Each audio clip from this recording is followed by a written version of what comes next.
hari tanpa mabar, main nge-lag, kerap buatku tak sabar. Gimana mau main sampai kelar? Ini waktunya ku bersinar. Oke, let's do it. Game smash andalanku bikin mainku semakin hebat. Tim stabil main makin mulus, rankku fix naik terus. Tukar DG rings, diamond dan voucher game kau dapat. Cuma game smash, makin no debat. Games Max Booster, kini dapat DG Rings. Beli paketnya dan aktifkan boosternya di aplikasi Dunia Games.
相変わらずやかましい奴らだ。今度は背中合わせで行くわよ。よっしゃ、第7班ここに復活だってばよ。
Live from MPL Arena, Jakarta, MPL Indonesia Season 15 is powered by Moonton. Supported by Esports Federation of Indonesia. Presented by official tournament smartphone Samsung Galaxy. Official e-wallet GoPay. Official sponsor Head & Shoulders. Official coffee Good Day. We own this.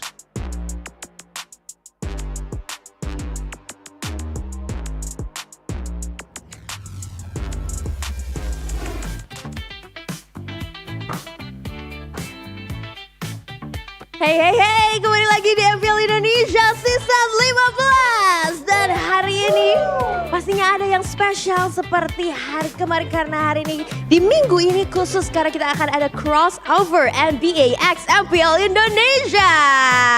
Dan pastinya Alisa gak sendirian, di sini sudah bersama dengan Alisa. Siapa, boleh kenalan dulu gak sih namanya? So who's your name? Selamat siang, my name is Kemi, straight from Bahrain. I'm excited to be here in MPL Indonesia. And I'm excited for the vibe, the energy, and the love here. Ooh, straight from Bahrain. There's Kemi and also. Halo, aku Gaby, aku dari Jakarta, aku dukung RQ.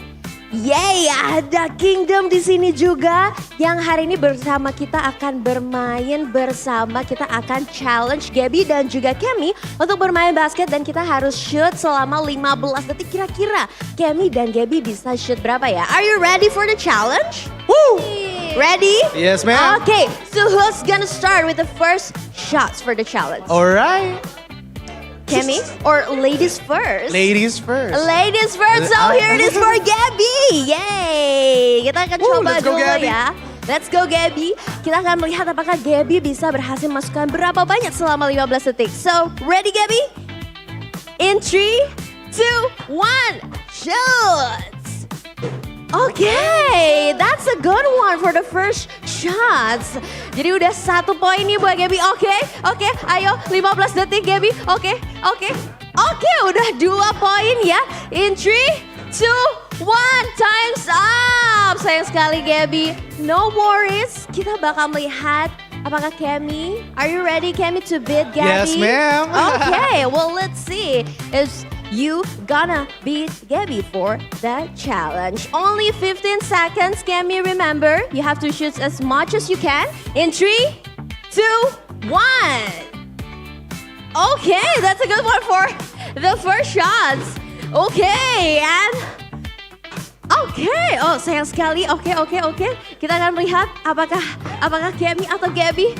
Oke, waktunya tersisa 3, 2, 1, time's up. Oke.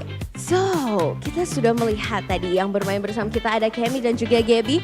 Dan siapakah yang akan menjadi pemenang dalam challenge kali ini? Gaby tadi berhasil memasukkan berapa? 2 points. 2 points. And Kemi, how many? 3 points. So the winner is Gaby. Yay! Kita akan kasih snapback buat Kemi. Special official merchandise from NBA X MPL Indonesia. So how are you feeling? And also maybe you can give awards to the team who are gonna play in the first match. Oh, I'm feeling excited. I'm feeling like stoked, ecstatic. I wish good luck to all the teams out there. I wish they play hard. And I wish they do their best, because we came here to see a match.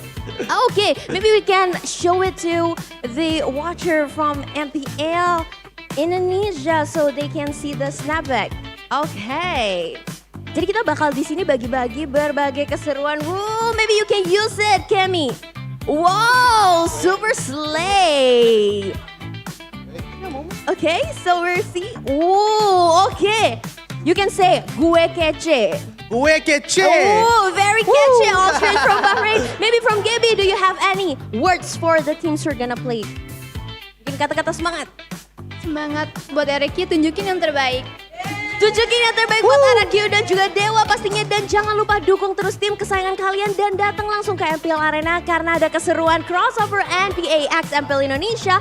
Dan kita akan langsung saja lemparkan ke Bude Clara. Silakan Bude.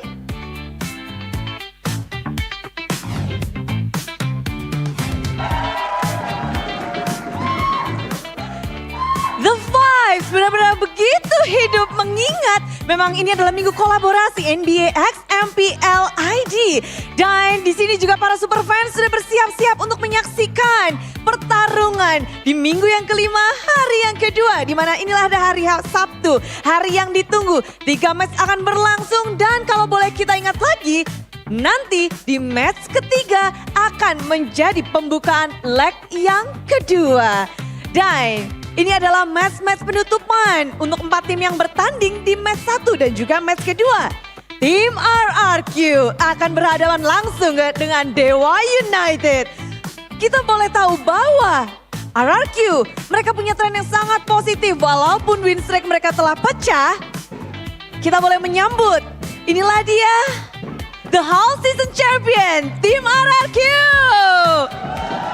Mereka masih bertahan dan apapun yang terjadi di match pertama dan match kedua tidak akan bisa merubah posisi mereka di top 1. Para Kingdom pasti sedang merayakan namun mereka harus tetap sabar dan melihat bagaimana perjuangan dari tim RRQ di minggu yang kelima menutup leg yang pertama melawan tim Dewa United. Di mana Dewa United mereka mendatangkan 2 coach baru yang mungkin bisa menjadi pengubah dan pembeda untuk mereka. Banyak sekali hal yang sudah mereka coba dan kita akan melihat perjuangan dari Dewa United yang sedang di zona merah. Mereka harus bisa lepas dari zona ini. Zona yang tidak nyaman, zona yang mendebarkan dan penuh was-was.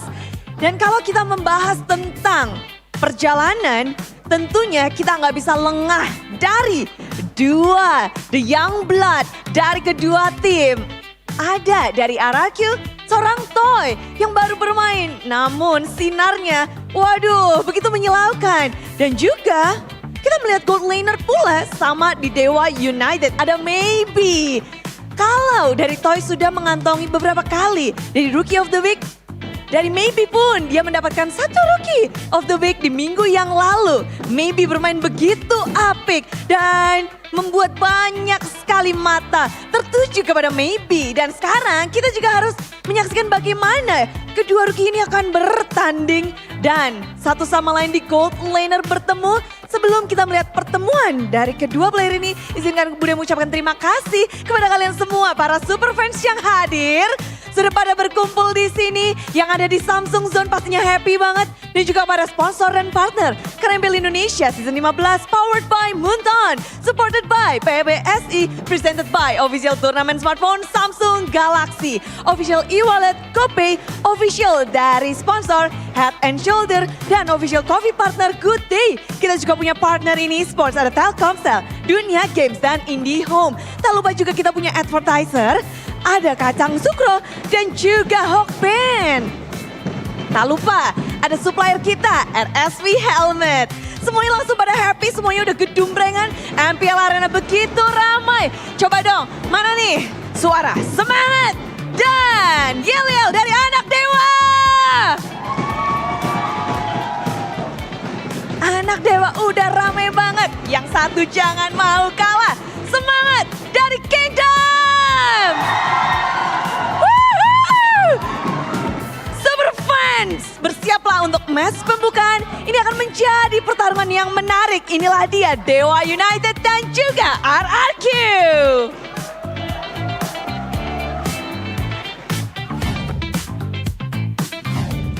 What's up, boys and girls, ladies and gentlefish? There you go. That's my epic opening. Gentlefish. Gentlefish. Welcome to week 5, day number 2. That's it, right? That's it. Day 5, week number 2. My name is Eterna, season 15. My name is Eterna, and with me is Mirko as well as Arashi. And today we have 3 matches. According to Mirko, it's going to be 3 banger matches. 3 banger. Banger matches. Always, always. Every single day of MPL ID, we're going to have banger matches. But sometimes you only have 2, like yesterday. 2, 3, 3. But in the end, today we have 3. We have 3. And I think, again, everything is so close. A single victory or defeat kind of shifts everything up around. So keeps things exciting, right? No one is actually so far ahead that they're just guaranteed success in the playoffs. So I feel like that's a stark contrast to a couple of seasons back, which is always a good thing. I think the one outlier to that statement is basically RRQ, who's actually going to be playing in our first match of the day against Dewa, who are currently number 7 on the standings. We're going to take a look at today's schedule, ladies and gentlefish, as we get to it. Dewa RRQ match number 1. Match number 2, we have Alter Ego facing off TLID. And for our final match of the day, it's Evos versus BTR.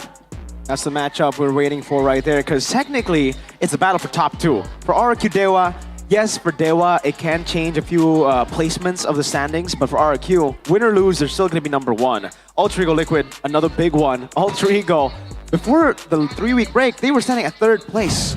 And after a loss, after a couple of wins from the others, now they're sitting at 5th. And if we're taking a look at the standings here, presented to you by the official tournament smartphone Samsung Galaxy A36 5G. On the note of taking each other's spot in the standings, our final match will be telling who will finish off leg number 2 at number 2. Will it be Evos or will it be BTR? Exactly. They're just so close together, man. So it's kind of crazy. And even down there's a lot of surprises. Like Dewa United, you would think that, okay, not quite relevant, but they're actually above Onyx at this point. If they got a victory today, you know, it's a tall order, but they're gonna increase the gap between them and Onyx, which is wild to think about, considering the context, the history of Onyx and Dewa United. It's a new team. That's how it feels like previous champs or previous teams that have held their dominance are not doing too well this season. But we want to know what you guys think back at home. Can Dewa become another obstacle to the King? Because that undefeated win streak that RRQ once held for themselves was actually broken a couple days ago. So can Dewa be the second team to be able to break that? Yeah, maybe. Really depends. No, you said their win streak got broken. Yeah. I want to say red hairs. I don't know which team though, but yeah, I think for sure they're going to be able to reclaim that. Well, not undefeated run, that's impossible, but they're going to reclaim their momentum. I think they are still the best team in MPL ID. Momentum is going to be very important because, again, we are nearing the final matches of leg number 1, where we will be crowning our half-season champs. Speaking of half-season champs, this is it. Win or lose, it looks like RQ will still be the half-season champs. How are you feeling about that, Arashi? I mean, it feels great. And again, it's pretty well deserved for the team. They've been going on an undefeated run all the way to close to the half-season point. And, you know, they deserve to get something for their efforts, right? They've already exposed a lot of their strategies as well. So you can maybe garner some intel from that. Maybe consider that RRQ are actually willing to try out a lot more things. They don't want to have dominance all the way in the regular season and then maybe fall short in the playoffs, right? I think for Keskut in particular, he wants to make sure that he kind of tries some things around, you know, experiments a little bit just to ensure that he has options later on. It's always better to not do well. Well, technically not do well, but like don't be completely open when it comes down to like your strategies in the regular season and then fall short in the playoffs. We've seen a lot of teams kind of fall into that pattern, aka aka RRQ as well, right? Yeah, they didn't win despite getting the half-season champ. We're close though. Keskut got back-to-back, by the way. Back-to-back half-season champ, back-to-back regular season champ. But unfortunately, no MPLs yet. Like Bigatron. But Bigatron have never gone MPL. RRQ, best team in the world. Best team in the world. Yeah, I mean, again, that depends if you believe in patterns, right? Sheffen's very outspoken. He thinks patterns are a figment of your imagination. So I also think Lemon's bad. Yeah, exactly. Yeah. So no patterns, no Lemon. Yeah, that's his perfect world. Okay. But the audience topic voting right here. Option A here seems to be overwhelmingly popular. Absolutely. 73% RRQ reclaims dominance, and I think I would actually agree to this. You know, despite RRQ's performance, we've seen finally some loopholes to their gameplay, and despite the fact that Dewa have been looking a lot more in form, if I had to go for this, I'd also vote RRQ will be able to win this one. Maybe even 2-0 this one. Oh, I think it is going to be a 2-0, right? I think the loss has only strengthened them. Again, we heard from Keskut in the loser interview. He said, this is a good loss to take. You know, it actually will be a reality check for a lot of our players, for himself as well, to improve. They're not the best in the world just yet. They got to keep improving if they want to be. Now the big question for me is like, who's going to be playing, Hazel or Susujin? Because I think both of them have similar problems. That's That's true. That's true. That's true. We'll see exactly who's going to be playing in the jungle, because when we're talking about problems, let's talk about Toy. He's on the watch list right now for Rookie of the Week 1 and 3, but people are talking a lot about this kid. I mean, look at the statement right here, made by a very credible name in the MPL ID scene. Who's that? How about you read it out, Mirko? Crib says a good team fight carry with excellent laning, 10 out of 10. But, however, in team fights, especially against top tier teams, the impact is still, his impact gets outmatched by opposing gold laners. Again, this is when they're up against teams who can actually match them, right? I think we saw this for BTR. We saw this even for Evos, but again, Erlan wasn't able to fully capitalize on that. Kelra, Eman, both of them have been able to outshine Toy in these team fights. Agreed. I mean, we are very quick to praise his laning phase, and it's really good. Gets him some leads, but of course, when it comes down to it, when you have a team that can also play the team fights really, really well, know their win conditions, it does seem like Toy, it's a bit of a hit or miss. Like when he does something crazy, it seems really well thought out, really surprising, but sometimes when he doesn't really get to find those moments, he really does fall short when it comes to the full-on impact. Not just in damage output, by the way, also in how much pressure, how much respect, how much attention he kind of draws to himself in some of these fights that can allow his team to actually find more leads, more advantages in those big 5v5s. And you could even see in that previous, highlight, that Maniac that he was able to get. It was, I would say, on the back of everyone else trying to set up for that. Yeah. And we haven't really seen those crazy outplays coming from Toy, but despite that, he has been consistent. Yeah, I'd say he has been very, very consistent. He's actually, I would say he hasn't been explosive, right? That's the word. He's not explosive. Yeah. He's very consistent. He's very stable. But that's the thing. When you're a stable player, sometimes, or a lot of times at the highest level, you can get outshined. And in this matchup, I believe maybe has the potential to be that type of gold lane. In his rookie season, he's playing like a madman on the Moskov, on the Herald especially. The heroes that want to go in, he does really good on. But then we see him on other picks, and he really struggles. I think it might be the draft, though, a lot of times for Daewoo United, because Baby is always consistently performing. Rookie of the Week from last week, right? Yep. He went in with a very exceptional performance. So that's kind of the layer of difference that we're seeing from both of these gold laners. Toy, who's always been able to, just pull through into the games, very consistent, a person that you can actually fall back to the later stage of the game, while the rest of the members actually kind of carry. But for Maybe, there's that explosiveness. I like that word that Mirko mentioned, the explosiveness that we're seeing that really can make or break a game. Yeah, there's a lot of words to describe it. The explosiveness, the X factor, the killer instinct. The point is, consistency is great, but when you're consistently just standard, right, you're kind of falling short to some of these gold laners that maybe aren't as consistent, but when the going gets tough, when you need a moment, right, an opportunity, a big fight win, you need that explosiveness and that, momentum, that aggressive style that Toy hasn't really shown so far. We've seen moments like, I still recall the Irrital play, remember when he can just flanks everyone, assassinates. But again, that is not what we've come to expect from him. It happens occasionally, but at this point, maybe not enough compared to the rest of the big name gold laners in MPL ID. Essentially, it's like what Skylar actually has. Oh, for sure, right? For sure. He just needs to finesse it, though. I don't think it's absent. I think there's potential there, but he just needs to be a little bit more. What is it? Do you think it's confidence? He needs to take some more risks. That's the thing, right? I think a lot of times, because he's the gold lane that's been so stable, he's been playing to just, again, play with the team, play the front to back.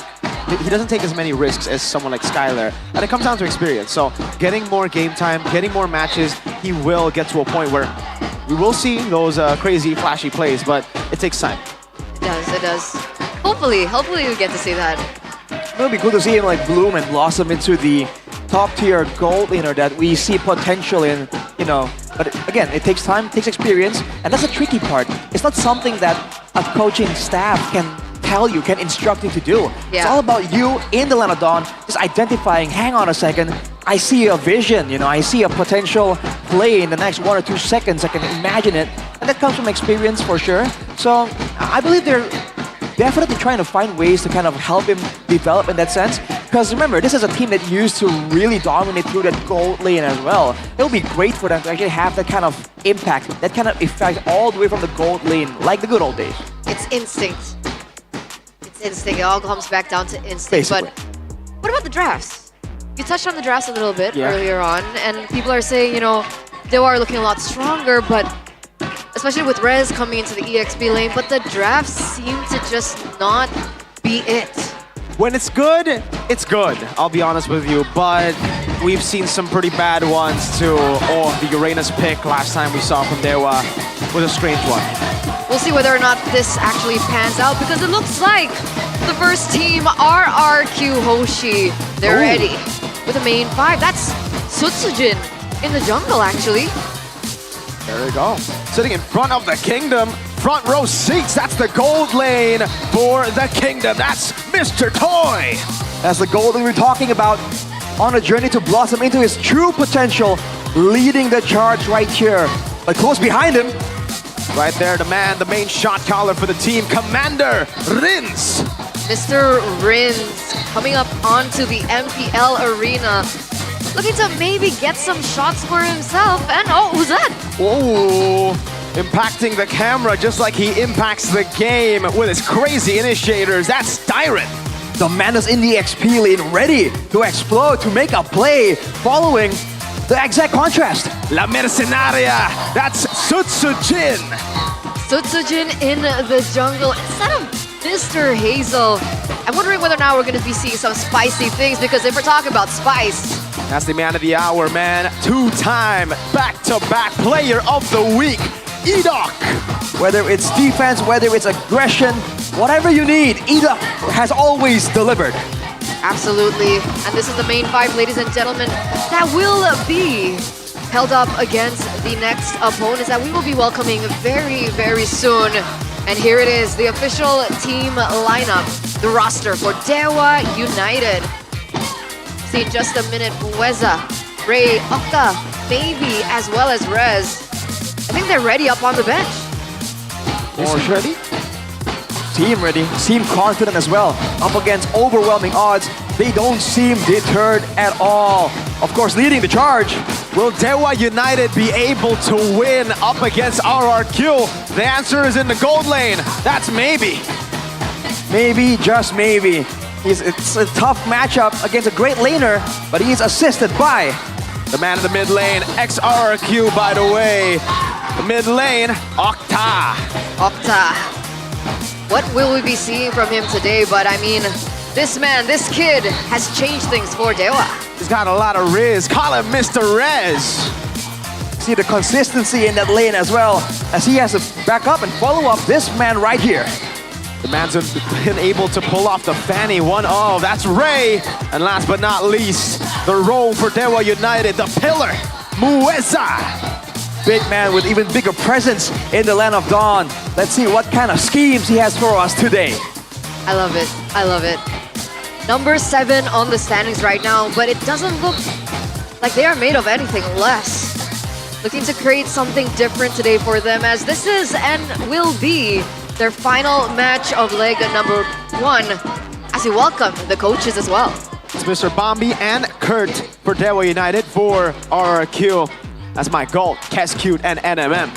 And leading them is our Marshal, Gary, welcoming them to the stage. And already the battle begins, man. It starts here. Watch for the gestures, watch for the expressions. It's a mind game. And now we finally get to go back into the drafts. Cut short earlier on. Let's circle back onto that. Mirko, let's get back to your point. Yeah, so Dewa United, the Uranus pick they showed up against Geek Fam was definitely one of the strangest picks, and it was the strangest ways to utilize the Uranus. They were up against Geek Fam with like an early game composition, and they had a Claude. So it's not like the Uranus could actually snowball or take control of the game. You have to wait for super late. And to add on to that, they had a late game pick in the mid lane, they had a late game pick in the gold lane, and the Carmilla too. It was a strange composition, definitely. And what's even stranger is the way they pulled it off. Carmilla, Uranus. With the Fanny, I believe, or the Joy, with the Joy in game 3, Joy, Ray, didn't want to participate in the neutral objective, first turtle. Uranus and Carmilla, both Rez and Mueza, tried to contest. They both died at minute number 2, giving away that massive lead to a team that already kind of wants to snowball in Geek Fam's comp.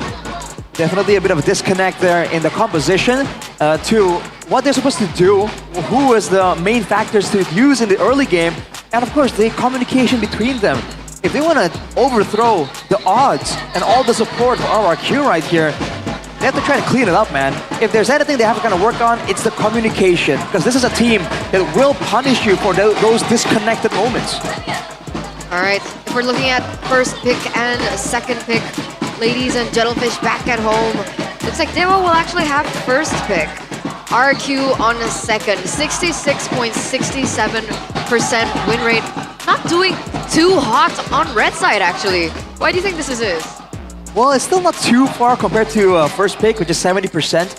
You know, it's just a game of odds right here. I don't think for RRQ in particular, it really reflects the complete truth. But even before that, you have to remember that there have been changes to the patch. So we're still looking to some of these, some of the teams that are on the top 3, top 5 position to see what kind of new trends are going to come through from those changes in the patch. Is it the prio picks changing? Is it the respect bans changing as well? Because for a team like Dewa, they have a chance to potentially slide under the radar, right? And just come up with a surprising pick that can really take RRQ by surprise. So if we're talking about, patch differences, do you think that's the reason why Sutsujin is playing? Or do you think Hazel's just studying? That's the thing about RRQ. You never know, really. You think, okay, Sutsujin is better. No, he just has exams, Hazel. I don't know. So it does make sense for Sutsujin to be playing with the patch, like you said. Fredrin's back in the meta. I'd say maybe on the Fredrin, I've seen Hazel do crazy things on the Fredrin. So we'll just have to see. I guess so. Ladies and gentlemen, drafting phase game number 1 presented to you by the official tournament smartphone Samsung Galaxy A36 5G. Dewa United have gone for the Lucas Luoyiban, RRQ, Kalea, and Jushin right off the bat. Kalea? The Jushin and the Kaela here. This is definitely an aggressive, aggression that's trying to be limited from Dewa by RRQ. For Dewa themselves, I mean, it's no question why they want to take away the Lucas potential. It's just so good. It can be flexed around. That's the exact kind of pick that Keskid want to use against them. But the Lo Yi also, and I think once we see the Lo Yi, the question becomes the chip. Is it going to be let go by RRQ? Will Dewa pick it up? Oh, Dewa actually bans it out first. Chip gets taken out. It's interesting. Dewa have done this now twice. When they're on blue side, they actually ban out the chip. They don't want to utilize it. Fanny, good respect. Ray is one of those Fanny gods that we've been talking about that can actually pull off the Fanny in MPL ID. So you kind of have to respect it here if you're RRQ. But what's first pick now? Wondering if that could be the Harith potentially.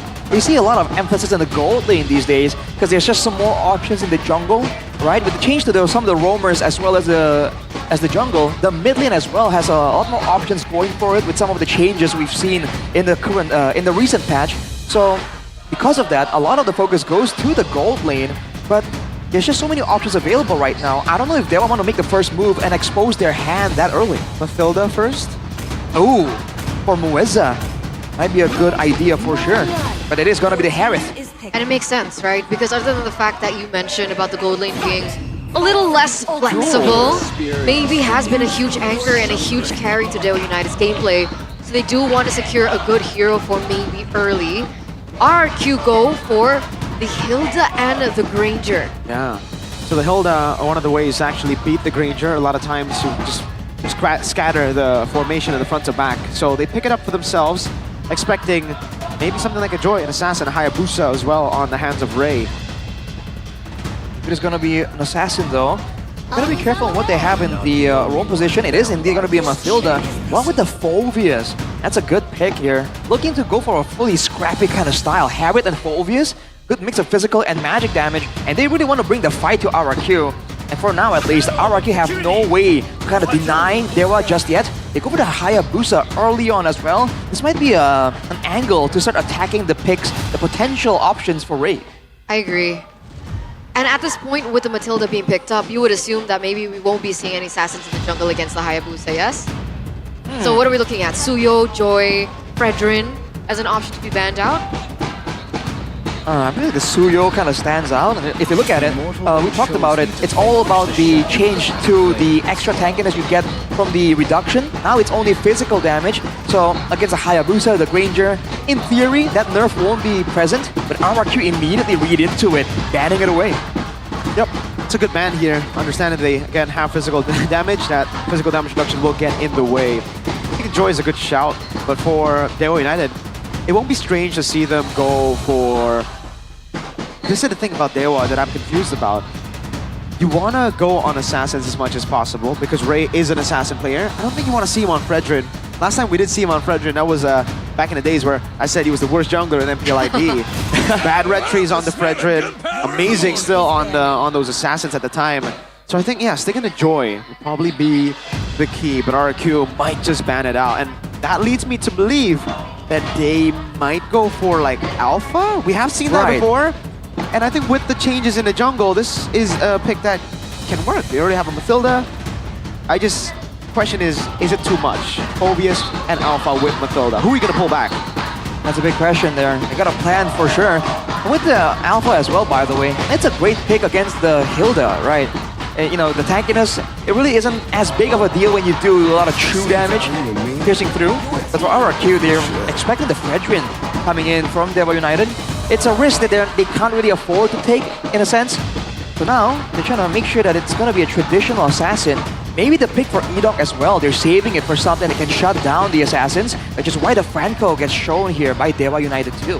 So what else are we looking at here? Joe... Tigreal? Yeah, I was thinking Tigreal, yeah. Joe Tigreal as an option for Daewoo United to take out here? I don't know. They have the Mathilda and the Harriet. Those are two Purify beasts. So I'm not too sure if they're concerned about it. If it does get banned out, it's more out of pure respect for Edok. Right. X Factor for the team. I wonder about the mid lane. I wasn't expecting the Yeve of all things. I thought they would be more concerned with AoE crowd control, considering they're all going to be diving in, the Harriet, the Phobius. I mean, they can still go for Purifies, like you mentioned, Mirko, but you know, it's still a costly couple of seconds you kind of have to adjust to, and it puts the cards in the hands of RRQ when it comes to those big team fights. But the Yeve is what they ban out here, so I'll be concerned about the chase potential, especially with the Hilda in the picture already. Oh boy. Novaria. Interesting. So that's the Novaria Granger comp that we saw from yesterday, pulled off by GeekFam. Larger hitbox. They have that chemistry going down for them. It does make sense. But what will Edok be playing? That's what I'm curious about. Because if he was able to pick up something like the Franco, that would be even more range and even more hitbox to work with. Exactly. But last pick, Edok, is something that KSQ absolutely loves to abuse, man. He knows that this guy has so many options available to him in his hero pool. Now Daewoo are just kind of confused on what they want to do. Do they really want to just sustain through the front to back? Do they want to try and shut down the dive? The Alpha comes through as predicted with the Valentina.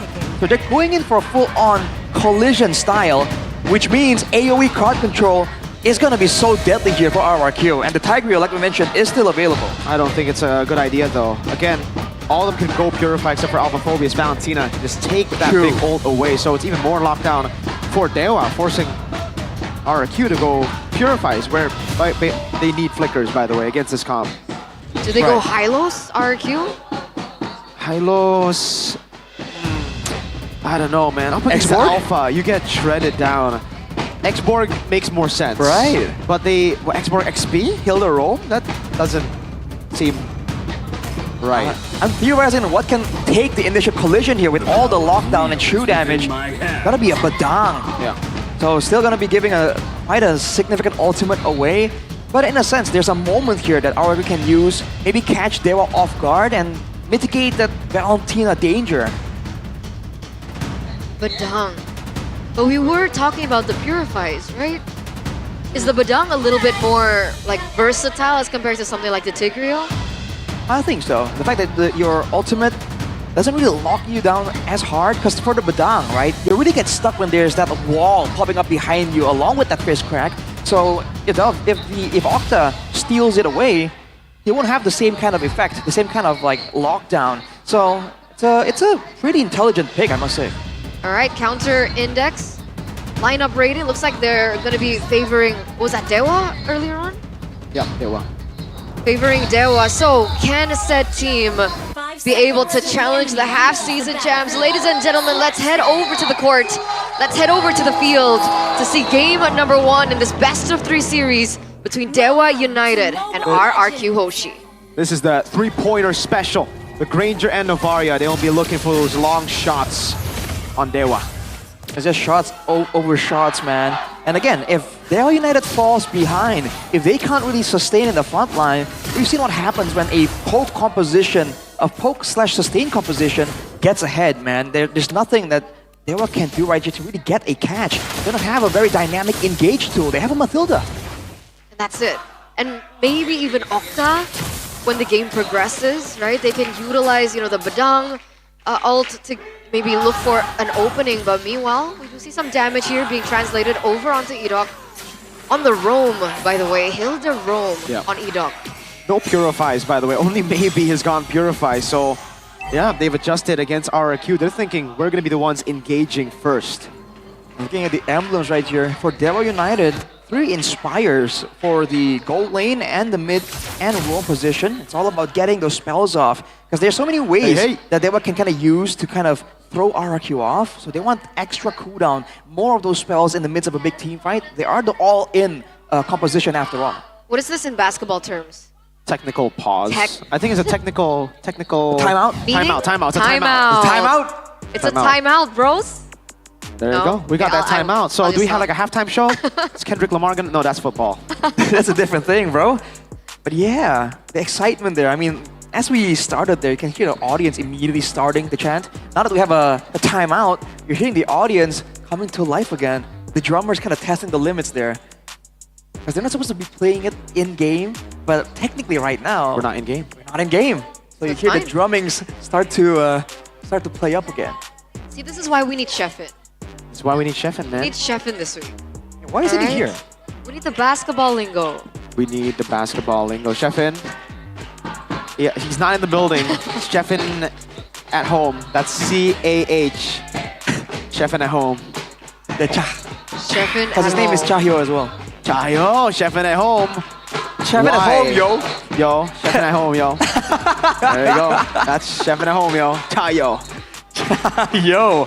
Again, well, we've been very vocal that he should be here as a basketball lover. If he's not on duty, just come and hang out, dude. The NBA vibes. You really don't want to miss it. Arashi wants to challenge Sheffin in a basketball. In a basketball shooting challenge. Let's play horse. Yeah, that'll be fun. I was pretty good at horse when I was in high school. What happens if you lose? Well, back then, we just did push-ups. I don't know if that's the, you know. That's whack, man. Push-ups. What did you do? Did you play basketball? No. Then what would you do? I'd just say, like, you gotta run around the field without clothes. What? Something like that, yeah. That's kind of extreme. Those are high stakes indeed. Exactly. You gotta be playing with high stakes, man. The players are. You gotta match them. That's why he matched. Exactly. He just went hashtag Gasla. Hashtag Gasla, red hair, BTR. Oh, look at it, Toy. Well, okay, Toy, give us an expression, Toy. Are you the best gold laner in the world, Toy? Okay, never mind. He was just the camera move over. But he looked at the camera very fiercely. Maybe. Are you the best gold laner in the world? As you ask that question, the camera pans over to maybe. So maybe. So maybe. Maybe just maybe. Yeah. maybe. So who's your favorite basketball player of all time? NBA player. Do you know anyone? There's no way you don't know. Michael Jordan. There you go. Yeah. That's Everybody fair. knows That's MJ. fair. Arashi. Yes. It is RRQ in the building for sure, man. What? Oh, Who's your the favorite Who's your favorite? player? Oh, you were looking at the screen. I thought you were admiring the support. That's BB, That's Arashi. BB. Do you know who? Do you know BB? BB-8? Yes, I do. No, that's a Star Wars guy. What? BB-8. Robot. Is it a robot droid? BB-8 is a droid. Right. Interesting. Well, you were asking about my favorite basketball player? Yeah. Right now or of all time? Of all time. You have a favorite basketball player right now? Steph Curry. Steph Curry. All right, what about all time? Of all time, it's between Jordan and Kobe, man. Damn. No love for my man. Who's your man? LeBron James! No. You know why? Why? He owns part of Liverpool. Oh, does he? Yo, interesting. We're going back into the game, ladies and gentlemen. Here it is, 1 minute in, 2 minutes in, and already some damage onto Edok. Should still be able to get out alive. But let's cross-check on everything that's happened so far. Yeah, all of a sudden it's gonna be a play for the turtle. Dewa United are the ones that control here. They have the focus. Edok walking up. Sutsujin gonna be caught there still. Oh, look at a pin down. Sutsujin winning out the retro battle. Goes with the shadow kill. Even with the alpha, they cannot withstand this damage. Sutsujin catching him. A double already, and that's a bonk to set up for Sutsujin's triple. What? Almost a wiped out in the first turtle? That's wait a minute. It's okay, all planned, all part of the plan. All right, man. That's certainly unfortunate. That is not how Dewa United wanted this game to go, dude. Where have we seen that before? 4 kills, and they didn't even get the turtle. RRQ just won all out right there. Dewa now definitely on the back foot, trying to recover. That's not something that you see every day. Did you expect that? I mean, there was draft. They have Octa, they have Ray, they have Moeza as well. That's a lot of damage onto Moeza. As compared to what RRQ, was Diamond there, present in the team fight? I believe he was, actually. But before we get more into that, talent predictions here by the new application GoPay. As always, the man, the myth, the legend. Sometimes he's right, sometimes he's not. He's been right a lot this Yeah, that's season. true, that's true. So you get a bit concerned, but you know, that's just Papulong things, man. But yeah, I wasn't expecting that kind of performance. Oh, Sutsujin! Shadow kill. Oh, maybe! Won't be able to survive. Dewa Moeza a bit late to the party now. Gets caught in as Astral Echo locking him down. Now, Sutsujin just going to munch on that turret goal. The mercenary getting fed tonight. Edok? Ooh, going with a flank maneuver right there. And just like that, 4 minutes in, bottom tower taken out. RRQ wasting no time at all. They know they have the snowball potential. With Sutsujin having 4 kills, taking everything for himself. Whoa. An all-in over to Edok. He just runs away, sprinting. Crazy pace, that man. It's been 4 minutes. 4 minutes, already a 4,000 gold lead for RRQ. You mentioned it earlier on, the tower falling down. So much gold in the hands of Toy. Sutsujin completely snowballing. You saw how many resources were utilized just to take down Edok, and still it's not possible. Look at Sutsujin go. An all-in over to Ray. Astral Echo forcing the Spear of Alpha. Sutsujin getting the kill. The assassination in the midst of 3 members corralling over. There's absolutely no chance now for Dewa to pick up this next turtle. Uh-oh, Reza wants to go in. Edok slam dunk down. Sutsujin in the back. Moeza gonna be caught. Has a circle eagle. Gets a knock up onto Sutsujin. But Octa has to flicker out of the kingdom he was once part of. 1 kill. Damn! Whoa! Man, that's some damage from downtown. 3-pointers from Rins. 5 assists already on that Novaria, man. There's so many ways you can kind of get active, get participation in these team fights. Rez is trying to stick around. Bit too long. Oh. That was a scary moment, man. But yeah, Rins with the lightning truncheon right now. Still landing the snipes, Diamond. Oh my goodness, Rez! Oh, he's going in again, but Toy just gets the rebound in from Dyron. They're just relentless, dude. When you think they're done with the aggressive play, they just come back in. And look at Edok. At this point, a bit too tanky. I don't think anyone can really secure to kill him that easily. Sutsujin are waiting to punish. Uh-oh, Sutsujin jumping onto Moeza. Shadow kill! Oh, Rins gets the half-court shot in. That was a kill steal. That was a That was a kill steal. I mean, it's the assist, you know, it's an alley-up. Octa now takes the Astral Echo, trying to find ways to maybe get some information more for his team, set up for a big play. What can they do, though? That's a big question. What do they do at this point? 6,000 gold lead now for RRQ. Ooh. I was thinking maybe could still be, you know, utilized in the grand scheme of things, maybe, but big maybe. RRQ kind of shut that down early, right? He only has a Starlium Scythe at this point. A lot more items are needed and a lot more resources are needed to get him to the point where he can carry. Oh my lord. Is this just GG, game number 1? You kind of have to win early with Ray. Oh no, Ray taken down again by Sutsujin with a shadow kill. Oh, maybe another shot from Rins half court. Oh, Winner just shooting 3-pointers. From downtown, dude. There's nowhere safe. Octa, zone 2 towers in. Oh, and he lands it, man. What is this accuracy? The Novaria with the lightning truncheon, dude. The new lightning truncheon as well. It just does so much damage. By the way, look at Sutsujin, 3k gold ahead right now with the Sea Halberd. Straight up, gonna lower the tankiness, lower the regeneration and shielding. They're going all in. 9k gold lead at 7 minutes, bro. Yeah, at this point, Rez, Ray, and maybe, and even Mueza, to a certain extent, has no say against Sutsujin. 6-0-5. He's snowballing out of control. It's a 10,000 gold lead in 7 minutes. This is a stomp. Oh, another one. Sutsujin's jumping on Octa. Has a little bit of the healing, forcing Ray to go Spear of Alpha to peel for Octa. Yet again, that shot lands on maybe. Half of his HP taken away. Wow. This is the problem, man.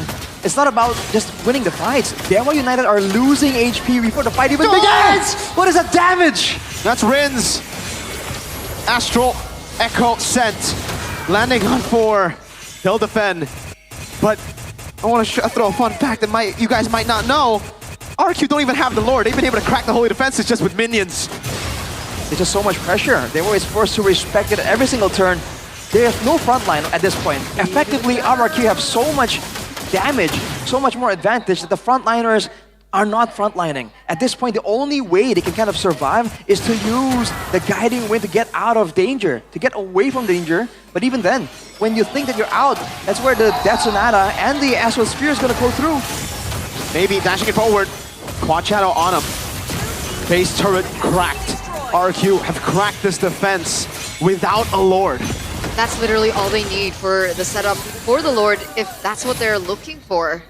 But even in this particular situation, on the defense, we usually say that maybe this is like the best condition for Dewa United, but with the lineup that they currently have, they're not playing with a lot of range here, right? Maybe has to kind of dive in, close the gap to deal the damage. Octa to clear the ways will have to do the exact same. Ooh. So RRQ, they're not just ahead with damage, but the poke and the range advantage is insane.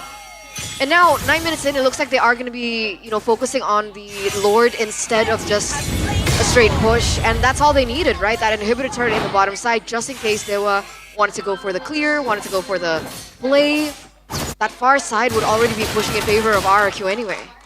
This is the big problem here, man. RRQ already so dominant without the Lord. Now in a 6v1.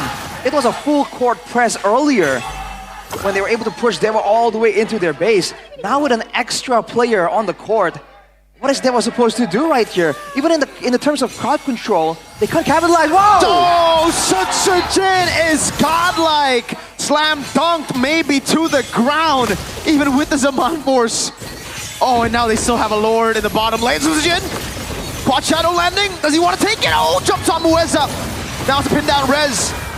Will be able to get back to Fountain. Another base turret falling. Mueza getting shot by Rins. Diamond holding the front down.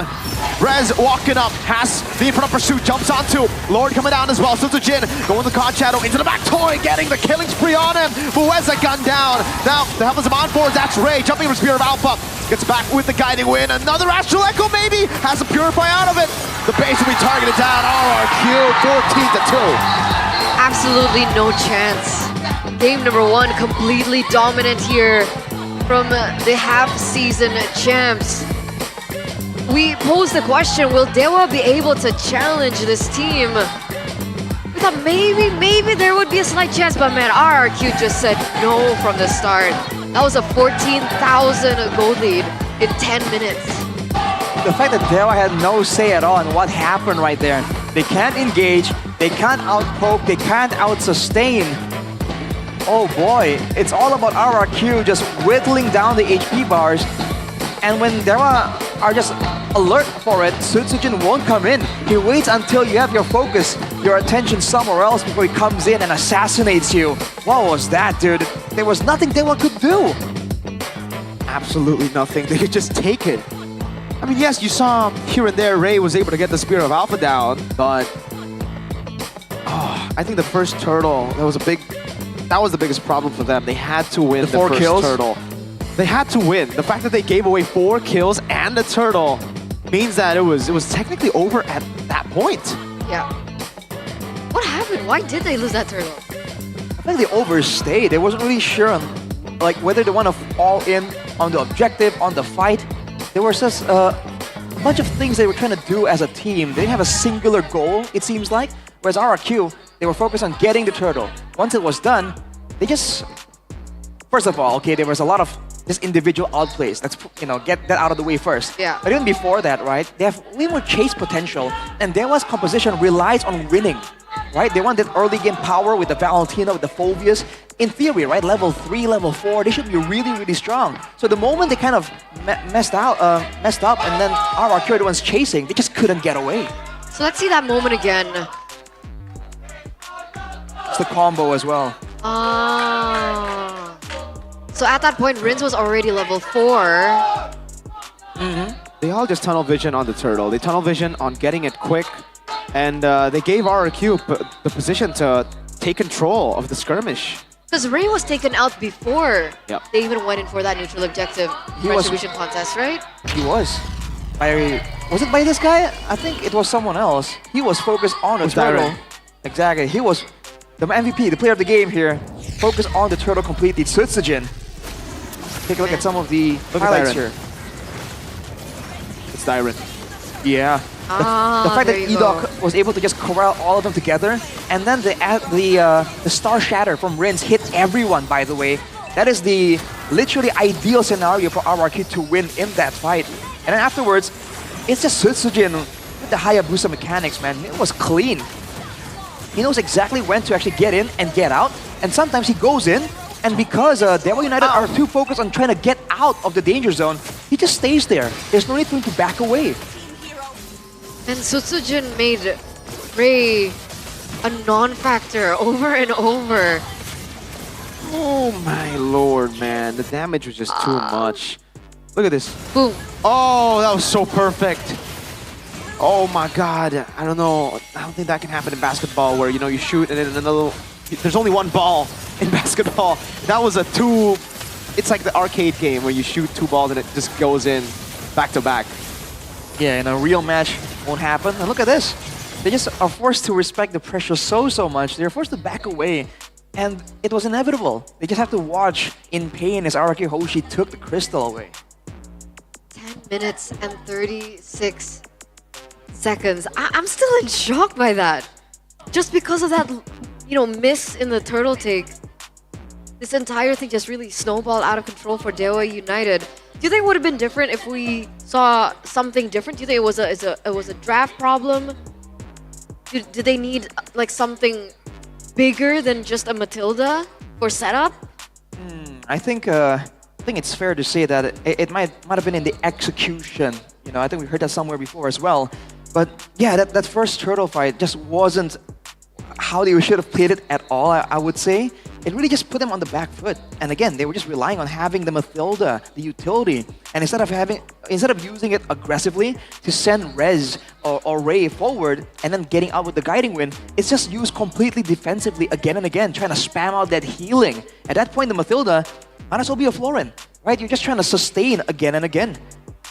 The disrespect is crazy for Dewa, I feel. Like, where are the Purifies? You're up against a Madang. Yes, it's not a Tigreal, but it's still a lockdown hero. We saw Valentina, Mathilda, and Phobias all get locked together with Alpha, I believe, in that first turtle.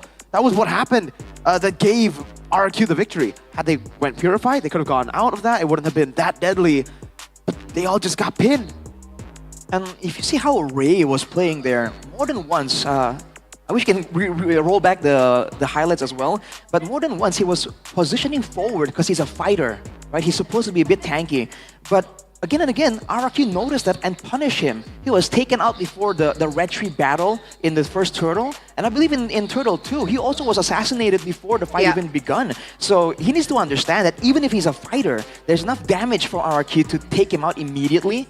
And even before that, there's no point in showing yourself there when you've already picked up a Phobias that really should be taking over that position. But by the way, in that second turtle, I don't think Ray was positioned at the front. He was in a turtle, and that just is free for Dairen. When you're all just going Second on turtle, right? Oh, second turtle? Second turtle. It wasn't first turtle, second turtle. Here. And then Sutsujin First turtle. was able to get to him. Second turtle is irrelevant already. Everything past the first turtle is irrelevant. When you give a Hayabusa 4 kills at the start, Right, he got with an all Alpha 4 Matilda kills. Phobius composition, you're done. Right, I mean, but by that point, why did they go for the choice to contest it? Because that's all they can do. This is a composition made to go for neutral objectives. Right. It's either surrender at that point or try to fight. There's literally nothing else you can get on. You can't trade with the Alpha. You're not that type of hero. You're not a Suyo that can, trade, look for picks on the other side. Gotta contest. I mean, maybe it would delay the game, but it wouldn't have given them the edge in any way, form as well. Because, they have a habit as well. And as Mirko mentioned, this is a hero that wants to participate in the fights, get involved, get some kills going. So if you're trying to trade, it's not a Moskov that can kind of farm up, right, in the side lanes and clear fast and keep farming the neutral objectives. So they try to play again with their strong side, but at that point, it's a bit late. It was. Oh man, that was a tough loss for Dewa. Execution. I wonder what the adaptations are gonna be for that second game. Because it might just be looking like a 2-0 for RRQ. They gotta pick a jungler in the first phase, man. I don't know, if you want to go Joy, which is probably what they want to go for, don't be shy. Ban out the Fredrin in the first phase, it's alright. They could have still picked up the Joy. No, the thing is, if they picked up the Joy in the first phase, that would leave RRQ to go Fredrin, and then they would be able to control Fredrin was neutral banned. objectives. Second phase, not The first second phase. Yeah, but if they pick up the Joy in the first phase, or in the second phase, RRQ would already have this kind of composition, plus the Badang. You gotta go for Joy, and then you ban out these lockdown heroes like the Badang later on, and again, just ban out the Fredrin first phase, and then go for Joy if you want to go Joy. Because the reason they didn't go for a first phase jungle Joy is because they knew Fredrin was still up. Probably the case. And if you see that matchup, it's really brutal for the Joy, man. With the new Fredrin, by the way, the shorter cooldown on the taunt, yeah, you do not want to go for that option, man.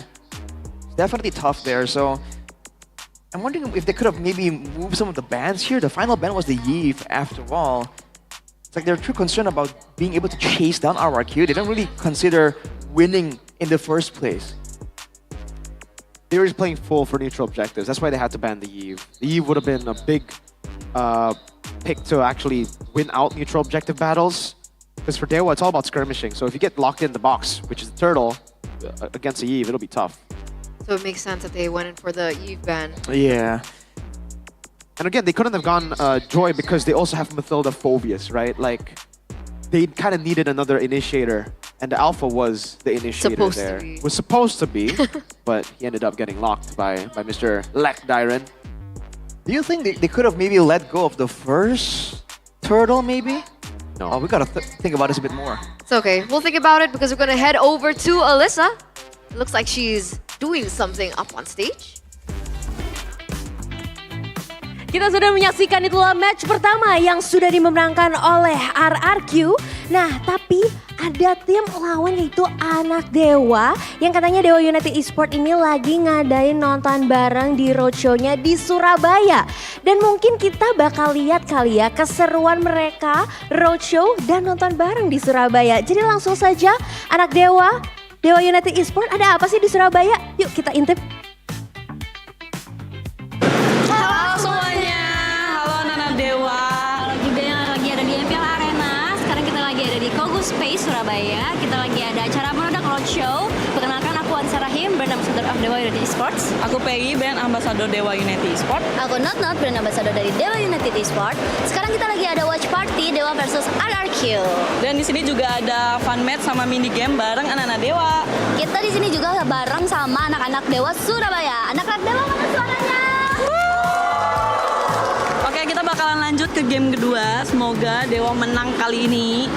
Dan kita bakal balikin ke Cialisa. Thank you so much anak Dewa dan pastinya semua super fans yang sudah mendukung Dewa United Esports. Jangan lupa dukung terus karena siapa tahu di match kedua ini Dewa bisa comeback. Dan pastinya kita bisa melihat di match pertama ini akan ada keseruan apalagi bersama dengan RRQ dan juga Dewa United Esports. Dan kalau begitu kita akan langsung kembalikan lagi ke caster. Silakan caster, take it over.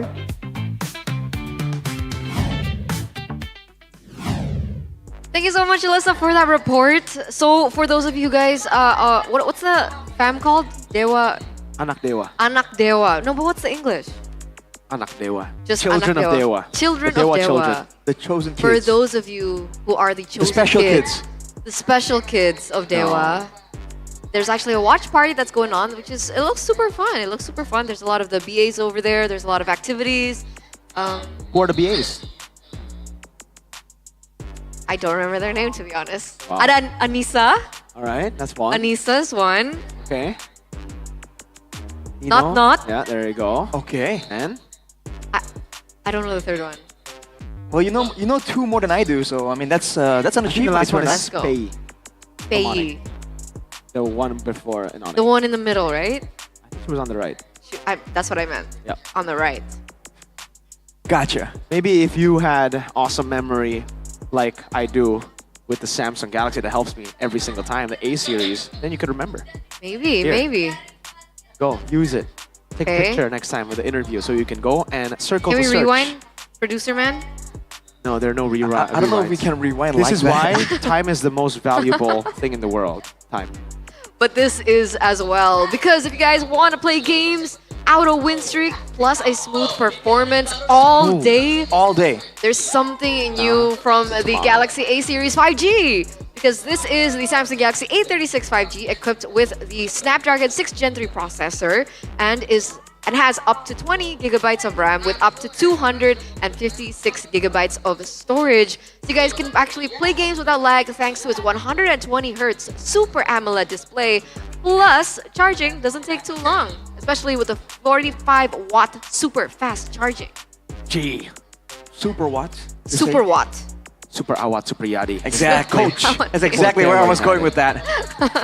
Well, if you want to make content as well, it can be more awesome with this 50 megapixel camera with OIS on the Galaxy A35 5G. Plus, there's the awesome intelligence My Filter feature, so you can create your own awesome filters, your own creative style. And with a circle to search, finding gaming items is easier. You take a picture, you can circle it, right? You pick. No, circle to search doesn't mean you. I'm making content. Oh, those are like the TikTokers. Yeah. So let's say something's interesting right here. You can circle it, and the AI will find it for you, man. Super convenient, because sometimes you have no idea what it's called. So head over to Samsung.com/ID or the nearest Samsung store to get the Galaxy A35 5G, starting from around 5 million IDR, and get awesome bonuses worth over 1.1. So you pay a total of like 3.9. That's value, man. Take your picture The of value, Arashi. dude. Only till April 27th, though. That's tomorrow. Yep, look at this though. Circle Arashi. Using the Samsung phone, you feel like a VVIP in the MPL arena. That's true because you get special access to the VIP zone, which is the Samsung zone here. You can see everybody here with their Samsung phones chilling at the Samsung zone. I tried circling Arashi. It turns out he's not for sale. That's good news, I guess. Yeah. I don't think you want to be for sale. That'll be concerning. Yeah, you I can mean, be like, in the just in market, case. but not for sale, you know? Just in case. Exactly. Yeah, like, that's crazy. Don't try to circle In Arashi, guys. He's not 2025? for sale. Can't, no. Yeah. Well, you're gonna play it safe though. Really Talking sad. about safety, you make sure you use trustworthy apps. Like? GoPay! Exactly. What's GoPay? GoPay. GoPay? The wallet. Oh, the e-wallet. Where I can get WDPs for Exactly. as cheap as 26,000 IDR plus tons of extra promotions? Oh my god. Super, super cheap. 100% secure. And don't forget to use the promo code shown during the MPL ID Season 15 live stream to get a bonus of 5 diamonds MPL. exclusively for first-time top-up. So that's the promo code MPL Pasti GG. Put it in. 5 diamonds, guys. 5 diamonds right there. You can see, there you go. That's the button to tap when you want to go to top up diamonds. I know you guys are already getting ready. Might as well just do it from now. You can stack up those diamonds because you know what's coming next week on Friday, 3 p.m. GMT plus 7. I will not cast. I will log on my Samsung Galaxy A36 5G on Mobile Legends after I top up with GoPay to get the Naruto skins. Naruto. Naruto! What would you want? What would you get? The first thing you'd want? I want the Kakashi one, man. I've always been a fan of Kakashi. And he has like the wackiest hair in the show almost. And if you got really one of the wackier ones for sure, man. If you want to maintain that kind of hair, you gotta use Head and Shoulders. Do it. Move on to Head and Shoulders to wipe out 100% of wet and itchy dandruff. Plus, it also has itch protection. And I like to keep reminding everyone back at home, you know, protection is #1. Safety can be fun. Get the new limited edition Head and Shoulders X Mobile Legends Bang Bang now. The wackiest hair in Naruto, I think, I thought about it, has to be Choji. Young Choji. Young Choji? Like when he wore like the... Is it all just Ludiclara Mongstar's hairstyle for today? No. I mean, if she puts on like the yeah, headband. right. She's cosplaying Choji all this time, dude. Well, she's got to gain a lot more weight to do that. Oh! It's a hair cam by Head and Shoulders. Oh, he is in the building. Chefin! Always in the building. He spawns in the building for this segment. Yep. Out of the shadows like Hayabusa. From Solo right to Jakarta, Indonesia. For the hair cam by Head and Shoulders. Oh, she's holding the Mia one. Oh, never mind. Chefin is not in the building, folks. Mia and Lemon, last time he saw that, he really did not like that. Overrated, he says. Chefin, he'll be walking in 4 steps. He sees the flavor, the lemon flavor, starts moonwalking out, man. Yeah, no. He sees the lemon flavor, he's like, that's all right. He sees lemon, he's like, oh, that guy's overrated. a bit direct there. Shout outs to Chefin. He does not, this is a long-running joke. It's last season. I feel like it's gonna stick around for a lot longer. Wait, hasn't It'll been stick 2 around seasons forever. already? Is this the 3rd season? I think it might be the 3rd. Yeah, Right? I think so. Was it season 12? It might have been. Yeah, 13. Oh, season 12. I think it was season Almost 4 12. seasons then. Oh, man. He thought no one would clip that podcast. He thought no one would know. Chefin. You underestimate the power of the YouTube clippers. Don't do that. Don't do that. Not advisable, that's for sure. Yeah, but no. for the next game here, it's also not advisable for Dewa to try and repeat the same strategy. Do you think they can maybe settle for a comp that's a bit... I was thinking about it, like something a bit less complicated, but their comp is quite... It's not all that complicated anyways. It's a go-in comp, right? It's Why a no win-fight Purify? comp. Yeah, is it just the Purify? Did that one decision really ruin the whole game for Dude, them? if you don't want to go Purify, that's cool, yo. But don't stick together against a Badang, man. Listen, I think it's pretty... It's like, you don't need to say it out loud. That should just be a thing, you know? Like, oh, okay. So it's common knowledge, common sense, you would think. Yes, you would think. Oh, my lord. All right. Drafting phase. Same pick order. Game number 2 presented to you by the official tournament smartphone Samsung Galaxy A36 5G. Dewa still on blue side. RRQ on red. Lucas once again banned out. In game number 1, we saw the Luoyi and the Chip being banned out next. I don't think these are heroes that can be let go. RRQ once again with the Kalea. Last time it was the Jushin as well as the Fanny. We'll see if there are going to be any changes. See, I think it's fair to assume that there's gonna be some changes at least for Dewa. But for RRQ, I wonder if their idea is just to go with the same kind of draft and see the adjustments from Dewa first, and then they want to play the counter game because they have a bit of an advantage right here. I think they're pretty comfortable playing the same composition again, considering how the performance went in game number 1. Okay. Still gonna be the juice in. Nothing has changed so far. Dewa, I believe they're going to go Chip again, and then we're just gonna see the same thing. It doesn't seem like we're gonna see experience. Oh boy. Wow, they let go of the Chip. They must have the Chip in mind now, right? Or don't tell me you're gonna give E-Doc a Chip. I don't think that's the case. But RQ now have to decide, do they want to ban out the Fanny or do they want to ban out the Chip? Oh. Yeah. They're not going to let the Fanny slide. We mentioned it in game number 1. I think it was Miracle who mentioned the Ray on the Fanny. Still a sight to respect. So Dewa now have the option to pick up the Chip first phase. Yep. And that might be more harm than good depending on how their chemistry is in the game. I think the reason they go Harith is because they want to try to counter the Chip with a Carmilla, just like BTR. So let's see if they can make it work, because yeah, there's no way RQ leave the Chip open for the second phase, or for the second pick of Dewa. Would be a bit too expensive for sure. What will they pick along with that chip though? In theory, it should be a strong laner of some sense, because they need lane control, right? Without lane control, all that macro potential doesn't really get realized. So that's possibly what RRQ are going to be looking for. Usually it will be an instant joy here, but against a Harith plus later on, probably a Frederick coming out, I don't know if you want to go joy. That's why they go Suyo. Okay, it's a lot more safer, a lot more direct. Yes, you're right. The Joy can come up here with the Brethren no longer an option for RRQ to pick up.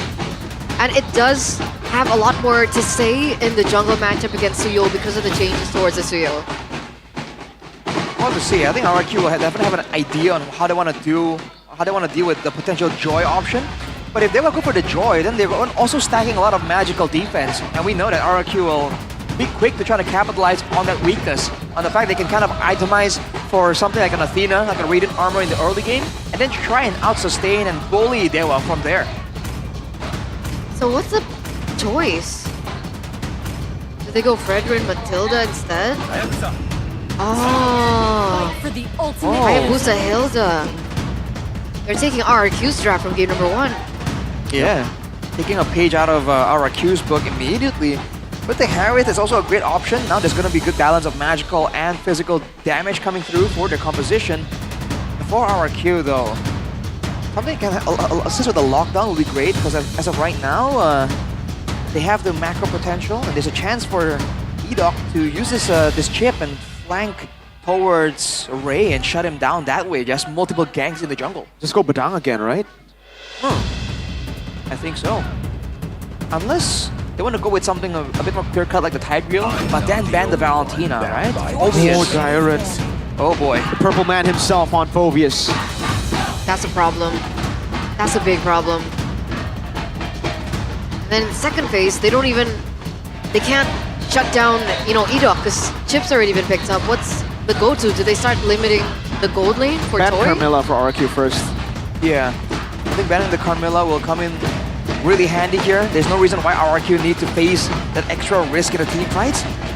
For Dewa though, without the Carmilla, we're assuming that's what's gonna happen.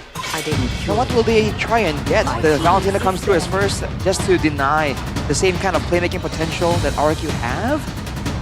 But not for Dewa, right? With their options kind of dwindling down, are they themselves gonna try and attack the gold lane or something? Knowing that, they have the strong Harith pick already locked in. There you go. There's the Carmilla. Valen and then Carmilla.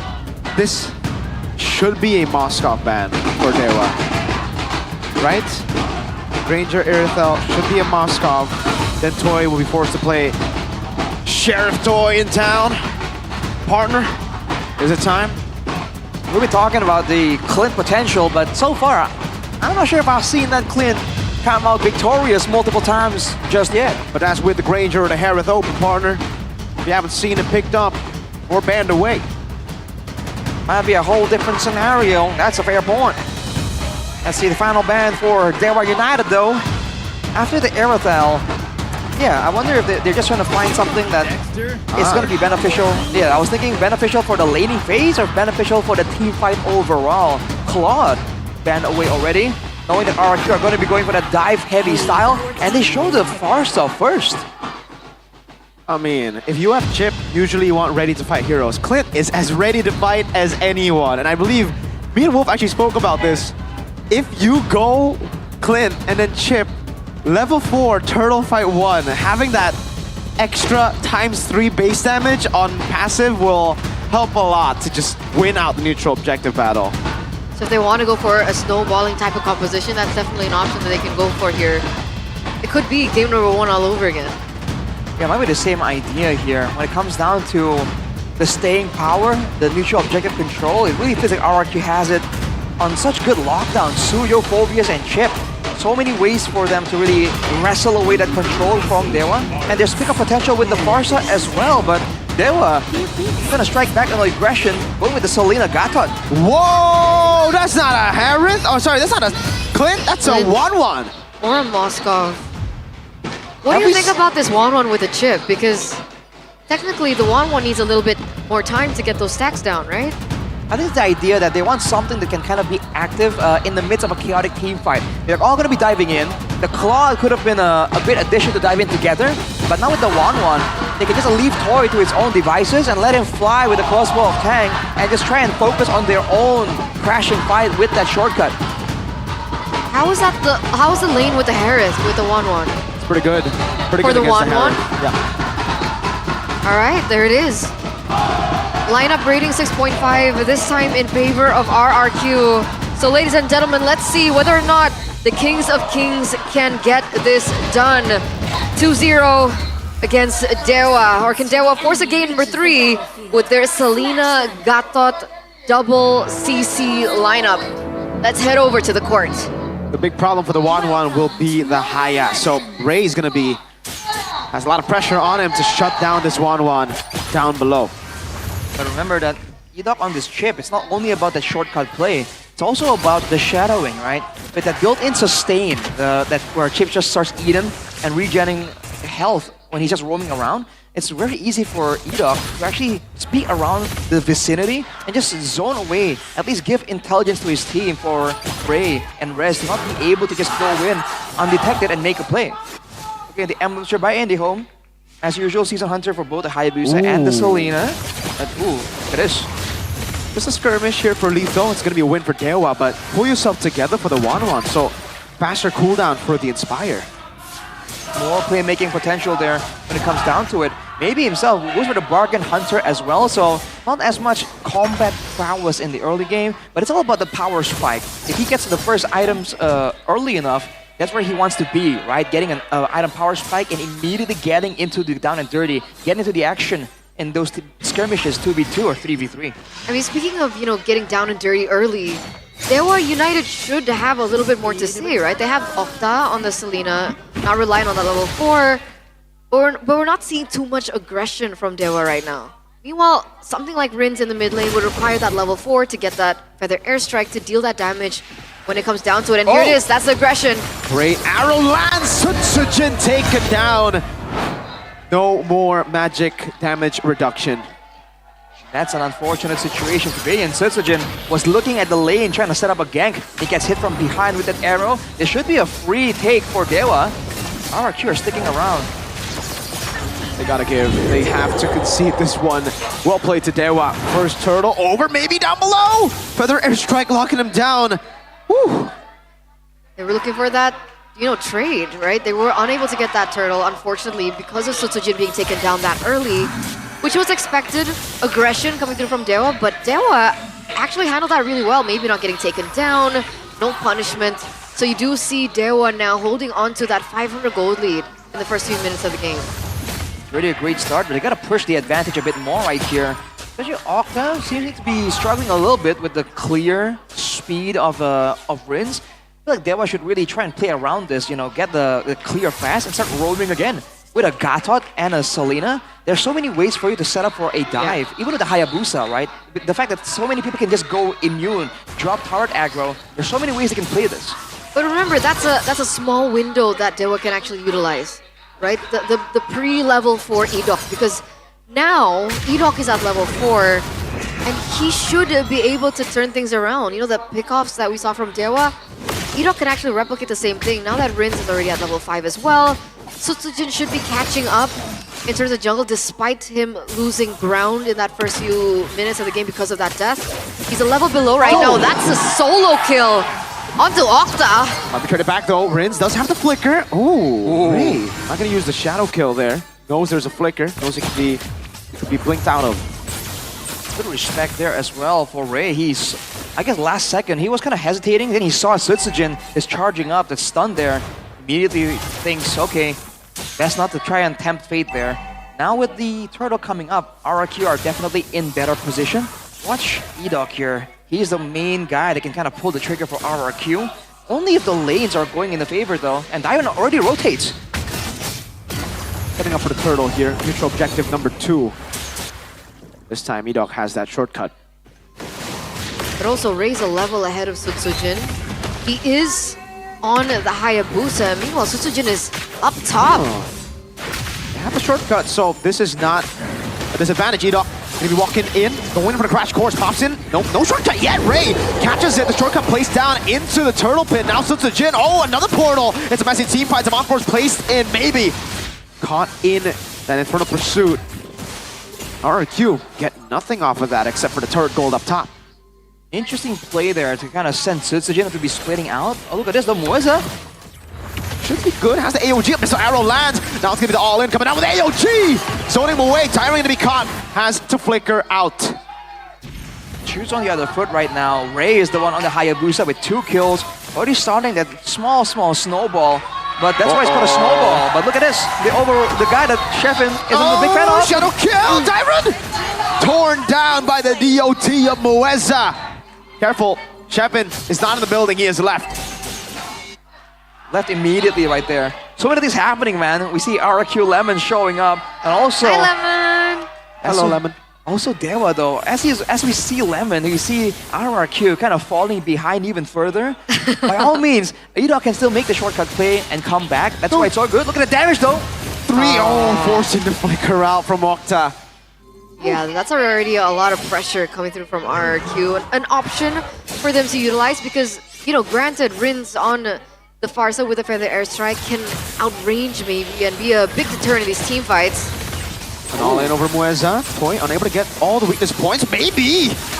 Wow, just walks up. You're seeing all the spells used up already. Just to try and capitalize, at least get a better trade back in. But look at Edok, man. He has information right now. They've just seen Ray clearing, seems like. He's definitely looking for some kind of pickoff, but they aren't really revealing the easy avenues of approach right there. What's going on? He's just staying there for a bit too long, I feel like. He's waiting for Ray. Ray knows, right? Don't know if he does. Does seem like Ray's being cautious right now. He's gonna go for the turtle. So it looked like he knew because he was sticking under the turret if you saw the rotations earlier on. So Edok is now in a position where I think RQ don't necessarily, I mean, they don't necessarily know where he is. So Sujin's looking for maybe an avenue to punish Dewa with, but still can't find it. Mueza's looking for Edok. Uh-oh, he finds him. He gets spotted. Wait a minute, there's a fight up top as well as Ray jumps in with the quad shadow. They don't know who to target, because if they go all in on Edok, Edok can just pop in shortcut and it'll be an all-in against an all-in. RQ's pressure right now, though, putting some pressure onto that turtle. Darren poke down, Ray walking out, shadow kill! Sujin gets it, but he has to die for it. Killing spree for Ray. Abyssal arrow lands for Octa down below. It's a 2v1. That's gonna be maybe by a lot of time. Dyron gets a 3-man. Pass him down. The force now in for the pursuit. Dyron walks up, gets one. Rez able to get the kill onto the back as well as Rinse falls. Dyron against 2. Dyron against 3. Jumping in front of pursuit. Not able to escape. Ray getting down there. Maybe able to bait out a few of these members. Walking up, Edok. Almost taken out. Forced to flicker out. Maybe. Flicker! 2v1 win! Wants to go for another toy! Taken down in the 2v1! Jin taking the portal, now 1v1 against Baby. Able to go into the turret. That's a kill back for the Mercenary, but Mueza and Rez have rotated down below. Mueza with a taunt. Rez zoning him away. That's a blink for Jin, dashing across the wall. Octa and Ray ready to capitalize. Abyssal arrow not landing, but a trap will. That's a bonk and a kill for Rez. Wow. After all is said and done, Ray is looking for more here. Oh, shadow kill! Ritz gets caught by the arrow! Diamond forced to go in, no flicker. Another arrow lands, but Edok takes the trap. That was so worth it for Dewa, was it not? I mean, at the end of the day, Dewa were able to pick up more kills, have more pressure on the map, and they're going to be able to pick up this turret in the bottom lane as well. Yeah, Dewa was doing a great job here, just really avoiding the chip threat. The fact that they were so good at just being concerned about the portals, right, where Edok can potentially show up. They're sending Mueza to kind of scout out. They have Octa to kind of set abyssal traps to expose RRQ as well. It seems like RRQ are the ones now just really desperately looking for a play of some sort. Because again, Edok has been shut down already, and the rest of the team can't really make a play without that shortcut, right? They're not that kind of solo chase type of team. So they was just doing a great job with a 3k gold lead. It's not a game ending by all means, but it's a great start, and they can continue to build on this. And up until this point, we really haven't felt the presence of Toy on the 1-1. Yeah. Will that change in this next neutral objective fight? Because it looks like both teams are looking to focus on it. Chain CC, Edok taken down by Octa. Sutsujin takes it now, crossbow tangle only onto Mueza. Why to revitalize? Maybe walking up, gets taken out by Sutsujin. Rez jumping in, Mueza with a taunt again. Now, it's them having the back away. Sutsujin still able to blink away, but Ray gets the kill. Now Quad Shadow again has another. Able to juke away for so much, but Toy gets the shutdown. Rez and Octa, 2v3. Yeah, 2-for-3 trade, ladies and gentlemen. But luckily for RQ, despite losing a lot less, they were also able to take down Maybe first. And I think that was a big step for them to be able to win that team fight. And then Ray was taken down, so absolutely no objective take despite Sutsujin being let go. And RQ hold on to that pressure, and they also hold on to that turret in the mid lane. RQ might want to leave the Lord available so that they can kind of predict there was movements better, allow Edok and the chip to find something more. The fact that the shutdown, by the way, was picked up by Toy is so ideal for RQ as well. 500 gold lead at this point, and now Dewa trying to find something back. Trying to blitz it. They're not going to give RQ the time to actually set up for the chip. You can hear the bells ringing here as Rez opens it up in the bottom lane. Sutsujin feeling some damage, but Rez is able to tank up so much now with the bottle out to Rins. He's just going to sacrifice himself for this Lord. Shortcut coming down. Sutsujin! The mercenary wins out the retreat battle as Diamond walks up. Mueza able to get the kill on Maybe. Is not caught without his mod force. Chased down by Toy. It's a win for RRQ, and they're chasing Octa down in the bottom lane. Sutsujin chasing him down. Soul Sever looking forward. Abyssal Arrow lands, but say goodnight to Octa. This is a massive win for RRQ. They've completely turned the tables around. It was a almost 3,000 gold lead for Dewa earlier on, and look at the gold lead now. Completely shifted over to the half-season champs. Look at the shields break one by one. Look at them going for the siege into the mid lane. They don't necessarily pick up an inhibitor turret just yet, but remember, those waves are still crashing in favor of RRQ. Within a span of 1 or 2 minutes, the gold lead went from 4k for Dewa now to 5k for RRQ. That's a massive swing, dude. And it's so drastic in such a short period of time. Now with Toy picking up a different kind of trinity, Demon Hunter Sword, Corrosion Scythe, no Golden Staff obviously, but Sea Halberd, Mueza, already feeling that damage, man. No physical, only physical damage reduction as well for the Garot Kacha. So Rins, who's been so passive throughout the game, now has a really good shot at just bursting people down. Yeah, these past two Lord takes have just been so bad for Dewa. RQ have played it really well, and it's interesting because it's literally the same approach from RQ, right? Edok comes in, conceals, is able to open up the portal, take a person down. Hopefully it's Maybe, sometimes it's not. Ray gets taken down. And Dewa doesn't seem to be adapting to that kind of strategy, that style. They gotta play within their box, and their box is Maybe. And I think they've just I think they just don't understand their win conditions here, because early on it looked like they did, but then here you're just seeing so many scattered fights. They're trying to fight RRQ without Maybe a lot of times. You know, Rez is walking up, trying to zone them away. Maybe's being left alone. Octa dives, Ray dives. And Maybe's just like, guys, don't we play for me again on the Herod? I had a power spike, I have a Holy Crystal. But also the 1-1, that's normal build for 1-1. You don't go Golden Staff. It's DHS, Corrosion Scythe. Usually you go Windtalker. Now we see more Melting Guns. Yeah, he's confused on how to refer to it, because it's not the Marksman Trinity by all means, but now with the Malefic Gun as well. So the range, speaking of range, so many avenues for RRQ to go in right now. And here's the point, the front line that was so dominant from Dewa that they couldn't take, RRQ couldn't take out Rez and Mueza. Now Dairon is the one standing tall in the front, taking all that damage, and it's no problem. So they have no control, and without control, there's less options for Octa to confuse RRQ with the angles on some of these Abyssal arrows. Let's take a look at this skill hit rate. 40.38%, 52 out of 21 hits. Honestly, his arrows were detrimental to the success that Dewa were able to hold in the early portion of the game. And it was very important. He started off a series of events just through those Abyssal arrows, looking for it again right now. But look at this, right? Dairon can just stand there and he's not phased. Yeah, that's... Oh, Toy who gets it. Gets time of the Abyssal arrow. Now Ray walks up. Substitute Blade Surge! 1 HP on Ray. Rez gets taken out. Mueza holding Dairon off, and now it's an AOG to escape. Edok still has the shortcut. It's a win for RRQ as they get the Lord. Yeah, Rez gets taken down, a Lord on the way. It's gonna take Dewa United a few more seconds if they're able to hold out. That wave in the top lane isn't crashing at the perfect moment of time, but it looks like Sutsujin has been sent to handle that. That's a 1v1 in the jungle. Oh, Lord pushing in the mid lane will be cracked open. Another wave down below. What? Ray wins it! Ray gets the 1v1 on Sutsujin. Now an arrow not landing. Oh my damage from maybe. Ray has the quad shadow on Dyron. He doesn't have the shadow kill though, so it's just a threat. Okay, just like that. RRQ take 2 base turrets, but there's a glimmer of hope right there. The solo kill that Ray was able to get. He's still a Hayabusa with 6 kills. Nothing to ignore in a game like this. Dewa though, can they find more moments like that? But that was an interesting thing I noticed earlier. It really feels like RRQ, they're not really using the shortcut to really get ahead with the pickoffs in the early game. It's almost like they used it in order to farm more efficiently, and then now it's kind of paid off when they're actually able to match with items, and Dewa can't really exert their will on RRQ any longer. They've caught up, right? It's an interesting way, their playstyle right now for RRQ.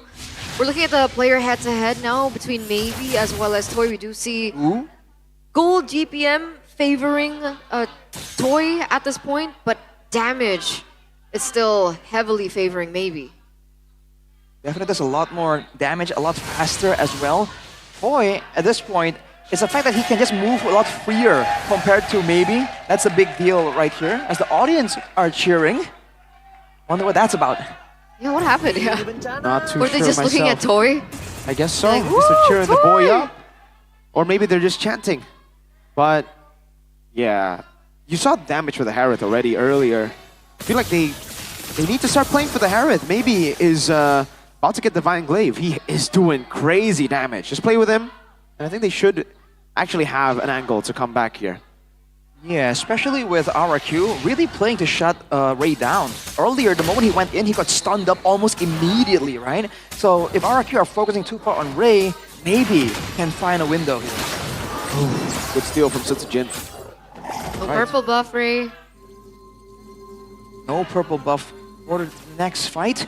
And still, they have to deal with Edok now. He hasn't been able to find surprising pickoff moments, but the macro pressure definitely is there. Whenever Dewa wants to clear the far side away from the Lord, they've been bringing 2, 3 members just on the off chance, on the weird chance that Edok is there, and he indeed is there. Yeah, Edok is lurking.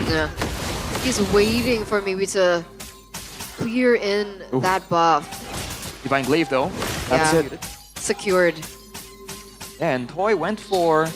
he has the Wind of Nature and the Rose Gold Meteor. Look at Edok. Oh, Edok. He's in the base. Why is he Chrono rotating Purifies, there? so if he is able to lock them down, it'll be crazy. Wait, was it in the base though? This is show of dominance. What? Whoa, whoa, whoa, whoa, whoa. Oh my lord, now Edok with the getting into that checkpoint. How did maybe get taken that low? Ray all alone, pops in a shadow kill. Over onto Rins, has the quad shadow, jumping back and forth, he gets the assassination on Rins. Diamond catching within for the pursuit 12 by Sutsujin. Weza in the midst of it all, now AOG back. 1 for 1, Rins for Ray. But that means that Dewa do not have Retribution in their hands. Do RQ want to utilize this? Sending Toy out to do some more damage. Definitely looking for maybe. That's the big point here. Ray is no longer a problem. Octa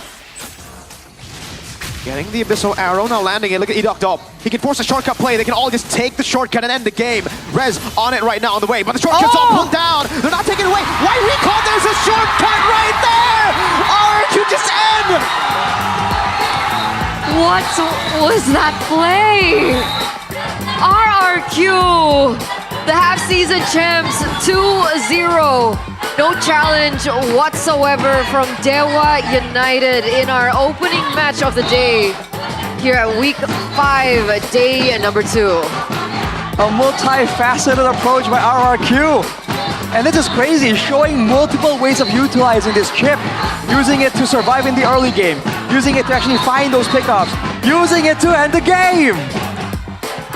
What is going on, dude? Oh my god.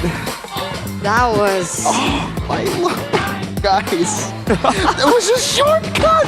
They tried to recall! No! Oh boy. That's a tough way to lose that match. For Dewa game number 2. Oh. For sure, dude. They were gearing up for a game-changing fight, a game-winning fight. Oh boy. That was so cheese. Oh, Edok, I so love it. dirty. I love it, dude. That was so dirty. I hope we get to see it in the highlights here. Because it could have been turned around, maybe. Like you guys mentioned, already hit that divine glaze. There's a shortcut. I can't believe it. Okay, let's talk to RQ. Who was the mastermind behind that play? Bude Clara Mongstar, take it away. The whole season champion. Mereka menutup leg yang pertama dengan 2-0. Wah, Kingdom langsung happy banget pastinya.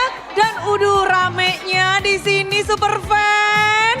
Dan kemenangan tadi game yang kedua bisa dibilang early-nya lumayan sulit. Tapi gimana Rins?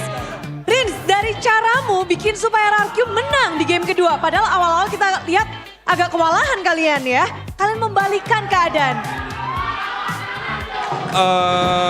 Selagi best turret belum hancur, kita masih bisa menang. Wih Dean, jadi nggak pernah ada keraguan tuh ya? Ya benar. Apalagi kita bawa chipnya Idok. Bawa chipnya Idok ya? Jadi memang kuncian kemenangannya adalah chipnya Idok kah?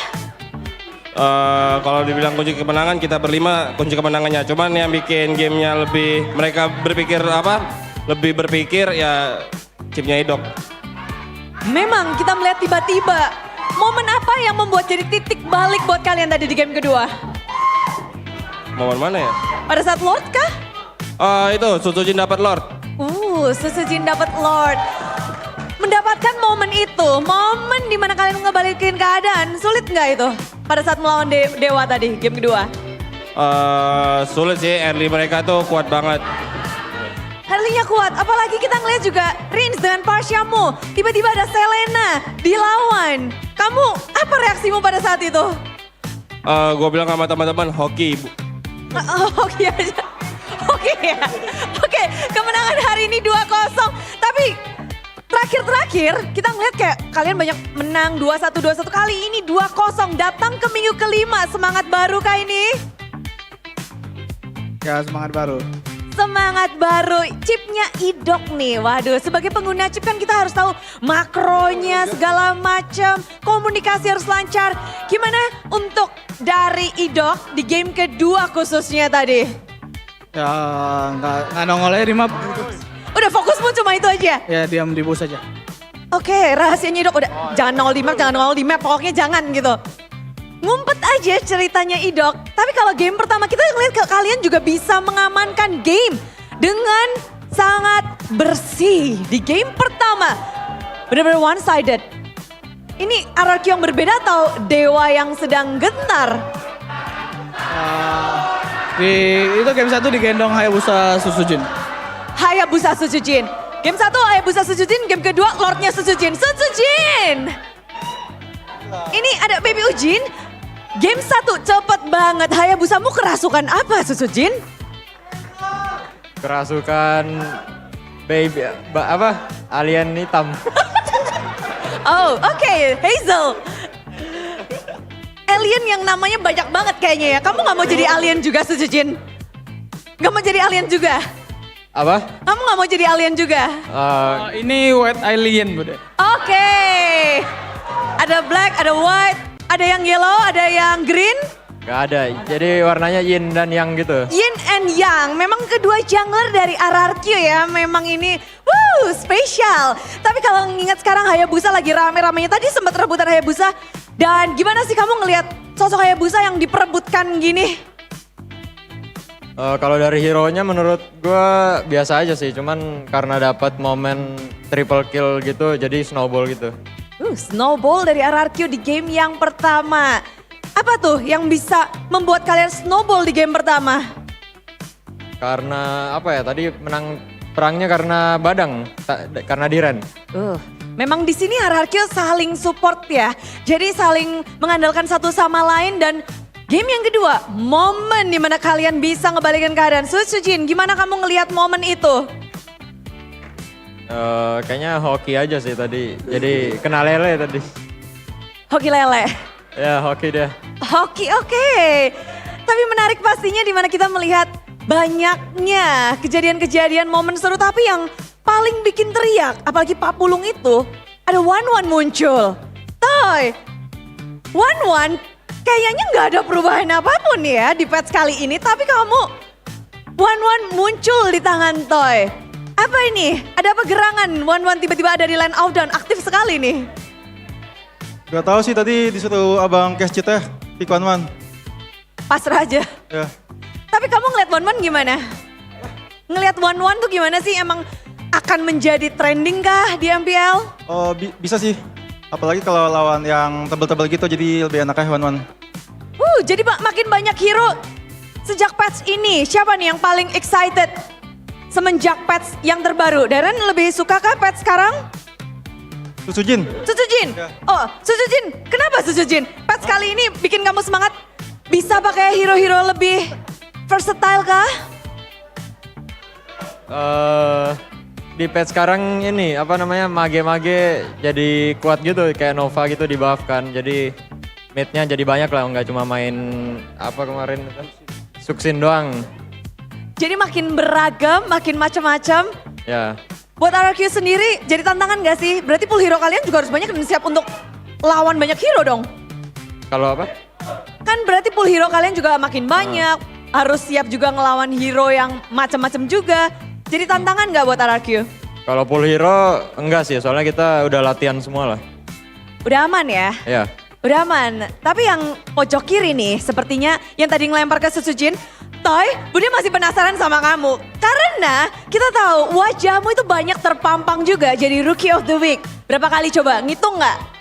Agak. 1, 2 ya? 2 kali masuk, lalu ada maybe juga yang menjadi lawanmu masuk ke dalam layar Rookie of the Week. Gimana sih perlawananmu sesama rookie di line of down? Apalagi sekarang kita tahu kalian berdua menjadi gold laner rookie yang banyak diperbincangkan. Kalau dibilang rookie sih ya jelas lebih jago maybe sih. Lebih layak dia. Serius. Kenapa? Gak tahu. Apa ya? Gue cuma ngepost doang tadi. Cuma ngepush jadi Rookie of the Week ya. Tapi ngelihat Toy sendiri, perjuangan seorang rookie kan bisa dibilang lainnya punya banyak, ada history, mereka punya pengalaman. Gimana sih cara kamu mengejar untuk, kamu pengalamannya mungkin baru season ini, tapi kamu bisa menyamai atau mengejar dari para rekan-rekan itu gimana sih caranya dari Toy? Gak ada sih bunda, paling latihan biasa ya. Latihan biasa aja? Ya. Yang penting apa? Untuk dari Toy mindsetnya apa tuh kalau setiap main atau di MPL ini? Oh yang penting ada perabah, soalnya ada ilmu hitam. Oke, bener. Dan kalau ngelihat dari dari leg yang pertama, ini half season champion nih, Lek Diren. Jadi half season champion loh, nomor 1. Nyaris bersih. Tapi kalian gak bisa dikejar apapun yang terjadi di match kedua, kalian tetap nomor 1. Mungkin ada kata-kata untuk RRQ di leg pertama ini. Kalau kata-kata itu Toy Bude, karena dia suka quotes. Kasih tahu Toy. Dia pria quotes. Gantian gak sih? Gantian gak sih? Gantian lah. Diren ayolah. Soalnya di GH si Toy suka quotes Bude, jadi Bude harus tahu. Emo boy, emo Toy. Kamu leg pertama di top nih, di nomor 1. Kata-kata. Kemenangan. Kayak biasa aja ya, Famos. Udah jadi ini ya, chat wheel-nya Toy. Tapi menarik, Diren harus jawab nih. Leg 1 sudah selesai, leg kedua. Ada tim yang dinantikan? Semuanya ini kayak jawaban dari Kingdom ya. Nyontek nih, dia nyontek. Karena kita step by step lah Bude. Jadi kayak dari week 1 dulu, week 2 gitu-gitu. Leg 1, leg kedua, kekalahan kemarin 1. Bikin ganjel gak sih? Enggak, itu kata abang biar nggak jumawa kita. Jadi harus belajar kita. Jadi harus belajar dan kalian menerima itu dengan positif? Ya dong. Agak shock dikit nggak? Enggak sih. Oh enggak? Soalnya dari abang kita coba cari tahu playstyle tim-tim lain gitu. Mantap, jadi memang ini masih proses step by step dan Idok. Kira-kira leg kedua ini akan jadi seperti apa? Bude penasaran karena lawan pertama di leg kedua tim RRQ adalah tim satu-satunya yang mengalahkan RRQ di leg pertama. Bigetron akan menjadi lawan kalian di minggu yang ke-6. Idok, lawanmu bisa kira-kira ada dua nih Dok. Vin atau Light? Kira-kira bakal lawan siapa Dok? Lawan Light. Lawan Light, kenapa lawan Light? Gak tahu dari leg 1 pengen lawan leg aja. Pengen lawan Light, tapi gimana kamu melihat kemarin performa dari Vin? Jago sih gara-gara rambut merah semua tuh. Rambut merah semua. Ini RRQ nggak mau ngecat rambut warna oranye juga? Cat apa kita? Waduh. Nunggu tumbuh dulu rambut saya Bude. Oke, tunggu. Tapi minggu ini kalian sudah selesai, sudah rampung, ditutup dengan 2-0. Idok, ayo dong penutupan untuk minggu ini. Dan leg pertama juga. Pantun boleh? Ada Puisi pantun. boleh? Ada cuman terima kasih buat Kingdom yang udah dukung kita. Ya terima kasih juga buat yang nonton RKK di Manado. Ya tetap support kita terus walaupun menang dan kalah. Kalau menang dan kalah dan yang di Manado pasti juga rame banget. Susu Jin nggak mau pakai bahasa Korea? Kamsahamnida. Kamsahamnida. Wow, inilah dia. Tim RRQ dengan kemenangan 2-0 di leg pertama. Penutupan yang indah.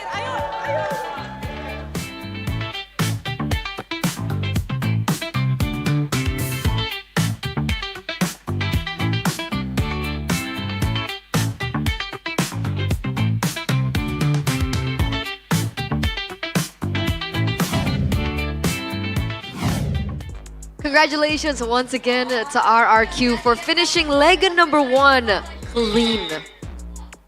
Clean. They're the half-season 2-0. champions. Well, to be fair, we already knew that they were going to be half-season champs, win or lose. Yeah. But it's it's cool. It's glad. They're probably glad It's to be glad. getting a win at with their last match. Yeah. It's glad and they're cool about it. For sure. What a way to end it though. I mean, I don't know if you want to call it clean. Dude, what was That that? was clean. That was clean. That was really Light. clean. It's so Look at the shot clean. of Jakarta, Indonesia, right Exactly. there. So It's clean. We so needed a clean. Jakarta shot. But this was the Oh. crucial moment. Was this the crucial moment? This was a crucial moment. Nice. Yeah, Oh, they boy. panicked. That was a moment of panic. I remember right when there. me and Ranger Amas went on stage to talk about the patch. Number one thing, Week don't 3, panic I attack. think. What? Don't panic attack. Don't panic attack. That is the number one thing we said for all the teams. Yes, there are going to be some new picks. Don't panic attack. But they panic attack. I think they did. They did hard. They went in for a recall instead of going into the portal. But player of the match, the man who stayed consistent from game number 1, despite that first blood kill in game number 2, is Sutsu Jin. Presented to you by the official tournament smartphone Samsung Galaxy A36 5G. And he even set up on stage. It was just luck. I got hit by the arrow.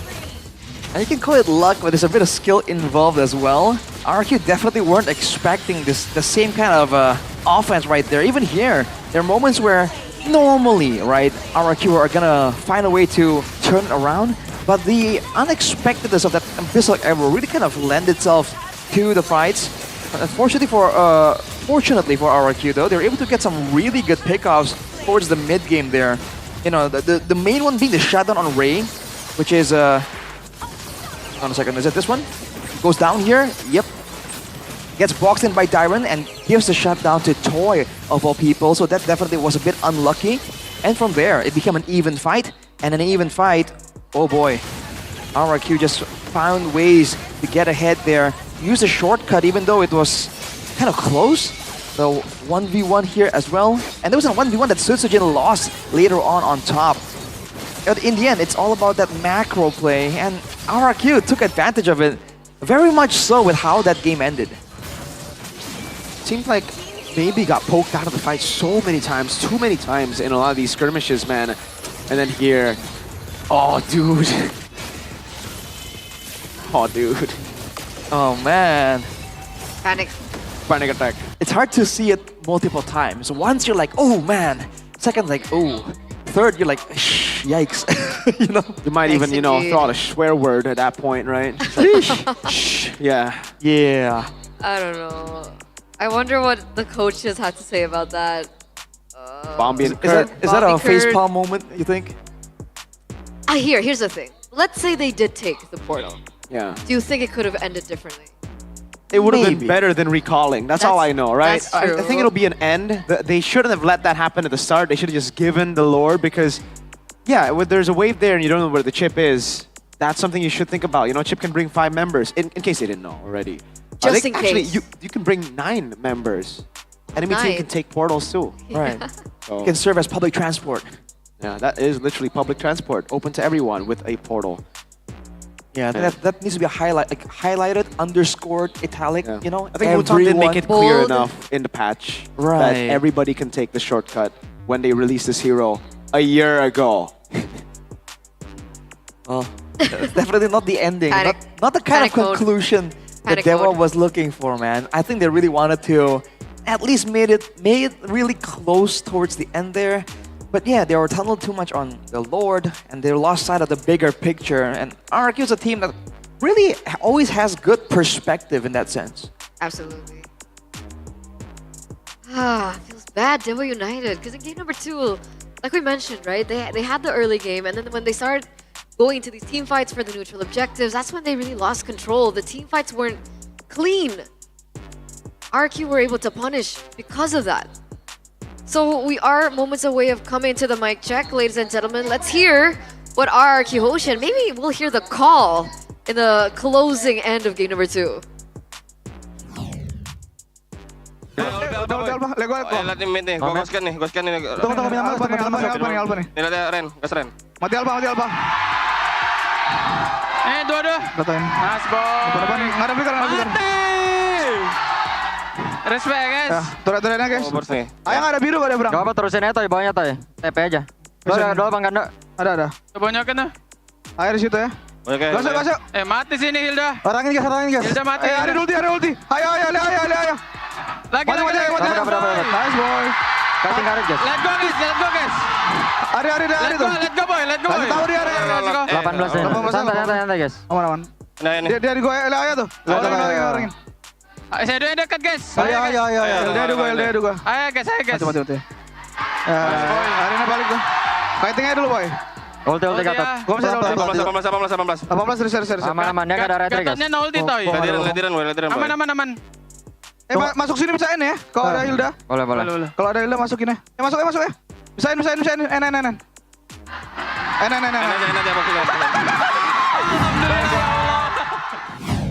Okay, so it was Edoc's call. He was like, if there's Hilda here, we can end. Okay, there's Hilda. Let's end. And then we went into the portal. Whose laugh was that? Did you hear that? No. Right at the ending moment, there was a really juicy laugh, dude. Someone was having a good time there on stage. Hey, I think it might be Dyron. Really? I think so. It was a shrieking kind of laugh too, man. I was like, whoa, okay. Well, great victory, great success. What do we say about this? I don't know. Oh man, Dewa. Only a wise man in the chat said there are no shortcuts to success. Wasn't there another wise guy? Work harder, not smarter. These are all valid quotes. It's not a good day for Dewa, but it's a good day for RRQ, especially if they have the good day ready to drink coffee. 3-in-1 They gotta drink like 5 of these, with a variety of delicious flavors. Which flavor though? They gotta drink all 5. All 5 flavors? All 5. All their players, especially the ones in the Lord Pit, they gotta drink all 5 flavors to have a good day. Every single one needs to drink 5 different. Yeah. So 5 times 5, 25. Well, there were only 3 guys, I think, in around the Lord. So 15. Let's give him 15. Okay, 15. Dewa, caffeine. Hopefully, with this bottle of Good Day, it would be the perfect companion for them in this very trying time. Right. What was your favorite flavor, Eterna? Because we're cookie people. I want the avocado one, honestly. Avocado? Realize I wanna try the it. fresh avocado I flavor. haven't tried and it yet. realize their favorite flavor is avocado. When have they gotten the avocado? They bought it themselves. Oh, I'm curious. Did they say it's? Oh well, it's their favorite. Yeah. Did they say it's good? They actually did. They did. They told us it's good. You know. But Gani likes the fantastic mochaccino. Pretty sure it's pretty good too. But along that, you know, I already have the good day. But we don't have sucro here. But we need a snack. But we don't have it here. That's true. Sucro, step up, man. We need to have sucro on the desk. We'll be snacking here on the desk with sucro. And then, so yesterday, and then Toy was, Wait, what toy? yeah, because like we're casting and eating at the same time. Ah, so you can't say toy. Triple. Like, Merkel will be play by play. You just hear like munching in the background. Yep. Toy going in. It adds to the immersion because that's what you guys are doing at home. You guys watching while having a sucro for your snack. Right? Hashtag Gasla, bro. Hashtag Gasla. Gasla. That means let's go. Yeah, let's go. 2-0. I'm still. Oh, Dewa. I'm curious to convene with our Indonesian babies. counterparts about that because usually afterwards, you know, sometimes we have different opinions, right? But this is one of those days where we're gonna be like, what you guys think? I don't even care what anyone thinks. Do we have a loser interview? That's what I want to know. Ooh. There are no shortcuts to success, Watt Eterna. or Bombi or Kurt? There are no shortcuts to success, Eterna. So yes? No. No. Okay. All right. So I guess before we get into match number 2, we are going to go on a break. So with this 2-0, we'll see you after.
aplikasi GoPay baru, nggak pakai lama, dompet andalan gamers banyak damage-nya.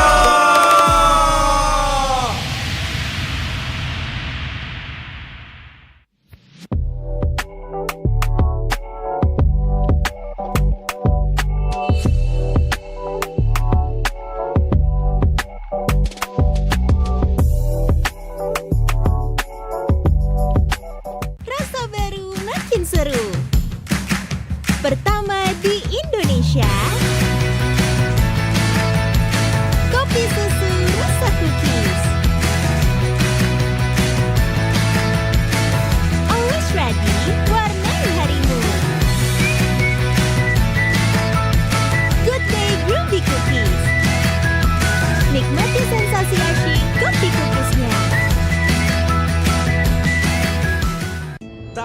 Hari tanpa mabar, main nge-lag, kerap buat ku tak sabar. Gimana mau main sampai kelar? Ini waktunya ku bersinar. Oke, let's do it. Game flash andalanku bikin mainku semakin hebat. Tim stabil main makin mulus, rankku fix naik terus. Tukar DG rings, diamond dan voucher game kau dapat. Cuma Games Max, makin no debat. Games Max Booster, kini dapat DG rings. Beli paketnya dan aktifkan boosternya di aplikasi Dunia Games.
相変わらずやかましい奴らだ。今度は背中合わせでいくわよ。よっしゃ、第7班ここに復活だってばよ。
渦巻きナルトが帰ってきたぞ。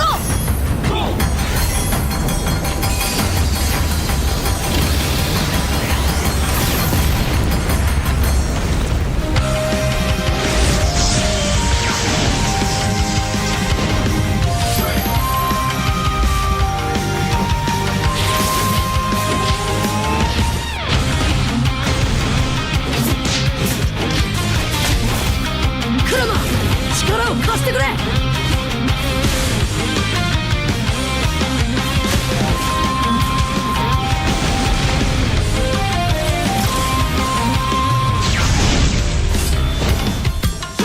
っしゃ、第7班ここに復活だってばよ。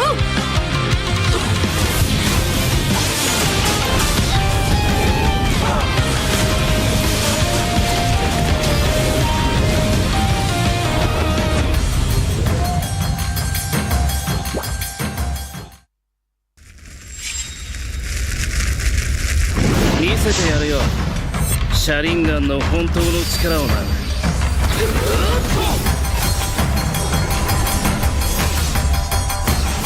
力が湧いてくる。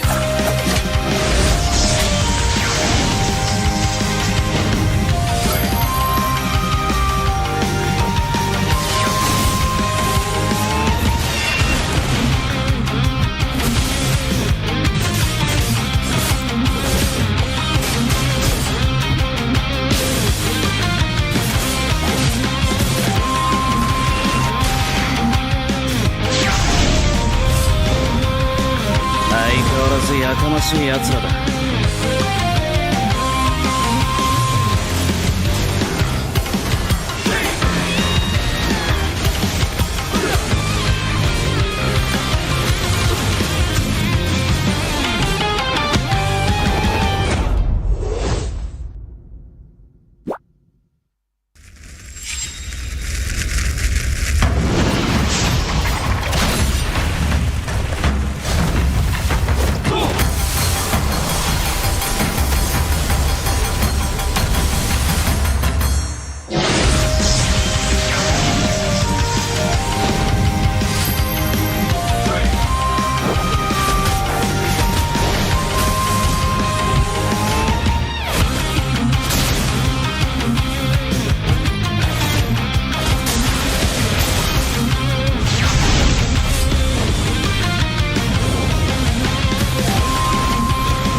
俺に任せて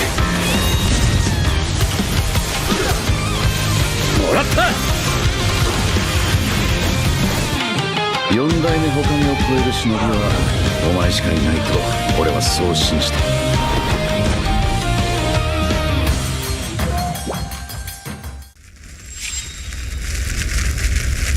みんなを守るために私はもっと強くなる。やっなら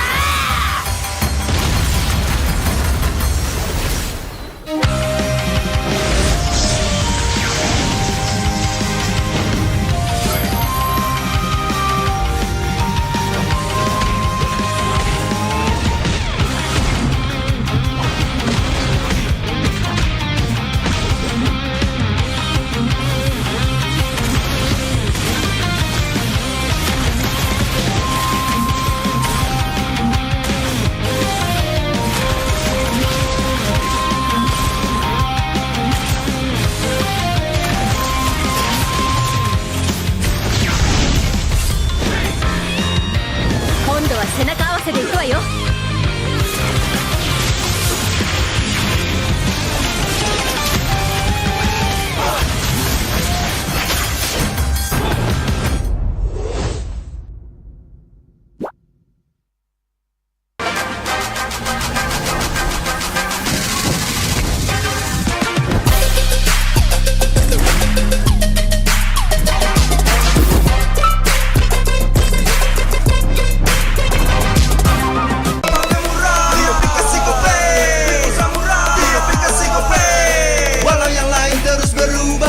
Konsisten, kasihnya pasti murah. Bayar tagihan murah di aplikasi GoPay. Transfer 100 kali per bulan. Download aplikasi GoPay baru, nggak pakai lama. Dompet andalan gamers banyak damage-nya.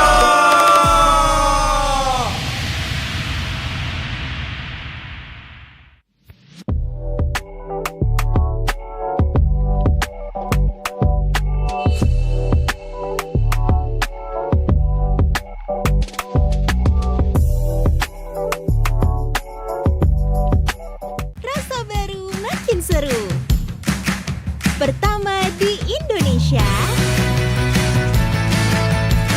kopi susu rasa cookies. Always ready, warnai harimu. Good Day Groovy Cookies. Nikmati sensasi asyik kopi cookiesnya. Tak ada hari tanpa mabar. Main ngelek, kerap buat ku tak sabar. Gimana mau main sampai kelar? Ini waktunya ku bersinar. Okay, let's do it. Game smash andalanku bikin mainku semakin hebat. Pin stabil main makin mulus, rankku fix naik terus. Tukar DG rings, diamond dan voucher game kau dapat. Cuma game smash makin no debat. Game Max Booster kini dapat DG rings. Beli paketnya dan aktifkan boosternya di aplikasi Dunia Games.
相変わらずやかましい奴らだ。今度は背中合わせでいくわよ。よっしゃ、第7班ここに復活だってばよ。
椿ナルトが帰ってきたぞ。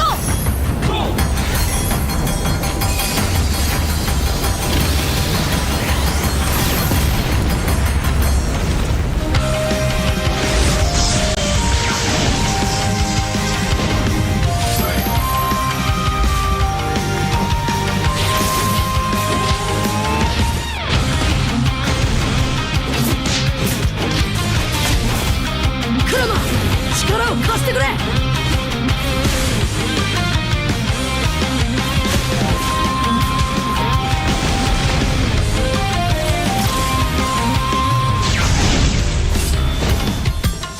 っしゃ、第7班ここに復活だってばよ。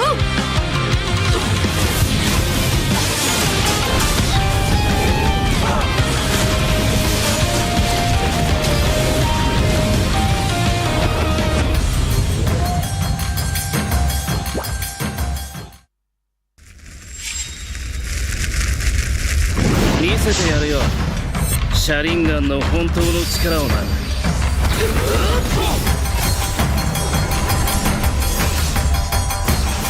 力が湧いてくる。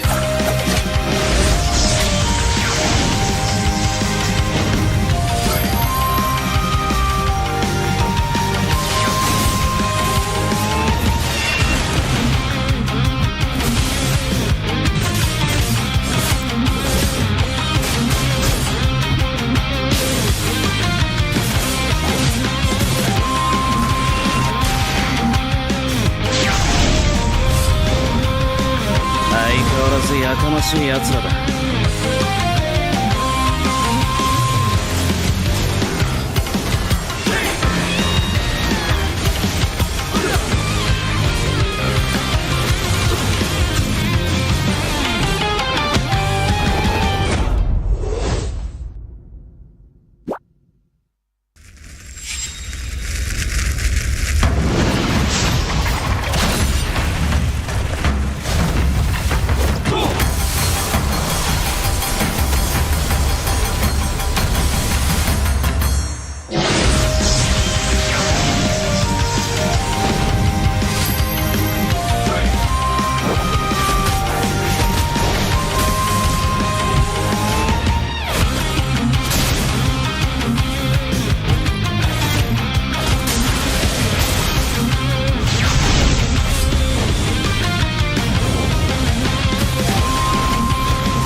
任せて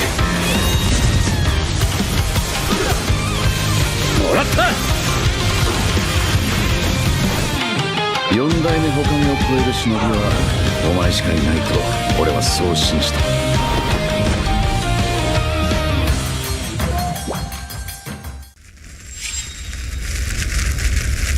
みんなを守るために私はもっと強くなる。さよなら。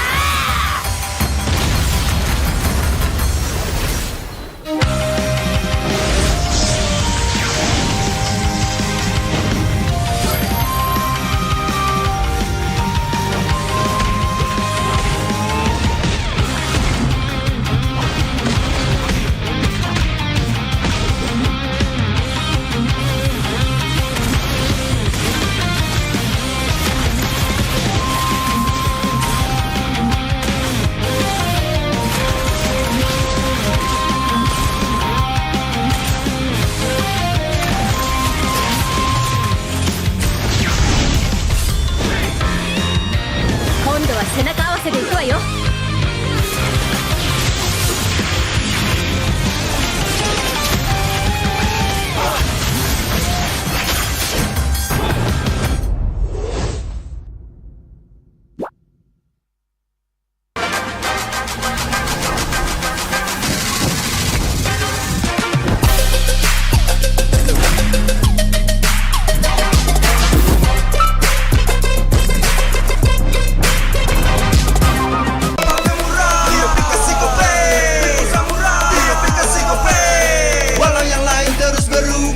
Konsisten, kasihnya pasti murah. Bayar tagihan murah. Di aplikasi GoPay, transfer 100 kali per bulan. Download aplikasi GoPay baru, nggak pakai lama. Dompet andalan gamers banyak damage-nya.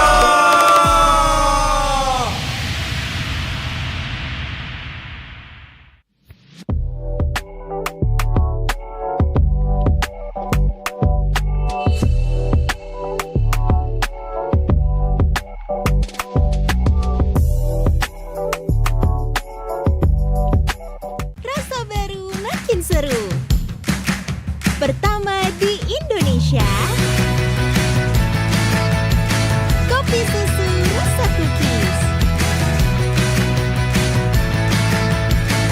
Always ready, warnai harimu. Good day groovy cookies. Nikmati sensasi asyik kopi cookiesnya. Tak ada hari tanpa mabar.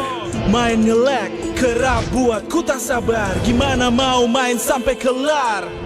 Ini waktunya ku bersinar. Okay, let's do it. Games main sandalanku bikin mainku semakin hebat. Ping stabil main makin mulus, rankku fix naik terus. Tukar DG rings, diamond dan voucher game kau dapat. Cuma Games Max, makin-makin no debat. Games Max Booster, kini dapat DG rings. Beli paketnya dan aktifkan boosternya di aplikasi Dunia Games.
相変わらずやかましい奴らだ。今度は背中合わせでいくわよ。よっしゃ第7班ここに復活だってばよ。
椿ナルトが帰ってきたぞ。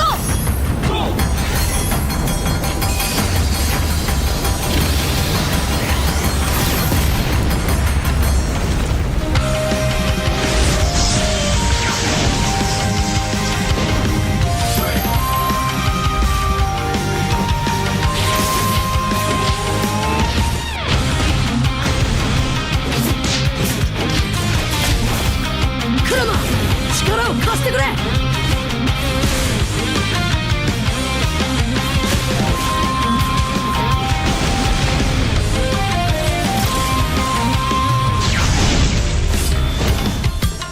よっしゃ第7班ここに復活だってばよ。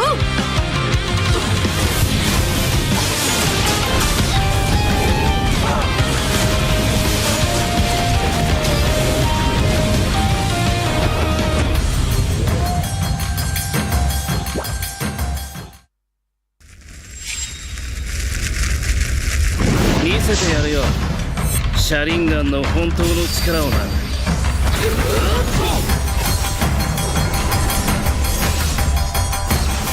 力が湧いてくる。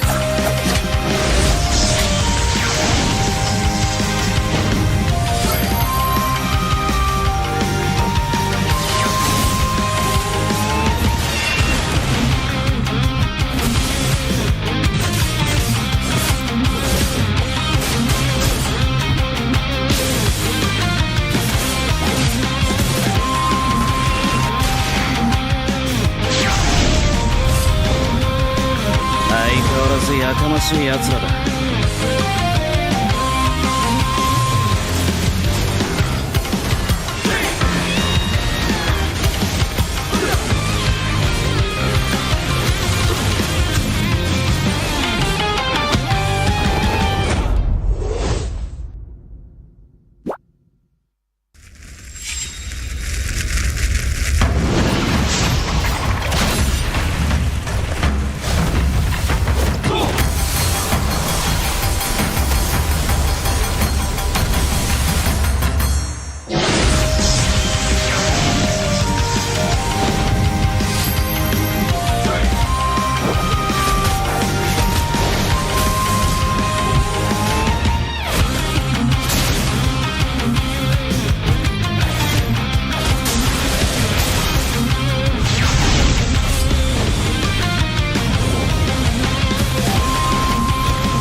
とは俺に任せ。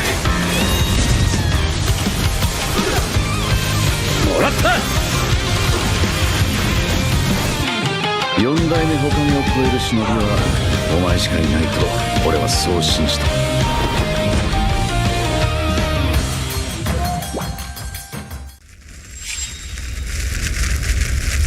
みんなを守るために私はもっと強くなる。シャンナラ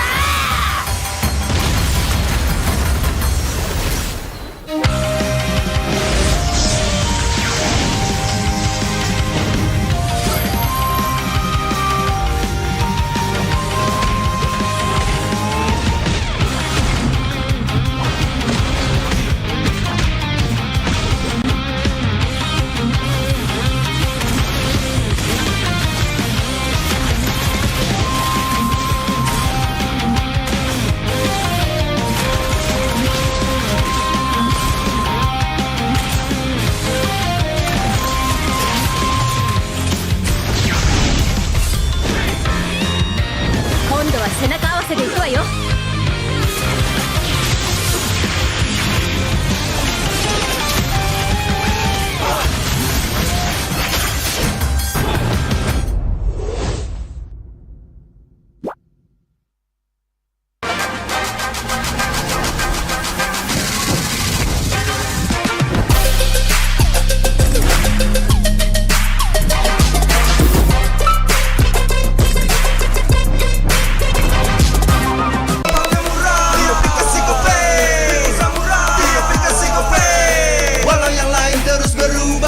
Konsisten, kasihnya pasti murah. Tagihan murah. Di aplikasi GoPay, gratis transfer 100 kali per bulan. Download aplikasi GoPay baru, nggak pakai lama. Dompet andalan gamers banyak damage-nya.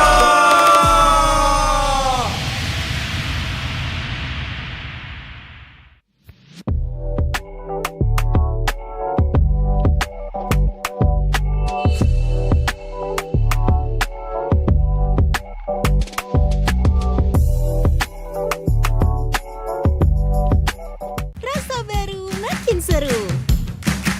Pertama di Indonesia, kopi susu rasa cookies. Always ready, warnai harimu.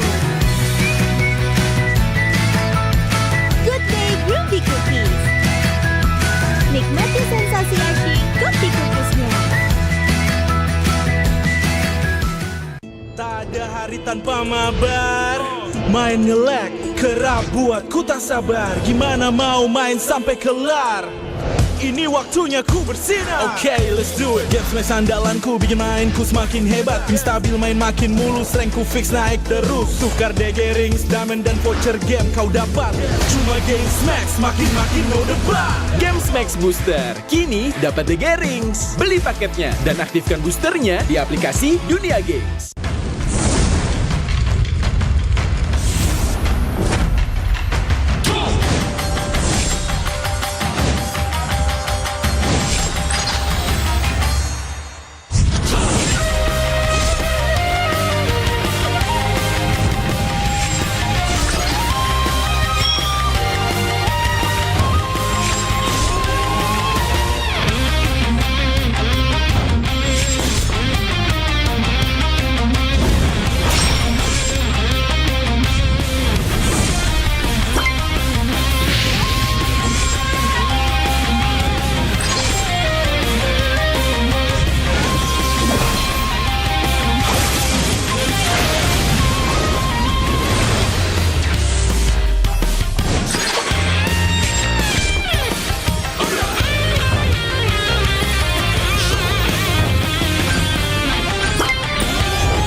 相変わらずやかましい奴らだ。今度は背中合わせでいくわよ。よっしゃ、第7班ここに復活だってばよ。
椿ナルトが帰ってきたぞ。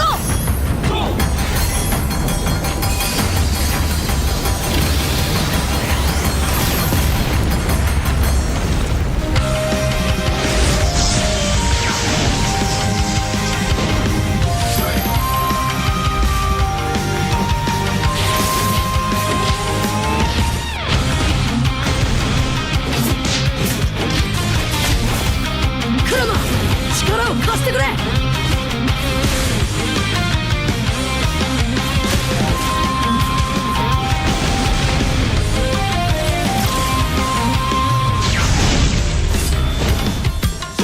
っしゃ、第7班ここに復活だってばよ。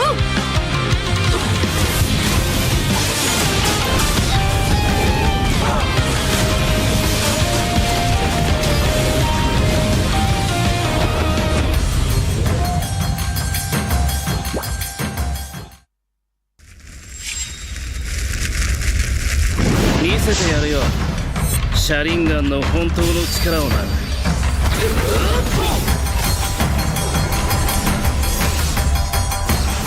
力が湧いてくる。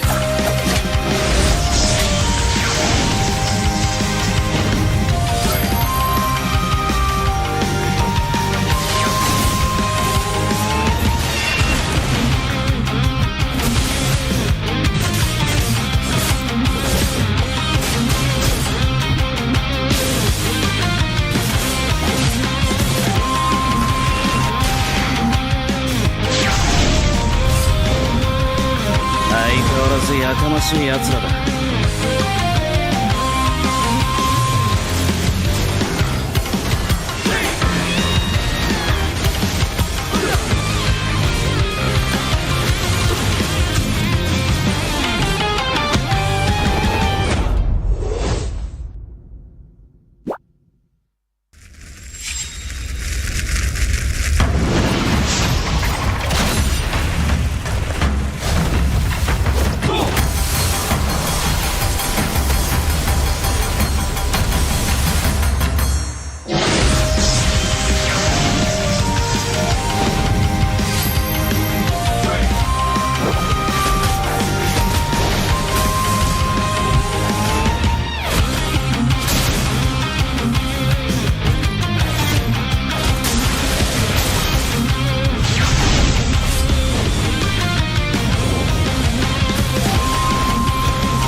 は俺に任せて。もらった。4代目他にを超える忍びはお前しかいないと俺はそう信じた。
ada keseruan crossover NBA X MPL Indonesia. Dan kalau bisa dilihat di belakang alis saya sekarang, ada berbagai macam challenge yang bisa kalian lakuin. Dan kayak kita tarik sedikit kali ya. Permisi Kak Ogi. Halo.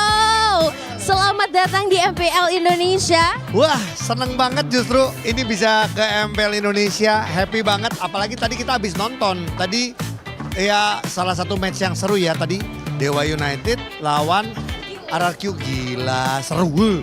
Seru banget ya, dan pastinya ini pertama kalinya Kak Ogi kesini apa gimana nih? Ya jujur ini pertama kali, pernah lihat di YouTube gitu ya, pernah nonton. Tapi ini pertama kali datang langsung dan melihat euforianya segitu gilanya, segitu fanatiknya. Sebagai pecinta basket, kalau orang kan tahu kalau Ogi senang basket, NBA, basket Indonesia gitu ya. Melihatnya bahwa wah gila ya, kayaknya supporter-supporter atau fans basket NBA yang ada di Indonesia pun harus segila fans-fansnya MPL. Betul sekali, melihat teman-teman di sini para superfans selalu mendukung dan salah satunya sudah hadir bersama Alisa juga. Halo Kak Fandi. Halo. Apa kabar hari ini? Baik, super. Super ya. Hari ini mau melihat pastinya alter ego tim kesayangan di match kedua. Gimana nih perasaannya dan mungkin harapannya? Yang pasti kita nggak mau muluk-muluk, nggak 2-0, kayak 2-1. Oh oke, 2-1 ya. Tapi menang. Jadi nggak apa-apa, tetap dikasih ke tim lawan dulu 1, nggak apa-apa gitu. Buat interview nggak apa-apa. Buat interview. Oke, kita melihat kepercayaan diri dari Kak Fandi. Tapi kalau Kak Algi sendiri nih, melihat kira-kira di match kedua poinnya berapa nih? Yang pasti sekarang sudah mulai mengerti karena ngobrol sama Fandi gitu ya. Bahwa ini sama kayak di basket, di NBA pun ada, kalau sekarang di playoff nih ya namanya best of 7. Tapi kalau di regular season nih best of 3. Wah udah jago banget. Udah jago, bentar lagi gue jadi player. Pro player. Player gak ada yang tua katanya, playernya muda-muda semuanya ya. Iya, kebetulan mereka masih sekolah atau bahkan yang masih mau masuk kuliah loh Kak Ogi. Ya Ogi kan jatuhnya dosen ya kalau bisa dia. Nah jadi emang ini yang seru sih, kayak tadi pun sebenarnya walaupun menang 2-0 tadi RQ ya.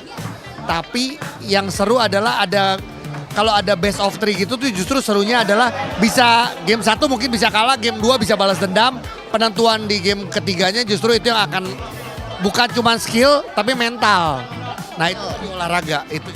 Betul sekali, jadi kita akan melihat apakah di match kedua kali ini prediksi skor dari Kak Fandi dan juga Kak Ogi akan benar adanya atau tidak. Jadi superfans jangan lupa dukung tim kesayangan kalian dan datang langsung ke MPL Arena ya.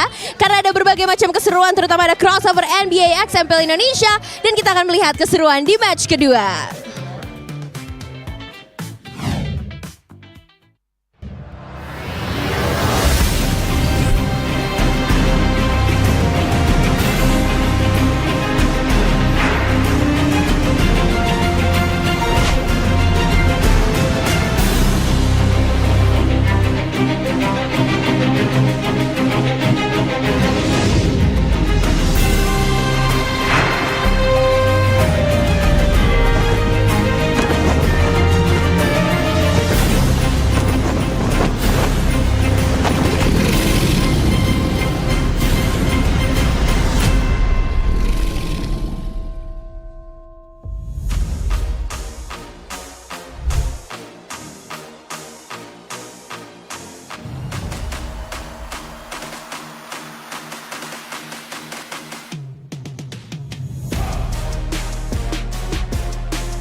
Live from MPL Arena, Jakarta, MPL Indonesia Season 15 is powered by Moonton. Supported by Esports Federation of Indonesia. Presented by official tournament smartphone Samsung Galaxy. Official e-wallet GoPay. Official sponsor, Head & Shoulders. Official coffee, Good Day. We own this. Pertarungan antara Alter Ego dan juga tim Liquid ID di mana keduanya ternyata punya posisi yang sungguh dekat. Posisi 5 dan ke-6. Bude pun penasaran bagaimana kedua tim ini akan merubah jalannya klasemen peringkat mereka. Tentunya mereka menginginkan yang terbaik. Tapi yang terbaik itu harus diusahakan. Dari tim Alter Ego El Familia, mereka harus membuktikan bahwa mereka bukan tim yang gonta, yang goyang, ataupun gentar karena adanya patch.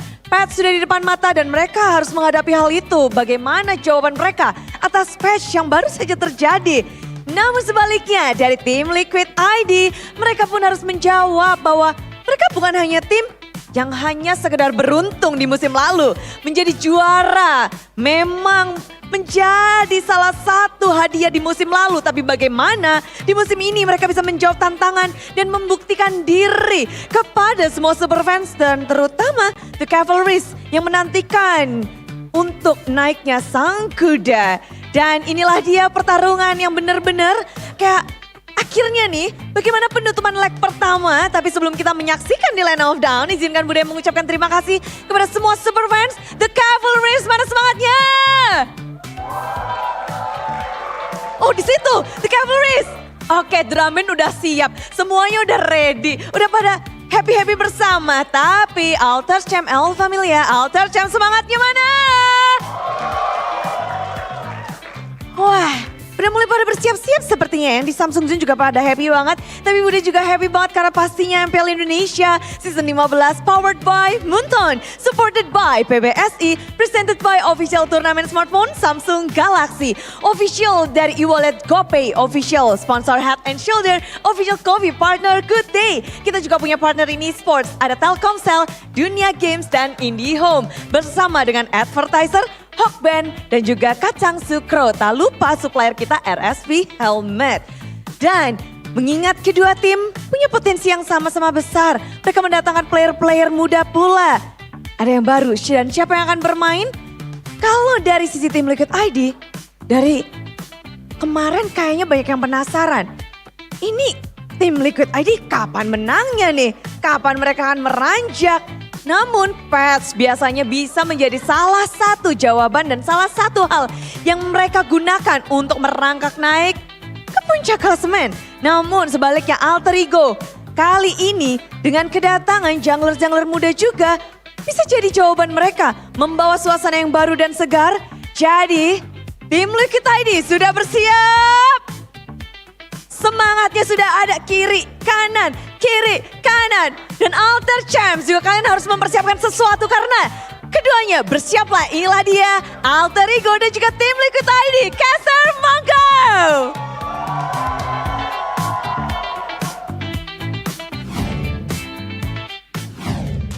Let's get it, ladies and gentlemen. Match number 2. PLID versus Alter Ego. Number 5 and number 6 currently on the standings right now. And we're going to see as we finalize and close out leg number 1 of MPL ID Season 15, whether or not the standings change.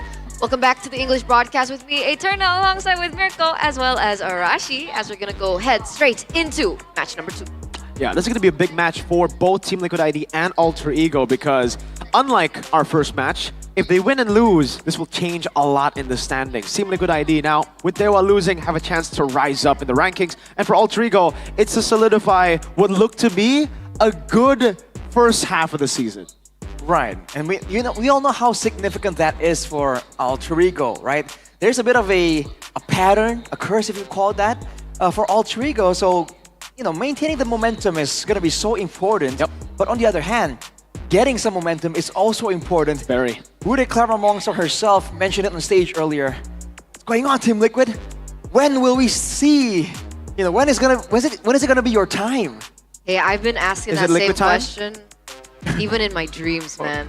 Oh. Sometimes I can't sleep at night thinking about this. But you have an MPL trophy. That is true. Right. And Alter Ego doesn't.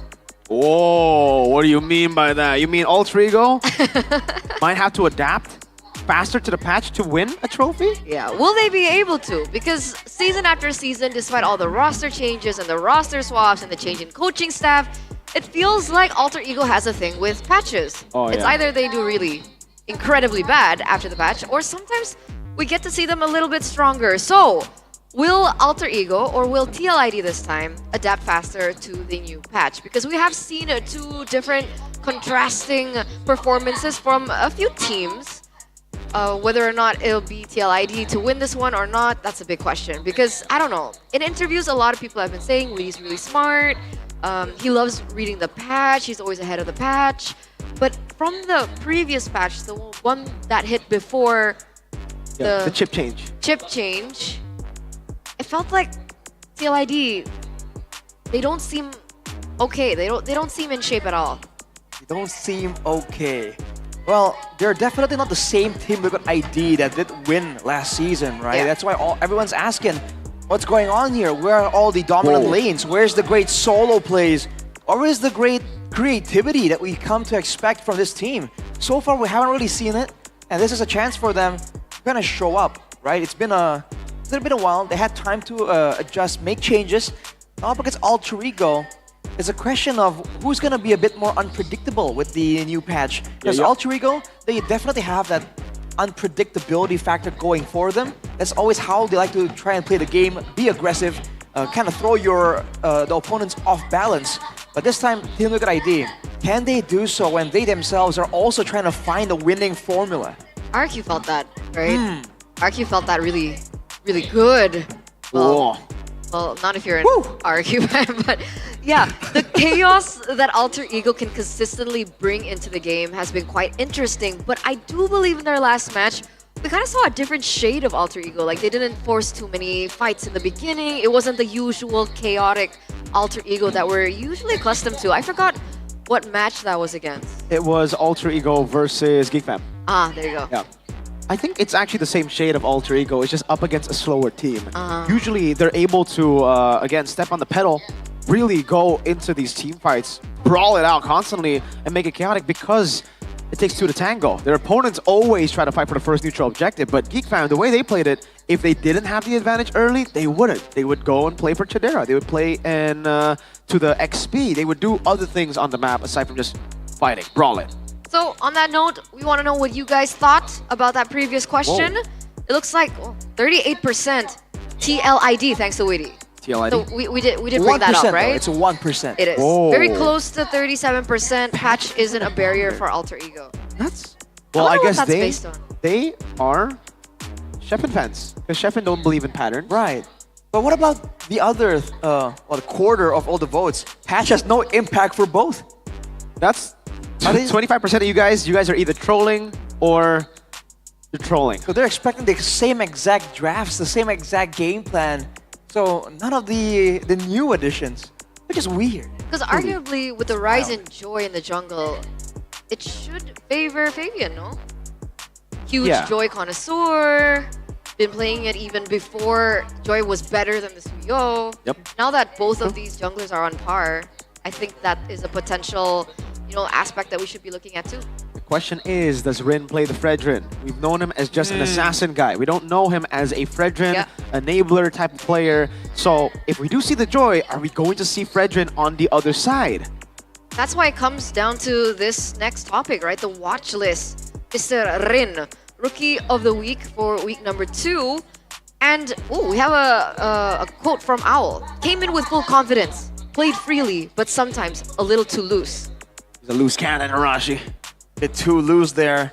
It's kind of, that's the thing there. It's good to be loose, to be relaxed, to be creative, but sometimes you have to kind of control it, right? It's the whole controlled chaos conversation. He is number 1 per minute, damage per minute for the jungling position, which is definitely a bit of an achievement here with all the great junglers coming in Season 15. Arashi, you watch Haikyuu, right? Yeah. You watch Haikyuu? No.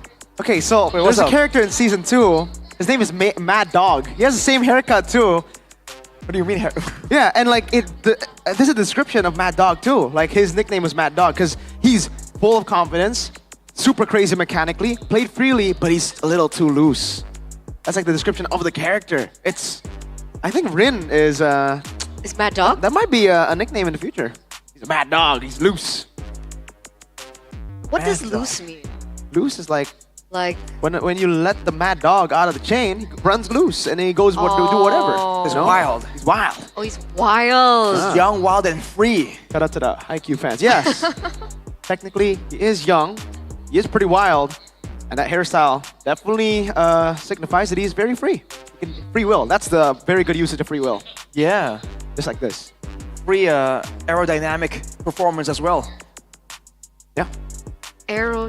Okay. You know what? Less hair, I won't less question friction with the air. Yeah, I won't guess. question it. I won't question it. That's definitely a very good point. These are some of the highlights to his play. Oof. I wonder if we get to see an example of him being loose. I mean, there's an example of him being aerodynamic right there, just flying in with the Pinnacle Ninja. And on the Hanzo, he was just absolutely annoying, man. It was such a menace up here against RRQ. This is the moment where RRQ tried to catch him, and he turned everything, along with Hijime and Dreams, around and punished RRQ instead. Leading to a lot of people, I think, really respecting that Hanzo performance, the Hanzo potential as well. With the change, I don't know if we're going to see the Hanzo still as often, but dang, in the right situations, it's just, you can see that there's very little counterplay available. So it's a bit too unfair, in my opinion, as a mage player. I'm getting distracted by the call with Celiboy from Indo. Yeah, me too. If you guys don't know, this is we have FOMO. a cool call with Sally Boy on Indo. Right here. We don't. They can see it right unfortunately. here. You guys can't see it. Oh, there he is. You can technically talk to him. It's Celiboy. Sally Boy, how's this? He's a Sally man now. How is Sally Boy? That's Mr. Elzard. Elzard? His son. Son or daughter? Son, right? I think there's no way Should he be would son. name his son Elzard. I don't know, man. That sounds really I don't manly. judge. So he was naming his son after a football player. Yeah, Chelsea legend. My friend Ferdy would love this. Eden Hazard. Sheffin as well. Gee, Sheffin, yeah. What is that reaction though? Hey man, Sheffin. Hang on a second. I mean, I love Sally Boy. It's just the club he supports. Actually, that club is bigger than Arsenal, so. Interesting. Whoa, what is this? Class alter ego? Is that what you're trying to Yeah. say? Class alter ego. For Celiboy. For Sally Boy. I'm so FOMO right now. I want to talk to him because when you guys were talking about wait, what? Young, wild, and free. That reminded me of Celiboy. Okay, fair. So he's young, he's wild, No, and he's you know, free. like prime Celiboy. Prime Sally Boy. Prime Sally. Season 6? I see. So now he's aged, wise, and taken. That, yeah. Yeah, he is taken. He is with Caius now. This is what they have left us with. They've left us with making our own topics here. But it's okay. It's okay. It's Yeah, fine. Sally Boy. It's fine. We should just translate Sally Boy, what Sally Boy is saying. From what you guys remember from... Oh, do we just want to translate? No. That's too much. It's a bit too weird. It's like we're eavesdropping almost. That's why I'm so FOMO. Well, I guess we could give our predictions for this match with these cards. Okay. Let's do that. Okay. Countdown. 3, 2, 1. Whoa! I did not expect all of us to go liquid. I thought you. I thought Arashi would go alter ego. Why? Really? Why so? Why TLID? Why TLID? Because I feel like they, on paper, right, should be the ones to figure out the patch and all that, right? And I feel like with the patch being so fresh, they might have an advantage. We all know alter ego, right? And the pattern they're trying to break. But especially after the last time we saw them, right, with how they were drafting, we weren't too impressed. And with the changes, I just feel like because of that, Team Liquid ID are gonna be able to use it more. Would that guarantee them the games? Not exactly, but I'm talking about the odds here. I actually like that he brings that up because CC first pick. Yeah. Over and over, letting Chidera's Harith go as well. Yeah. Was so weird. And they went for the same 3 picks, all of their games against CC, Big Fam. Kaya. Moskov. Yeah. I agree. I think that's definitely something we can talk about when it comes to alter ego. Their drafts have not been too good. And I'm not too sure who's doing it, right? Because it almost seems like it's way different to what we saw in Snapdragon for play. What was that? A little bird told me. What? Here we go. This is the topic that we were talking about. Perfect. Right on time. A little bird told me Okay. It's Nafari that's drafting. Whoa. Really? Not Coach Zephyr. Interesting. But that would explain a lot because it's very different. I think before Nafari joined in, we were seeing more just meta drafts from Coach Zephyr. Maybe it was with Rekt. Nafari. So he was the one behind the CC first pick. CC obsession. Right, in theory, that's it. Once again, we're stuck in this FOMO situation because the Indonesian desk is asking this issue, bringing up this issue directly with Sully Boy. We sure want to know what he's saying. We personally, all three of us, have to kind of watch back what he says on this later. But do you guys think that Rin right now can match up to Prime Sully Boy? Prime Sully. That's No, damn. That's a good question, Yeah, Rashi, right? but I think that's unfair. Alter Ego had an amazing team to support Sully Boy. It was an all-star team back in the day. True. Who was it with? Pai, Pai? Udil. Uh-huh. I Was think it Leo Murphy or Ahmad? It was Ahmad. Ahmad. And then it was Ahmad? Leo Murphy, Rome. Leo Murphy Rome. So Ahmad EXP? Yeah, Pai was gold lane. Ahmad XP. Right, yeah. Wow. Did he not move over to mid lane for a bit as well? Who? Ahmad? That was season 8. Right, even further back, huh? Yeah, so time certainly has changed here for all three. Are you saying that Rin doesn't have an all-star lineup right now? No. I don't think they have. That was I don't easy. Think, yeah, I don't think we can consider this an all-star lineup, right? They're trying to make it controversial. It's just No. yes. I don't think anyone thinks it's controversial that this is not an all-star lineup. This Okay, is then let's talk a about lineup. it. Well, okay, what's wrong with the lineup? Because Heis has been improving in the gold lane, for sure. Got his goat. goat. And then who? Hijume? Dreams? Hijume is good. Okay. Dreams is XBTR. By the way. Oh. And then Nino? Is Nino the guy you're looking at? I don't know, man. It's so weird because, to be fair, he has been put on CC first pick 3 games in a row.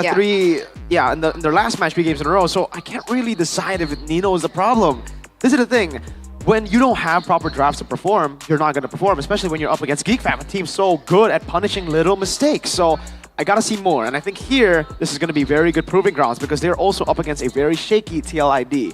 If the drafts continue to be questionable or if the drafts are good and the players continue to be questionable, then we know what's going on. Because mechanically, I think Alter Ego are great. It's just a lot of times when they don't get those fights, the macro dips. And on the note of shaky players, who's going to be playing for TLID in the gold lane? Is it still Kyo? Is it Aaron Shiki? I think it'll be Kyo. You think it's going to be Kyo? Because we've been seeing just them swapping things out. I've heard a thing or No two. explanation. Ooh. Yeah. What little bird? I mean, what did the little bird say? I don't have a little bird telling me info. I do have a big horse though, because Liquid telling me stuff. Big horse? A big Yeah. horse telling you stuff Yeah. Interesting. that you can't share on I broadcast. unfortunately cannot share what the big horses told But me. you Membership said it on was Upload. Kyo. I think it's going to be Kyo. Oh, sus. Yeah. It's Kyo, it's Kyo. Well, seems like it. I have no. Then I shall. I have no say birds, no horses. Alter Ego will play Gebe. Oh. No, I don't. I gotta throw you guys off. Oh, hang on a second. Well, yeah. So I have no whisperings, but I think it has to be Kyo as well. At least for now, until we've seen a bit more coming out of Aaron Shiki. That's for sure. But in the jungle, since we're talking about Rin so much, Flavor Flav himself was the star jungler. He was. What was he able to actually get last season? It was a rookie of the season. Rookie of the season. And there was one more thing he got as well. I think he was regular season MVP. Yeah, I think he was so. both rookie and regular season MVP. Yeah, so right now, ridiculous. Current state for both Rin and Fabian. Who do you think comes out on top if both teams are equal in draft? Fabian. Still Fabian? Fabian. All right. Yeah. So by all means, they still have that notoriety. People still believe that they got it in them. So what do you think is the main problem there? Is it just actually like game plan? Is it draft? Is it more game plan or more draft? I think it's witty. Yeah, that's a good one. That's a good take. Just witty? I think it's a witty problem. The brains behind, like Alter Ego, I'm sorry to say, but it does feel like they're all muscle. Like they're just mechanically really good. When it goes their way, when they have that snowball going, they know how to close games. But when it's closer, when it's even, it gets really tough for them to think of creative ways. Meanwhile, for Team Liquid, behind, ahead, we've seen them come out of, I think you mentioned earlier, when they have the Nolan, when they have other picks, they won't go for it. They won't fight for the first neutral objective. They can trade. And sometimes lately, when I see TLID play, it feels like the call is off. from Weedy. And I don't know why. What's wrong with this kid? Is he like overthinking in the game? Come on, man. Yeah, because we are hearing a lot of talk about how people are thinking that, hey, Weedy's supposed to be this flexible, wise, cerebral type of player, but he's only been doing really well on pick-off heroes, which is, in theory, should be the strong suit of the knowledge-based player, the wise guy. He's never been an initiator though. Like he's never been an initiator, so I feel like pickoff it's fine. In the past, it's like high-lows, I guess enablers in a way, not just pickoffs. Yeah. Oh, it looks like the players are ready though, ladies and gentlemen. We're gonna kick things off with TLID. Our defending champs right now, unfortunately, at number 6 on the standings. And the big question with this next upcoming heated match against Alter Ego, will they be able to climb higher than they have been already? Whoa! We're starting things off with him. In the gold lane is not Aaron. It's the man with a sign. Let's go, Liquid Kyo. Immediately bursting onto the scene. Big shoes to fill, but he's done a great job so far. But who's walking up? Oh, that's the ghost of Jakarta. That's Yehezkiel. Love Cavalry. That's pretty cute. That's pretty cute. Let's welcome up the next player. The man in the XP, Prince Aran. Prince Aran back to make a scene, the dominant force in the EXP lane. Is he gonna be able to do it? Because up next, bringing the groove to the cavalry, Flavor Fave. Let's see what's on his sign. Hashtag Sigma. A Sigma through and through, man. Finally, the leader, the main man, shot calling, Witty the Wise. Sign up. What? What's on the sign? Sign up, I guess. Sign up? Witty, your writing's too small. Make it bigger. Make it bigger. But there it is. Main 5 walking up. We see Kyo in the lineup. No Aaron Shiki. And on the other side, number 5, Alter Ego. They're looking to shake things up here in the Land of Dawn. And after the patch, big question remains. Have they adapted? Have they adapted indeed, man. Let's welcome them to the stage one by one, starting up with... Oh, look at the steps, look at the moves. That's Gani's GOAT, that's Highs. Gani's GOAT, GG. Already doing so much better right now in Season 15, along with... Oh, the star of Alter Ego, Hijume. Looking great with the flexes. We've seen him on the Selena as well. The flare, and if we're talking about flare... Don't say yes, say the no. Nino used to be the young kid on the block. Now he's the veteran. The new kid on the block is young, wild, and free. That's Rin. Mr. Rinaloy, hot-blooded jungler. But let's not forget, when you go to sleep, you have to dream. That's Mr. Dreams.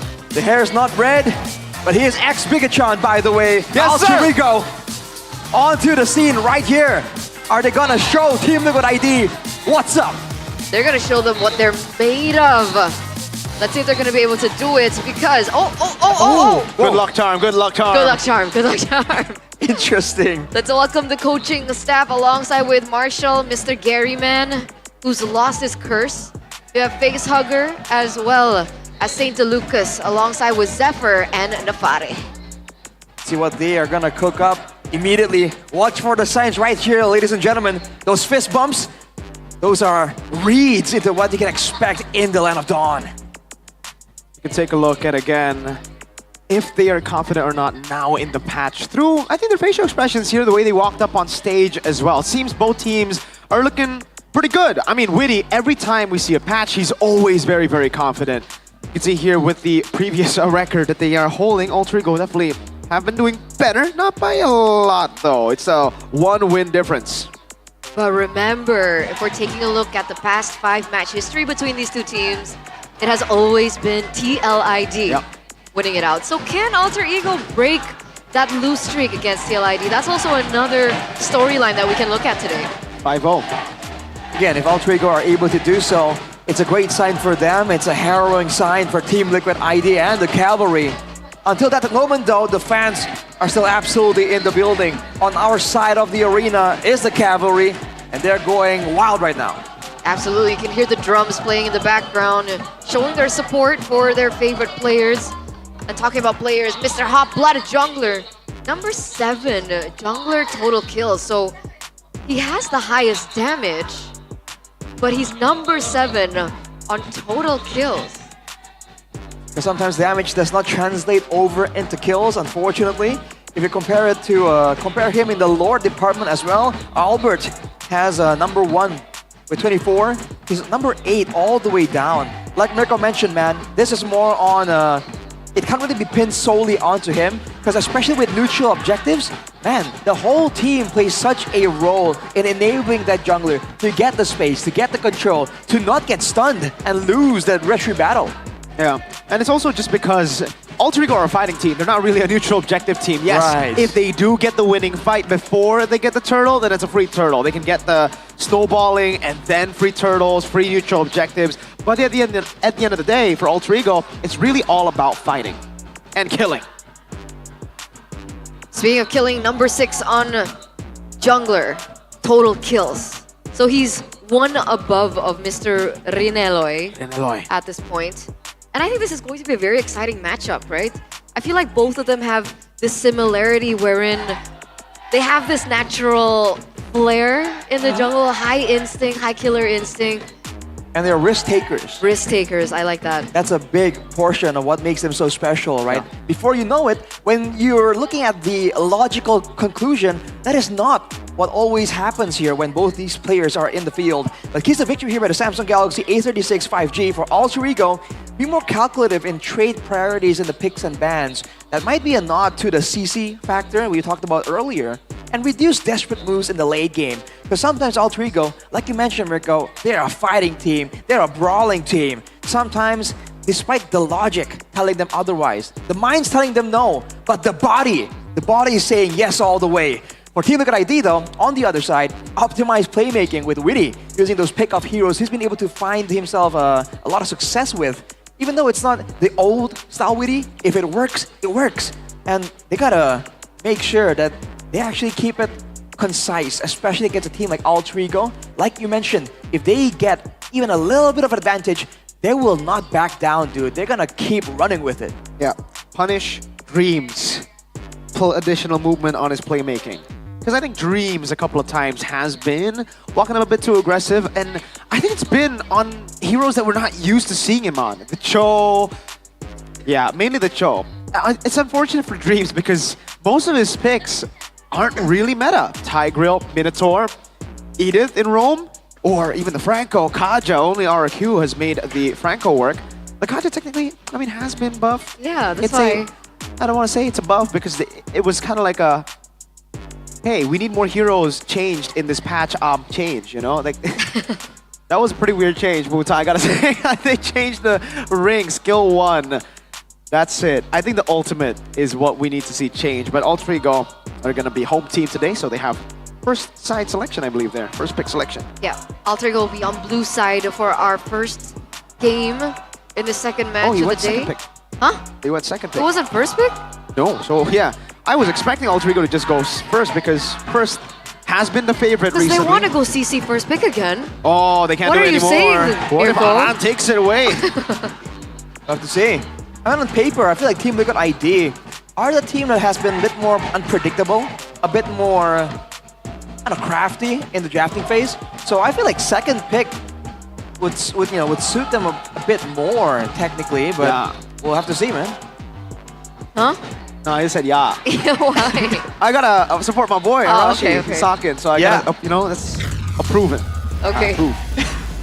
Drafting phase though, for game number 1, presented to you by the official tournament smartphone, Samsung Galaxy A36 5G TLID on a blue side. You can already see the bans coming through. Hayabusa, Phoveus, Luoyi.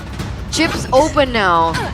Alter Ego go for the ban onto Joy, Jushin, and the Fanny, but the Harith actually becomes the priority from TLID. Man, these picks are coming through really quick. Wait, where's the CC? I'm not gonna go CC Arashi. Oh, ho, ho. Granger and Selena. Selena first pick. Is this a sniping composition Alter Ego are trying to get? It's a Harith. it might be the good approach here. They don't want to give him the all-in the German force at all. But yes, these bans and picks are rolling in really, really quick. But the chip is available. It's left open. I Wow. literally invented one. So they're thinking that they want to go for the Selena to counter the chip. The Suyo makes its appearance here, despite the fact that, again, it has been nerfed. Fredrin for Rin. That was a big question for us. An assassin player, can he make the Fredrin work? Wow. Rin. Talks about proving grounds, right?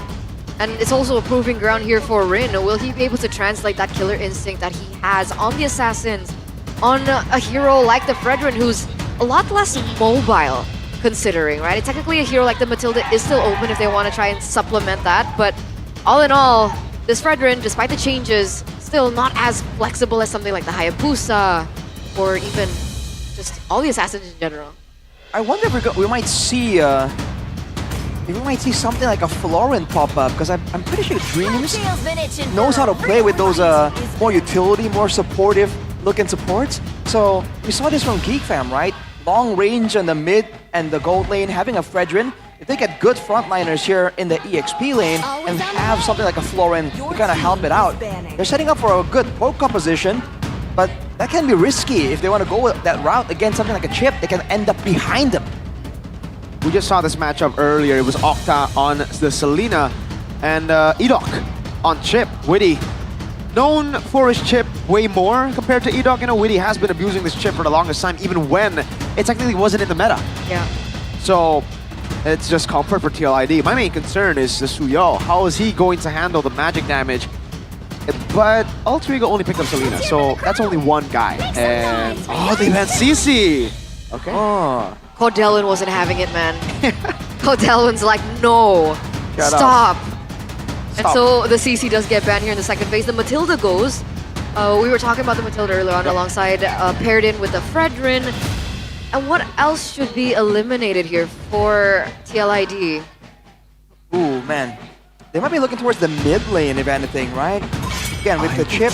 Oh, never mind. I was wrong. I was thinking AoE crowd control, that should be mid lane, but Selena is already there, so Arlet gets banned out here. There's good synergy with the Fredrin as well, because, you know, crowd control with that vengeance from the Arlet. It's a lot of damage potential, but the Ghost... Oh, whoa. Ghost of Jakarta won't be banning that Novaria. Not just that, but this is a triple combo that we're looking at here. We have the huger hitbox, not just for the Granger, but also for the Selena. Nova, Selena, Granger. That's range, that's poke. Alter Ego, I know there's a collaboration with the NBA currently, but I don't think you can just shoot three-pointers the whole game. Against Chip. Against a Chip, he's going to try to slam you down. I mean, technically there's vision in this setup, right? Oh, there's a lot of Novaria can Astral Echo, open up the map, and so can Selena with the Abyssal Traps. So Selena roam, yeah? I don't know, because we've seen Novaria roam before. Yeah, that's true. By all means. If that's the idea, they're going to have a lot of wave clear available to them as well. Team Liquid ID with the more straightforward composition. Go for the Farsa as well, so a lot of potential to catch, to burst down the squishies. For Alter Ego's final pick though, is it possible that the Fredrin's going to be the only tanky guy? They must be planning on something tanky in the EXP lane. A Hylos perhaps, considering they've already taken away the CC. Yeah, they gotta go for some tanky dudes. You know, the Fredrin won't be able to frontline all alone up against this. So much artillery for TLID. So what are we looking at? Other than the Hylos? Just Hylos? I think just Hylos here. Because Glue's global banned. Yeah. Right. Can't see Glue. Hilda? Something they can do is crowd control to everyone and still be tanky. Badang, maybe. My mission is to protect Hylos. Yeah, best choice. But by the way, this isn't gonna be an easy game for Yahez either on the far side. Yeah, no, with him being stationary with the Feather Airstrike, we've seen it earlier, right? When Rins was on the Farsa, taking those long distance shots again and again. It really depends. If they get a snowball early, this is going to be the easiest game for Yeskill. One Feather Airstrike and they're gone. They're not going to fight. You're right. That's true. But that's only if they win and snowball in the early game. If they don't, that's a lot of shots to dodge, man. We've seen a lot of teams actually fall short in the early game against a Selena. So, quite concerned, though the lineup rating does favor TLID 7.1 as compared to 4.8 for Alter Ego. And the question remains, ladies and gentlemen, as we get into the final match of leg number 1, can Alter Ego finally break their lose streak against TLID, or will it be just another point in the books for the Cavalry today? Make sure you keep your eyes open for the jungling matchup. So many that can swing in the blink of an eye. And in the positioning, whenever the first turtle pops up, watch where both teams kind of position. Because if Alter Ego don't get a proper front to back, it's going to be a tough time for them. All right. The other game, you can see the assistance with the clearing being attempted by Alter Ego. Flicker already. By the way, Novaria rolled. Yeah, it's Dreams on Novaria. So it's actually Hijume on the Selena as a mid laner. Curious to see what the emblems are looking at, especially for the Novaria here for Dreams. The Rupture with a Wilderness Blessing. And for the Novaria, additional movement speed can translate to more damage with how the Astral Recall actually works, the second skill. But aside from everyone else, there's only the Hylos going with the Focus and Tenacity. Ooh, look at this, Dreams! Cut down, has the Queller. No, he doesn't. Goes back into the camp and gets it. Abyssal Arrow lands. Not much he can do there. Well, this is the concern until later on when Alter Ego are grouping S5. With the Hylos being in the hands of Nino, no one's going to be tanking a lot of this damage in the early game. So the moment Team Liquid ID can get to a point where they can even land a single stun. Another one, Flicker burnt. Highs Hijume, both the H's of Alter Ego. No, Flicker, Rin. He's out of the bush, Witty. Sees him, Rin wants to go in with a taunt now. Gonna be stunned up. Another arrow from Hijume, first blood to Alter Ego. Dreams actually picks up that kill. So it's on the Novaria, it's not on Rin, it's not on Hijume, but it's still a kill. And it's still some pressure that they have over TLID, considering that for the first few minutes we've been seeing, yes, Alter Ego, they have the damage early game, especially with the Selena, not relying on level 4, very strong, even level 2, but they weren't able to kind of tank in the damage. So I'm wondering how this next turtle will actually go, considering Yeskill is already at level 4, and it seems like he's in position to make something happen. They're gonna hold on to it. Aran! Flicker Earth Shatter for the airstrike from the side as well. Now Primo Ride with the help to revitalize. Nino still staying alive, but Yeskill takes him down. Now it's Nino next in the chopping block. That's a dead horse. They go down one by... Oh! Whoa! 3-pointer, no Flicker on Hijume! Free kill for Fabian, making a free purple buff too. That's some points traded back and forth here. 1-for-2 trade. Aran goes down in the grand scheme of things, but... Not too free. Highs coming down all the way from gold lane to help Rin. Team Liquid ID overstaying their welcome right there. But Alter Ego already gets exposed for their biggest weakness. The guy who is trying to red tree is the guy up front. When Rin was taking all that damage, there's no way they can allow Rin to survive long enough. Not just yet. Again, if Alter Ego starts snowballing, that might be the case. But Onwawa actually the only one predicting for Alter Ego. Really? Talent prediction here in by GoPay. Everyone for TLID except for Onwawa 2-1. Very curious. That's not a scenario we see too often, actually. It's usually Papulong versus the world. Yeah, we have an imposter in the Indonesian desk. That's not Papulong. To be fair, it is because TLID are lower in the standings. So, well, it's just he always favors the underdog. Yeah. Now it works different. Underdogs are kind of favorites sometimes depending on how they performed last week. What happens when the league is it's so competitive at the current time. But yes, for Alter Ego here, with some items, then Rin and Nino are going to be able to tank so much more. But Team Liquid ID also are going to be able to deal so much more damage. Kill! But the airstrike forcing Dreams to escape with the flicker. Astro Echo Highs doesn't have the Rhapsody, or doesn't have the Death Sonata rather. Luckily, Kyo is still able to get out, but will Witty be able? Oh, okay. That's a lot of damage onto him, half health, but he's still surviving, maybe? Oh my god! So much artillery! Hijume! Flickers forward, gets the kill with the Abyssal Arrow landing. Now TLID on a turtle still, they want to blitz it. Nino right there, trying to prevent this from happening. Pops in Revitalize, Sony has healed away as Fabian is able to get that Soul Sever combo. Rin, not there in time. Glorious Pathway coming out with the Abyssal Arrow. Aran locked down, able to flicker out the safety. Rin with a poke through the wall. Shortcut, Witty goes in, crash course. Hijume down, Fabian takes it. That's a Queller on Dreams, who gets a shot on Yeheskiel. He'll survive though. That's one more shot and he's gonna be taken down. But yes, TLID will be able to pick up that neutral objective. Whoa. Aran goes in the portal there. Yes, Keel goes in for a recall. And no casualties just yet. Meanwhile, 2v1 situation.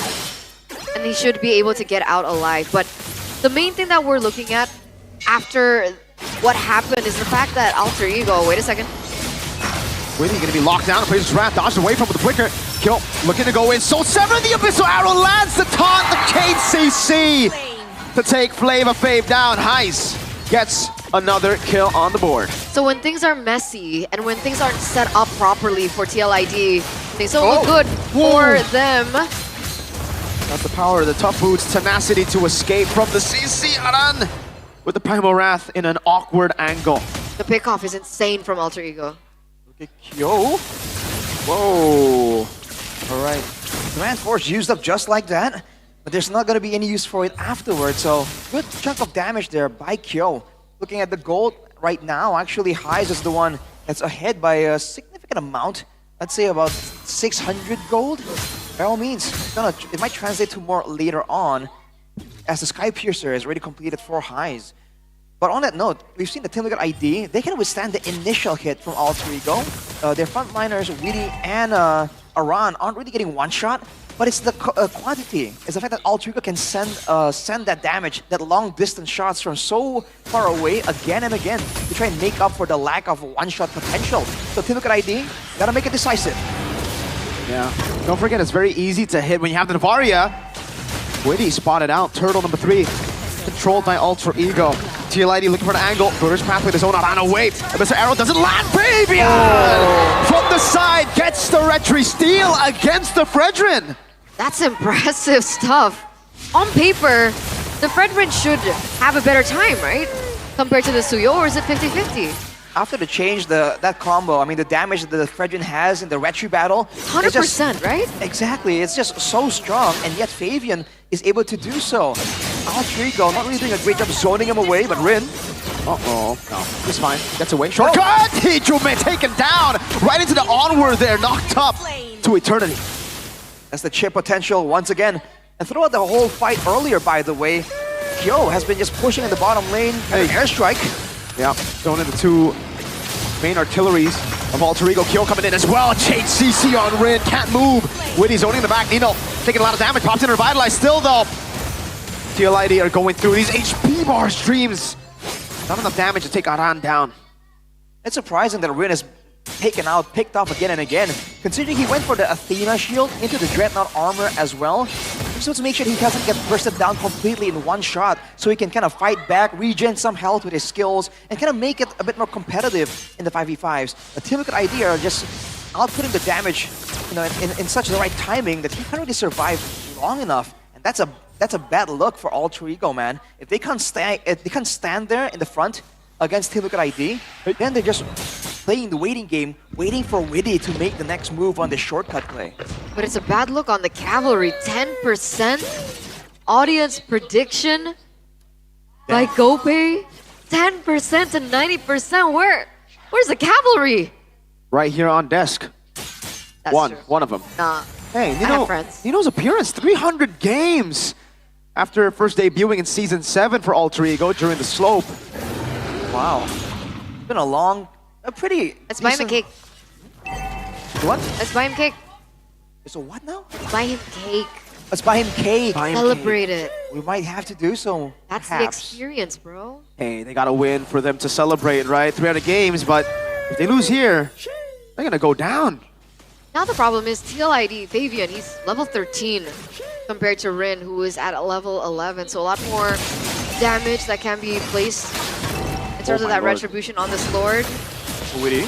Aran already with Primal Wrath. They're kind of committing onto this now. Further airstrike on him. Aran's able to sustain. Nino walking up with the Vitalize now. Oh, good taunt! Still, wow! Rin winning out the retry battle this time around. Nino is able to deal with Aran. Fabian running back. Witty pops in the shortcut, but no one's going to take that one. Fabian blinking out. Nino with a stun. Alter Ego looking for the play onto Fabian. Soul Sever to kite away. Meanwhile, the mid lane, Kyo gets a kill on Hijume. Gets shot though by Dreams.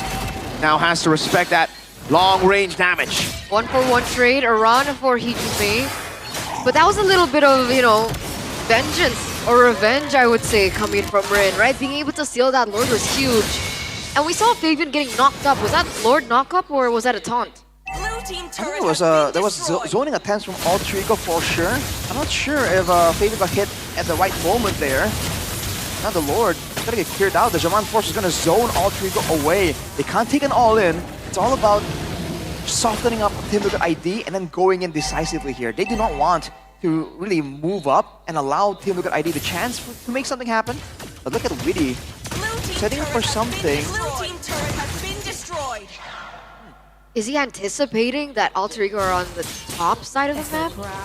I don't know, but for me, for a team with a chip, that looked so desperate. Like, Aran had to use Primal Wrath. They were trying to make a decision instantly, like blitzing the Lord. Again, they have a chip. I think Aran could have recalled. The shortcut would have been there to bring him back if they did want to do it.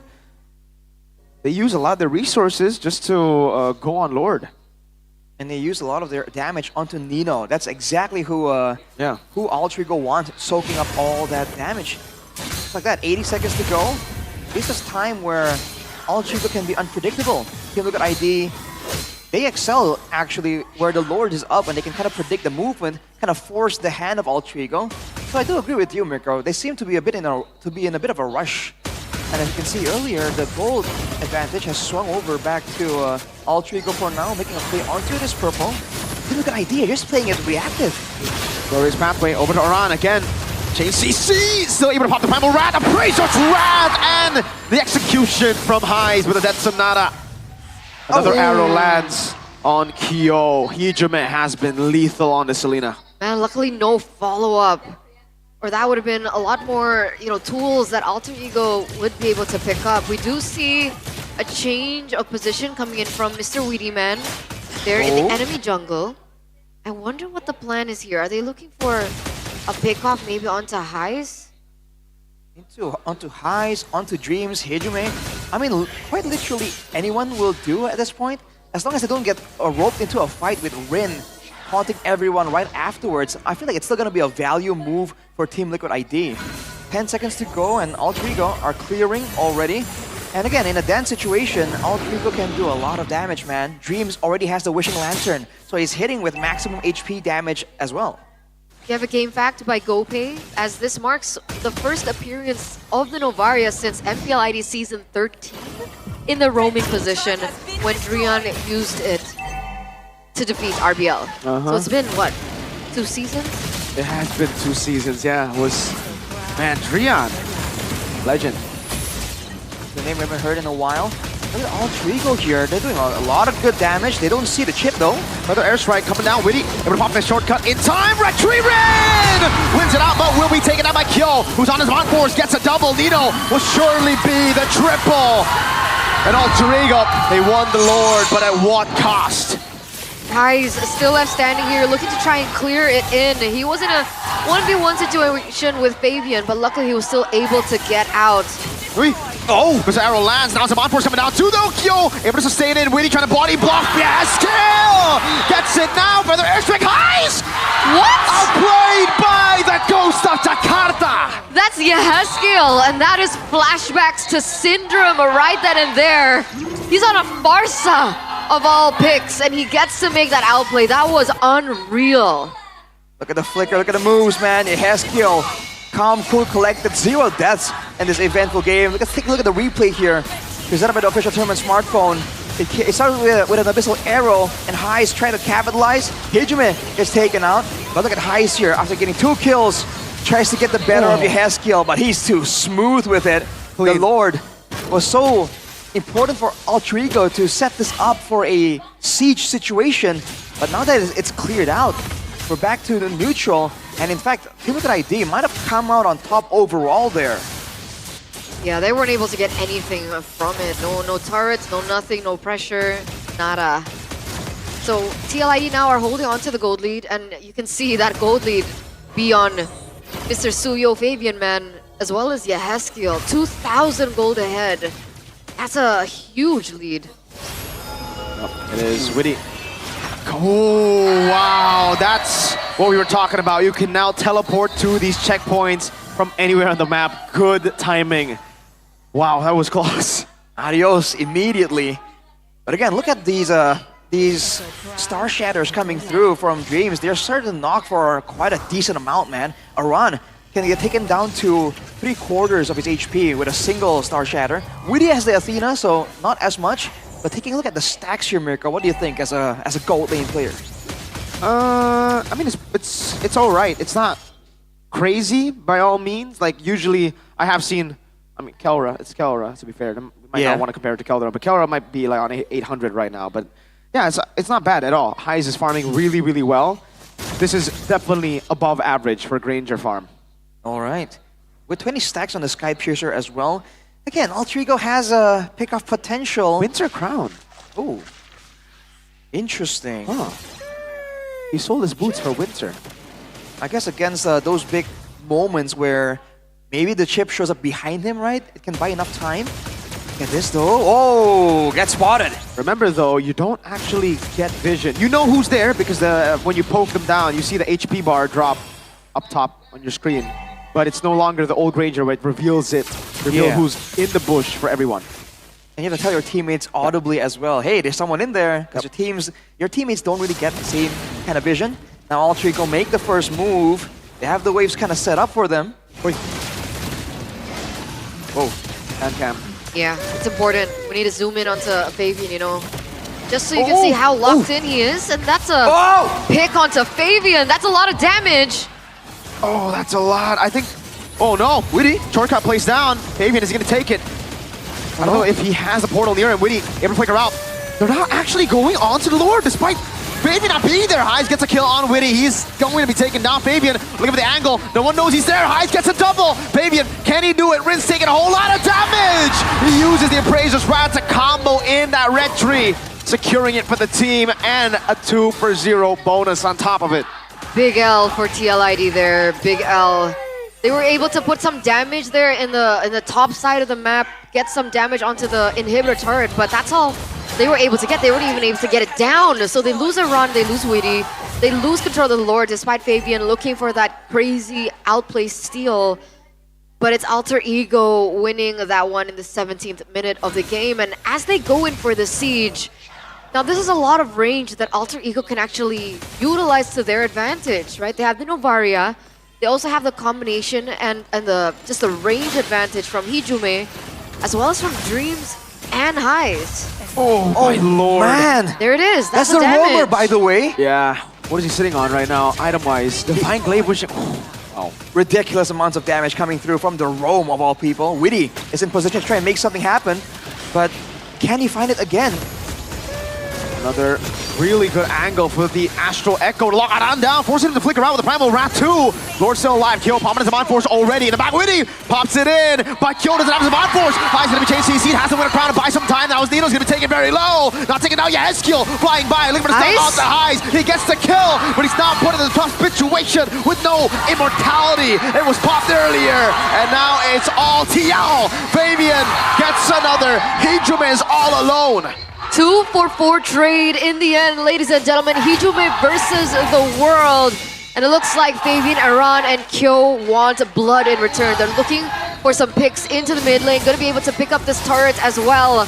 This is 30 seconds. Is this an end angle? Kyo walking up. Zaman Force coming down. Hijume still able to clear the wave. A big move that might have just saved the game. Well played, Hijume. Wow. That's a full-on move there. A sacrificial play by Hijume, even flickering in. Now with Dreams up, Highs and Nino back soon. Team Liquid ID, they cannot end. No, they're just gonna take the base turret. Man, this is an intense one for sure, man. The fact that you can see how Alter Ego crumbles the moment Witty can find his way onto Highs. And to his credit, you can see the attempts from Highs there. He even went into the base of Team Liquid in that fight to really buy some time, to try and get some space between him. But they can't do that. They have to really find where Witty is before they make any moves like that. Back onto the Winter Crown, back to the waiting game, 20 seconds to go. And they have the advantage of having the wave on the bottom lane auto push, basically. That's why it's so good for Alter Ego. They lose an inhibitor turret, but it's in the mid lane. It's one of the easiest lanes to control, especially in this current scenario. Meanwhile, TLID, they have to keep their eye out and go for housekeeping, right? We saw what the lack of housekeeping was able to do in our first match of the day. And obviously they don't want to replicate the same mistake. Luckily this time though, they have the chip, so they should have that global pressure to kind of work with it. But again, alter ego now. What's the plan? They have the range. They've been able to kind of trigger a run and make them, force them in a position to make some really desperate moves. Whoa. Short Here it coming is. down though. To go all in. Q in the backwards of Unforced. Hijume taken down by Q. Taunted up. Has a Purify. Is able to escape from the Praisers round. Now dodging away from Nino as he goes for the chase. Witty taken down by Dreams with the Astral Shock. But it's Fabian who gets rid of Nino. And in the end, it's a TLID win. Yeah, it was Fabian to pick up the Lord as well. So that's the chain of events that led to that point. Hijume getting taken down first. Just cannot allow the backline to fall like that.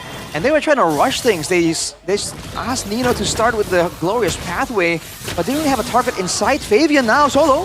2v1 gets shot at, but there's an Evolved Lord marching down in mid. Rin, no retribution. Oh boy. Further airstrike. Rin able to dodge away from the Earth Shadow Flicker, now gets quelled. In the base, it's the Zaman Force Kyo targeting him down as Skill gets rid of the back line. TLID with a comeback win. 1-0 in this best of 3 series. Ladies and gentlemen, as they are going to be the ones to lead in the series. Match point as well.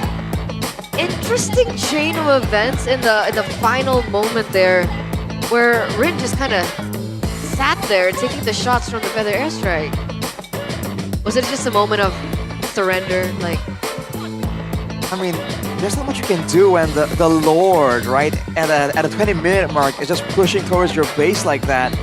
Alter Ego, I feel like they kind of rushed a bit too much in the fight in the bottom lane. That's where things really turned around. This was that fight earlier, Hijume falling a bit too early, even though the fact that Nino and Rin were still way higher than half HP.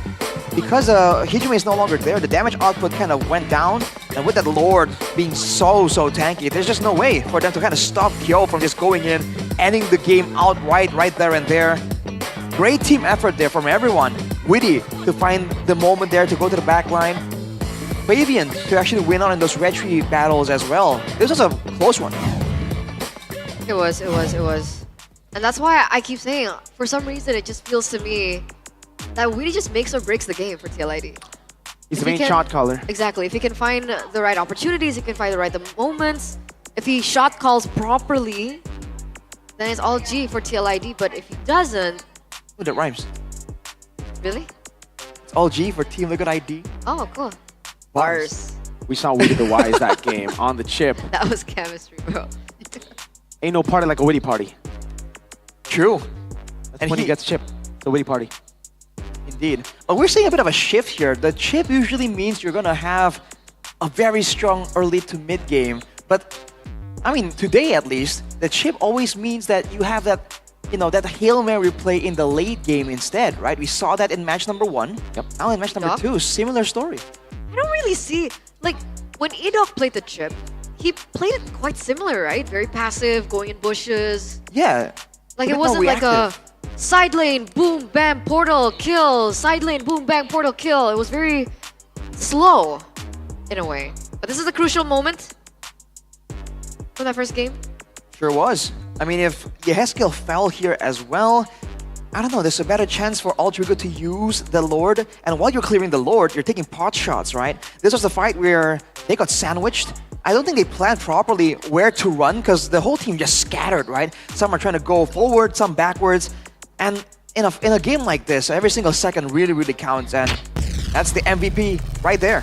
On his, signature chip. Presented to you by the official tournament smartphone Samsung Galaxy A36 5G. Player of the game goes to Mr. Witty the Wise.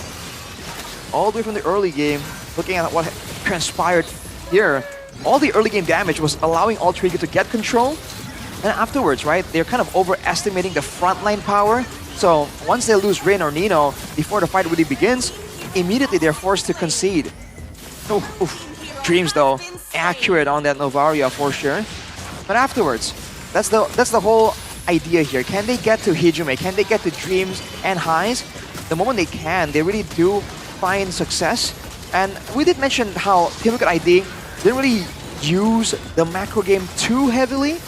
But this fight right here, where they did lose the Lord, but they were able to get so much value, so many death timers down, and a lot of kills into the hands of Kyo as well, it was pretty good.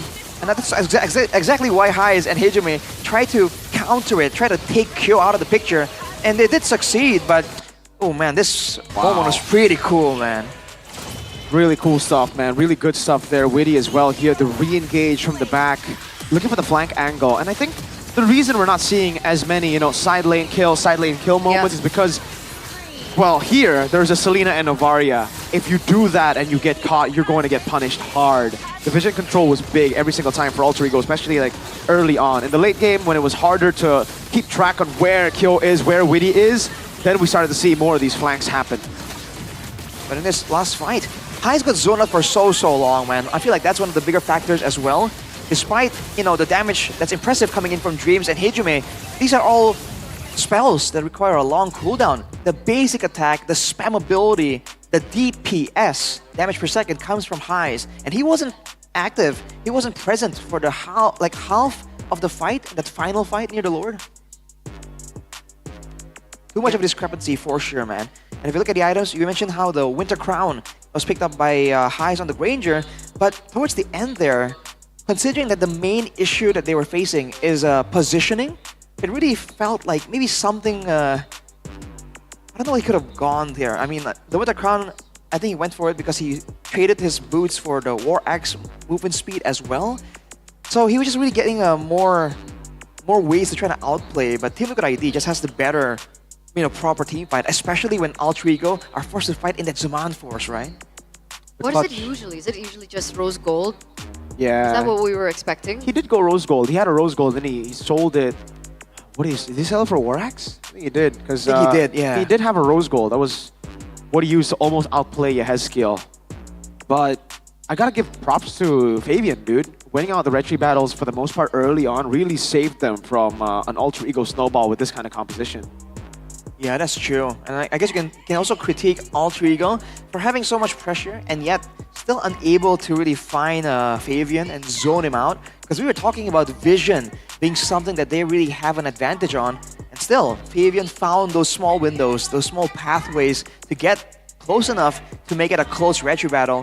And it's fortunate for them as well that they have the Suyo with the Soul Sever. So the retry battle that, in theory, it's gonna be so one-sided towards the Fredrin becomes a lot more competitive there with that extra factor. Wait, so I have a question. So what went wrong for Alter Ego here? They just didn't have a means to end. Like, it was all about poke, but when you get in, when you're in the base firstly, TL can always heal up, and that isn't a disadvantage because they have a chip to always bring them back into the fight. So even if they get poked down, they can always recall. There's always that side control that Alter Ego don't have, by the way. Who in this team can take care of the side lane? For Alter Ego? I guess no one, yeah. So that's why Kyo was down there. Suyo can be down there. No one can really match them because no one can 1v1 them. I think earlier the solution they came up with is to send Novaria, send the roamer like Dreams, to clear from such a distance that there's no chance for an engage coming in from Team Liquid. And it worked for a while, but again, when the chip is in the picture, the pressure is on the team without the chip to try to match that macro-heavy style.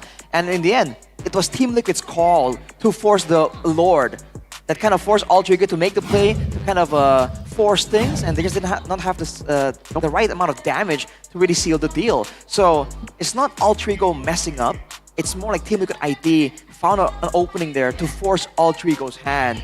And if they were able to manage the early game better, deny Fabian on the Suyo a bit better, then maybe those circumstances would have been a bit more favorable for Alter Ego. I don't know. For me, it's going to be very hard to do that. I mean, we can say, yeah, they got to set up for Rin, but how do you do that? How do you do that when you have this kind of composition? It's all about poke. The frontliners are just going to take it. And you saw in the first turtle, I thought it was just a pure retry battle. No, it was Witty crash coursing on Fredrin. That's why it was always Fabian getting the wins for the most part. And then 50-50s, in the end, Fabian also won. But at least the first two turtles, we had the others, the CC picks with Edith and with Chip to actually help out. So before we get into game number 2, we're going to throw it over to Bude because it looks like she's giving out free merch. NBA merch. Official? aja gak sih? Langsung menang aja sih. Loh. Harus dicoba dong. Ini merchandise-nya spesial. Oke, boleh. Mau siapa dulu nih? Bude yang milih. Yang pojok sana deh. Bang. Boleh dribble mas? Biasa ladies first. Sekarang kita Di sini aja. kasih. Nggak di sini aja dong. Ya gimana ya harusnya? Di mana nih posisinya yang enak? Dari Tengah, sini tengah, lah tengah dulu, seenggaknya tengah nih, dulu. dari- Oke, dari main di sini. tengah. Kita mojok. Lurus. Iya masa ke sono kan? Loh. Lurus. Iya ke sini. Yuk. Let's go. Tuh, wah. Jangan sampai ke panggung. Oke, wush. Punya trik? Saya. Ya awkward banget ya. Lurusnya tuh lurus Lurus gitu. kemana? Gitu lurus. Oh, steady, standby. Mundur lagi, lurus. Berapa kali nih? Udah, sambil lihat depan gitu, sambil gaya nanti. Gaya lagi bang tuh lagi bang. Ayo. Sambil lihat kamera lihat depan. mungkin. Senyum. Udah bolanya kabur nanti. Dia begitu fokus sama bolanya ya. Iya. Oke. Let's go. Tepuk tangannya dong. Ini pada berharap kalah biar pada bisa dapat merchandise-nya nih. Oke, selanjutnya. Oke, ayo kakak ready? Ayo. Kakak dulu, let's go. Yuk. Silakan. Gak apa-apa. Wih, tuh, wah, gak. Boleh mundur. Hap. Wis. Mantap, kasih tepuk tangannya dong. Let's go selanjutnya nih. Tuh, wah, gak. Oh ini kayaknya pernah. Bermain. Pernah apa nih? Main basket. Main basket. Iya. Pernah itu kayak, oke, tunjukkan pesona bermain basketmu. Ini demi official merchandise nih. Kasih tepuk tangannya dong. Yang terakhir nih, Ini point guard kita. By the way bajunya langka nih. Aduh, kamu sengaja ya pakai baju ini ya? Iya, sengaja Itu banget. Jordan kan? Dia cuma pernah 2 kali pakai baju nomor 45 Michael Jordan. Wow, jadi kamu sengaja datang ke MPL. Apa nih reaksimu MPL collab sama NBA? Shock sih, nggak nyambung. Nyambung loh 5 lawan 5. Tapi sportnya sih agak jauh ya, kalau disuruh sambung-sambungin gitu. Teamwork, banyak loh. Tapi mending sekarang kamu coba tunjukkan kemampuanmu. Aduh, grogi, bilangnya grogi. Enggak. Kami yakin kamu bisa. Kasih tepuk tangan, let's go. Yo. Show yourself. Woi. Kameranya. Oh. Woo. Ini udah beda kelas nih kayaknya ya. Udah beda kelas nih sepertinya. Pandik, apakah kamu sudah bisa menentukan pilihanmu dari 4 ini atau mau diulang? Atau kamu sudah benar-benar? Kayaknya harus dari Bude dulu. Bude bisa ngasih poin nggak? Aduh, kan Bude kan kamu main yang jadi, basket. kamu kan tugasnya jadi juri, Kan jadi kita juri wasit. berdua. Kita juri berdua. Di sini Bude, tim Hore, tepuk Tim tangan. Hore, Oke. Kita Juri kita. diurut ya. Oke. Pemenangnya hanya satu. Pemenangnya hanya satu. Pemenangnya Merchandise-nya kan hanya ada satu. 4. Pemenangnya hanya satu. Boleh dari tepuk tangan boleh. God. Kalau kamu nggak bisa menentukan dari tepuk tangan boleh. Dari tepuk tangan deh ya. Nggak apa-apa kan? Terserah Pandik. Ya udah boleh deh kita mulai tepuk tangan dari yang paling ujung dulu baru ke Mas. Boleh. Gimana, Ayo semuanya kasih tepuk tangan kalian untuk yang pojok kanan dulu. Yang tadi yang pertama kan pojok kanan. Oh yang ini dulu ya. Tepuk tangan buat Mas jaket hitam.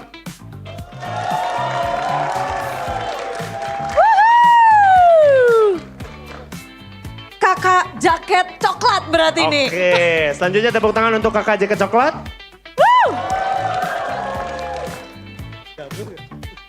Ayo, kakak kaos putih. Dan kakak kaos putih tepuk tangannya.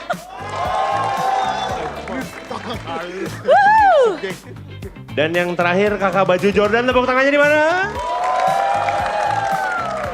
Siapa? Wow. Aduh, sepertinya pemenangnya sih sudah agak obvious, Budi. Iya, saya lihat karena tadi dribblenya udah bukan satu tangan lagi, 2 tangan kanan kiri. Ya. Kalau ini kan masih maju mundur kayak latihan nyetir gitu ya. Oh iya. Dia kan kayak Kita akan berikan merchandise-nya langsung. kepada Langsung aja dikasih gak sih? Hey. Congratulations!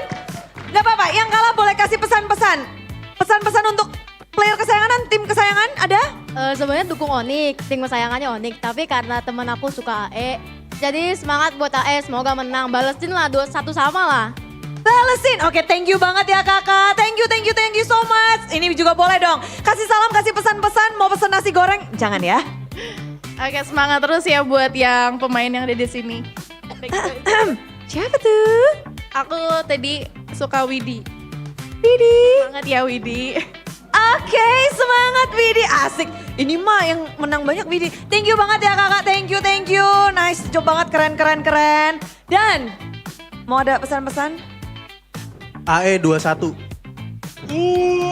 Wow.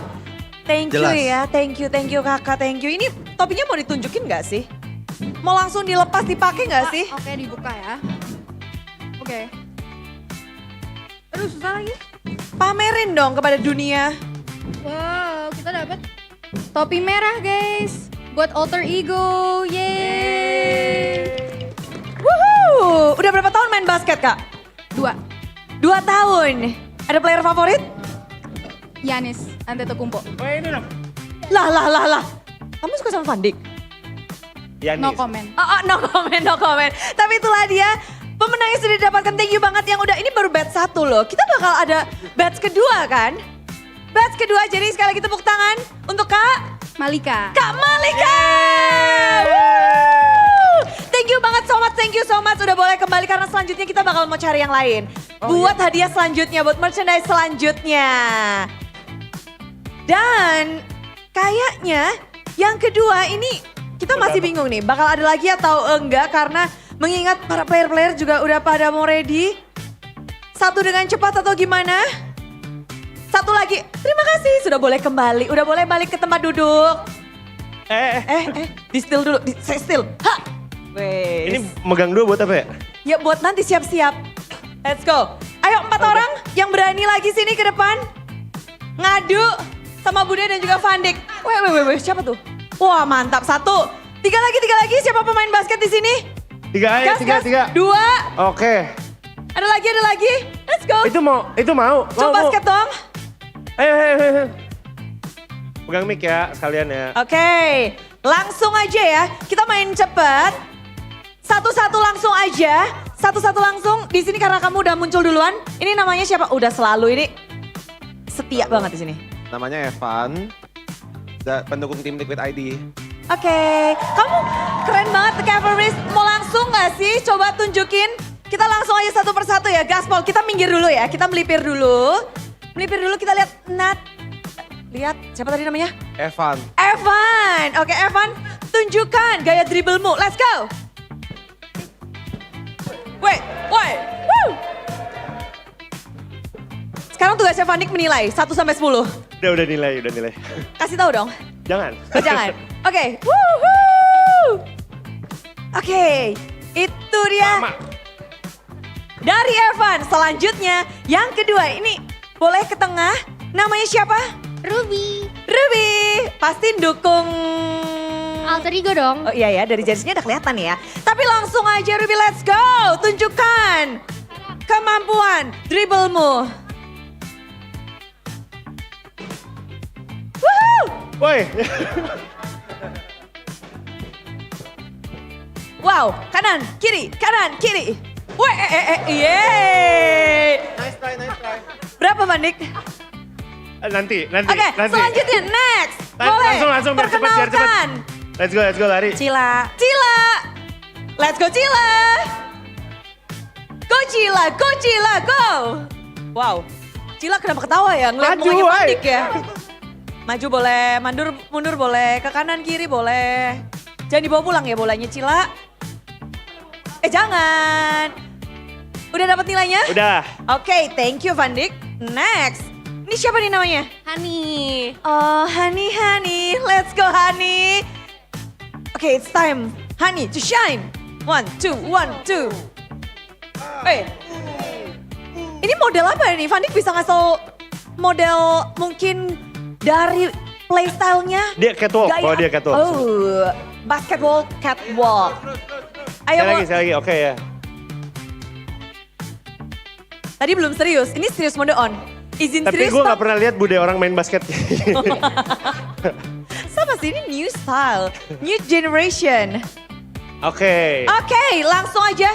Para pemain boleh langsung berjejer di tengah-tengah. Untuk kalian semua, Fandik bakal langsung memberikan hadiahnya kah? Yes, karena ini player udah pada duduk juga, udah mau draft kan. Yes. Jadi langsung kita berikan saja hadiahnya kepada pemenangnya adalah Eva. Wow, congratulations Evan. Girls, nanti di belakang kamera kita bisa cubit Fandik bareng-bareng ya. Sabar ya, sabar ya. Tapi nggak apa-apa, keren banget. Kasih tepuk tangan dong buat yang main di sini. Gila, gila di sini makin rame. Mungkin kita bakal main lagi nanti Fandik. Boleh. Kita belum duel, tapi kita duel di belakang kamera aja karena dua tim udah siap. Caster, monggo, monggo, monggo. Kita mau duel di sini. Woohoo! And we're back for game number 2. After 2 games went down. Amazing dribbling. Back there, guys. 2 free official NBA merge. Who wouldn't want with that? Dude, Who Sheffin, wouldn't? what are you doing? Sheffin Where is are like you, the bro? biggest NBA fan in the building, but he's not in the building. This is the week that you need to be here, dude. You can. Hey, sorry to the contestants, but if Sheffin was here, he would show them how to dribble properly. Because Sheffin was a pro back in the day until he broke his foot. He injured his knee, I think. Yeah. I think it grew back on now at that point, you know, so there's that. You know, he's tall as well, so, you know, that's a factor.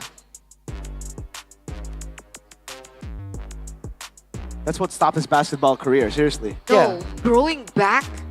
You know, like the whatever tore has grown back in his knee. Yep. Oh, like a ligament tear. Yeah, something like that. Yeah. Because I thought his knee broke and his knee What grew, and I'm like confused and everything. But Yeah, I mean, if It it did grow broke, back. it will heal. When it's healing, all the damage grows back. You know what I mean? the damage grows back. Damage, okay, that, right. The damage part Okay. grows when it's healing back. Dude, okay. Anyhow, Let's Yes. stick to Back to MLBB. let's Yeah. see what Alter Ego can do after they got their ankle broken in the previous game. Oh, man. I don't And think they got now- their ankle broken. Because they were on track to win, and then No, they got bodied, Arashi. they just got bodied. bodied. This physical What diff. does bodied mean? Like when- shoulder checked. Ah. So the guy is holding the ball, you just So what I boom, do to shove him. Papulong? What? What? Yeah, you body Papulong all the time. Ah, Yes, okay. that's true. So, with that being said, Alter Ego now have first pick. Do you think that this may change the outcome for Alter Ego? Here's the thing. Do you pick Chip? Do you ban Fanny? On blue side. Those two questions. Because Rin does not play Fanny. Notoriously, Zephyr has actually called him out in his streams. Was that a mistake? Well, no, everybody kind of knows it anyways. But hey, Zephyr also, he likes to throw shade to Rin, man. He roasted Rin's Wikipedia page because Why? he never made it top 3. He's always like 6'8", 6'8". He's like, what is this? Oh. Yeah. I see. That's Poor bonding baby. right there. That's how men bond. I see that. That's why you're very aggressive to everyone. Not everyone. My girlfriend's safe. For now. Well, depends on the occasion. Right. Well, on this occasion, what are they gonna let through, man? And is there still room for the Lo Yi to be picked up against the Chip? You know what I mean? Because before it was kind of equal, Lo Yi and Chip. But now with the Chip kind of seeming to wane in the early to mid game, you know, maybe there's a spot for Lo Yi somehow. Luo Yi as in to be left open? To be traded with the Chip. To be traded with the Chip. I don't think so. Do you think that the Chip and the Luo Yi have equal value? No, not at all. I don't think Same. Chip has equal value to anyone right now. I mean, you saw how crazy it was. Witty could escape from a gank, like, you know, everybody tried to all in him. He just, poured all the way. So I think there's an Houdini out. argument to be made for Phovius instead of the Luo Yi. Phovius? Phovius? Yeah, I'm looking at the draft from game number 1. Interesting. But that was TLID who banned the Phovius, right? So I guess the thing is TLID can go for the same bans again because they don't need to ban Fanny. They want Fanny. They know Rin can play Fanny. This is why blue side, this is why maybe Alter Ego chose red. But what do you think about the impact of the Harith in game number 1, man? Because Kyo was pretty passive throughout the whole game, but towards the end there, when the fights became a proper all-in, Kyo was the one outputting the damage. In fact, in the previous game, he was, let me see here, 10,000 damage above highs. Yep. So, do you think that the Harith became that winning factor there? Yeah. The big problem with the Harith is you just get poked down too much before you can even gap close. But that's why it was Harith with chip. I gotta add that, right? We gotta add the chip part. Because if it wasn't for the chip, the Harith would always just be zoned away. He would have a quarter of his HP every engage. Fair point. Right now though, Fanny, Chip, and Kalea for Alter Ego. Interesting indeed. Lo Yi, Tushin, so no global play. Is this where the Moskov comes back in after, you know, after all the options are exhausted? Not first pick though. Right now we're looking at 3 open jungle bans and the Granger. So the Granger does get prioritized here in the drafting phase presented by the official tournament smartphone Samsung Galaxy A36 5G. And now SDL has the pick of the picks, right? Suyo's open, Joy's open. If they want to go Fredrin's also an option that they can go for. Fredrin, I mean, early on, I feel like they can use it since their second pick, right? They're gonna have to force Alter Ego to show their first 2 final picks in the first phase. Oh wow, that's really early. Yeah. I thought they were gonna use that Fredrin threat to kind of deny the assassins away from Alter Ego. Joy Hilda. Okay. Does this mean they're saying, Rin, go back on the Fredrin? We are not convinced that you are a good Fredrin, good enough to stop Fabian. Could be. Could be. This is also a very TLID first phase pick, right? Joy and the Hilda. Huge power pick on the Hilda. A huge power pick on the Joy too, which is why we brought it up before this match even begun. Alter Ego have a plan of their own as they're going to be bringing in the Hayabusa for Rin, and the Hylos. Hayabusa, Hylos. Good front line, so this is looking a bit similar to a comp we saw, I think earlier, was it earlier today or yesterday, where it's just poke down the front line and then allow the Hayabusa to just find windows when people are low. That could be the angle Alter Ego is going to go for.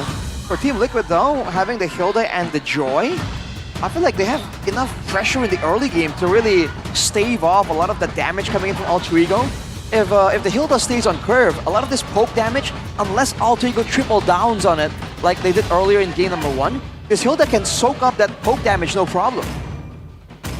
Let's take a look at the last pick. Oh! All the injustice in the world. So, not going to utilize the Hilda as flex. We haven't seen a lot of flex Hilda today. It was on the hands of Edoc. Yesterday was on the hands of Keyboy.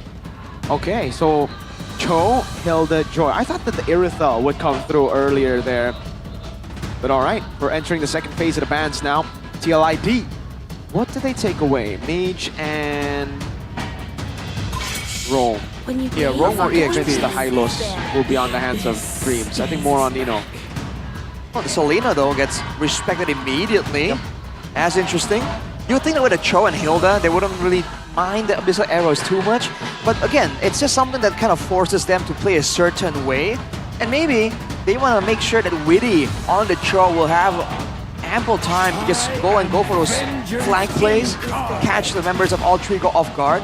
Moskov is the response from Alter Ego, so they really don't want to make this a macro game. They want the brawl. They feel like they can beat Team Liquid ID when it comes down to it, if it's a muscle showdown. Tigreal gets banned out by TLID. Signature Dreams pick. Again, like you mentioned, I don't think they're convinced either that this Hylos is going into the hands of Dreams, so they respect that. Alter Ego now have the option to ban out the Irithel that failed to be picked in the first phase. So that's an option that they can take and then force maybe Kyo on a hero that he's not as comfortable on, right? The options for Kyo would be either Bruno carry. We've seen a significant rise of popularity for the Clint, but that's also something that Kyo has not been seen play in MPL ID. We haven't seen a lot of crazy Clint performances so far. We do see the potential in the early game by all means, but there's so many things to consider when it comes down to the early game. And right now, Vexana is the option that Alter Ego has taken away from Team Liquid. The Irithel is on the board, is an option. Do they want to go for that though, or do they want to go with something with a bit more burst? Considering they have a lot of pick-off potential here with the Joy and Cho. How crazy would it be if they go Novaria and carry, right? Oh. Payback. Okay, they go Farsa, but this last pick could still be a carry, knowing that, again, for Alter Ego, they have Hylos. If they go for another tanky member, Cho carry could work. They could have that instant burst, but obviously, safe choice would be Irithel. Maybe Valentina for Alter Ego? They want to get the Feather Airstrike value? Feather Airstrike value? That depends on what this gold lane's gonna be, right? If it's something that can be zoned away with the Feather Airstrike, then maybe it's something worth considering. Otherwise, I think they're better off going with something that can provide some reliable crowd control.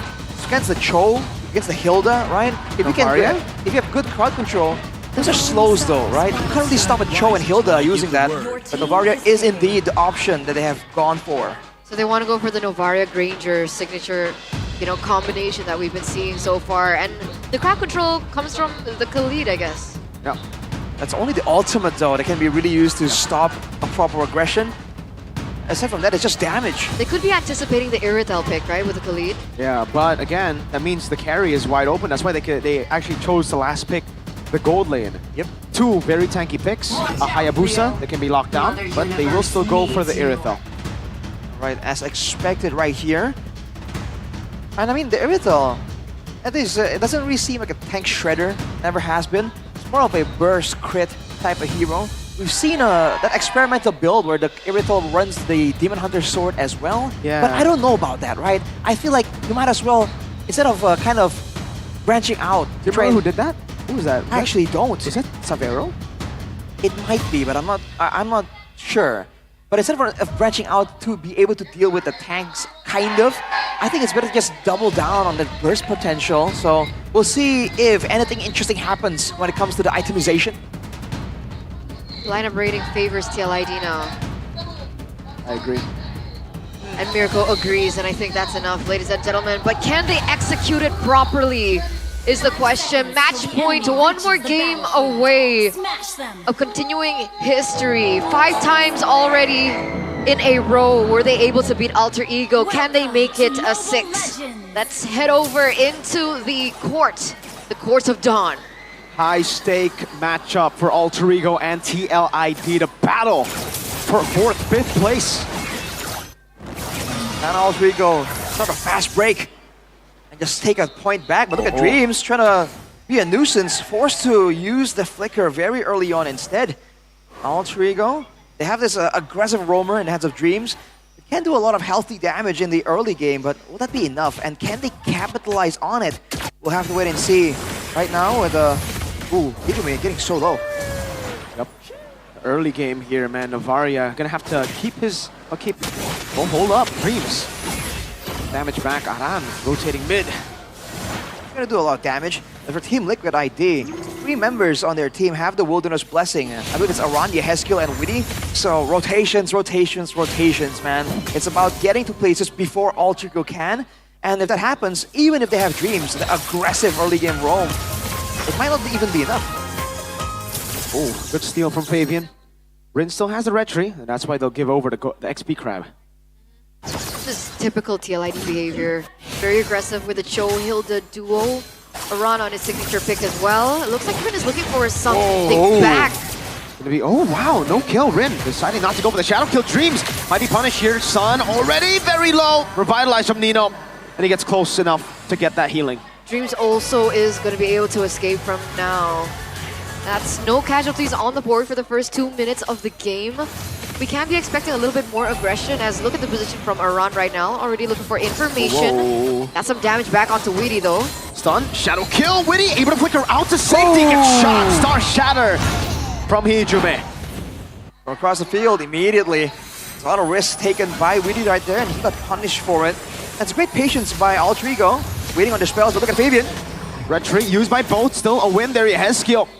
Running away, a win from Rin. Fabian now walking up again, won't be able to get the second part of the dash.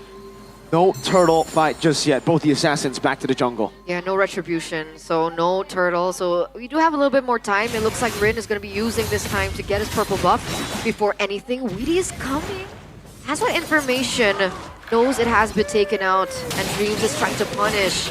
Weedy not going to be able to take him down too. Alright, already Dreams making his way towards the orange buff, trying to find where Fabian is. Does spot him, but no, both teams just waiting for a chance to make some kind of pickoff happen.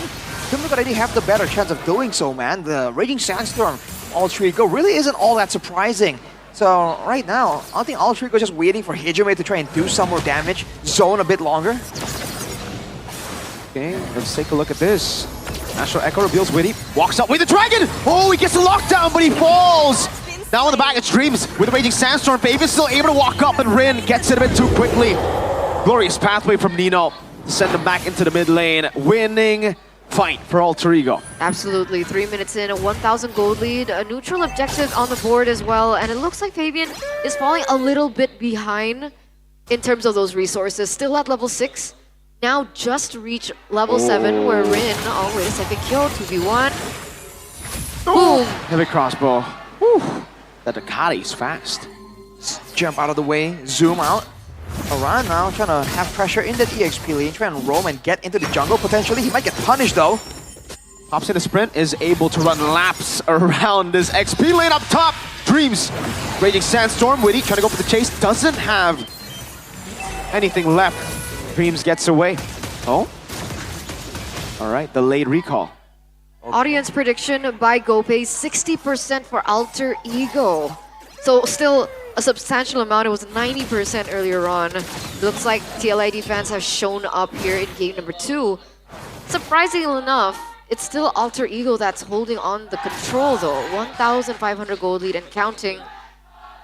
Is there a moment in time where TLID can look for an advantage? Maybe a power spike that hits in mid-game?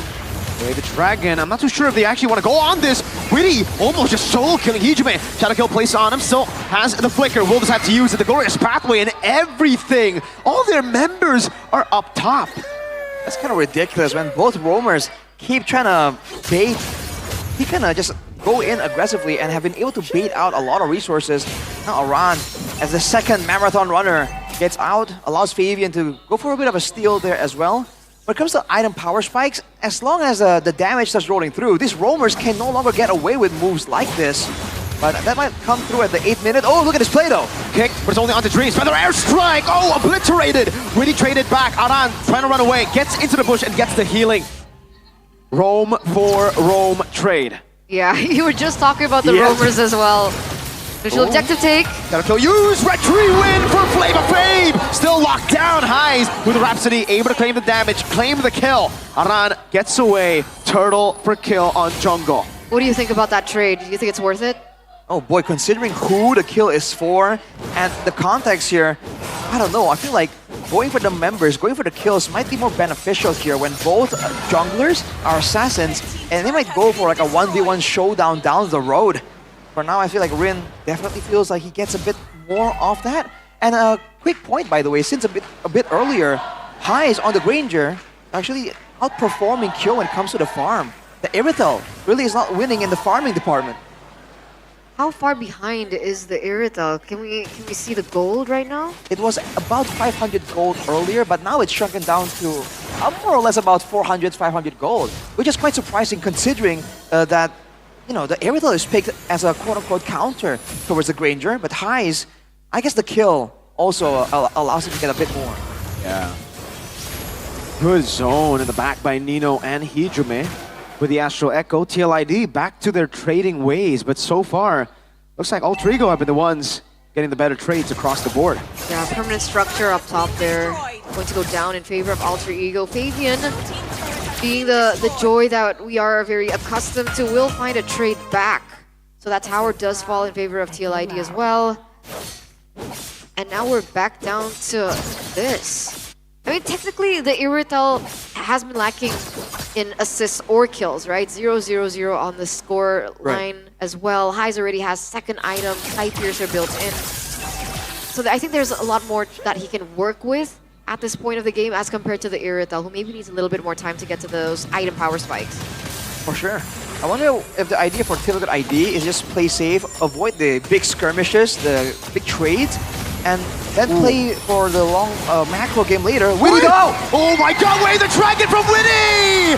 Win taken down! Witty able to flick around now. Fabian, electrifying beats! High second low, taken out by the Usurper! Hijume next as Yehezkiel flies by. It's a double for Fabian. Yehezkiel flickers out, recalls, and only Nino is left standing up against the cavalry.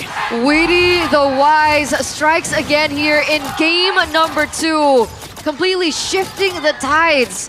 4 members taken down for the price of none. TLID are going to be able to pick up a structure plus a free Lord here in the 8th minute of the game.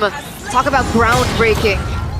Oh boy, I would love to see a replay of that. The turret aggro juggle after getting the pick off when they're chasing down the members of Alter Ego under their own turret. That was so good. Yeah, Haskell himself flew in. Oh, as requested here, the replay presented by the official tournament smartphone, the Samsung Galaxy A36 5G. Look at that, the pick off initially, and afterwards, right? Fabian with no deterrent immediately goes in, dives the turret, dives even deeper to get Hijume, and Haskell picks up the aggro right here. He flickers out and does not get taken out. Ghost of Jakarta, man. Wow.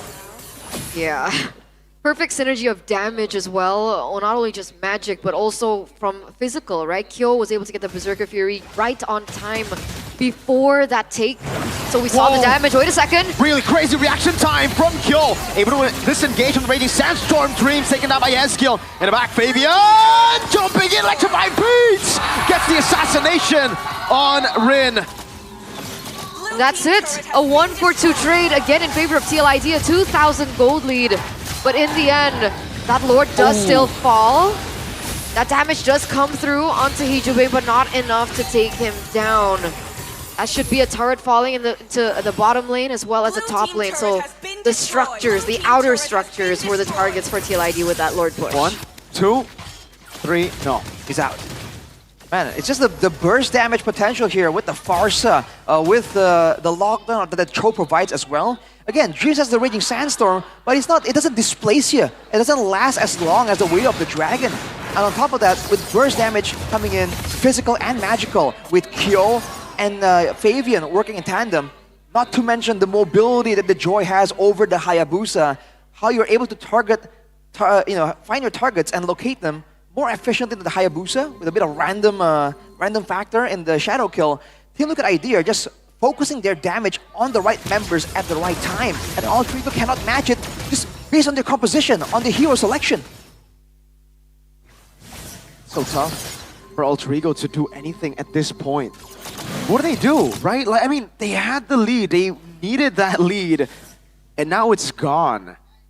Oh, the Irithel is starting to really hurt, and Kyo. Hey man, fair play. That was a crazy reaction to the Raging Sandstorm. He just dodged out of it with a heavy crossbow like it was nothing. I mean, can they just utilize their range?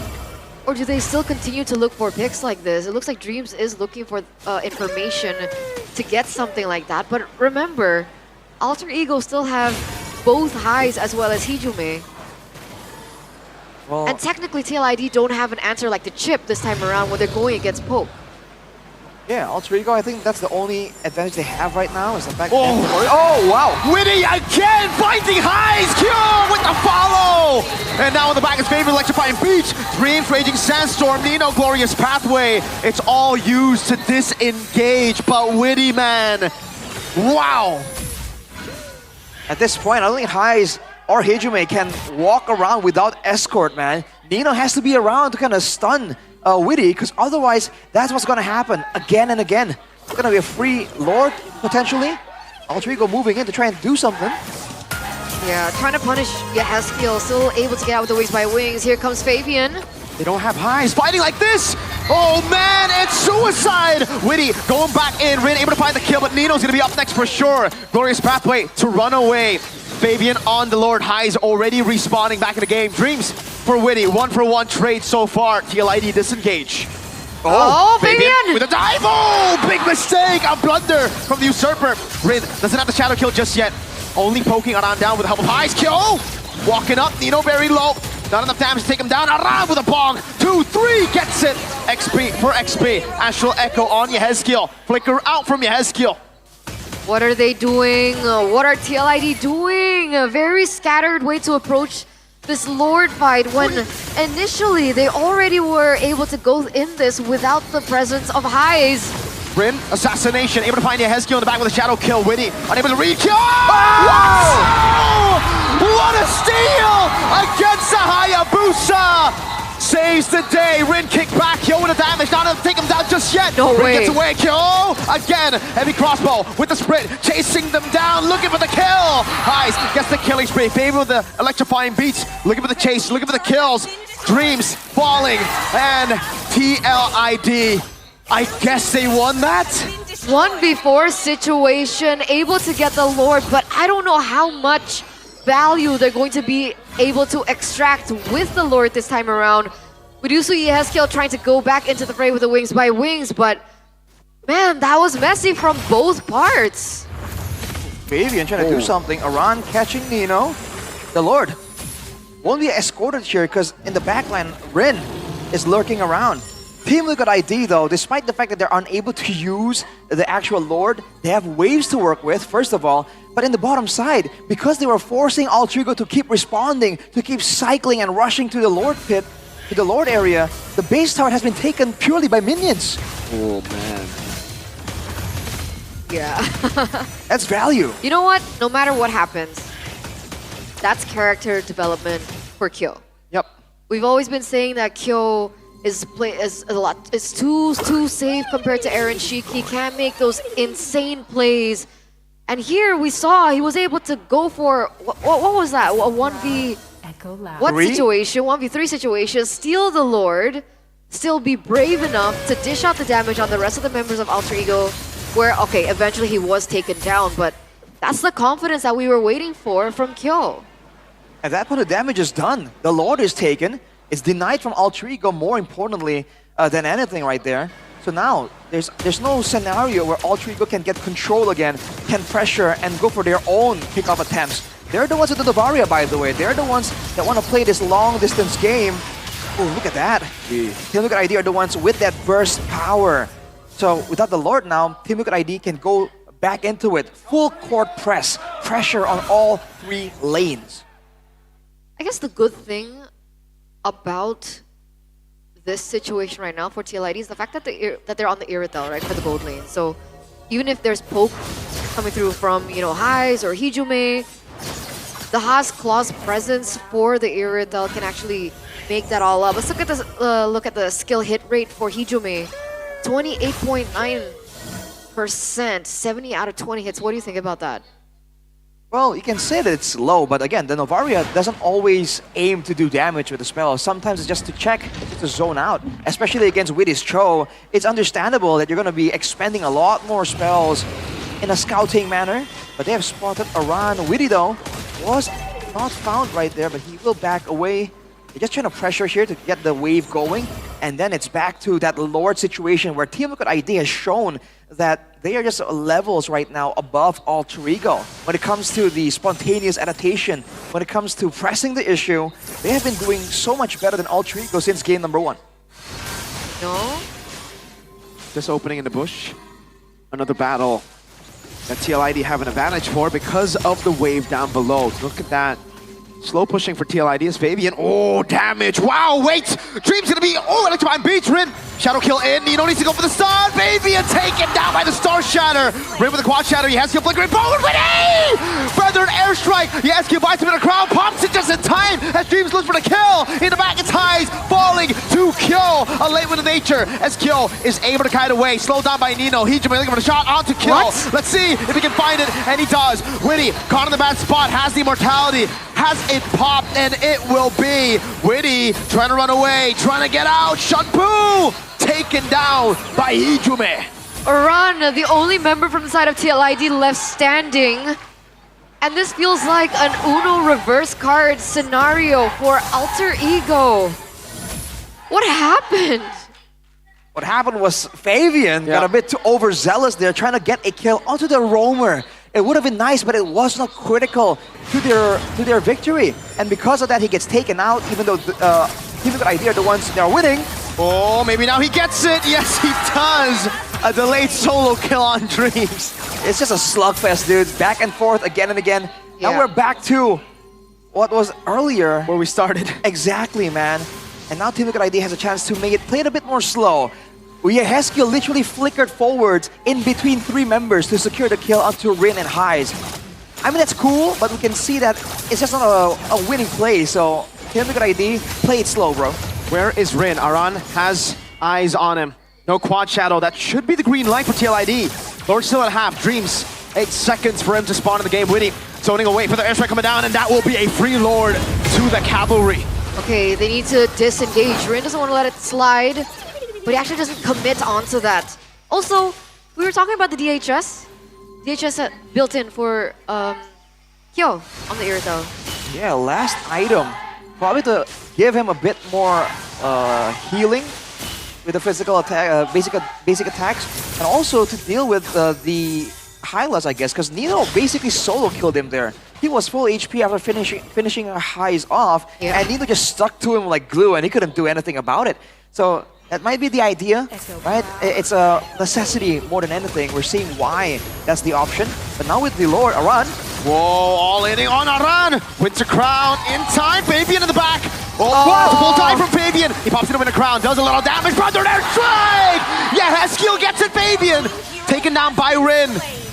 That's a gold lane for a jungler. Rin's running the wrong way. TLID want to capitalize. That was personal though from Rin. Consistently always looking for Fabian to take out first, and he does get eliminated for the 4th time in this game. This Lord is still pushing. Witty goes in for the conceal. You know, in the midst of it all, Haskell has to kite away. Flickers out the safety. The glorious pathway plays down, but Kyo is still free hitting. That's Dreams. Limited damage, still able to get away. Healing enough to take him. To live a shot from the Stars Chatter and the Feather airstrike. We got a game in our hands. Yeah, still no push, still no successful siege. And I still don't think they're going to be able to pick this inhibitor turret down either. TLID going back. They did put some damage onto the turret, but it doesn't get taken down. A successful defense from El Familia. Team Liquid ID with the window right there. They wanted to go for the end. They wanted to show Altrigo who's the man. But because of that, they aren't able to get any more advantages. No, none of the base turrets taken out, although they are very, very close. Now we're back to where we were a couple of minutes ago, but the game is looking closer than ever. Wait, is this right? 77,000 damage from Hijume compared to Haskell's 46,000. Yep, it is accurate. That's Novaria for you with a Wishing Lantern. Again, you proc that item like 2 or 3 times with a single spell cast. That's something that the Novaria only can do, I think. Now with the Holy Crystal as well. Oh boy. Team Liquid ID now, they can still win if they're decisive, but they are going to be facing a lot more urgency to go and get things done before the HP bars fall too low. It's 18-16. Only a 1,000 gold lead for Alter Ego in this 20th minute of the game. This is so close. Wait.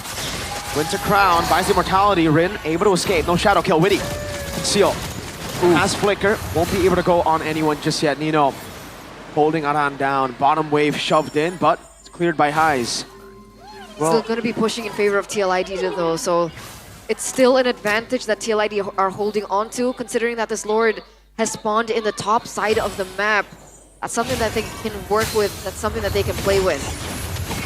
Dreams has no Raging Sandstorm though. He used it earlier in that engagement.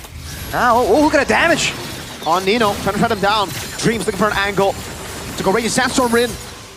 Quad Shadow not landing on anyone. Fabian in the bush. And the emote. That emote. Oh man, that's a good emote. It's pretty meme. Not fitting the circumstance, not fitting the situation right here. But again, Team Liquid ID, sustain from the poke damage. Don't get forced into anything. Let that wave on the bottom lane push and see if Fabian can make a Fabian-esque play to really end it out dominantly for Team Liquid ID. I mean, like, hopefully not the past few Fabian-esque moves, right? No Novaria. He has been seen in the bottom lane, clearing out the wave still. Only now does he make his move back in towards the Lord.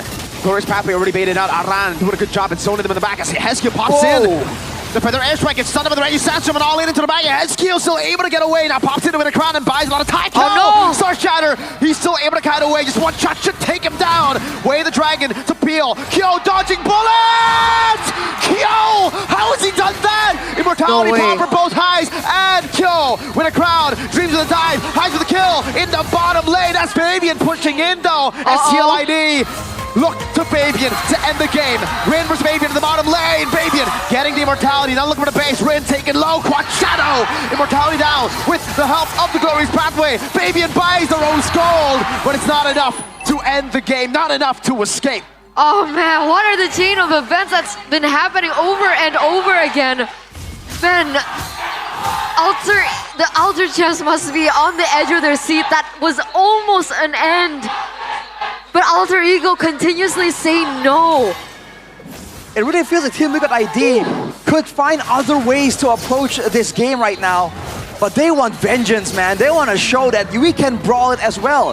There have been so many questions about the mechanics. Aran. All the stacks on Aran. He makes it to the bush. Raging Sandstorm!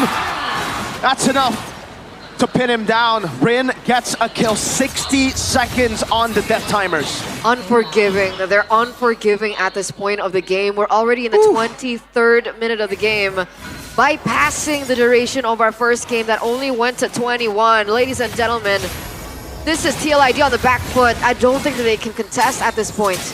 No Fabian, no Aran. They have the wave on the bottom lane to work with. They have the damage bonus from the Lord, but it's going down quick, man. Fabian rushing to save the game for his team. Oh no, he can't make it. Witty, can he do it? He goes for the Seal Rin. This time, not missing Retribution. Witty with the Way of the Dragon. Feather Airstrike landing onto highs. Raging Sandstorm canceling it out, and TLID, they'll survive with Witty. But the Lord is in the hands of Alter Ego. Ladies and gentlemen, buckle up. We're here for the long run. 24 minutes and counting. Let's see what Alter Ego can do with the Lord. Let's see, because it's been very brawl-centric for both of these teams for the past 24 minutes, honestly, from the get-go. That Lord is pushing into the top lane, but we already see the position coming in from TLID over there. They should be able to clear this out. Yeah, they got too many waves to deal with. Feather Airstrike and the Electrifying Beach should be enough to get it to half. There you go. Oh, Nino popping the Glorious Pathway. His team wasn't really there to really capitalize, but it did scare off Team Liquid ID. So now there's more of a window for Alter Ego to use that Lord. Look at the mid lane though. Almost a kill. Oh, Shadow Kill, Winter Crown from Aran. That respect. Tier 1 in the mid lane taken down. Now a Tier 2 in the mid lane will be conceded. No, Fabian actually going to deal with it with the Electrifying Beats up top though. That's an Evolved Lord. They're going to play with it. Astro Echo landing on 3. Raging Sandstorm from Dreams! Kill, able to escape with the help of Yeskill. Now still able to cut away. Fabian jumps into the midst of it all and will back away. Alana with the crown. Red gets the quad Shadow Kill on him. Yeskill and Kyo all left to defend. Feather Airstrike from Yeskill. We're going to a game 3. It's over. It's over. Match points now for both of these teams. Alter Ego with a comeback in game number 2. And man, the Hayabusa from Rin has got to be respected. Wow. Well played to Alter Ego. They ultimately won it out in a battle of mechanics. Woo! Ridiculous game. With so many options, man, for both these teams. We talked about the patient Alter Ego. We talked about the more calculated Team Liquid ID. Now we're seeing the most aggressive form from both. One more game to go for bragging rights, for domination. Fabian, those fights were very uncharacteristic, my friend. And a comeback from Alter Ego to end things off in game 2. Wow. All right, ladies and gentlemen, back to the drawing board for both teams. Off to the break room for the players, off to the bathroom for all the fans. Yeah. That was a tense one. Yeah, I need a bathroom break after that one, man, bro. 26 minutes. Yeah, almost, right? 25 minutes and 50 seconds. But man, that was messy from TLID. Not really sure what was going on there. Is this the classic time where we see these teams that are usually very, disciplined just fall into the tempo that Alter Ego wants? Because that was weird, man. Fabian, Yehezkiel opening up the Feather Airstrike very early, knowing that the resources from Alter Ego were still up and available. I don't get it. Yeah, I feel like there's some moments there that really it just seemed like if you ask them like, yo, why did you go in there? Because why not? Because we wanted to. Because I want to show them who's boss. Battle of ego, who has the better skills. Ooh, is that yet another IQ reference? This play by Kyo though, dude, there's so many moments there. Again, you can call it messy, but it allowed us to get all of these crazy moments, dude. Character development again, very impressive from Kyo. I think in this game in particular, right, there was that moment and there was another moment after that. But we gotta give our props to the player of the game, presented to you by the official tournament smartphone Samsung Galaxy A36 5G. It's Heijume on the Novaria. Talk to us about that. It's a late game Novaria, so doing Novaria things, man. Also getting all the intel. With the fights kind of going so far and between distance-wise, the Novaria slow with the Astro Echo becomes such a valuable tool. In the early game, it really seemed like the pick-off game favors Team Liquid ID, and with this play here, shutting down Rin, getting so much more of an advantage, diving the mid tower, if I recall correctly here, with a great juggle of tower aggro. It seems like Team Liquid ID were en route to just get a clean victory. But soon after, there are moments like this. Like there was no requirement for that to happen, but if it worked, it would have been cool, right? But it did not. Look at this. Oh my lord. And so we were treated to this game where it's a show of ego, a show of mechanics. Look at this, Kyo, 1v4 trying to make something happen? Yeah. Logically speaking, right? Why? But it's not about logic here. It's all about the momentum. It's all about the tempo. Oh my It's lord. like, I can do big moments too. This was insane though. That's crazy. Call him Neil, dodging bullets like that, man. Tries to win a crown. Ultimately gets taken out, but wow. They were really banking on this play, ending the game. Unfortunately, Fabian tries to go for the 1v1, try to take Rin out instead of trying to rush the Crystal. If he did, I'm not even sure if he would have succeeded, but maybe a better chance. And afterwards, moments like this, again, 60-second death timers. That's a lot of pressure to be working against. And in this final fight, that Raging Sandstorm, we said that Alter Ego lacked engage, lacked playmaking, but Dreams proves us wrong in that final moment. Wait, I have a question. Raging Sandstorm, can it hit more than one person? Yes. Is it AoE? It's an AoE. So with the Novaria Alt Astral Echo coming out, does that increase the hitbox for the Raging Sandstorm? Yes, it does. Damn, that's what happened. Definitely an additional thing Unlucky, to think about. Oh boy. How many item swaps? I think we've lost count at this point. so Especially many. for the gold lane. Dude, Yehezkiel was crazy. He was so crazy on those item swaps.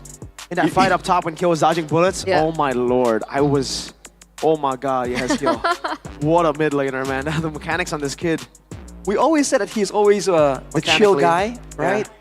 And we said he just knows when to be aggressive. This game though, it's just full pedal to the metal, man.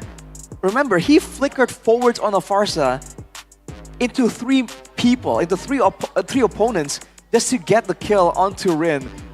I mean, respect, but dang. You can say that he's fearless. No. Wait a minute. I mean, yes, he is fearless. He's fearless. No fear. Okay, that's true. Yeah, that's true. Yeah, he's fearless. Objectively speaking, he is true. It's not the... Yeah, not the other. We don't talk about that. Okay. Yes. Okay. Well, back to the drawing board here. So who... Oh man. Could you call it a comeback for Alter Ego? Because it feels like in the beginning, there was that moment where Team Liquid ID are ahead, yes, but then it became a tennis rally, dude. It's just back and forth, back and forth. Back to back. Because it was like equal or a little bit more in favor of Alter Ego until that moment with Weedy on the show when he was able to pick Rin off. Yeah, that was that. Yeah, that was the spike for Team Liquid ID. Yeah. And then it went back also. I want to see the gold graph if it's available for this game. That would be interesting. That's an amazing ridge line we're going to see. Wow. I just want to say to Realize who's watching right now, if he's watching, Alter Ego remontada before Real Madrid came. I mean, that's crazy. Alter Ego what? Remontada. It's Spanish for comeback. I see. Okay. clip it for realize, man. Let's see what the guy has to say. The Madrid fan, what a nerd. All right. So, in game number 3, are we gonna see everyone being so careful because the pressure of a 26-minute game carries over? Or are we gonna see both teams lose their patience, used up all of their patience, and we're gonna see an absolute brawl. Continuation into game number 3 for this match? I hope it's a slugfest. Oh boy. I found that really entertaining. Me too. I loved it. We gotta watch it again. 50 minutes this time, please. Please. 15 Make minutes? it 60, actually. Let's just round it up all the way. All right, let me take a look For at an stats hour. right now. Stats? Which stats are you taking a look at? Longest game, I think. Yep. Longest game time, match number. Week 3, day 2, match 2, game 2. Bigatron versus Onyx. There you go. How many minutes? 28 minutes. Oh. Come on. Come on, TL, ID, and Ultra You Ego. got this. You gotta get good. You're 2 minutes off, bro. That's a long time. Yeah, what's wrong with you? 30 minutes, come on. Do it. Ridiculous. You know, at that point, Ultra Ego could have, just calmed down for like 3 minutes. Yeah. Would have had it. The death timers were crazy anyway. There's like absolutely no way that TLID could come back. Do they want to risk it though? Seems like a very cavalry, 60 minutes. biased ends. 60 minutes? 60 60 seconds. minutes? Death timers. I meant seconds. Oh my, 60-minute death timers. At that point, just How shut your long would phone that off. match be? Shut Is your that- phone off. Is It'll that be possible? over. No, dude, it'll be over whenever you get like early game Is it wipeout. It's done. possible What? to get a 60-minute death timer? I think the game will have to be. Oh, dude, I don't know. Can It'll be we- like 7 days. Like, is that possible though? Technically, it is. Like, if you just play and you don't Let's try attack it. for 7 days, You just keep clearing. That should be a challenge. No, no one How wants. long is long I mean, if someone for an out there, MLBB match? bro, 30 minutes is already long for an MLB match. No, but like, can you extend it to like 2 hours? Like, what's the cap? Why would you? I don't think there's a Why hard not? cap. It's a competitive game. They want to win as fast as possible. I'm following my team. Why not? Also, Bude. What about Bude? Why not, right? Why not as Onyx PH's coach? No, that's not what I meant. Yeah, just Bude. Bude. Bude, please. What about Bude? Bude, please take it. Take it away. What? Bude. Bude doesn't want to take it. I guess not. I guess Bude doesn't want it. What? But they're already there. I'm also confused. Why she doesn't want to take it? Bude? Bude, is she mad? She's You're- mad at you. Why would she be mad Because at you me? keep making her upset. What did I do? You keep making jokes about this and that. What is this and that? I can't say it on broadcast. Oh, no, that's crazy. That's I can't. crazy. Wait a The minute, gaslighting is crazy. I can't. Wait a minute. This and that. It's, he it's says. the A. A? And Alphabets? okay, you know Bude? what? Just give it to Bude. Busa. Ayo Busa juga, ayo. dong. Gemeter gitu Bude tangannya, kasihan. Sabar, Keren, sabar. keren. Oke. Hero favoritmu apa? Cecilion. Oke, nggak apa-apa. Oke. Mid lane. Bukan jungler nggak apa-apa tapi let's go. Next. Next. Ayo Busa dong. Langsung tirukan gaya Hayabusa. 1, 2, 3. Hati-hati. Ini keren juga bang. Hero favoritmu apa? Cow. Oke. Tadi pakai video. Next, selanjutnya. Terakhir nih berarti ya. Kamu yang terakhir. Sudah siap? 1, 2, 3. Keren-keren semua ya. Iya lagi Bude. Aduh kalau dilihat kayak gini mending kita deretin. Kalian harus bareng-bareng pose yang sama nih. Pose yang sama, kita nggak bisa. Jadi kalau ini kan bisa ikut-ikutan ya. Bisa. Iya. Pokoknya yang paling mirip sama hero selanjutnya ya. Ini keren-keren semua nih. Siap, inilah dia hero yang pokoknya hero muncul kalian langsung gaya. Siap? Siap udah siap. Siap, let's go. Ini dia hero kedua. 3, 2, 1. Mana hero-nya? Belum muncul, abang. Wait. Nah, wait. Wait.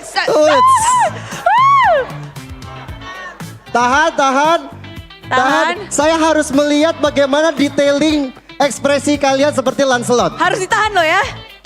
Ini lagi lope ini. Megang bunga Bude. Ini gerak nih. Ini gerak. Yang ini. Ada cawannya. Lagi ngeliatin apa Mas? Bintang. Lagi ngeliatin bintang Bude. Oh bintang. Lagi ngapain Mas? Lagi ngeliatin bintang juga sama. Lagi ngeliatin bintang. Berarti ini kita akan tahan sampai nanti match ketiga ya Bude ya? Mereka di sini ya? Benar. Jangan dong. Kasihan nih Encok. Kamu udah bisa menentukan atau belum Gio? Atau kita harus coba yang lain? Atau udah? Kalau masih ada gak? Masih ada. Masih ada. Aku sih kalau di Lansel udah ada satu ya calon kandidat kuatnya sih. Jadi udah tahu nih? Udah tahu aku. Siap nih? Oke, yang mana Gio? Yang paling mirip sama Lancelot? Paling mirip sama Lancelot, selamat. Karena mukanya begitu tegang, dia yang menang Bude. Oh ya, di ujung sana sudah didapatkan merchandise dari MPL ID XNBA. Gak apa-apa ya, gak dapat tapi thank you banget, udah keren banget. Thank you. Nice try. Kalau kamu menang, kamu boleh kata-kata untuk kemenanganmu dong. Kata-kata saya ubur-ubur ikan lele, ini le. Oke, congratulations. Makasih, kamu main basket gak? Oh enggak. Mau main gak nanti lawan Gio by one? Wah jangan. By one kita di depan. Depan. Oke, thank you. Thank you ya. Nextnya, tenang. Kita akan masih kasih kesempatan lagi. Let's go untuk 4 orang lagi. Ayo ada yang kamu mau? angkat tangan. Boleh, maju. Masnya, ayo sini. Ayo. Sini. Ayo cepat. Ini wajah-wajah yang... Satu lagi. Ini udah 4 nih. Kamu ini sini. Udah 4, Gio udah 4. Oh udah 4, gak jadi, mohon maaf. Boleh. Yuk satu lagi sini. Let's go, sini. Gas, the cavalry. Maju dikit ya, tapi maju dikit nih. Kita bonusin 5 sekalian nih. Karena cavalry juga butuh semangat ya. Ayo majuan dikit biar bisa berjejer berlima. Oke, nama? Ata. Dari Tangsel. Oke, selanjutnya nama? Agung. Dari Cirende. Nama? Yana dari Banten. Dari Banten. Oke. Nama? Ajis. Ajis, dari mana? Banten juga, kamu? Faala dari? Jaktim. Mantap, semuanya udah siap, udah lihat tadi kan? Gimana berpose-pose. Jadi udah siap semuanya? Siap. Kurang keras, udah siap belum? Siap. Wow, udah suka semangatnya. Yuk, kita akan langsung maju dikit kayaknya biar nggak tabrakan, nggak seruduk-serudukan. Nah, kita akan langsung nih ya. Wih, udah keluar tuh. Wih, iya tuh. Fail. Sudah siap dengan gaya fail?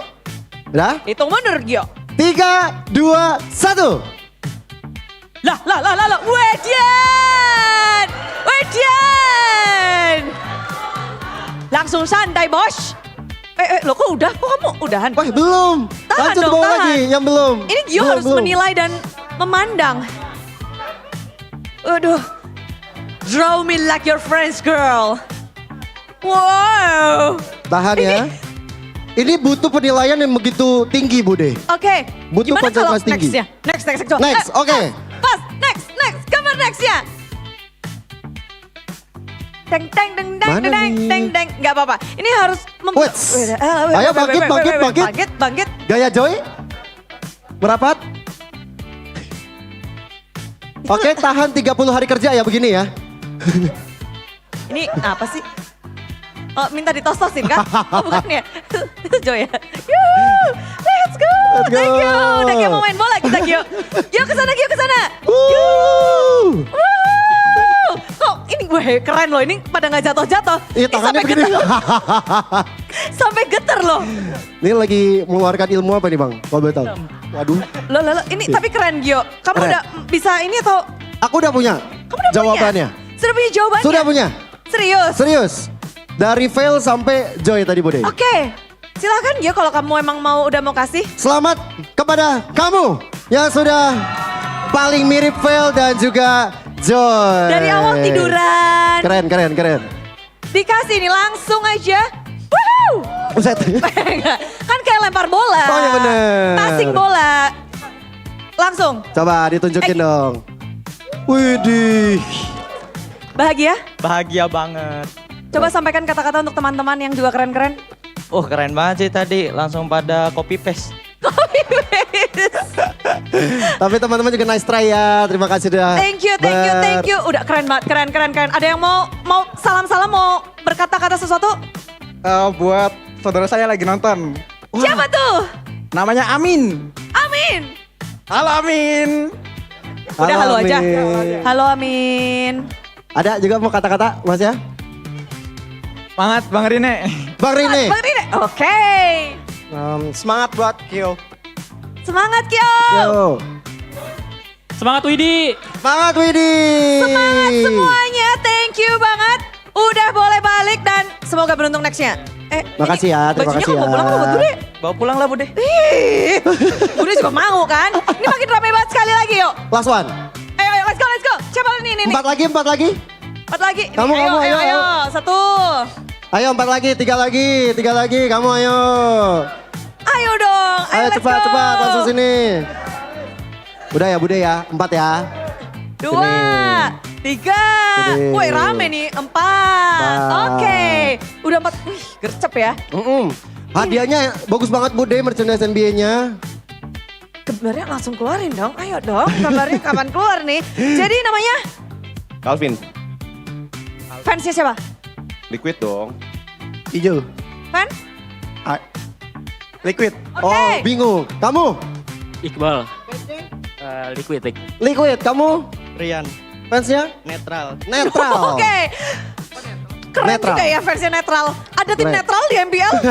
Di mana nih? Region mana? Tapi coba hero selanjutnya yuk. Hero yang harus kalian ikutin. Majuan? Udah siap belum nih? Siap. Tirukan gambar yang ada di atas. Semirip mungkin. Oke, 3, 2, 1. Tada! Wait. Hati-hati. Weh. Oh, buset. Wih.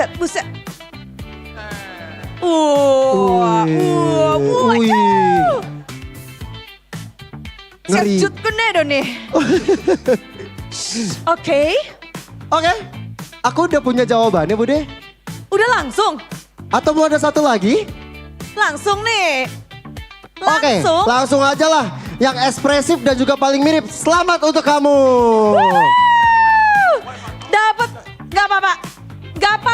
Tetap semangat, masih ada besok, masih ada lagi. Masih banyak. Oke, kamu mau mengatakan sesuatu karena kamu menang? Salam buat Bang KB. Sama KB. Sama KB ya? Iya. Kenapa KB ada janji sama kamu? Nggak ada sesuatu aja. Be, minggu depan ya Be ya, ditunggu ini. Thank you banget semuanya. Makasih ya. Dan kayaknya kita harus bener-bener buru-buru. Siapa nih yang bakal menang? Liquid. Wes, ini udah kisru banget di sini, rame banget. Jadi para talent, para caster, monggo kita cari tahu. Go.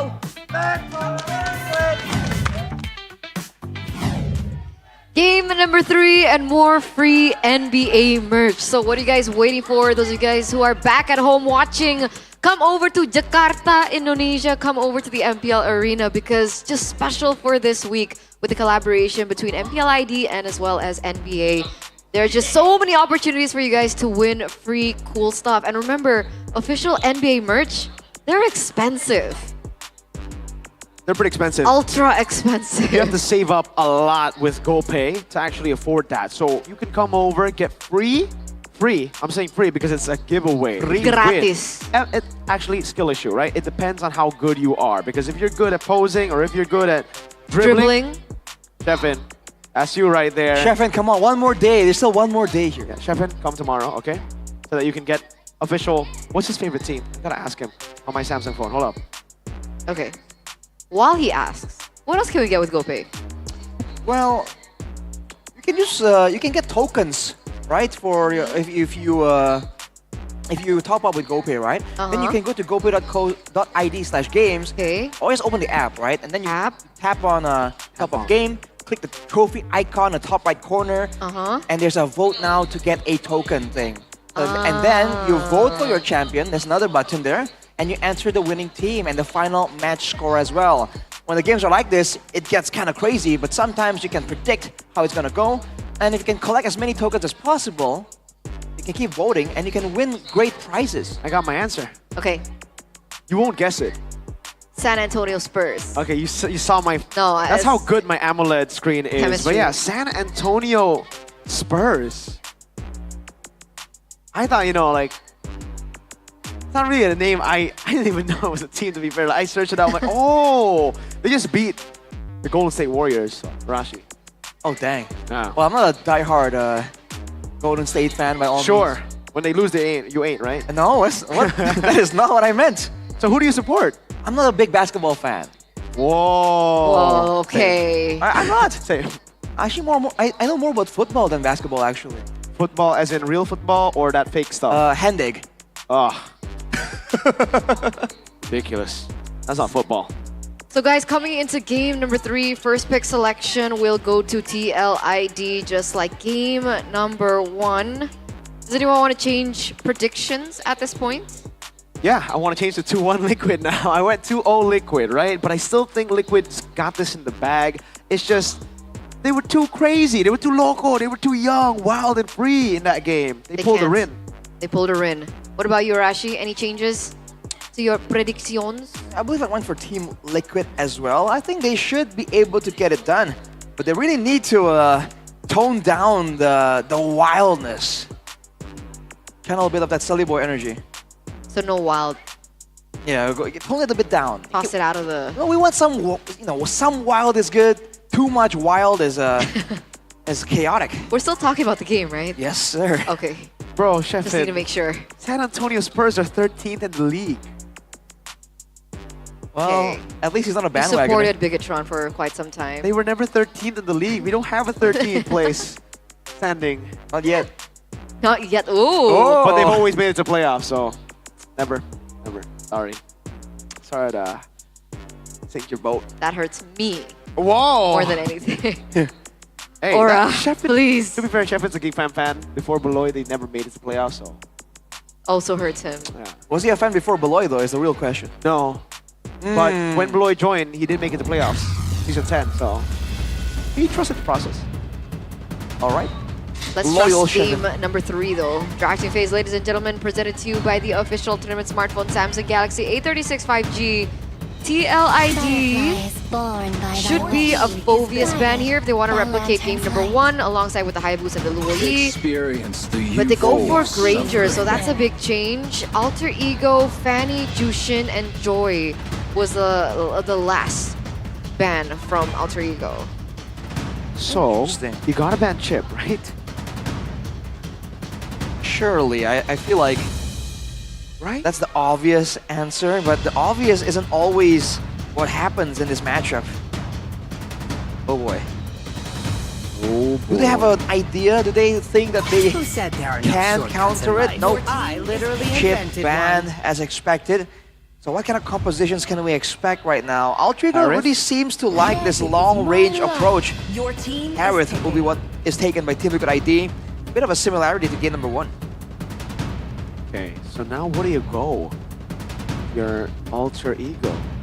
No Granger. Do they go Hayabusa again? And oh, yeah, right. yeah. If Phoveus is available. Yeah. Phoveus, Mathilde? Nah. A bit too early. Do they take the Joy? Is Novaria that value here? Like, you go Novaria. I feel like you can Alter Ego can pick it for a flex potential, technically. And also Phoveus Joy. I was about to say, like, they really seem to have like that long range thing, so they might just use it to hide the rest of their arsenal, right? If anything.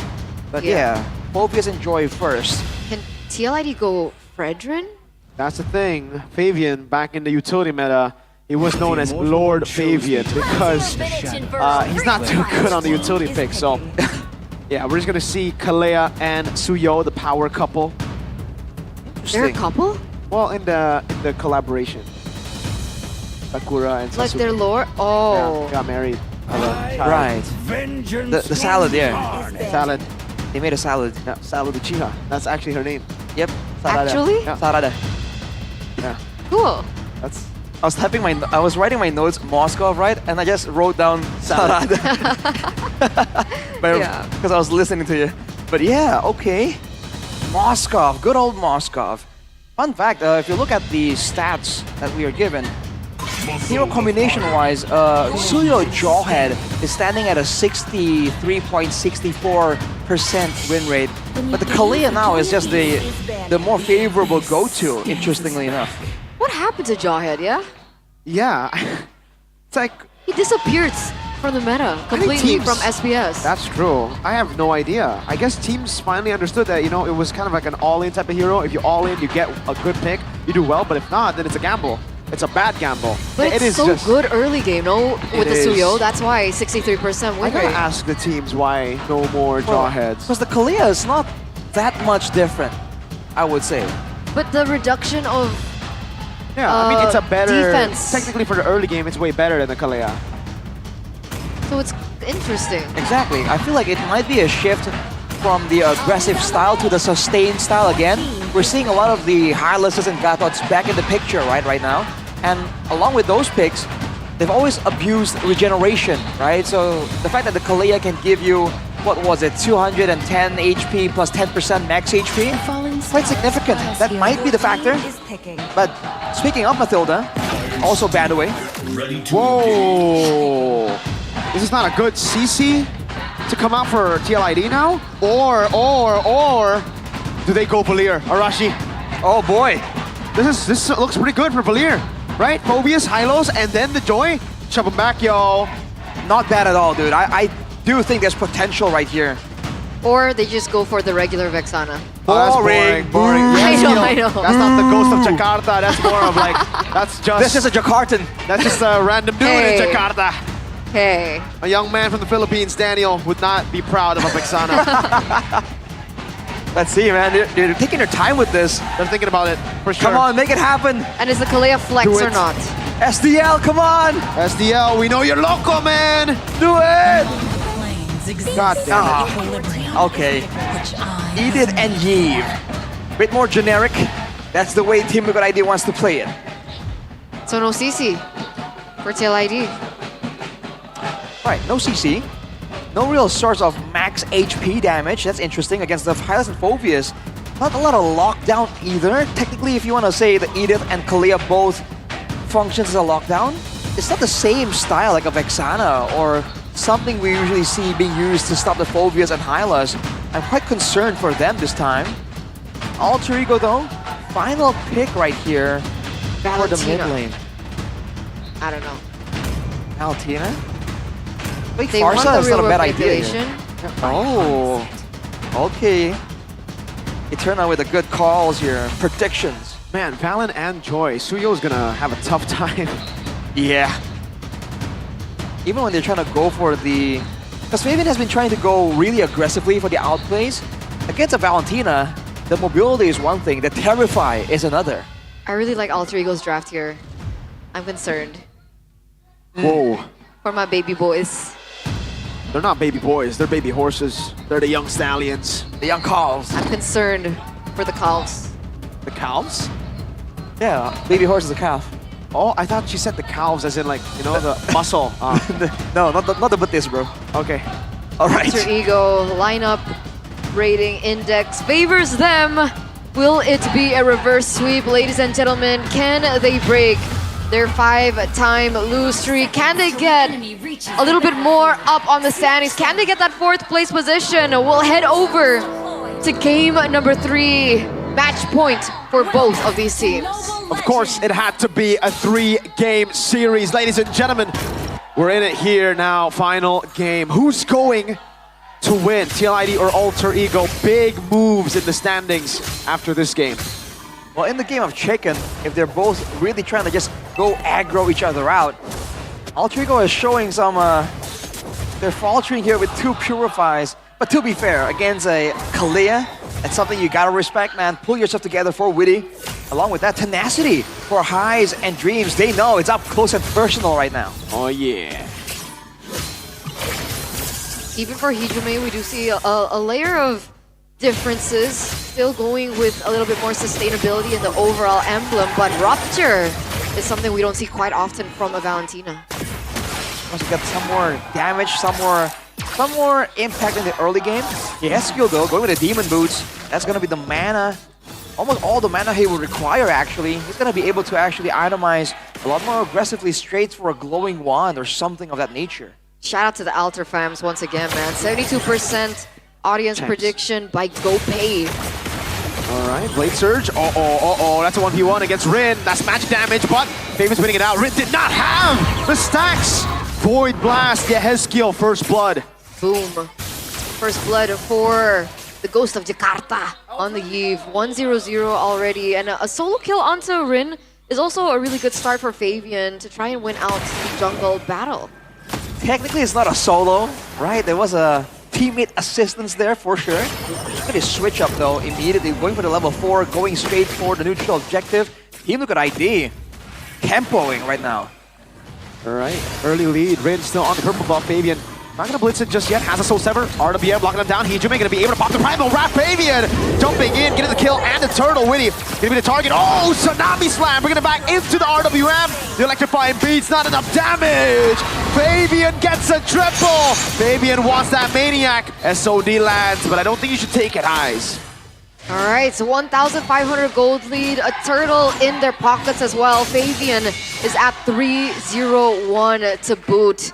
He can start looking for a snowball right now. A level ahead, Aran. Onward, Earth Shatter, Soul Sever, flicker out from Aran. Oh boy. Let's see, can Nino survive? Yes, he can.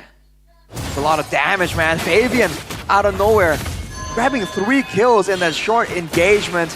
Not ideal for Altrigo. They're the ones who want this brawl style, but have they bitten off more than they can chew at this point? 1.4k, over 1k gold lead for Team Liquid ID, and Witty already eyeing the next opportunity, man. All the fights are really centering around this mid lane, and that's to be expected.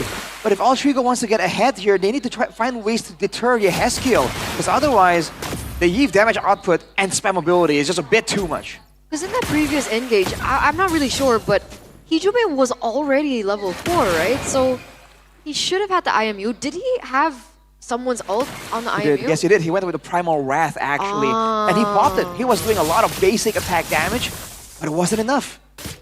Team Liquid ID were able to sustain through it. Around now. Primal Wrath is all he needs to escape. Blade Surge with the Retribution. Soul Sever only the last hit. Landing. Queller too, just for additional poke. That's a zone coming through as well from the side of TLID, but the turtle spawns on the top side this time around. Wondering how they're going to play around that. So far, it looks like the center focus is clearing out this mid lane. Hijime falling a little bit behind in terms of that clear as compared to Yehezkiel and Witty. But Dreams already setting up for this next neutral objective with Fabian at level 8, Rin at level 7. Altrigo, though, they're going to be walking through a lot of the Void Crystals and Void Blast. Dreams! Kyo's getting so much value up there. Good Queller, Primal Wrap from Hijime, locking Kyo down, so able to flicker out Rin with the chase now, electrifying beats. Kyo, can you survive? Has the Chrono Dash, Nino! Flickering forward, getting able to pursue, but won't be able to dive. Hijime caught now under the turret, poked down by Yehezkiel on RWM, locking everybody down. Highs landing the SOD, but you cannot take that one. Man, everything went right for Team Liquid ID right there. They're trying to find some more, but Fabian, a bit too low. We'll be backing up right now. Altrigo, the best they can get is the turret on the bottom side. But even then, it's not going down just yet. Aran might be down there in time to stop Highs from getting it. Oh? Will they be able to clear? Yeah, they should be able to clear. And unfortunately for Alter Ego, that's a permanent structure instead for TLID as it falls. 3,000 gold lead now for the Cavalry. Even before, I think Kyo is already at a lead already, but now he's 500 gold ahead over Highs, even after Highs is able to collect all of that gold shield in the bottom lane. So it shows you again that the laning was brutal on that Moskov pick, but Altrigo, they can play this a lot slower here. They know they have the macro play later on with this Moskov. Rin goes for Starlium, already built into his kit. As compared to Fabian, who has what items, Arashi? Fabian, right now he's standing on the Warhammer, as well as the War Axe already. So a lot of piercing, a lot of sustain built in as well. So he's going to be able to just brawl it out there in the midst of all the danger. So it does make sense, right? He's dishing out so much damage already. That's a structure falling in the bottom side of the map. Oh, that's witty! Tsunami Slam into the Soul Sever. Queller, is it going to be enough? Fabian gets the shot. Nino jumping in. Fabian to be caught in the bad spot. Still able to walk away for a bit. Actually dives back in and gets taken down. RWM locking Nino in that bush. Mr. Man Dreams is still able to run away as Heis continues to push. But he might be cut off from the rest of the team. Recall. Okay, he gets it. Should be able to make it out, no problem whatsoever.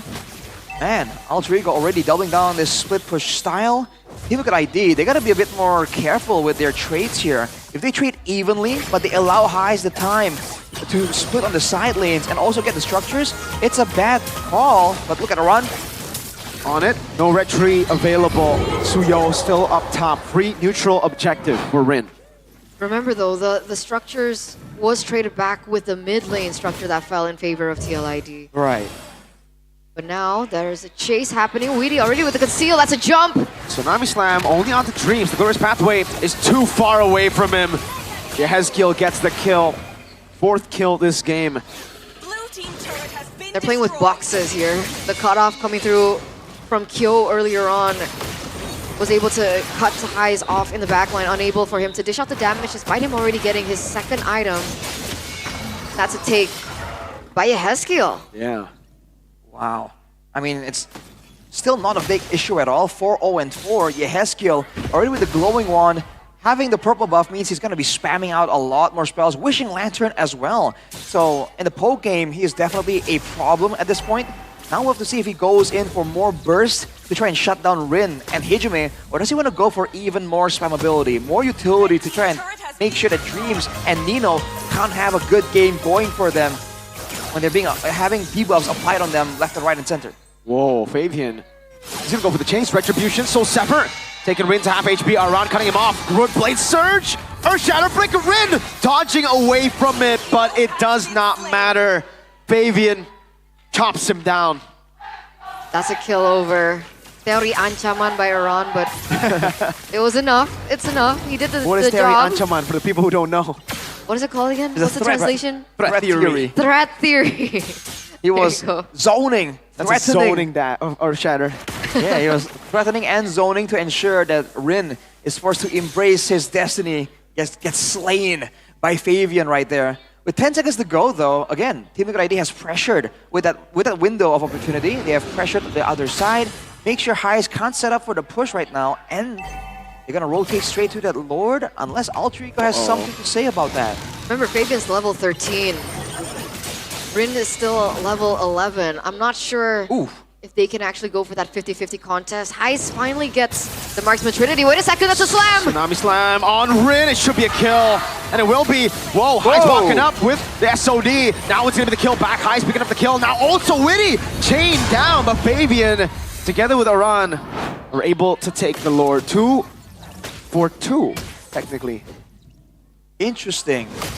Considering the gold lane, the late game hopes of Team Liquid ID gets taken out there as well. Kyo might not be the best of circumstances. Heis as well was able to get more ahead after getting the Marksman Trinity right there. So Team Liquid ID now trying to contend with this split threat. They have the Lord this time. This is the moment they have to use to really force Alter Ego to stick together, to threaten them with the waves all pushing, to really force Heis to participate and lock him down here. He has a Purify, but there are ways to take him out without crowd control. There's so much burst damage and long distance poke coming in from Team Liquid ID. But I mean, technically Kyo's not... Okay, never mind. I was gonna say Kyo's not at his power spike yet. But then, we do see the Holy Crystal being built in. There are a few Radiant items, Radiant armor on the board for the side of Alter Ego, but for the important people here, especially onto Heis, that magic damage should be enough. Wait a second. Whoa. Oh, a good glorious pathway, Tsunami Slam to bait out the Purify. SOD doesn't land. The box is placed down. Hijime caught there. Oh, Aran with the Earth Shatter. Fabian in the back. Play Surge! Onto 2, but he gets pinned down by Heis on the Spear of Misery. Aran still going at him on Nino. Still a cannon minion down below. Only the Holy Defense procced. That's a 1-4-2 trade at the end of it, but 2 shields popped off. Was that a worth it push for the Cavalry? I think it could have been better by all means, but they went with a high risk, high reward play. Fabian going with a play onto 3-4 members right there. Fortunately for Alter Ego, Heise was able to respond. They are pinning him down. It could have been really catastrophic. But better yet still, for Team Liquid ID, free kick go ahead. All turrets taken out. They want to maintain this pressure. The more turrets they have taken out, the farther it is for, the more difficult it is for Heise to really start that split push strategy. Because he has to kind of push through the whole lane before he even becomes a real threat to the structures of Team Liquid ID. But on the topic of Heise, he already has the Rose Gold Meteor. Yeah, a lot more survivability, especially against Aran and Yeheskil and Kyo, technically. So it's a good option there. Not really a lot of ways for Fabian to get to him. And again, with the self-peel that he has, if he focuses everything onto Fabian, then the Rose Gold Meteor will help him deal with the other sources of damage that he might not be able to dodge away from. That's why I think in this next upcoming team fight, you know, despite Rin still falling one level below. Oh, wait a second. Uh-oh. Lance. Whoa, SOD onto Aran. Heise, what? Oh no! A disaster! Waiting for the re-engage. Purify already now with the Blade Surge to lock Dreams down. An RWM to respond overkill. Zaman Force coming down now, also just shredding down Idrum as HP bar. Blade Surge on Nino. It's a Tsunami Slam. A big bonk down Rin will fall to Kyo. Alter Ego with a big misplay from Heise gets wiped out. In the 12th minute of the game, ladies and gentlemen, a 5-time win streak from the Cavalry for the past 5 matches that they have met. It looks like they're looking for their 6th. It's all over for Alter Ego. 18-7, 12 minutes, 2-1. Kyo! Telling Alter Ego to go back to sleep. That was unfortunate, man. Alter Ego, they saw a chance. The same way Fabian did. High risk, high reward. Unfortunately, the risk was way too much. Alter Ego lose their main carry, lose the potential to split, and they get chased down, they get wiped out. That ended so quick just because of that SOD entry by Heise, man. And I was hyping Heise up so much as well. I was like, you know, Heise is already doing so much damage. He already has the Rose Gold Meteor. This will be, you know, groundbreaking for him. He can turn this thing around. He can win this for Alter Ego. And then he makes a classic Heise play. Oh man, that was something right there. SOD to catch Aran. Ooh, man, that's gonna sting in the back room. Zephyr, Nafari, and Rek are gonna have to talk to Heise about that performance. It looked so good too up until it didn't. Oh man, that's a rough one, man. We were expecting it's gonna be. It can only go 2 ways, right? It can escalate even more, or it can slow down. But man, Team Liquid ID just put them down. Yeah, they did. What, 21 minutes first game, 25 minutes second game, and then 12 minutes in the third game. But throughout this journey that we saw TLID from, we saw huge character development. And let's talk to them right now. Let's talk to the young stallions up on stage as they're ready for the winner's interview. Dan inilah dia penutupan leg pertama dari tim Liquid ID. Menang 2-1 dengan celebration yang itu celebration spesial dari Stephen Curry kan, Kyo? Iya, betul. Kamu ngefans sama Stephen Curry? Iya, benar. Oke, apa nih yang menginspirasimu dari Stephen Curry? Dia kalau main konsisten gendong mulu. Waduh, kamu rasa gendong-gendong nggak hari ini? Enggak digendong tapi. Oke, nggak apa-apa, masih berjuang ya. Tapi akhirnya kemenangan kalian melawan tim Alter Ego.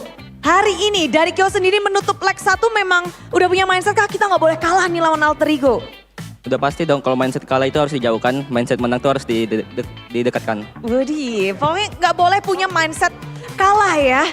Tapi kalau ngelihat game 1, game 2 kayaknya cengap-cengep agak berat untuk kamu. Gimana sih untuk tim Liquid ID, apa nih kunci kemenangan kalian hari ini dari Kyo? Mental, soalnya mereka game 3 udah kena mental breakdown sih, kalau game 3. Waduh, sudah kena mental breakdown game 1, game 2 membuat berdebar-debar. Kayaknya memang sadis juga dari tim Liquid. Tapi kamu melawan satu player yang udah veteran, Kyo. Kamu tuh baru bermain bisa dihitung jari di MPL, tapi kamu melawan Hais hari ini.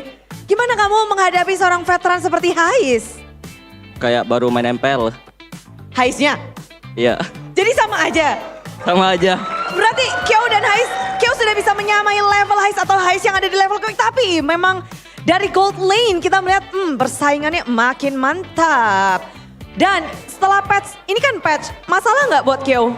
Enggak dong, kita ada guru PKN. Oh masih ya, masih Widi ya. Pak Widi, Pak Guru, bagaimana patch hari ini kalian bermain di patch baru?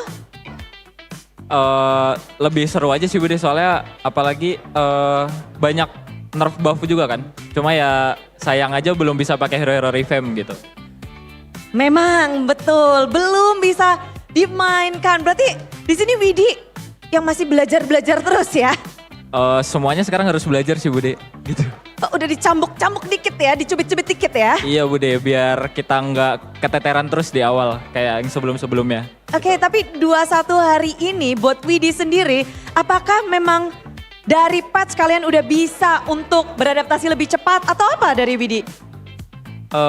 Kalau untuk case match ini mungkin dua-duanya dari AE sama dari TLID emang dua-duanya sama-sama mempergunakan patch-nya sih Bude. Kayak tadi AE juga spam Nova ya, itu bagus lah buat patch saat ini gitu. Buat patch saat ini, tapi ngelihat kayaknya kok tim Liquid game 1 game 2 kesulitan ya di early game ya? Ada apa ini dari tim Liquid? Butuh pelajaran aja sih Bude kayaknya ya, gitu. Butuh pelajaran aja. Ya benar. Oke, dan menariknya kalau ngomongin tentang alter ego, pasti kita bakal tanya ke Aran sih. Aran, tim Liquid ID bisa konsekutif menang terus. Dari season berapa nih? Udah 6 kali setiap melawan alter ego kalian bisa menang. Dari Aran sendiri, ngeliat alter ego yang sekarang sama yang dulu gimana sih? Perjalanan ini 6 kali berturut-turut kalian bisa ngalahin terus? Mereka belum nemu cara ngalahin kita aja sih. Jadi sama aja. Belum menemukan, berarti kalau kalian udah nemuin cara untuk memenangkan lawan alter ego? Udah 6 kali ketemu, 6 kali menang sih udah. Udah tahu ya jawabannya ya? Boleh dikasih tahu nggak apa tuh? Apa? Boleh dikasih tahu nggak apa tuh? Kunci menangnya kalian lawan alter ego? Aduh nggak ada sih Bude, nggak ada. Main aja sih Bude. Oke, berarti rahasia itu rahasia. Siap, biar nggak dicontek yang lain ya. Oke, namun dari Aran menang 2-1 hari ini cukup memuaskan gak sih buat Aran? Sebenarnya kita pengennya 2-0 sih, tapi kita kalah 1 game berarti emang ada yang perlu kita benahin lagi sih. Jadi belum terlalu puas lah. Belum terlalu puas? Ya. Tapi berhadapan dengan Nino hari ini? Biasa aja sih Bude, nggak gimana. Nggak ada gregetnya gitu? Nggak sih, nggak. Nggak. Di sini Aran lagi mode cool sesuai dengan rambutnya. Cool, dingin tuh. Super cool, tapi ngelihat super cool juga Favian yang di sini kayak ngeliat Favian bermain, momen-momenmu tuh banyak banget tadi yang pada teriak-teriak, Favian! Banyak blundernya Bude. Banyak blundernya, jangan. Langsung dijawab Favian masalahnya. Ada apa Favian? Maju-maju emang karena permainan agresifmu ke bawah permainan alter ego? Atau memang kayak ada sesuatu yang spesial nih hari ini? Nggak ada yang spesial sih, emang dari alter egonya agresif, jadi aku harus agresif gitu.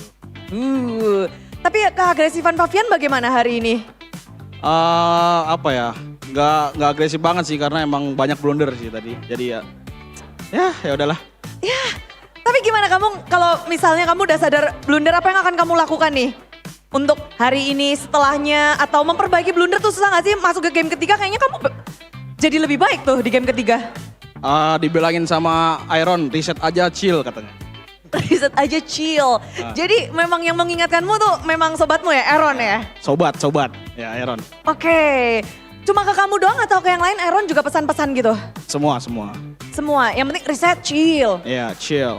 Chill aja, tapi kamu hari ini ketika game ketiga, kunci perubahanmu itu adalah chill mainnya. Chill, santai. Kan ada jungler berdarah panas tuh di alter ego. Ya dia tadi hampir mau solo kill aku tadi, ngeri, jangan. Ngeri. Bahaya. Oh bahaya? Bahaya. Kalau dia jungler berdarah panas, kamu apa dong? Jungler cool. Jungler cool, oke. Tapi kalau kamu melihat ini, akhirnya kan bertemu sekarang Dan kamu sebagai di season lalu kamu Rookie of the Season. Melihat rookie-rookie yang berdatangan, khususnya Rine juga kan banyak menuai perhatian. Banyak banget yang ngelihat dia permainan juga sungguh apik. Gimana sih kamu ngelihat dia sebagai seorang rookie di season ini? Menurutku si Rine ada potensi lah buat Rookie of the Season. Karena emang dengan cara gameplay dia yang masih agresif kan, terus juga konsisten juga kan. Jadi ya calon-calon sih. Calon-calon. Kyo gimana Kyo? Kalau dia Kenapa udah? Kalau Kyo gimana? Kalau Fabian Kalau Kyo, ya Kyo ada Kyo ya. Aduh, Iya. lupa juga nih. apa kamu nggak menganggap Kyo sebagai rookie? Enggak, soalnya dia udah tua dia. Udah bukan Kyowo doang ya. Bukan Kyo. Kyowo udah kelas di sini ya. Oke, dan melihat bahwa persaingan juga banyak banget mid laner kita, YSKL. Dengan patch yang berlangsung, kayaknya mid laner kamu ngerasa yang paling banyak harus belajar nggak sih YSKL dengan patch ini? Iya Bro, soalnya banyak buff kan di mid laner juga, di hero-heronya. Jadi untuk YSKL sendiri untuk mengejar patch, ada trik tersendiri nggak yang kamu lakukan? Triknya kayak biasa sih, belajar terus diskusi sama tim gitu. Seneng nggak dengan patch yang berlangsung ini sesuai dengan hero-mu atau mungkin playstyle-mu? Seneng Bro, seneng. Seneng? Ya. Dan apa nih yang kamu nantikan mungkin untuk nextnya? Leg 1 sudah selesai. Buat YSKL, ada nggak tim yang kamu nantikan untuk leg yang kedua? Dewa besok itu. Langsung ya. Ya. Kenapa Dewa? Dewa karena mereka jago tuh. Simpel ya, karena jago. Ada yang spesial nggak di sini? Ada yang ingin menunggu tim-tim di leg kedua? Leg 1 sudah selesai. Posisi kalian aman lah di tengah. Jadi udah bisa nih ngucap sesuatu. Si Kyo kayaknya mau ngomong nih. Boleh dong Kyo. Kan waktu itu, nextnya kan Dewa. Dulu kamu sempat nge-rate, itu bukan segitu per segitu. Kamu bakal ketemu lagi. Iya ketemu lagi udah. Akankah punya hasil yang sama baik untuk kalian atau kamu udah mulai, aduh Dewa juga makin jago nih. Besok 2-0 lagi dong. 2-0 lagi? Iya. Pede? Pede dong. Serius? Coba Iya. sampaikan sesuatu dong buat tim Dewa untuk esok hari. Untuk leg kedua match pertama untuk tim Liquid. Semangat Dewa buat lawan kami aja, udah gitu aja. Wih dikasih semangat. Kalau mereka semangat, kalian harus kasih apa dong? Apa? Mereka dikasih semangat, apa yang akan dikasih oleh tim Liquid? Kasih game yang terbaik aja walaupun nggak terbaik sih. Buset, ini belum yang terbaik, masih bisa lebih maksimal. Thank you banget. Dan ini satu kata dari Fabian untuk leg pertama. Kata-kata penutupan leg 1. Yo, baka. Mantap, leg 1. Semoga kita bakal win streak terus menerus. Amin. Thank you. Thank you. Dan the Cavalries, sambutlah kemenangan penutupan dari leg pertama tim Liquid ID.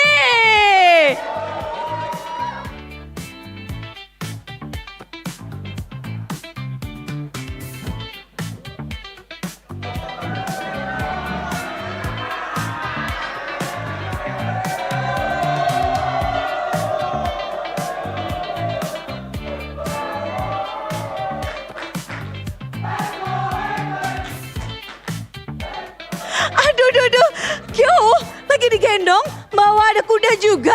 Waduh, memang The Cavalry seru banget di sini untuk merayakan kemenangan mereka. Dan kita juga bisa merayakan bersama. Semua super fans, siapin handphone kalian karena bakal ada GoPay hadiah GG. Kalian bisa ngedapetin GoPay coin secara cuma-cuma, secara gratis. Cukup nge-scan QR yang akan Bude sajikan nanti di layar MPL. Jadi siapkan device kalian dan siapkan diri kalian. Karena caranya adalah, ini dia caranya, buat semua super fans, kalian cukup download, unduh aplikasi GoPay di semua device kalian, downloadnya juga gratis dan itu banyak banget keuntungan di sana. Lalu buka kamera pada smartphone ketika kalian udah ngebuka GoPay, lalu klik buka hadiah untuk terima GoPay hadiah. Dan terakhir pastinya GoPay Coins akan otomatis masuk ke akun kalian. Udah pada siap belum sih? Nggak mau GoPay Coin kalian? Siap. Dan Bude pun bersiap untuk mereveal. Inilah dia QR code-nya. Buset cepet banget tuh. Ayo, Pastikan kalian cepat dan tepat. Oke, udah ada yang dapat di belakang sana. Wah, ini untung banyak nih.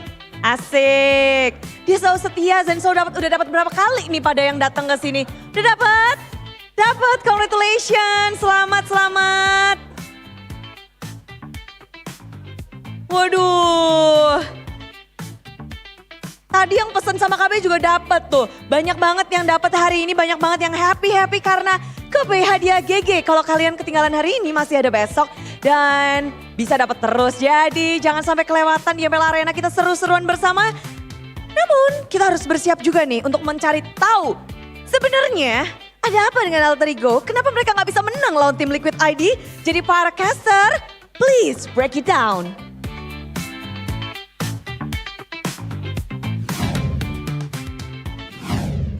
Thank you, Bude, for that interview. And for those of you, don't forget to scan the QR code, guys. Scan it right now. It's for sure. It's kind of like a gacha. Like you don't know how much you're gonna get, but Yeah. sometimes you get a lot of money. Sometimes you get $1 from billion. If you get a little bit, it's still better than nothing. Still something. Maybe not $1 billion, Yeah, no, that would be too much. A bit too much. but Booty. highlights. Special moment right here. It's that early game, man. We were talking about this earlier. Oh, this is also the exact opposite. Ouch. It's not in the early game. My This was in God. the late game, bro. Ooh, man. Losing your gold leader immediately in the fight. Oh, Immediately, look at Team Liquid ID, dude. They smell blood in the water. Immediately just start rushing towards, who else? The survivors from Alter Ego. And they're powerless. They can't do anything without their main damage dealer, man. Yikes. Can't believe that. Oh boy. No, Ghani's gold highs. It's about to go through tough times. MVP presented by the official tournament smartphone Samsung Galaxy A36 5G goes to Highs. Ghost of Jakarta, Yehezkiel, Eterna. Yehezkiel? MVP for throwing game number 3, but Whoa. player of the match goes to the Ghost of Jakarta, like you mentioned. Shout outs to the young man from the Philippines, Daniel. Yep.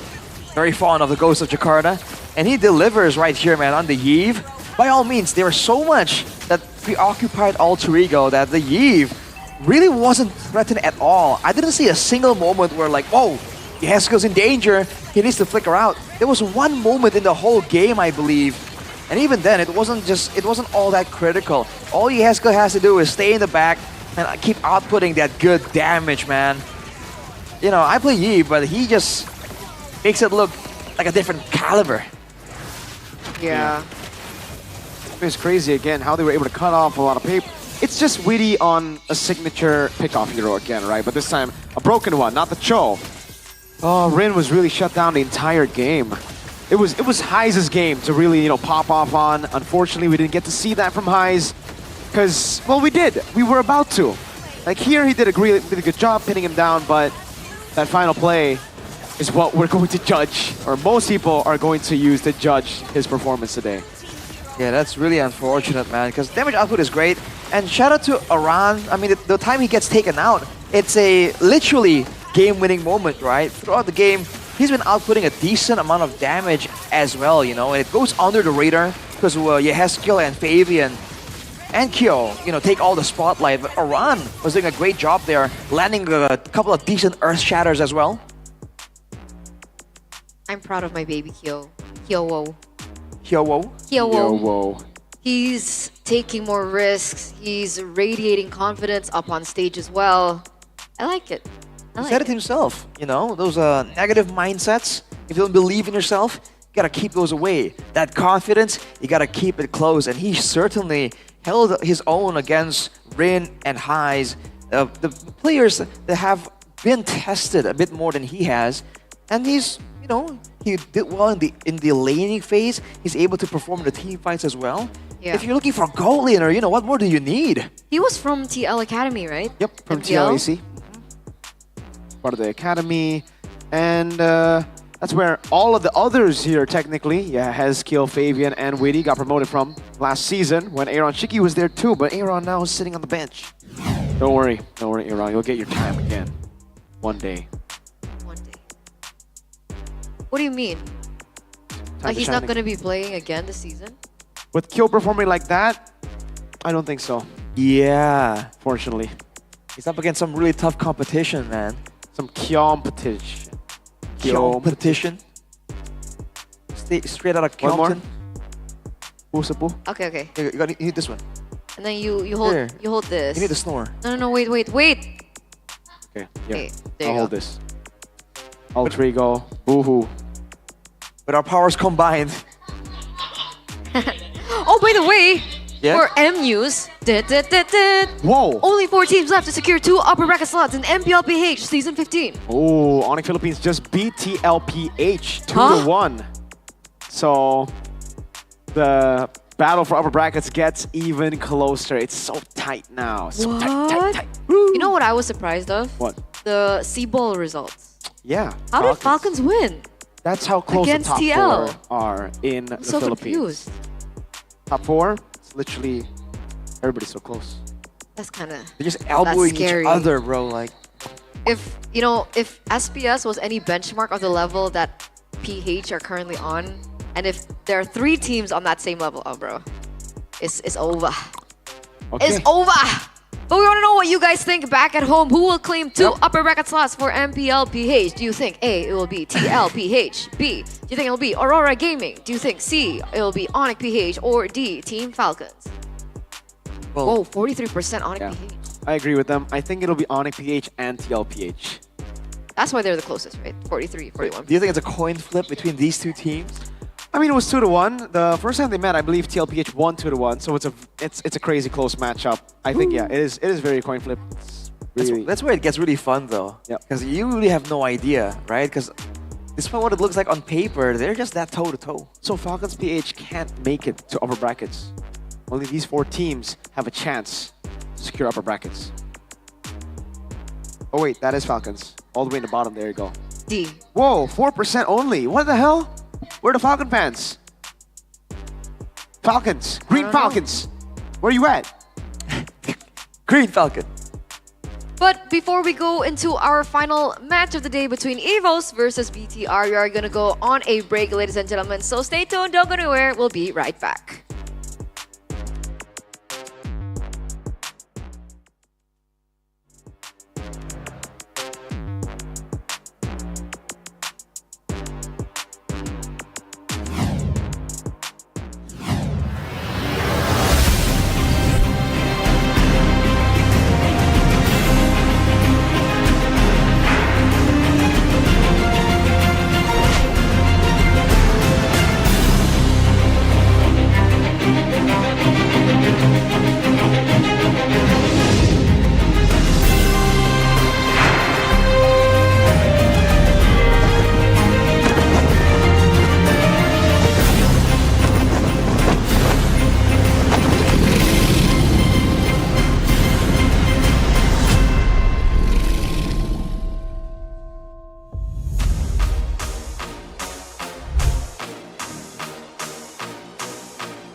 aplikasi GoPay baru, nggak pakai lama, dompet andalan gamers banyak damage-nya.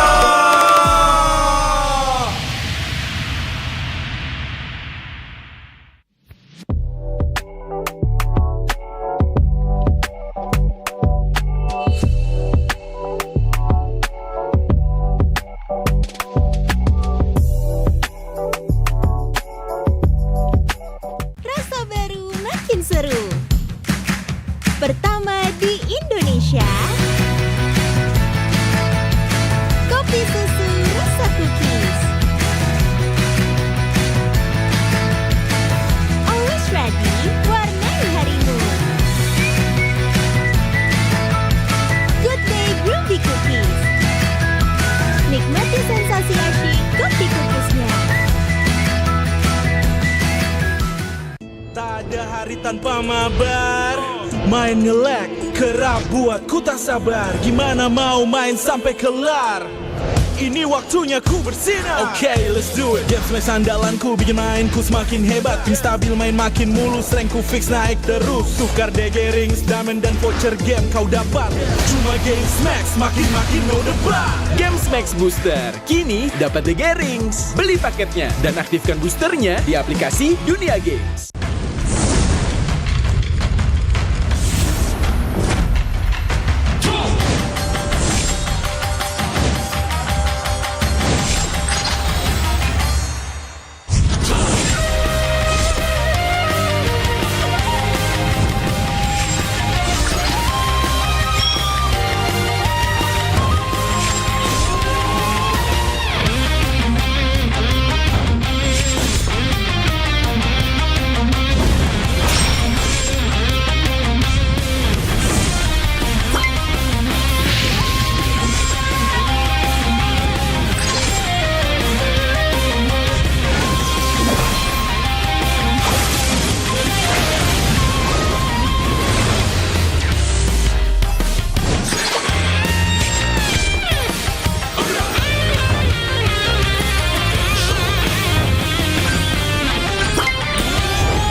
相変わらずやかましい奴らだ。今度は背中合わせでいくわよ。よっしゃ、第7班ここに復活だってばよ。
渦巻きナルトが帰ってきたぞ。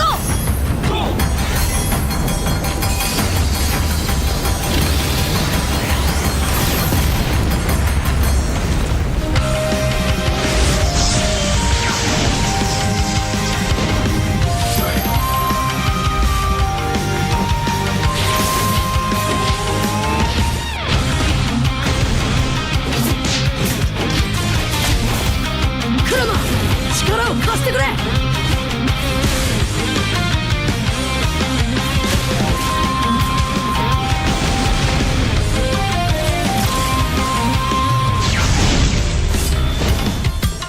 よっしゃ、第7班ここに復活だってばよ。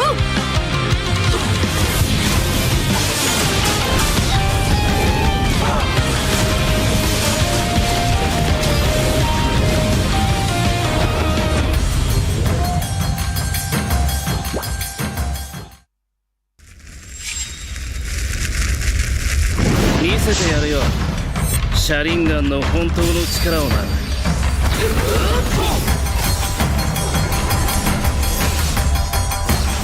力が湧いてくる。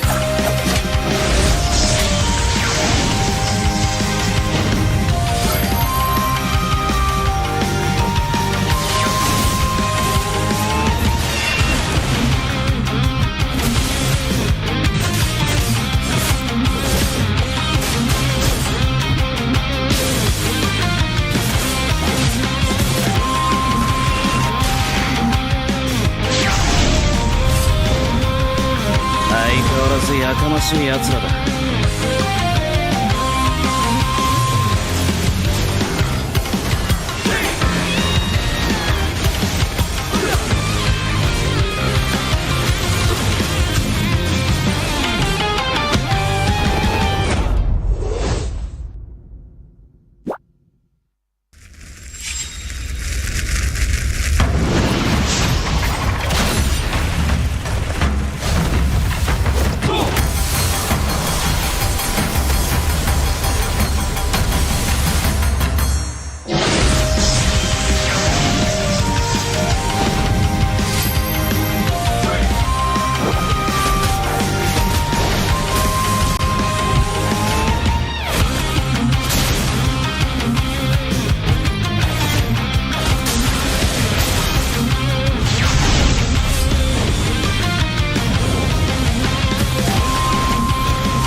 俺に任せて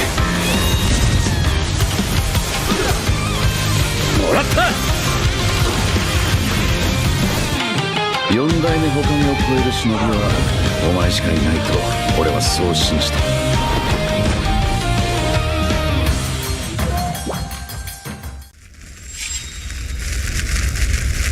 みんなを守るために私はもっと強くなる。シャンナラ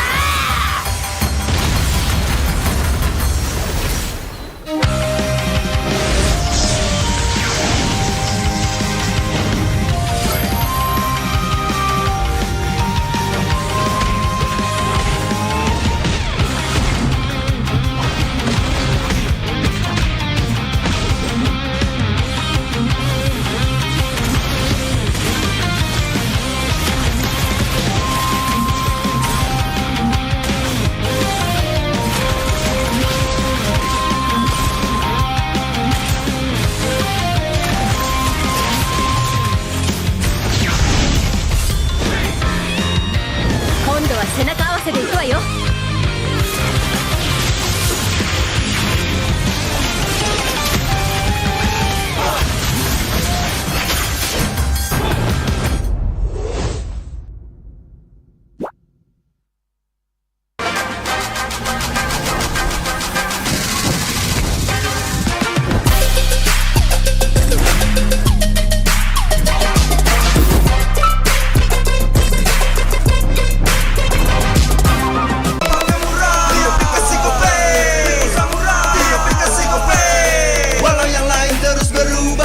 konsisten, kasihnya pasti murah. Bayar tagihan murah di aplikasi GoPay. Transfer 100 kali per bulan. Download aplikasi GoPay baru, nggak pakai lama. Dompet andalan gamers banyak damage-nya.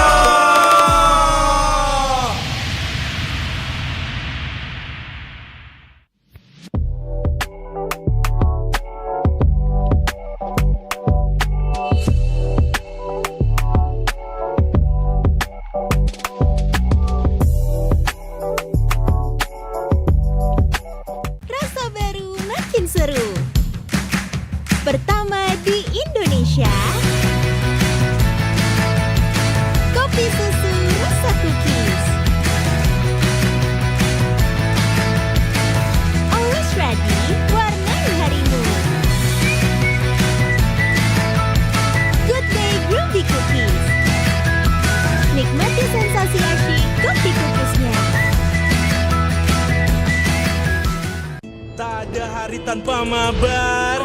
Main nge-lag, kerap buat ku tak sabar. Gimana mau main sampai kelar? Ini waktunya ku bersinar. Okay, let's do it. Game smash andalanku bikin mainku semakin hebat. Tim stabil main makin mulus, rankku fix naik terus. Tukar DG rings, diamond dan voucher game kau dapat. Cuma game smash, makin no debat. Game Max Booster, kini dapat DG Rings. Beli paketnya dan aktifkan boosternya di aplikasi Dunia Games.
Live from MPL Arena, Jakarta, MPL Indonesia Season 15 is powered by Moonton. Supported by Esports Federation of Indonesia.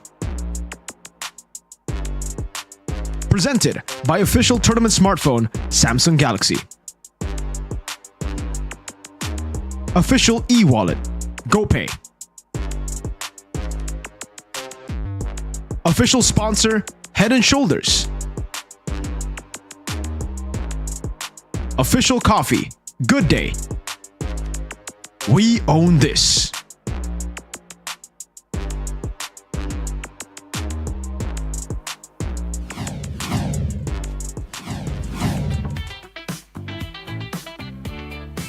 It's a new game dan memasuki match ketiga. Ini akan menjadi pertanda bahwa leg kedua MPL Indonesia Season 15 dimulai sekarang.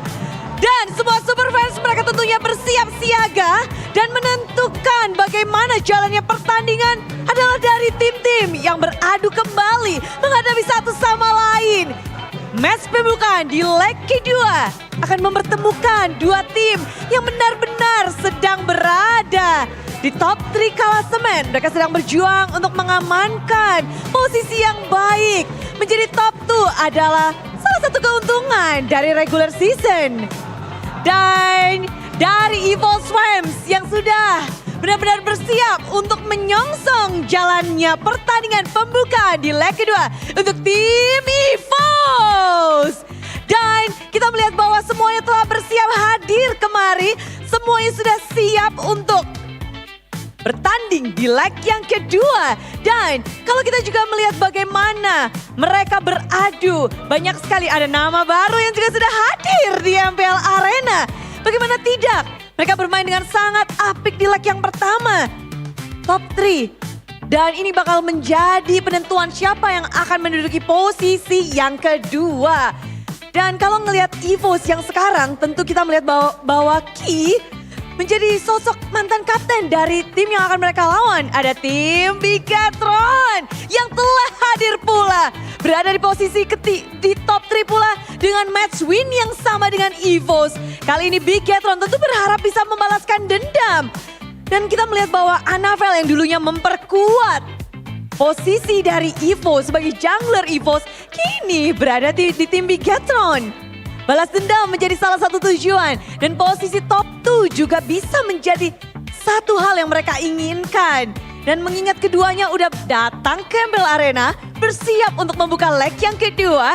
Jadi kita di sini tentunya juga harus bersiap siaga. Suara bersorak-sorai, nyanyikan yel-yel dan hashtag kalian tulis di kolom komentar siapa yang akan memenangkan match ini. Karena siapapun yang menang akan berada di posisi yang kedua. Namun sebelum kita melihat bagaimana pertandingan akan berlangsung, izinkan Bude mengingatkan ke kalian bahwa MPL Indonesia Season 15 powered by Moonton, supported by PBSI, presented by official tournament smartphone Samsung Galaxy, official e-wallet GoPay, official dari sponsor Head & Shoulder, dan kita juga punya official coffee partner Good Day. Dan juga ada partner ini Sports, ada Telkomsel, Dunia Games, dan IndiHome. Dan juga berserta dengan advertiser Kacang Sukro dan Hokben. Dan supplier kita RSV Helmet. Bude sampai di sini menikmati banget dari semua yel-yel. Semua support dari super fans. Mana nih? Coba langsung tunjukin dong. Kasih suaranya buat EVOS. Mereka sudah bernyanyi, mereka sudah beryel-yel, mereka udah nempelin bendera untuk EVOS kebanggaan. Leg kedua bakal menjadi hal yang seru. Dan tentu saja jangan mau kalah. Bigatroopers kasih semangat untuk Bigatron. Bendera sedang dipasang dan kelihatan banget nih kayaknya baru pada lagi siap-siap rame-rame merah dan biru. Sama seperti halnya dengan collaboration kita. MPL and NBA. Bagaimana nih? Siapa nih yang bakal menjadi posisi kedua? Semua super fans pasti udah lagi dak-dik-duk ser. Dari EVO sudah siap, dari Bigatron udah siap. Para caster, are you ready? Dan super fans, Mari kita bersiap-siap menyambut leg yang kedua antara tim EVOS dan Battleground.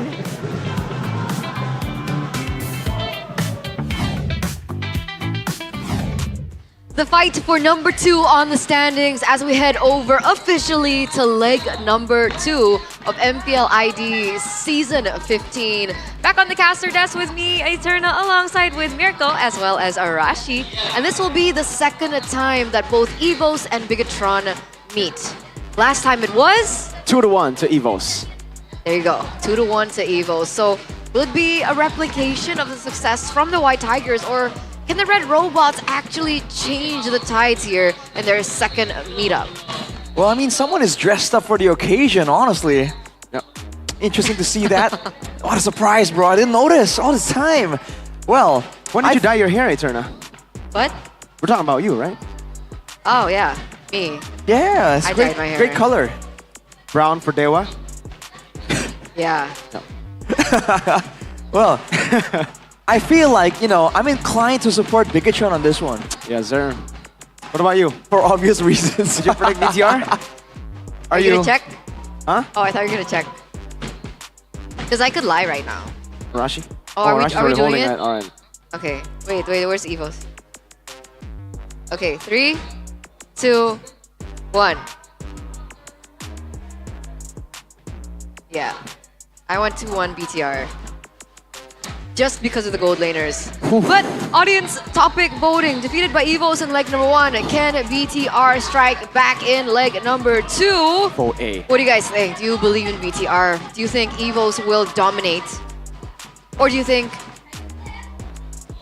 Wait, whose time to prove themselves? BTR's time. Defeated by BTR, yeah. I feel like it's a C angle. Time to prove themselves, C? I mean, they beat RQ, right? That's already something. So I think I'm gonna go A. Believe in BTR. I think so too. Yeah. Okay, I mean, you know, it's one match, bro. You gotta see some more, you know? I'm a database RRQ, person. number 1 on the TLID, standings. RQ, EVOS. That's a crazy match, like, lineup to have. 2 out of 3 so far. Pretty good resume. Interesting. It is. Well, whoever wins will secure second place, like we were mentioning earlier in the standings. So, some would say it's not a big deal, one spot, but that's a big difference when rivalry is being talked about. And between these two, what do you think, Mirko? Is there history? I recall they were toe-to-toe for one of the seasons back then, right? Season 7. Yep. Betting for the top spot back then. So, is there a bit of a rivalry between the Red Robots and the White Tigers? Well, for sure, you know. Key and Brands, ex-BTR, by the way. They've both played for BTR before. Heck, back in the day, Dreams was ex-BTR too when he was playing for EVOS, right? So, a lot of BTR alumni is over on the side of EVOS. Also with some new ammunition with Albert. It's crazy to see that Key and, you know, the BTR boys kind of had beef with EVOS because EVOS represented ISF, Indo in ISF. You remember that whole arc? Brands and Key.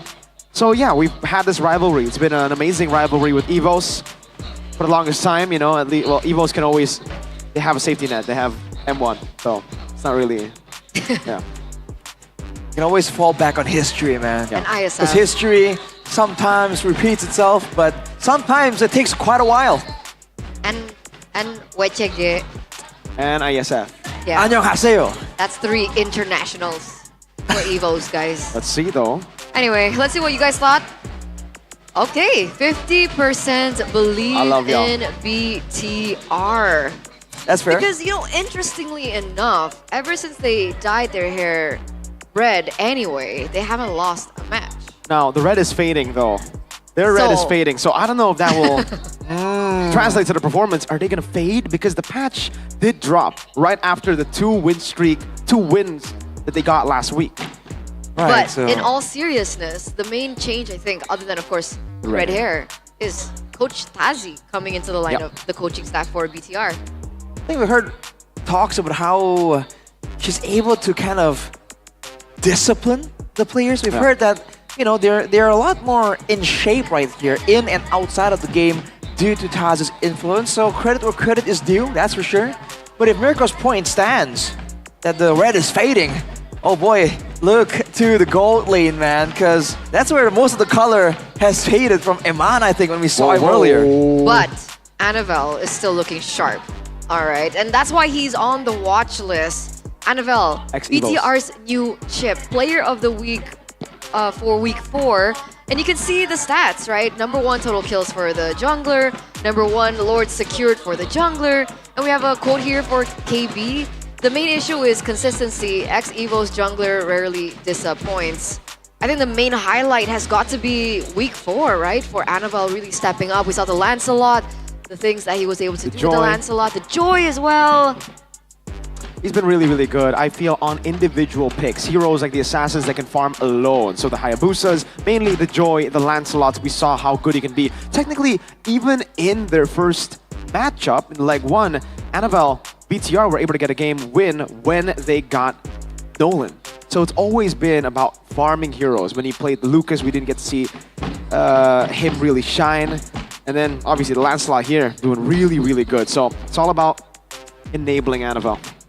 Yeah, it's a clean performance whenever he does get his way. Whenever the game plan kind of like makes sense for him to get his early advantages, allow him to farm.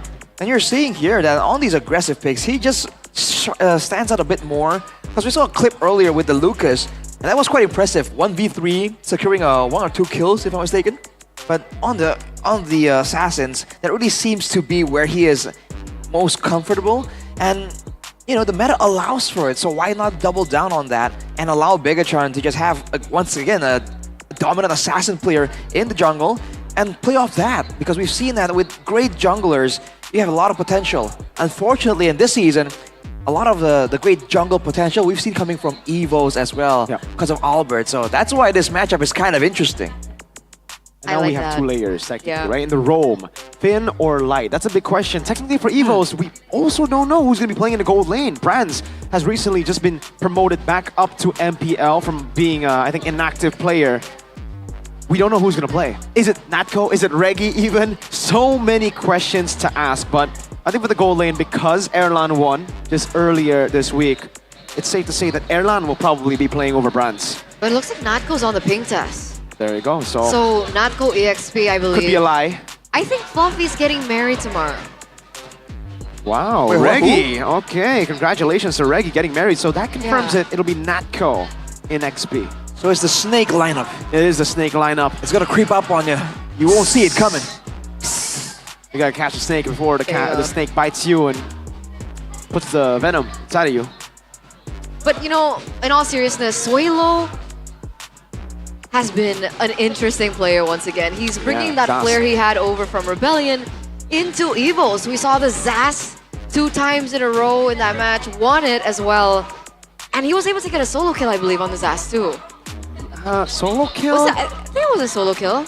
I can't remember if there were 2 Suelo solo got kills. a solo kill, but I know Natko. Suelo Zas and then Natko Ryota. I know the Natko solo kill. That was crazy. Level 2, he was able to get a kill on CC on the Kalea. Something very surprising in my opinion.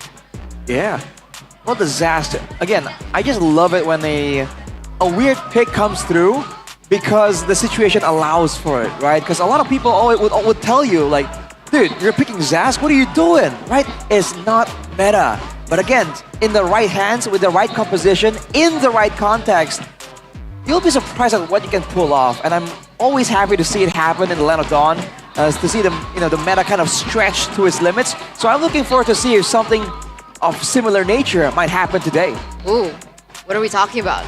For both teams. Oh, for both teams. Yeah, because I feel like for Bigatron, they also were the team who were back then able to experiment, able to come up with something crazy that a lot of other teams aren't really trying out. Masha, XP, Ruby Gold. As an example. So I want to see more of that. I think that's really healthy for the meta ecosystem, if that makes sense. No. Yeah, for sure. There's a layer of flexibility and an argument to be made from both teams, right? Because other than the mages that we've seen from Suelo in the mid lane, we've also seen a lot of fighters, right? Charizla in the mid lane is something that we saw. So what can we be expecting in this next lineup? Because for flexibility on the side of BTR, Lancelot was also a hero that we weren't expecting either, but he was able to make it work. I think the Lancelot, we won't be able to expect it just right out the bat here. That was a very last-minute pick. If if they see conditions where the landslide can be picked up, then yes. But if not, then probably not. Currently number 3 on the standings, ladies and gentlemen, it is BTR. Looking to get that number 2 spot. Will they be able to pick it up as we welcome the first player? In the gold lane, that's the Red Raider. That's Eman. The man that always delivers in the gold lane. Watch out for his crazy plays, for the crazy laning prowess as well. Followed up by the maestro in the mid lane, Moreno. That's Mr. Mukbang right there. And I don't know, this season, it looks like a lot of these Indo players might be the next one on his dish. Don't forget the man in the XP, the game changer, Luke. Big man Luke himself, back at it again. Can he bring out that dominant, aggressive EXP lane performance here against EVOS? Because in the jungle, the prodigy from EVOS, the man who will try to get revenge against his ex-team, it's Annabelle. Top 3 youngest player in MPL ID right now, but this man, on the other hand, the super sub of the Red Robots, that's Finn. Coming through out of nowhere, what can he bring? What kind of changes does this mean for the whole roster, for the composition? Bigatron Esports on stage right now, looking red and ready. I like that. Red and ready. The red-haired army preparing, going to their side of the court as we welcome the opposite side of the jungle too. White Tigers. Hey. EVOS number 2 on the standings. They don't win this one, they might lose their spot to BTR. A lot of questions right here. Let's see how ready they look already. With the beat, with the swag. First up, the gold lane, Erlan. Man, he's really feeling himself there, enjoying, having some fun. Let's hope not too much fun as we welcome the next man. You got some highs, you got some lows, but Mr. Mid Lane here is Suelo. The man with the spice, ready to bring it out in the mid lane with the unorthodox picks, but an unorthodox role right here. All hail King Nat Coat. Whether it be in the mid lane, in the EXP, or, you know, even the gold lane, this man is a player to watch. Ooh, take a look at that. That's the baby alien. That's Albert. The first part of the prod duo, the crazy assassin in the jungle with power moves. El Momento, ex-BTR, by the way, key. The final missing piece to the puzzle, or you know, the key to the puzzle here for the White Tigers lineup right now. And look at that, dude. They look locked in. They're ready for a showdown. Definitely will be the showdown, again, of veterans, of flexibility too. We've seen so many crazy flexes. Natco, how many roles can you play? XP to gold to mid, back to XP here. Albert from jungle to gold to jungle to gold again in Onyx. Mid lane, sometime we saw he was able to replace Mr. Sans. Oh man. Let's welcome the coaching staff. We have Avil and Caleb for EVOS. And for the Red Robots, Coach E2 Max and Theo Nile. Let's see what they have cooked up, man. Flexibility, like you mentioned, Mirko, is something that both these teams have. They have it in different roles, in different positions, but in the end, in the drafting phase, both coaches will be using it, extending it to its full potential. And you can see up on screen, ladies and gentlemen, both EVOS and BTR are literally at equal points. Yep. 5-3. Whoever wins here will take that second place position. By the way, this is the start of the second leg already. This will be the first match of the second leg. It will definitely have quite a big impact. EVOS currently 5-3 to BTR. The reason they are above BTR is because of that head-to-head record. BTR losing to EVOS in that first leg 2-1. Right, things could change here. Absolutely. But of course, we are looking at differences from the first time that they have met, right? It was Light in the roam, now it's Finn. And for EVOS, it was Natco in the mid lane and Reggie in the EXP lane. So that's a change. Yeah, quite a vastly different roster as what Bigatron faced last time. But the baby alien, the man of the picture right now, #1 jungler, total turtle in MPL ID. Number 2 jungler total kill. Number 2 jungler GPM. This guy is definitely one of the junglers that has been having the attention of the masses right now. A player with a lot of experience under his belt, a lot of achievements as well. Now in the new team, the Prot duo, he's been able to do great things. And to contrast him, Bigatron's new chip, formerly from EVOS himself, but as you mentioned, Mirko, very new, very young. If in fact we just discussed that he was one of the top 3 youngest players in the league right now. Yeah. What was he, 18? Yeah, he's 18, born in 2007. Where were you when you were 18? Wow, dude. Back at home, where were you? By the way, Albert has taken number 1 away from Mr. Annabelle. Wow. The Total Turtles. Oh wait, no. I think he's always... Annabelle was number 1 on Lords, not Turtles. Right. But again, at 18 years old, already doing so much right now. You know, definitely putting some pressure on the older people back at home and on the desk. But here's the victory by Samsung Galaxy A36 5G for EVOS. Beware of Bigatron's pocket picks. Those unique, crazy picks, they have to always consider the possibility. Punish independent heroes from Annabelle and Iman if they're playing too far solo and not with the team. That's something that with their assassin threat and their engaged potential, they can try and punish in the Land of Dawn. For Bigatron, deny Erlan's comfort heroes, get Eman the lane that he requires to really dominate, and anticipate Natco's explosive play. Because again, explosiveness is a factor. It can be a positive factor, it can be a negative factor as well. If Bigatron play to counter, play to punish, that could be an angle they can explore. What kind of explosive plays are we looking at for Natco? Explosive plays like going for those solo kills early on. You would expect a lot of XPs now to not go for fights, just trade it out by clearing out minions, rotating over. We've seen Natco again utilize the Kalea very aggressively, using the slam flicker into the tsunami slam, really diving deep into enemy lines to get the pickoffs that he wants. And that is what can be punished. Absolutely. Especially that EXP lane, once you fall behind, it's usually a brutal time right there. You're gonna lose out in resources, and you're gonna be forced to deal with it solo. There's not always a chance for your team to help you out. Right now though, first pick for EVOS, Bigatron second. Kind of fits their style. They like to be a bit more reactive. For EVOS though, I wonder what exactly they have in mind specifically. Because again, with the flexibility comes options, but sometimes too many options can be debilitating. Also, what happened to the Lucas? Because the Lucas has been like a really hot commodity for EVOS, especially this season. Yeah. Is it still viable to pick up? I think so, for sure. Especially after the nerfs on Suyo, after the nerfs on a lot of different heroes, the Lucas should actually be a bit more viable. And I think that's why we've been seeing a lot more Lucas bans. But it just depends, because we've seen more Lucas bans towards heroes or towards teams who actually have picked up that hero. Right. EVOS can definitely still pull it off.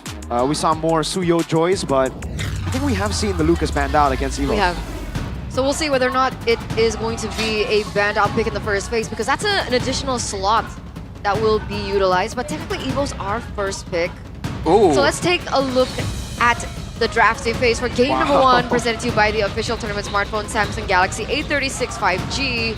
And as you can see already up on the board, the bans have dropped, and complete respect over to Luke Masha banned out. We have the chip on the blue side, and BTR go for the Joy and the Fanny. Wow. The Fanny is something that both teams actually have to kind of pay attention to in this matchup. Both junglers have shown some prowess on that Fanny. Definitely not something that both teams want to risk giving over. Along with that, the Joy as well. The Lo Yi, more to be seen for now, but EVOS is definitely the one with asserting more pressure towards that ban towards Bigatron. Where there is light. Oh, never mind. Spoke too soon. Well, the Lo Yi coming out as well. BTR now. Are they going to go for the 3 jungle bans, respecting Albert all the way? Or do they just stick with the Fanny Joy and ban out what? Jusin, that's still up for grabs. Ranger. Lucas, still pretty good. Problem for Albert, especially like when he gets it. But Harith, there's also something that we mentioned in the keys of victory, right? Shut down Erlan. His picks could be devastating. If you leave him on these picks, Granger, Harith, he does amazing. So those are the 3 picks that we're currently looking at right now, and BTR are caught in a position where they have to really think about this, and their answer will be the Hayabusa. Full respect onto Albert, maybe forcing something like the Lucas, like the Suyo in the first phase, or will they prioritize the Harith instead? And the answer is it will be for Erlan. The question is the Lancelot in the picture for both these teams with so much emphasis on the aggressive assassin style and the options dwindling down, especially for Evos? That's an interesting prospect. For Bigatron though, if they want to go for the Lucas now, the Valentina is something that they still have to be pretty careful about. But with the Tushin now, expect a lot more aggressive picks because the Tushin will require assistance to be really good in the early game. The Kalia is the selection here in the hands of Finn potentially, but it could be flex over to Luke. Now it gives the opportunity for Evos to pick up a jungler.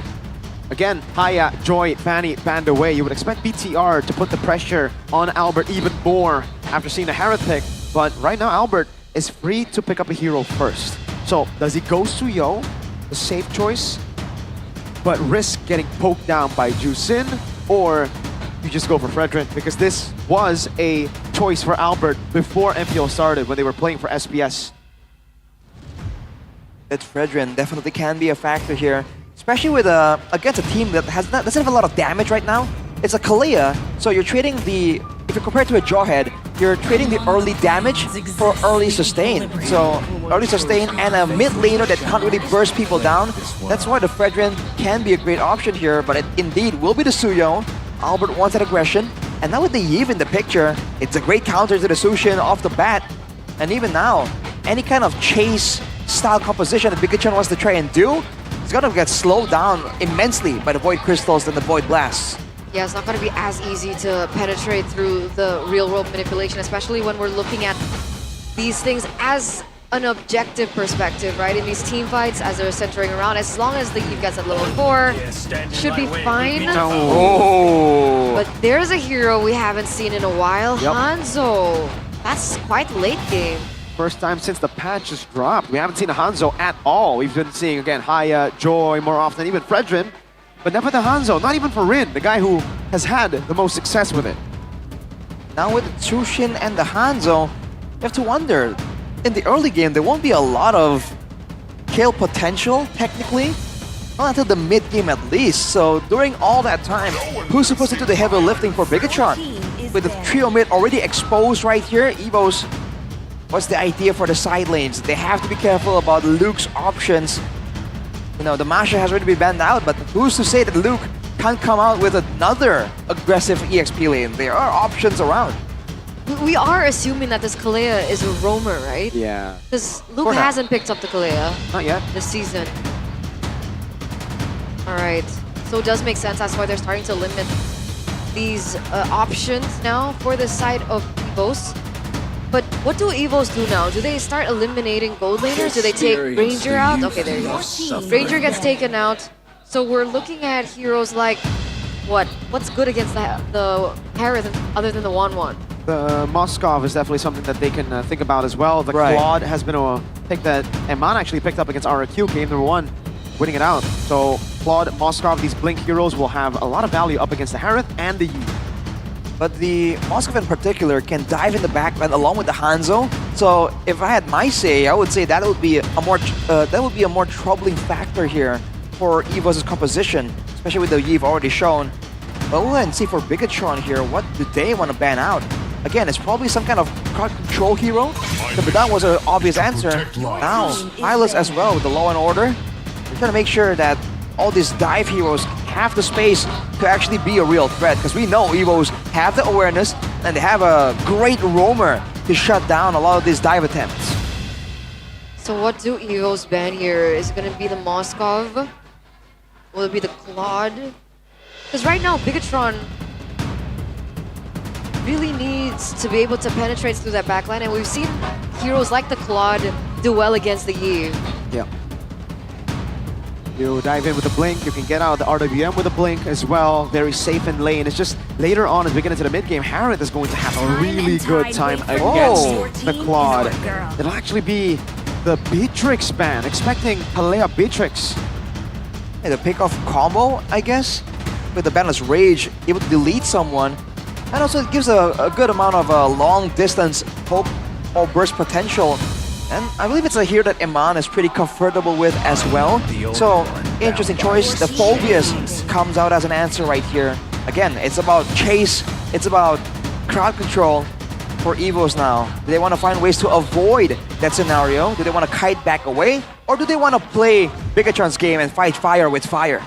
Really good setup, by the way, the Badang and the high-low span, right? Those are the two heroes you would expect to be really good up against the Phobius. I guess now Evos are kind of trapped. Do they want to go CC? Or, there we go, the Edith to lock him down, but that means they're going to go for the Gatot Kacha too.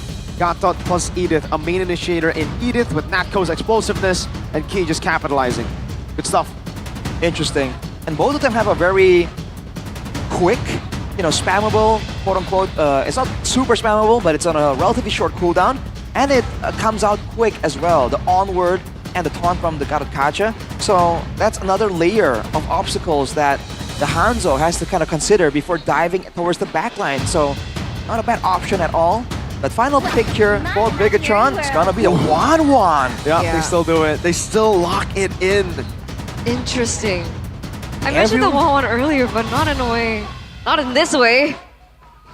What do you think? I mean, this isn't an Amon special. It is.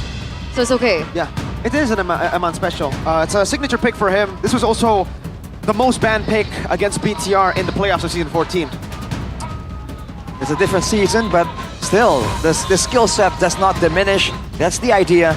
It's a full-on dive for Bigatron. They're the ones with the big ultimates, the gap closers, the immunity windows. Evos, though, they have a lot of laning pressure. And in the late game, I don't know, man. The late game looks kind of equal in different ways. So with that being said, ladies and gentlemen, let's head over into the Land of Dawn for our first game in this best-of-3 series. The fight for the number 2 spot in the standings here as we enter leg numero 2. Will it be Evos or BTR? Yell it out in the chat right now. Who do you think's gonna take this dub in the Land of Dawn? Luke on a Phobius. All right. Can he bully enough in that lane to be a big difference? Mainly, my immediate concern, my immediate prediction is that the second purple buff for Annabelle is going to be heavily contested. Before that, though, we have quite a long time to go before we get to that point in time. Looking at the pathing from both junglers, though, I think Albert going with a bit of a longer route. He has the superior clear in theory with the Suyo. And the emblems here, Tenacity for Natko. Pull yourself together for both Iman and Finn. For the 1-1, this is a trend we've seen kind of gaining some popularity. But Moreno having the Tenacity on the Tsushin, that's quite interesting, as Annabelle actually snipes away that gold buff. I think they're anticipating that the aggression from the side of Evos is up there, especially in the early game, right? Considering that they committed to the Hanzo for their jungler, they are going to need a little bit more time to get to that power spike. So early on, I was expecting maybe BTR to have to kind of play it a little safer than they would normally as compared to Evos, who has the Suyo, really good for neutral objective takes in the early game. Alongside that, Eve, so long as Suelo gets at level 4. Yeah, for now, Bigatron has to be a bit careful. Annabelle is susceptible to getting invaded right now. And Key is still relatively safe until level 4 here with the Gatot Kacha. But look at this, Annabelle make the first move. Just poking Natko down, trying to punish him a bit. Oh, Soul Snatch dealing a lot of damage, taking Natko low, forcing him to recall. Turtle spawning in the game in time. BTR first on it. Yeah, they're going to be setting up first here. We do see that Annabelle is buying some time here, looking for the purple buff. Meanwhile, in the gold lane, we do still see some trades and damage, but Eman doing rather well above Erlan here on the 1-1 rather. Yeah, Erlan's actually down in XP there, Yeah. level 3 still. That's interesting. Look at the zoning. Look at Luke already trying to push away Evos.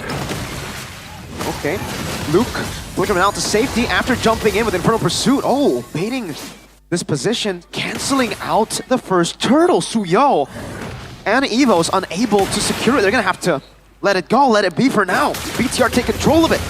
He's not level 4 just yet. Meanwhile, the rest of the members from BTR are, so they look a lot more prepared in terms of resource allocation.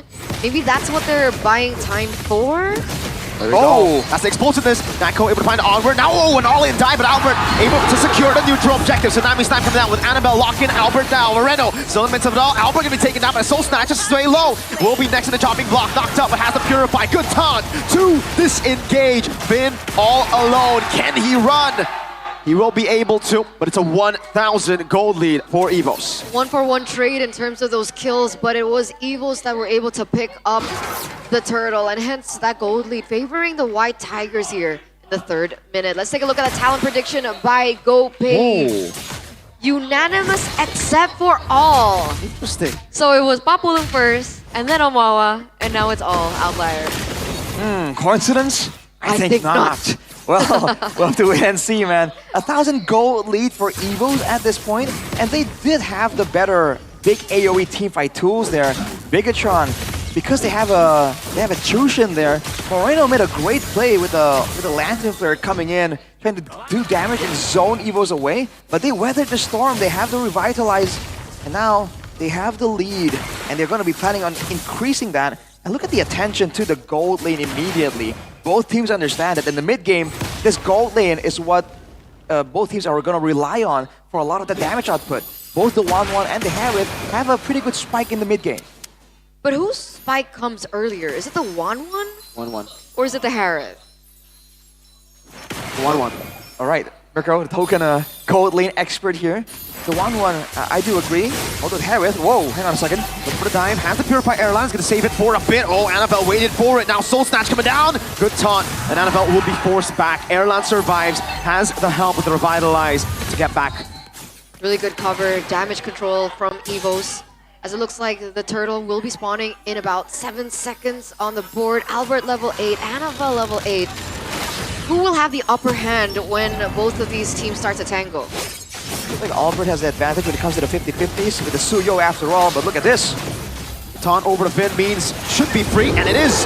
Good two-man Earth Shatter, and Mon trying to lock him down. AOG coming out with a Tsunami Slam as well. Nako is able to play around the wall. Annabelle jumps into the back loop, getting 3 members. Now Moreno jumps in with the Crimson Beacon. Able to lock Nako down. It's asking Finn take it down. 2 members falling. 2! That's a crossbow attack. Translated over towards Albert, who's all alone. Luke jumps in with the Infernal Pursuit. Able to cut away for a bit. Luke jumps one more time. It's Moreno with the flare, and Erlan is now all alone. A 4-for-2 trade. But EVOS pick up the turtle. I just asked, so Suyo was able to get the neutral objective take, but BTR won that team fight. How? Well, first of all, there's no need for EVOS to oblige Bigatron for that fight to begin with. They stuck around, they thought they could win it, and it's fair for them to assume so, but they stuck together. They were clumping up, and Luke was just putting it down, dude, slamming on everyone, doing the damage. You have to remember, the Phobias is a contested pick. It's a strong pick, especially early on, only at 6 minutes, level 7. That ultimate is just so spammable, and EVOS allowed it to hit everyone on the team. They will learn from that mistake, but that was a costly price to pay. There you go. See a rotation coming through from Annabelle here in the bottom side of the map. And things have gone 50-50. Oh, that's Retribution used already.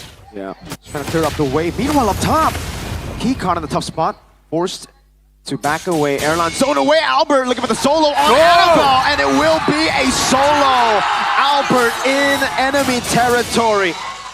We talked about the jungle matchup. We were comparing both of these junglers, and Albert proving here in game number 1 that he does still have a little bit more of an edge, especially Annabelle not hitting that power spike just yet. That's only 2 items. I was about to say that Annabelle has been farming relatively well, not really falling behind or not getting invaded, but right there, Bigatron show off their cards on the top lane, so Albert saw that and went for the invade immediately. Now going for the turtle, gonna burst it down really, really quick. They have a chance to go for the purple buff. This is where it's gonna hit Annabelle the most, but they won't be able to do so just yet. Rotating S4, looking for something else on the map. Aman. They might be looking for Aman here. They're looking for a pick over to him. Right now, 1-0-2. Oh. That's the concealed play. Jumping onto Erlan, trying to force out the Purify. Now Luke jumps in as well. Able to go on to sway low. They for the pursuit. That's going to be key. Locked down with a Tsunami Slam. Has the AOG to lock him down. Now Annabelle walking into the back line. He goes. Erlan going to be the main target here as Key will have his soul snatched. Finn in the midst of it all. Erlan still able to catch away. But Albert gets the assassination. Now it's Moreno and Finn forced to retreat. That's a 1-for-2 trade. Eman and Luke only for the price of Key. Big advantage coming from Evos here. 2,000 gold lead. They're going to be able to pick up the turret in the top side as well. We do see Annabelle pushing that mid lane, but there's nothing left that he can go for. It's fortunate for Annabelle that he can escape, go back to his original body, but the rest of his teammates aren't so fortunate. Evos, though, they're doing a great job bringing the fight to Bigatron and still finding ways to stave off Annabelle.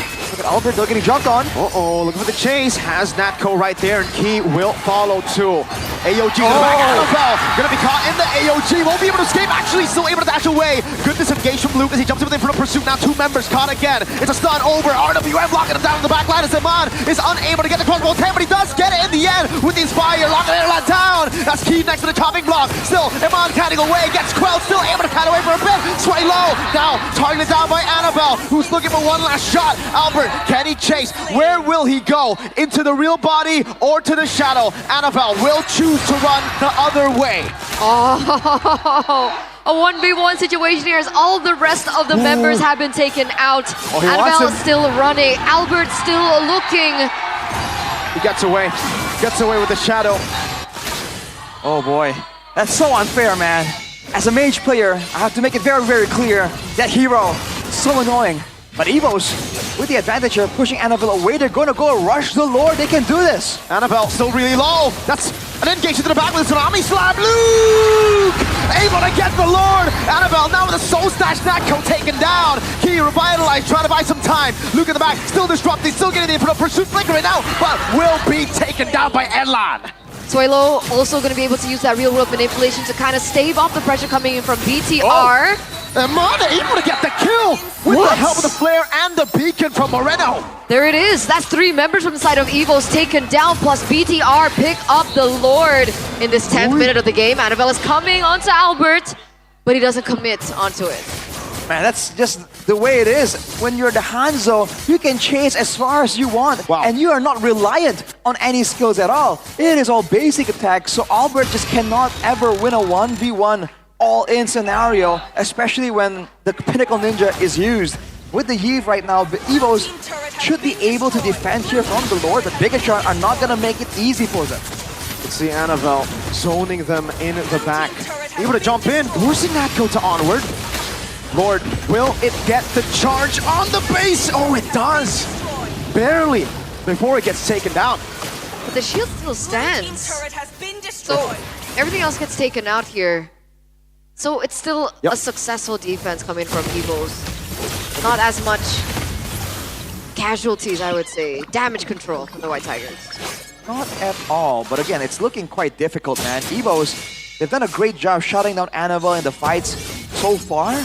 But now with all the other threats ramping up, Eman starting to make the plays of his own, Luke still smashing him down. Now there's not as much crowd control that they can kind of save for Annabelle. So he just stays in the bush, bidding his time there, waiting for the right opportunity to just dive onto Sway low, onto these immobile heroes that he can just beat down to death with the basic attacks. Rose Gold. How far is he on? Yeah, I was wondering about the item too. Rose Gold Meteor for Eman already. And look at this. So much damage available for Evos, but Bigatron just don't stick around for Evos to kind of dish it out until it's time to really go in. And then they make use of all the immunities, right? You know, technically Phobias and Wan both fly in the air, be untargetable, and those are the 2 main problems that are diving towards the backline for Evos. Man, that Halberd is playing a big, big role right now for Eman.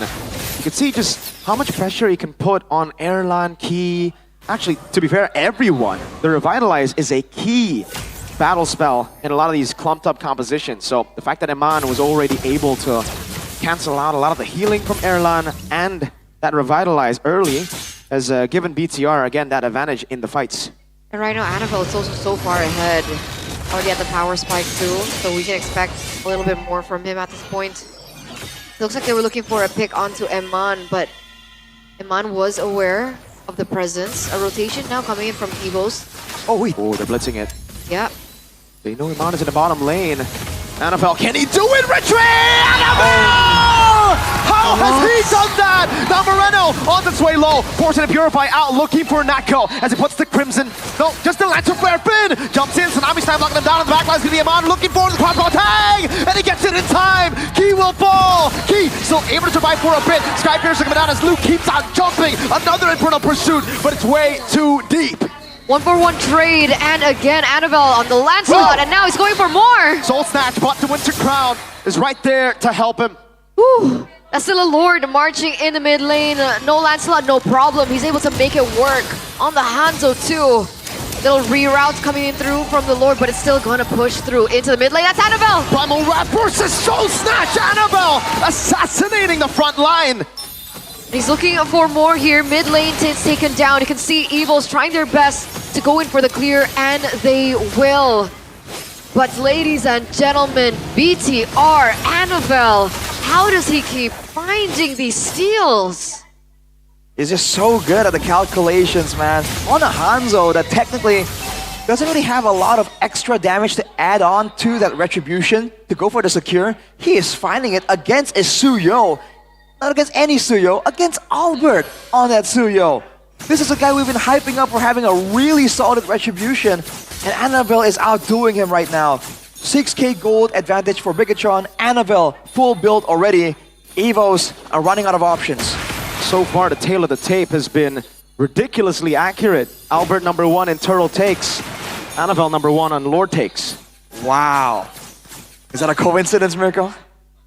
I don't know. Honest prediction though for Evo, 78%. I'm surprised.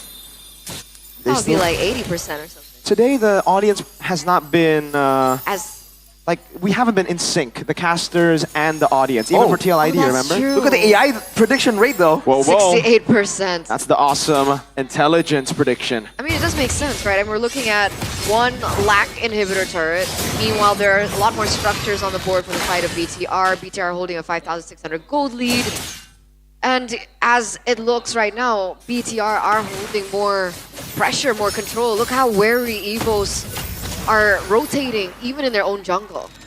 The only real saving grace for Evos right now is the potential for the Yeve to be a big problem later on. And also Erlan on the Hyrid. In theory, will be scaling a lot harder, but this is Coach Age with the mullet. Ex-BTR and Evos, by the way. A man with conflicting interests Mad in his heart right now. Was that his old title? What? Mad Scientist? Yeah, Mad Scientist. Season 7, Season 8. There you go. Says hello. That's a relatively calm reaction there, buddy. Okay, that's not you. Don't try to be... No, hey, I know you. You're... Come on, Age. Gotta be chill about it. You're trying to be nonchalant. Nonchalant? Nonchalant. Well, he certainly seemed like he was trying. I don't know if the audience buys it though.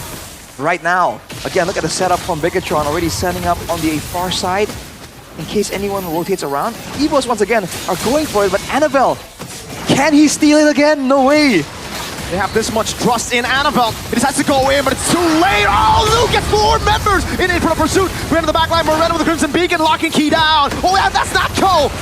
With Finn taking him down. They're all running for the hills. Moreno still keeping them at bay. Key forced back in again. Luke unable to get the Inferno pursuit, but the Lord did go to the hands of the White Tigers. Yeah, so it does buy that time. Luckily for Evos, they were still able to get that Lord. So now BTR, they can't go in for the siege. They have to be on damage control instead.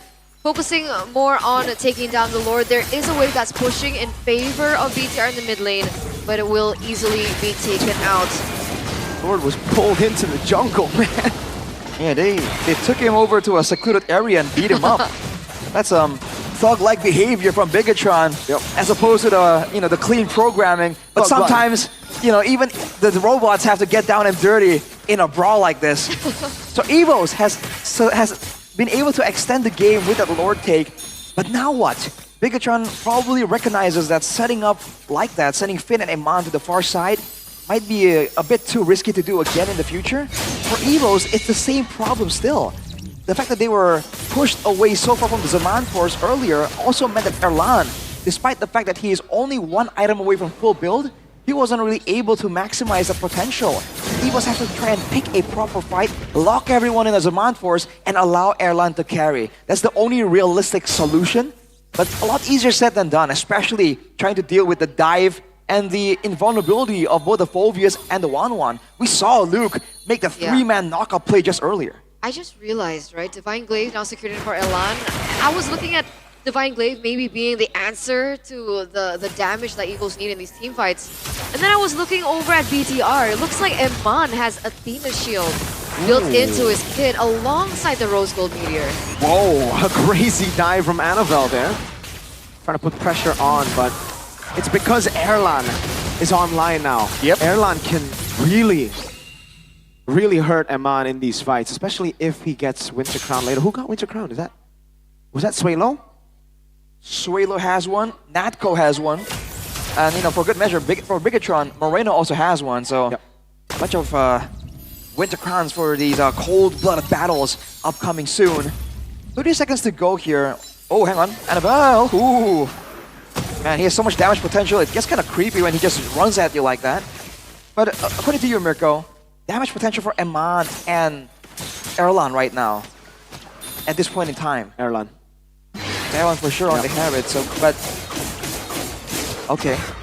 And more so now as we get into the latest of the game when these Winter Crowns are starting to get built up. That's when the 1-1 usually falls off. Yes. So the Winter Crown is a big item to save off that pressure from the crossbow of Tang when it gets utilized. And there you go, Well, at this point in time, the top damage dealer is actually Erlan. The second is actually Luke, by the way. Cool. Then Suelo. So EVOS has to stop clumping up, man. The data shows that Luke is doing a bunch of damage in these fights. But they have to clump together because they're concerned about Annabelle. This is the two multi-layered strategies that Bigatron is using to really push EVOS into a difficult spot.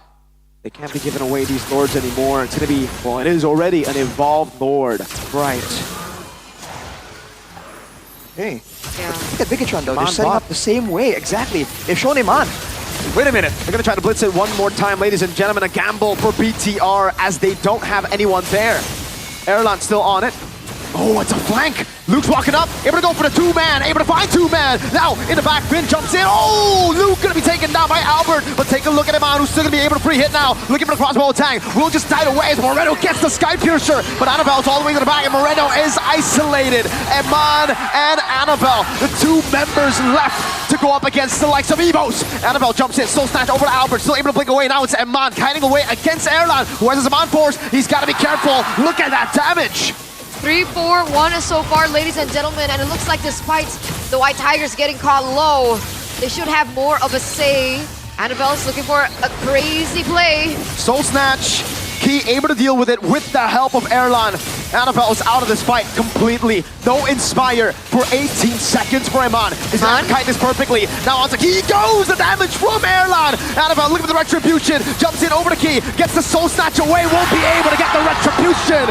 Albert gets it done for EVOS. Evolve Lord. Once again, despite Annabelle getting success in the first few Lords, it's Albert once again with a solid Retribution.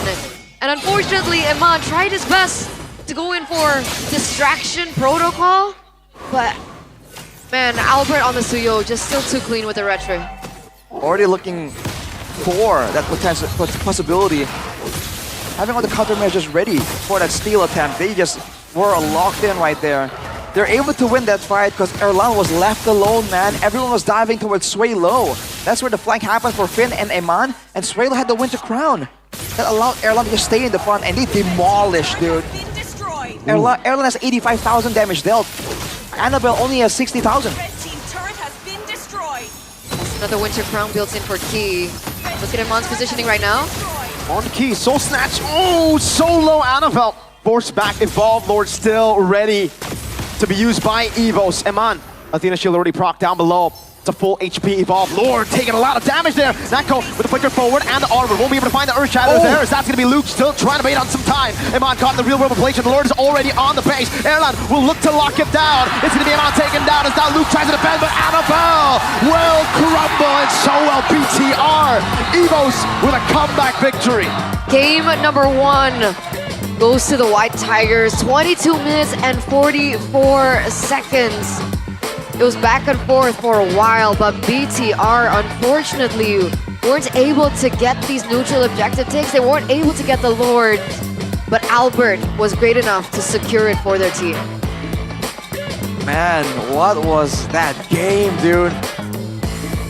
Both teams made it so competitive and they really pushed all the limits right there. 22, almost 23-minute game. And everything that should be done has been done. They all hit their power spikes. They had their ideal setup. It came down to a battle of wills, and Evos were able to barely edge it out in that Lord fight, and it allowed them to win in that base fight for in the Bigatron's base. They had a window in the mid game to end the game to push the tempo, but unfortunately, once we get to the late game, that is way more 50-50, man. When you have a Harith on the other side and the Yve, they could actually clear forever. And as we get into the later stage, you saw just how much damage Erlan was able to put down, plus Sway low. And it gets really tough for 1-1, honestly.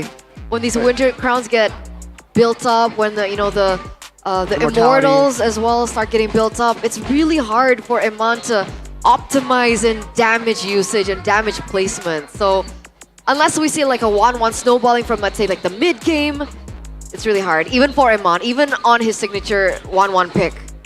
Well, I'm gonna fact check you on the damage numbers just real soon. But looking at the crucial moment right there, this was that fight.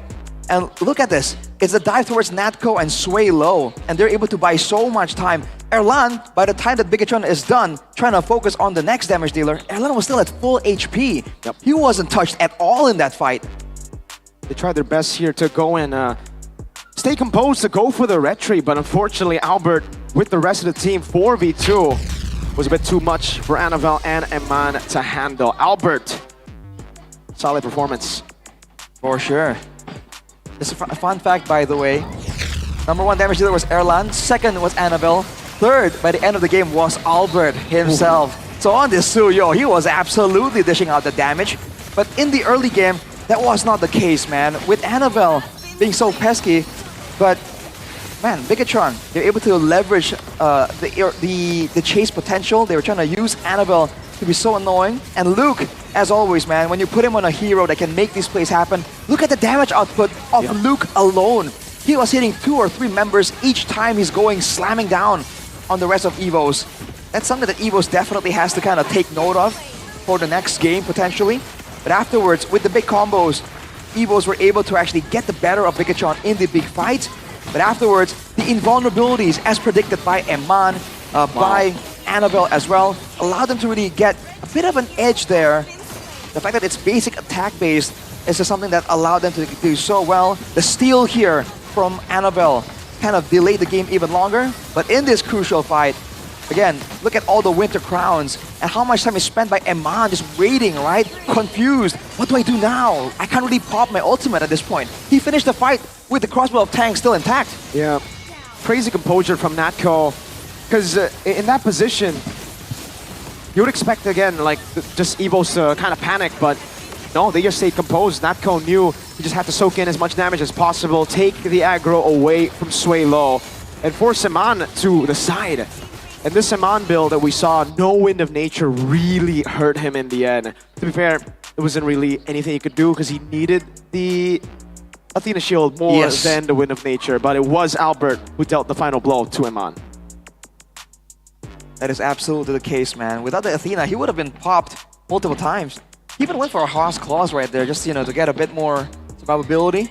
But when you're up against all that burst damage, it's kind of crazy. Yeah. And to the point of the damage, by the way, third was Albert, fourth was not Swaylo. Fourth is Luke, still towards the end, and then Swaylo. And after Swaylo, it's not even Iman. It's Natco. It's Natco, and then Iman all the way in the bottom. Oh, man. Oh, boy. The damage was not damaging as we got into like mid to late, right? Like, think it was mid game when he can get the crossbow attack, he still deals a lot of damage. But he can never pop the crossbow attack in the late game because of the Winter Crowns, the Immortalities. That's why we just saw the crazy fall off in damage, less than Natko. I mean, it wasn't an ideal position for the 1-1 either because, again, despite all the the capabilities of Eman on the 1-1, he's still going against lots of range that I think was also a big problem, right? The Give, the real world manipulation coming from Spoiler was also a big deterrent towards that. So it's not as high functioning as it should have been. Yeah. Maybe that's why the 1-1's not as popular anymore. Yep. Yeah, especially in that late game situation, right? Maybe if the game was ended really early on in the mid game, things would have been different, right? It would have looked a lot better. But because EVOS were able to defend, because you said there's the Harith, there's the Yves as well, a lot of good clearing there. Yeah. Even Albert on the Suyo can clear quite decently as well. So EVOS were able to defend for quite a respectable amount of time right there. Yeah. In order to really, outscale, basically. We did mention that was their one saving grace. The fact that Erlan was about to really ramp up in numbers once he gets full build. When he got the Divine BTR Glaive. can't do that too. Yeah. That's when you know They even lack the front lines range. can't handle that damage. Oh, for sure. We saw Luke in one of those fights face tank the damage coming in from Erlan and Natko, by the way. Yeah. He just got melted, dude, because even Natko at that point was shredding him down. And that's a Phobius regenning with an Athena shield and a Radiant armor. He doubled down on the magic. He knows magic damage is what he's going to be receiving. Doesn't even matter. Doesn't even matter. I will be disappointed if EVOS wins 2-0. Hey, don't you worry, Eterna. Up against Liquid, it was 2-1. Reverse sweep. Can always count on the boys. Right? Boys? Boys? Quick DM to the players like, Yes, guys, yes. guys. Oh, yes, Bro. Just get on my Samsung phone real quick and send a few messages here, you know? Like, Y'all okay? Y'all okay? why is there a picture of Arashi here? Why is there a picture of me in the phone? I have no idea. The heck? Absolutely no idea. Whoa. Stop zooming in. There's a video, Arashi. Brother, stop zooming in. Wow. It was realized last. No, this looks like it's today. He's wearing a black shirt. You can't. No. That's yesterday we were wearing white. Trying to gaslight us, Eterna, but we notice the details on this table. So do you guys want to change your predictions? I'll stick with it for now. I'll stick with it. I'll commit. But before we get into game number 2, let's throw it over to Alyssa for an interview.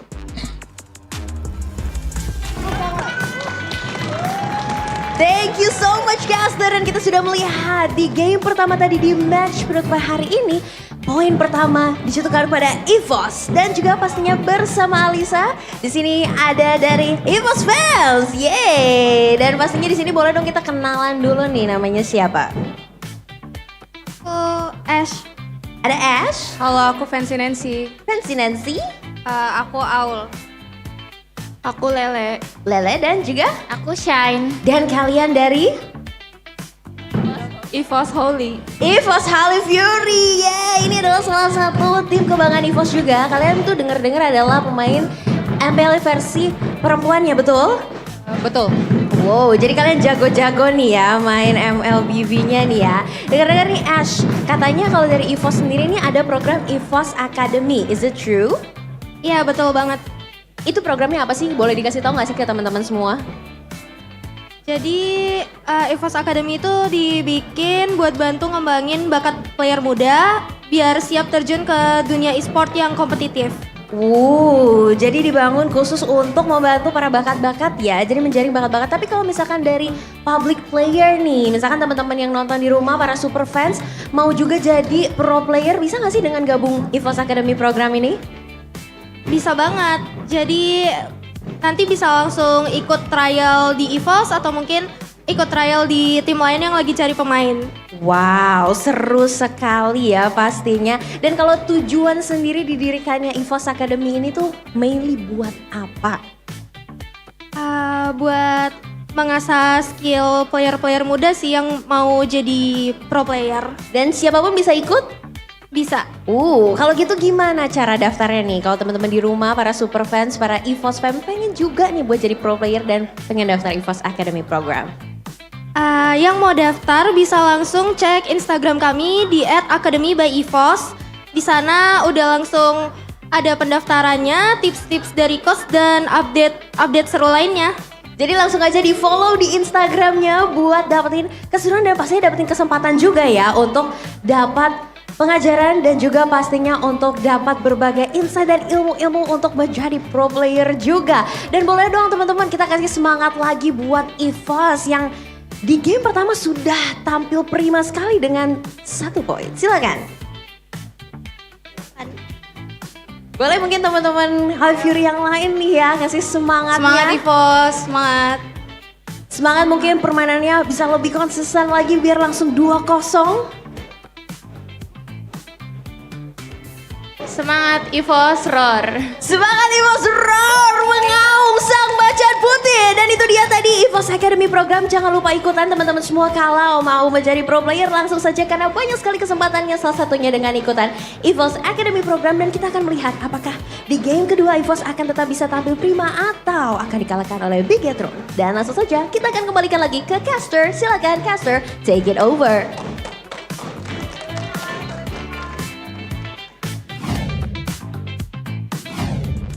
Let's go match number 3, game number 2. EVOS and BTR, will it be a 2-0 for the White Tigers today, ladies and gents? 2-1. Am I? Do you agree? My initial prediction was 2-1 Bigetron, so there's That's some true. belief there. Me too. Some belief. Smart man. Smart man. Me too, me too, me too. Intelligent woman. And intelligent viewers, if you guys use Men and women. Telkomsel. Gentlefish. All right. Gentlefish. Don't let lag cause you to lose your ranked games. Enjoy a seamless gaming experience with IndiHome Package G2 One, offering fast and stable internet. Get speeds of up to 100 Mbps for just 375k IDR. You guys can check it out and subscribe right now via the My Telkomsel app, or you can go to tsel.id/nacional. Check it out, boys. Check it out. What happened to the ladies in Gentlefish? That lasted like 1 match. It'll come when you least expect it. When you're expecting it, it won't come. Interesting. Hey, though. You know what just is on you all the time? Protection. Go ahead and get yourself some RSV when strategy and speed are the key. Focus and protection are everything. Both in the game and on the road, get the exclusive collaboration design of RSV helmet and MPL teams for any riding style. What's your riding style, Rashi? Providing you with maximum protection, now available on your favorite marketplace. Choose your favorite team helmet design now. I think I go with the flexible style, bro. What's that? It's when in the streets of Jakarta, sometimes you want to do, you want to ride a certain way, but then the traffic gets in the way, so you kind of adjust, and then you go back to it. So you like it back and forth. Exactly, man. Yep. Welcome to MPL ID, where safety is #1 priority. Safety is our #1 priority. Hey, you know. Crazy Russian hacker. Shout out to him. Shout out, bro. Yeah. What a legend. I like me tucked in. Is that what it's called? Just tucked in? You're tucked. Yeah. But you gotta sit up when it's traffic. Yeah. Yep, exactly. Can't be too close all the time, Gotta have some distance. Yeah, gets tiring. The angles are great for your back. Really? Yeah. Interesting. You have to stand up straight. Sometimes you have to lean forward. But what's never changing is my helmet, because I have the official MPL ID RSV, the black and the one with the barong. That's pretty cool. Yeah. I think Polius has the white one. What? Polius. Colias? Polius. Co? Lias. He has the white one. Mr. Co. I want one. I will buy a motorcycle just for the helmet. Whoa. Why don't you win an electric motorcycle and then use it on that? No, I want that specific bike that I can't remember the name of. Oh. I know. You know it, right? I don't think I can mention it because that's product placement, but it's okay. But you know it, right? Huh? Yeah, he knows. Eterna has a dream bike, ladies and gentlemen. And I know. I actually missed it. Who's first pick now? It is still... Oh, BTR still going red. Let's see. Right. Oh, Luke looking stressed. He's not looking locked in. He's looking stressed. Moreno looks like Moreno. Nothing changing there. What do you mean? What does that mean? Trying to read the emotions, read the expressions, Arashi. Luke but has his hands on his face. Okay, what does Moreno that is just mean? Moreno. It's just him. You know, it's nothing too crazy. What does that mean? But Moreno looking like Moreno is a bit of an interesting statement, man. Yeah, he's always just Moreno. He's got that Moreno vibe. You gotta understand. You gotta know him to understand. You know. I do know him. Exactly. So you know. Sort of. Okay, I see what you mean. See, Annabelle. Now that. You were in the toilet together. Whoa. What? You're technically correct. Whoa. Yeah. But phrasing. you know the talents share the same toilet, right? It's nothing weird, bro. I don't think we shared it at the same time, though. Well, coincidentally, when I went there, I don't judge. Moreno Whatever. went in with It's a beanie Arashi. on. That's the boy. And this is Drafting Phase, ladies and gentlemen. Game number 2. Can BTR turn things around? Let's get straight into it. As this is presented to you by the official tournament smartphone Samsung Galaxy A36 5G, the exact same bands. Yep. Masha, Chip from Evils, BTR, Fanny, and Joy. Luoyi gets banned out, like it was in game number 1. And we saw the Haya last ban from BTR. Right. They are gonna do it again. Okay. Doubling down. Is it just a matter of the mid game? Do they feel like the early game actually already went as planned, Mirko? I mean, looking at the bans, I guess, but this is still gonna be the Harith pick for Evo, so they're gonna have that safety net. As long as the Harith is in the game, you're gonna have to end it quick. You cannot play for the later stage. They will take the Suyo away. This time, it's Suyo and Jusen. Interesting. I mean, the Hanzo is what gave him such a tough time, but I guess the Suyo is a more balanced pick. Like we mentioned before with this hero, you can poke, you can initiate, you can dodge away, outplay, sustain as well. Not the worst of options. Not as cheesy, but they won't have the Kalia right now. Do they want to let go of that Kalia and then go for something else? Because we haven't seen Finn play that often. I want to see a different hero on Annabelle as well. Johan? I don't like the Hanzo. Let's see the change, Evos. Oh, wow, man.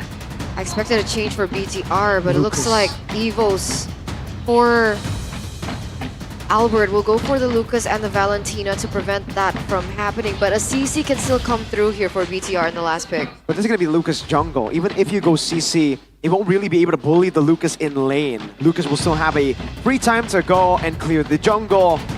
And now this is a big question for BTR. They just pick a marksman in the first phase here. Do they go for the Granger? Because I think that might just be... Wow! Doubling down on the 1-1. Interesting. This time in the first phase. But this time they also have the Jushin and the Suyo. So maybe they can get that snowball rolling. But no Phobius. It's a give and take. I don't know. What if Evos pick up the Phobius? Well, I think if they don't ban it, it'll be BTR who will probably pick up the Phobius again, right? They are on red side. True. Again, the fourth highest damage dealer. Luke on the Phobius. There's also no Kalea this time. So the combo is going to be not as good. Kalea and 1-1. That was the combo that we saw in game 1 that enabled the 1-1 in the early to mid. Can it be someone else? Cho? Franco? Kaja? I guess. Jawhead? Oh, you know what? That's actually pretty good. But the Lucas is so good against Jawhead. You're right. Anti-CC. He's Ninetales, if you know what I mean. Yeah. All those chances and all that power. Wow, okay. Edith gets banned by Bigatron. To be fair, Natko again did a ton of damage there in the late game 2 with the Edith. Taking that away. Yeah, they can go for the Phobius here if it's unbanned, but they're gonna be enough to allow them, to enable them to get the early game dominance. I feel like one more engage still with the Phobius, and they should still be pretty set. Or are they gonna go Badang instead of the Phobius? Try to lock some of the members down here, pin them down, have that crazy amount of CC to, again, overwhelm the Purify that Erlan will go for, that Albert has with the anti-CC technically. Right. All hinges on this final ban for Evos. It indeed will be the Phobius. sense. Yeah. With how they are playing, it's a bit too risky, too difficult to deal with it. It's a dive comp after all with the Valentina and Lucas. The Phobius definitely is gonna be an annoyance at best. Now for Bigatron. Yeah, the Badang seems to be the go-to. Something similar, and yes, it is also a flex pick. And Bigatron loves that. Because what else would they play? Would they commit to the CC with the argument that you made earlier? I mean, to be fair, you're not up against now. There's no way they go. I was thinking, oh, it will be the Gatot. Oh, that's risky because now you let Evos pick up Badang. They can just go Badang and then BTR are left with no initiators. Unless again they go like Tigreal, but you don't really want to go to Tigreal against Valen. Exactly. It's a big ult that she can take. Are there any pocket picks for Finn, Mirko? Being the Bigatron expert, is there something here that can really enable Bigatron? Because again, we've talked endlessly about Gatot Kacha being the only engager, not being a very productive strategy. Yeah. No, yeah. It's not reliable. It could still be Badang Gatot. If Evos don't pick it up, but I have a good feeling Evos are just gonna take it. Do they want to go to the Hylos Gatot instead? Oh, never mind. Oh no! Yeah, they're gonna take it. They're gonna take the Hylos and the They Badang. took both, yeah, that's why. That's crazy. Edith is banned. What else is left? So for BTR, Boost global banned. at this point it's like Terizla. CC, right? Yeah, the CC makes sense, but then they're only relying on the chase. Exactly. Moreno effectively becomes the engage tool. Joe is still available. Oh, it's so hard though. No, I don't think you go. There's so much anti-CC and Harith has Exactly. Purify. It's a bad show game. I'm trying to channel my inner Omwawa and come up with some crazy solution here. Wow, Could Kaja. just be like Amon, bro. Even if they go Kaja, that gives Valentina a divine judgment. no, That's yeah. not. I don't think That's rough. What is it? Is it CC? that's the only pick I see right now. I don't really- Terizla? Do you see, we have see seen it? that before, but it has to be CC. Yeah. All right. So technically, a lot of how the game's tempo goes will be relying a bit on Moreno, funnily enough. Fortunately for them, though, they have the Sushin, they have the CC, but Evos aren't really outranging them with a lot of things. So in the early game, Bigatron still are going to have a chance to really threaten Evos, right? With a shorter range, they can kind of zone more effectively. But in the late game, yeah, then it's back to the same situation. Evos can just out-damage them. Yeah, I like Evos' draft a bit more here, to be fair. Okay. It's not one-dimensional. There's plans to the late game, but if Bigatron can look for an early game lead that they can translate over into the mid game, look for a snowball, then we could potentially see a game number 3. Ladies and gentlemen, let's head over into the land of Dawn. Match point now for the White Tigers as they continue to fight for that number 2 spot on the standings here at MPL ID Season 15. Triple value for the CC. Let's see if Luke, making his debut on the CC, can have that impact. By all means, if Bigatron are able to snowball, if they can out-damage, out-muscle Evo somehow in the mid-game, it's not looking hopeless, but getting there seems to be an uphill battle. We'll see how this goes, man. The trio mid is going to be so important for Bigatron. They need the wave clear control. They need Moreno to be active around the map. It's going with the basic emblem with the Rupture Tenacity. Fully expected to be up close and personal in the thick of it, near all the danger. Yeah, Everybody this knows. is very signature Moreno with the way that he plays. Very aggressive. We saw him, that's why he usually goes for Sky Piercer later on to have a little bit more damage. Combo in the mid lane, Sway looking to be forced to flicker out. Ooh, interesting. Annabelle. We'll have to see if he can actually snowball as effectively as Albert usually does. He's one of the main solutions as well. He can technically engage, although it's not ideal. Yeah. Better help here in the lane just to shove it in. But Iman really won't be looking to rotate. Yeah, he can just stay in the lane for now. We saw earlier, Erlan is able to actually lane out better against Eman for sure. And Natko on the Badang against the CC here is quite an interesting matchup. A lot of disengage for sure, but Eman though trading aggressively. Oh. Gotta be careful. Now he should know his limit, right? That's not an Amon thing to do. But now we see rotations for the next neutral objective that has already spawned, and you can already see that Annabelle is very quick on it, already at level 4. Moreno has not reached that point, but they're not really relying on that. Wait. Look at Nako jumping in. Annabelle still able to secure the turtle. Key gonna be taken very low, taken down. It's actually Finn. Luke, looking for the play. Doesn't have the curtain call. He's already used it, and Suelo stole it earlier. BTR with an early win, but look at the rotation instantly onto the orange buff. Ooh, here's a beacon.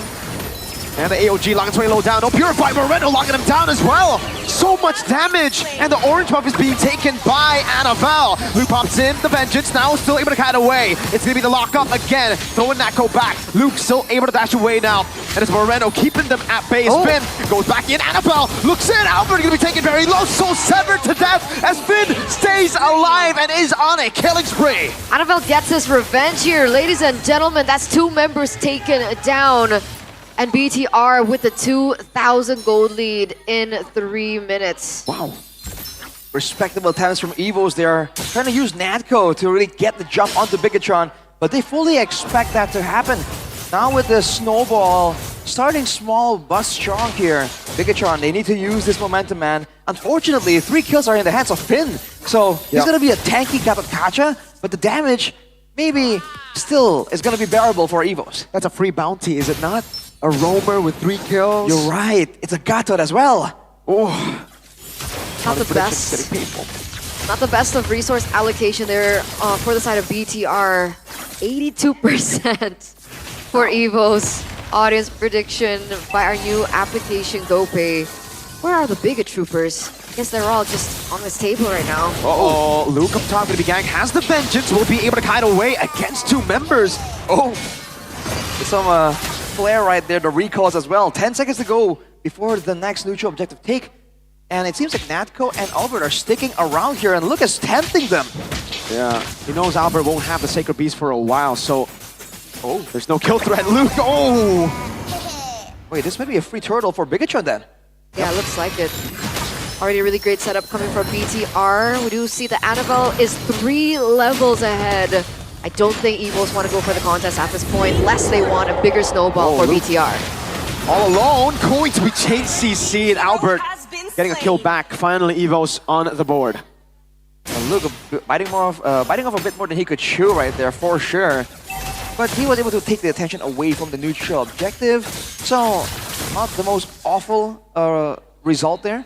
Now with the advantages though, we've seen that Luke actually right now is topping the damage numbers. Nothing surprising there. But does Bigatron want to play around him? Rotate towards the EXP lane? Or do they want to rotate towards Eman? Because both these heroes, the CC and the 1-1, need a good mid-game to really get their full potential.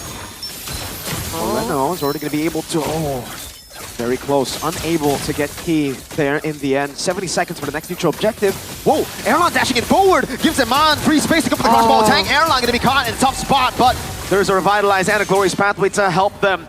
He's very low though. I think they might have to concede this turret as Luke rotates to the bottom lane. We see the zoning coming through from BTR. The flare comes through. It looks like they don't want to give that up. Meanwhile, Annabelle in the mid lane at some damage over to Natco. Luke actually dives under turrets. Ooh, curtain call! Whoa! Natco still deciding to walk forward. Keep very low. Moreno, Crimson Beacon into the back, and Suelo is still able to defend. It'll be Key taken down by his ex-teammate Moreno. 2 members taken down yet again for BTR, and it looks like they are looking for more. Suelo in no man's land right now. Oh, crazy outplay! The Revitalize comes in to save the day as Eman is able to escape. Now it's 1v1 as Moreno puts that lantern on him. Annabelle gets a solo kill up top, and Suelo falls! Suelo has ult. The IMU was up, but he didn't utilize it. Yeah, just gets taken down right there. Wow, Bigatron actually turning up the heat now. Every single lane, they're just being active, cutting, invading, and they're making use of this tempo, man. They're wasting none of it since Evos has graciously given it to them. Full control over this turtle right now. Wow, actually, that's a 4-level lead for Annabelle. Yeah, he's just farming out of his mind right now. Oh boy. EVOS, with their composition, they themselves can only rely on Natco. So in a way, they're also very predictable.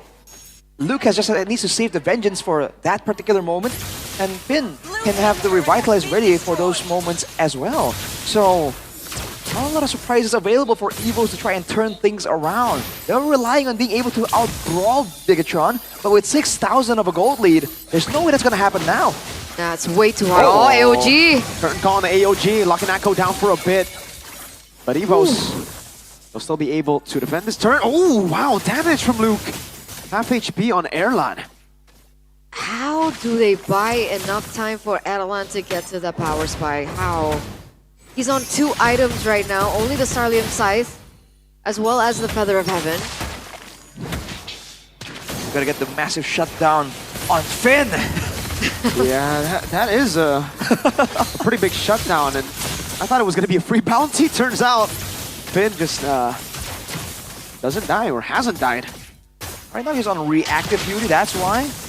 Luke is the one just staying up in the front right here. They're allowing Moreno and Luke to be the limitasters, the line steppers there. Finn is just taking it easy. He knows who exactly he needs to try and jump on with the AOG. And look at this, dude. They're also allowing Annabelle a lot of space here to really out-level, out-farm Albert. And it's paying off. 4-level lead, man. I don't know if they did this intentionally, but EVOS, when Annabelle stole the purple buff, he left the little creep alone, and only now has it been cleared. So that's gonna be a lot of time, a lot of downtime on the purple of EVOS. It's a strategy we don't see used too often. But Bigatron, with only 8 kills, it's a relatively low number, but they have a 7,000 gold lead. Yeah. So make no mistake, ladies and gentlemen, Bigatron are playing it well. Yeah, go to his pathway already, use Albert zone away. It's gonna be a free Lord. Erlan up top, trying to go for that trade. It'll be Albert with Retribution. Now that's gonna be the CC walking up. Albert caught in a tough spot. Moreno shining that flare on him. Oh, picks him up, and Albert will get taken down by Luke. Now it's Natco jumping in, able to find him. Oh, and Mach in the midst of it all will be taken down by Key. Moreno, no mana, has a flicker out. Erlan looking for the kills, and will be able to find it. Erlan, next to the chopping block, still able to disengage. Key taken low. Annabelle stunned up. Natco still there as Annabelle clears the wave in the mid lane. Won't be able to get the tier 2. Some big moves by EVOS. That's a small win for EVOS, right? They're not going to be able to fully capitalize over the Lord unless Moreno and Eman can rush back into the fray of things. But the fact that they were able to shut down Eman as well. They can still do it. Yeah, they can. You can still use that Lord for sure. By the way, Arashi, is this a normal build on Eman? On Eman? Yeah. You're asking me? Well, what do you think, Mirko? It's not a normal build. Usually you say Corrosion Scythe and DHS. Exactly. Right. But now Eman has gone for Corrosion Windtalker. So it's more of a snowball build. I'm more interested in the Lightning Truncheon in the inventory of Moreno right now. He's gonna have a bit more wave clear, a bit more burst damage and initial engagements. Oh, Natco though. Trying to find something, but again, Bigatron, they have a good sieging potential as well here, technically, with the Suyo. Better than EVOS at least. They're gonna be happy to just get full control over here, take everything away from EVOS in the jungle, extending the gold lead even more, man. EVOS waiting for a big moment, but they just have to keep waiting. It's only on Natco to really make the surprise play. Unless Sway Low wants to steal one of the big ultimates and make a play with it. I don't think we've seen that though, right? From Suelo. So far he's been taking what's Moreno's ults called? The Crimson Beacon. The Crimson Beacon. Have we seen him go for something like the AOG? No, I don't think so. Right? It may be an option later on as Erlan reaches the big power spike there with the Holy Crystal. There's only one magic defense item. Well, you can consider 2, well, 1.5, half on the CC. Yeah. So that should have the damage already, right? He doesn't need Divine Glaive? Yeah, I think so. They're all very, very squishy, so yeah. All eyes on Erlan right now. He can still carry this game. And he has a Purify, so a lot of the tools for Bigatron aren't really as are pretty telegraphed basically. So Erlan, if he maintains his cool, has his nerves under control, he should be able to purify and find a big moment. Looking at the gold discrepancy, it's only 400 gold in that particular lane, so there is still hope technically right here. How will Bigatron approach that possibility? With 6 seconds to go for the next Lord. Already clearing on the bottom lane. Yeah. You gotta remember the cap, right? The cap of level 15. Suyo has been out leveling, has been out farming Albert, but it gets to a point where you're capped out. If Albert is catching up slowly but surely, and BTR, their window to close the game will very slowly close out as Harith gets to a very comfortable position. Berserker's Fury for Emana. Yeah. He wants some more burst damage, I think. For the most part, he's not really doing a crit kill. Well, he's snowballing, first of all, right? In crit, when it comes to DPS, I mean, the crit allows you to just have a lot more chunks of damage. It's not ideal against a Hylas normally, but it's a Hylas with a Dominance Ice, so only a Dominance Ice. I guess it's because he's thinking he's not going to be getting the crossbow attacks. It'll be mostly just basic attacks. I'm trying to make it make sense right now, but it's better to target the squishies, and the squishies are gonna be in range. Erlan and Suelo are gonna go there. If he wants to go toe-to-toe against Erlan, he needs burst damage. So maybe that's where that mentality comes from, the rose gold as well. Big bad bod already picked up. Lord up top going to be charging in together with a wave in the bottom lane, but Albert's able to clear it out, and there's no base turrets falling yet. BTR now looking for the angle up top. It will be the Lord taking the base turret down. Airline pops into the bottom force, is able to poke Luke down very low. Terrify in. Luke's still able to survive though. Spin goes in for the taunt. Crimson Beacon backwards for Suelo. Spin jumps in again. Moreno with the Crimson Beacon, and the AOG won't land.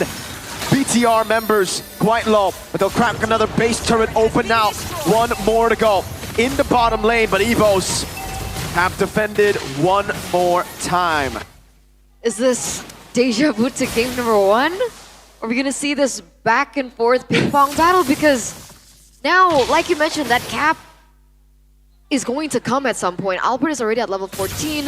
We're seeing the power spikes starting to hit for the members of EVOS. And you even saw Erlan was positioned so forward, and yet no one from the side of BTR was able to really lock him down.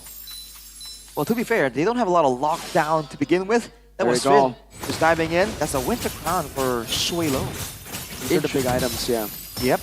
Although, even though the EXP cap is there, the item cap, I think only recently has Annabelle reached full items at this point. And for now, at least, even with a full inventory slot, there's still the potential for a item swap as well. You gotta remember that. So, for the next fight, this gold advantage is still gonna be beneficial. It's gonna allow Bigatron to find big moments, big outplays there. But after the next big fight, I think that's where Evos will slowly start to power creep onto Bigatron. So do you think this is the point where Evos go, all right, let's go for the contest this time? Because for the past few Lords, we have been seeing Evos just completely let it go for the side of BTR. I think so. The next Lord, that should be it. They have no more base turrets to work with. They don't have a lot of ways to shred down the Lord if Bigatron push with it and try and end immediately. So I think this is the moment. I think it's less risky for Evos if they don't contest, because if they contest, this is still a 10,000 gold lead. Yes, we are seeing some solid power spikes here, especially for Erlan, but the rest of the team, they're so behind, and I don't think they can contest. They're gonna get wiped out if they do, right? So this is the right answer.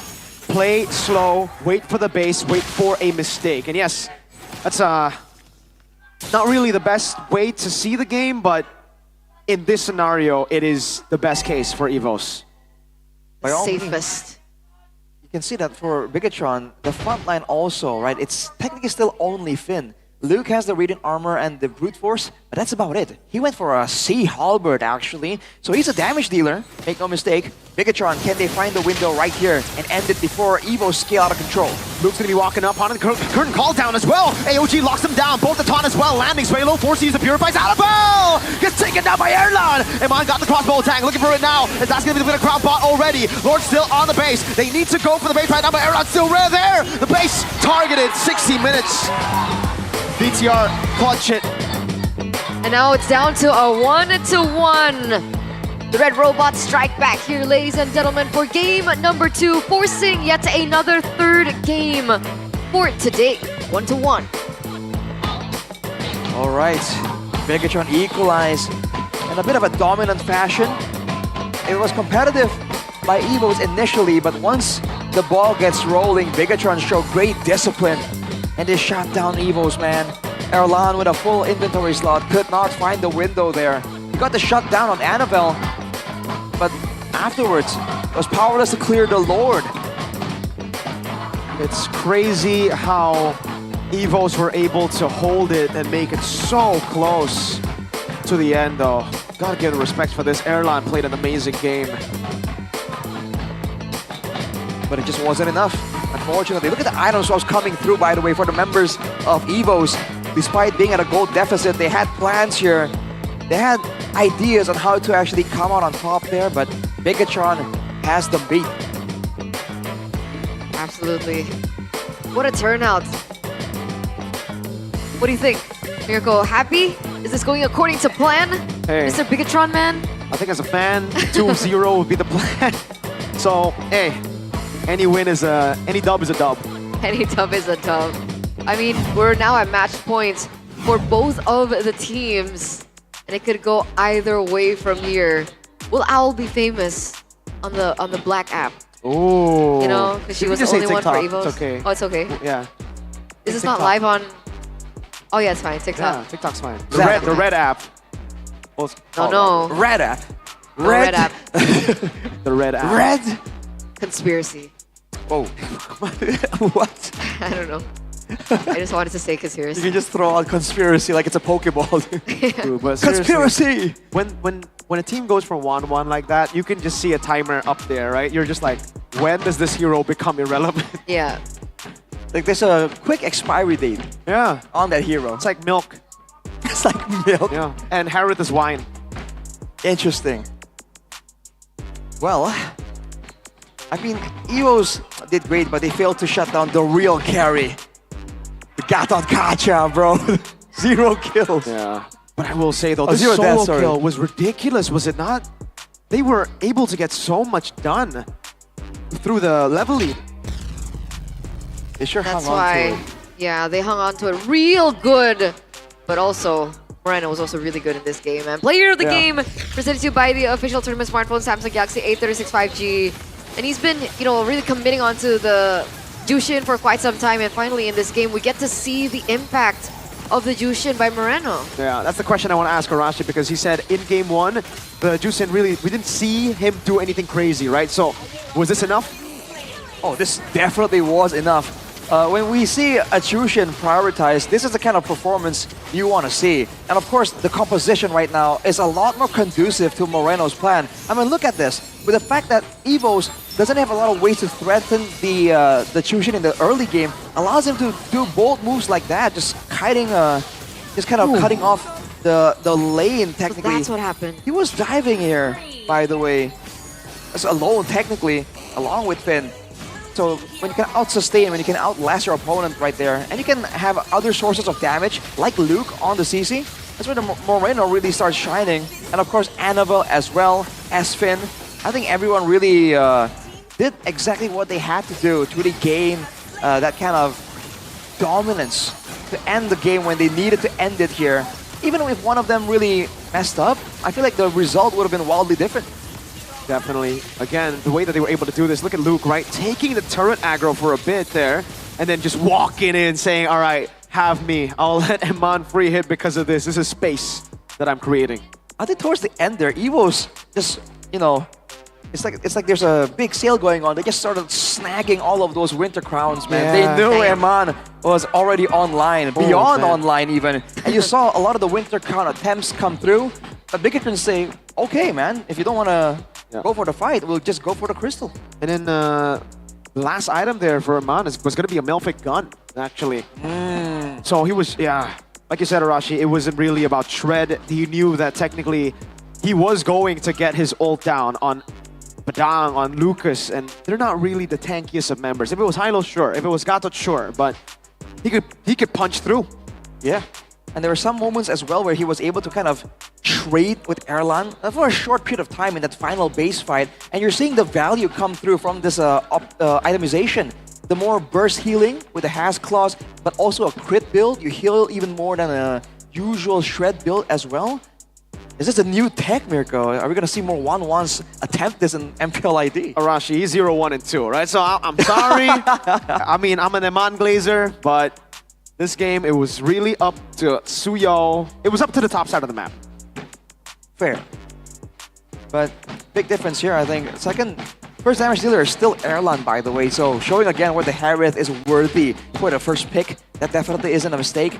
Everything else, though, you can say that the Lucas Valentina was a bit too early, was a bit too straightforward. But then again, we're seeing a lot of games right now really shift very hard in the first turtle fight. The fact that teams are now a lot more synergized, a lot more in sync, basically, means that when they decide it's time to go, they either get a 4-kill lead or they lose 4 members, and it's a tough uphill battle, man. That's a pattern we've seen throughout today. Speaking of patterns, today, Arashi is happy. Yeah. Today... No, don't jinx it. No, don't jinx it. I am happy. Don't jinx it yet. Don't jinx The it big yet. question is, will Mirko walk away from the caster desk happy as well? It's up to them.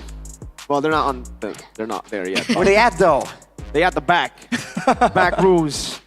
Oh. They're trying to figure out how to What's his name again? tackle the Tuna. Setsuna. The god in the back room. The third game. I feel third like game. there's a lot of coaches and managers that we don't shout out as much as Setsuna, bro. That's Setsuna. kind of funny I love how this Setsuna. ended up playing out. Yeah. Shout out to Yeb and Adi for giving Zetsuna the spotlight. Bring him back. Bring him back. The god in the back room. We miss him. Onyx kind of need someone right now. Yeah. My life isn't as colorful as it was last season Wow. without Setsuna. You weren't even a side reporter, so when you became a side It reporter, would be so much better. Zetsuna left. Setsuna's like, That's oof, pretty... I can't handle this. Maybe it's like when two people are so powerful, like when you put them together, it just doesn't work. So maybe we're just star-crossed. Or maybe he just got a new job.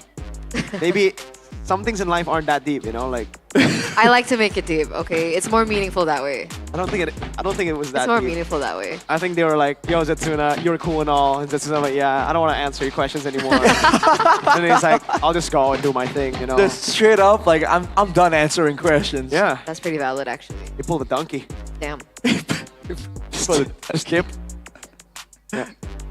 Are you familiar with the reference? No. I'll tell you more about it later. 50% of the time when I'm here, I pretend like I know what's going on. 50%? I just nod. 50% is a big 50%. number. That's half of the time, Eterna. It is. But it's okay because right now it looks like Bude is ready for something special for you guys. So let's check it out. Bude, what you doing?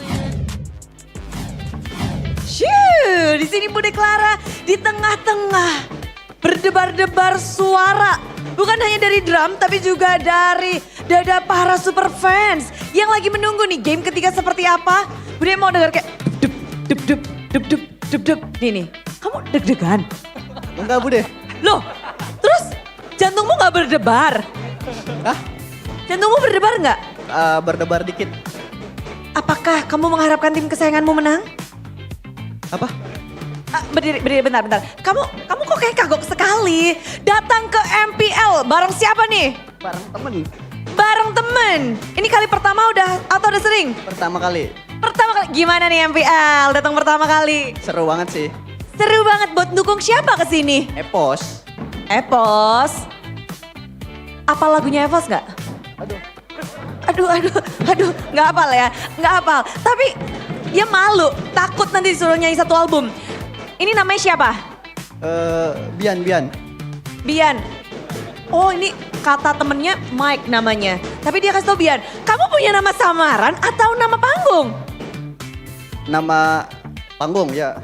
Oh ada nama panggung, oke. Cita-cita jadi apa? Aduh, polisi. Oke. Ada cita-cita jadi polisi ini. Semoga bisa jadi polisi yang baik ya, amin. Terima kasih ya. Gak apa-apa, dia kayaknya grogi banget nih. Yang di sebelah kiri grogi. Pendukung, ini di sini pendukung EVOS semua nih yang di kiri. Kamu pendukung EVOS? EVOS, dari kapan nih? Oh udah lama sih. Udah lamanya tuh sejam lalu. Dari season 1. Wih. Ini the OG.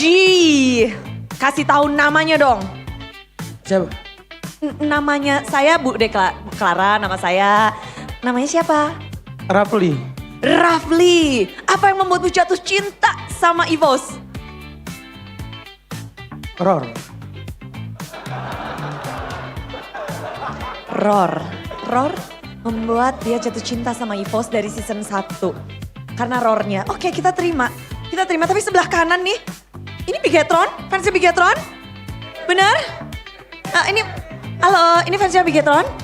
Saya fans RRQ sebenarnya Bude. Oke, nontonnya tapi Mas Bigetron sama EVOS nih. Iya, kebetulan kebagiannya pengen nonton RRQ nggak kebagian tiketnya. Bagian ini aja dulu. Oke, karena kamu kan fans RRQ berarti kamu bisa kasih prediksi dong kedua tim yang sekarang lagi main. Bisa nggak? Siapa nih kira-kira bakal menang di game 3? BTR sih Bude. Oke, kenapa Bigetron? Satu-satunya tim yang bisa ngarahin RRQ BTR doang. Waduh, ini nih serem. Namanya siapa nih? Noval Bude. Noval. Kalau prediksimu bener, nanti kita kasih jempol ya. Siap, jempol aja, jempol. Thank you, tapi emang di situ lagi deg-degan semuanya. Piwit, malam minggu enak kali nih. Berdua di sini dingin-dingin hujan-hujan di MPL Arena. Kiu. Halo, pasti kakak adik atau pasangan ya? Bentar ya, kita tanya dulu. Ini kakak adik atau pasangan nih? Kakak ade ya? Oh kakak ade. Kakak adean atau? Wah. Ini satu MPL teriak bohong. Ada malaikat yang nyatet Gimana? Jujur aja. Suami istri. Ini beneran nih suami istri. Ya kita doakan saja ya, semoga di sini sama-sama mendukung tim yang sama atau gimana nih? EVOS dong. EVOS. Kalau ini? Sama EVOS. Ini siapa namanya? Savio dan? Yun. Dua-duanya EVOS. Bareng-bareng coba EVOS roar gitu ya. Tuh, 2, 3. EVOS roar. Wih, kompak banget. Udah ada couple, tapi di kanan sini. Wah. Langsung sok sibuk nih sepertinya. Ada yang sok sibuk, ada yang sok cool. Ngobrol lah. Halo, fans Bigetron bukan nih? RRQ sebenarnya. Bigetron gimana nih? Nggak ada yang duduk di sini pada. Oke, Bigetroopers. Aduh. Oke, kalau kamu fans RRQ, kalau fans RRQ berarti bisa nih. Prediksi, siapa yang bakal menang? Yang dapat Soyu menang sih kayaknya. Oke, yang dapat Soyu menang. Ya udahlah ya, nanti kita lihat siapa yang bakal dapat Soyu. Tapi kalau ngelihat dari tadi tuh di sebelah kanan tuh belum ada nih fans dari Bigetroopers. Yang ini pasti Bigetroopers dong. Hai Bang Johan. RR. Loh. Prit. Ini bajunya dilepas dalamnya ada jersey lain? Enggak, Bigetron. Oke. Johan dari tadi nih Bigetroopers pada kurang banget nih. Gimana dong? Belum makan. Belum makan, oke. Tapi kalau ngelihat pertandingan tadi gimana Yon? Kamu kan selalu ngelihat nih Bigetron setiap match selalu dateng. Hari ini kan pembukaan match leg yang kedua. Tahu kan leg yang kedua mereka baru main nih jadi pembukaan. Gimana sih kamu ngelihatnya? Harusnya sih 2-0 tadi. Udah nggak bisa. Harusnya. Cuma blunder di game pertama. Udah kayak gayanya kayak analis nih Johan. Setelah menganalisa blunder-blunder dari Bigetron game ketiga, aduh bisa kejadian lagi nggak nih? Enggak sih.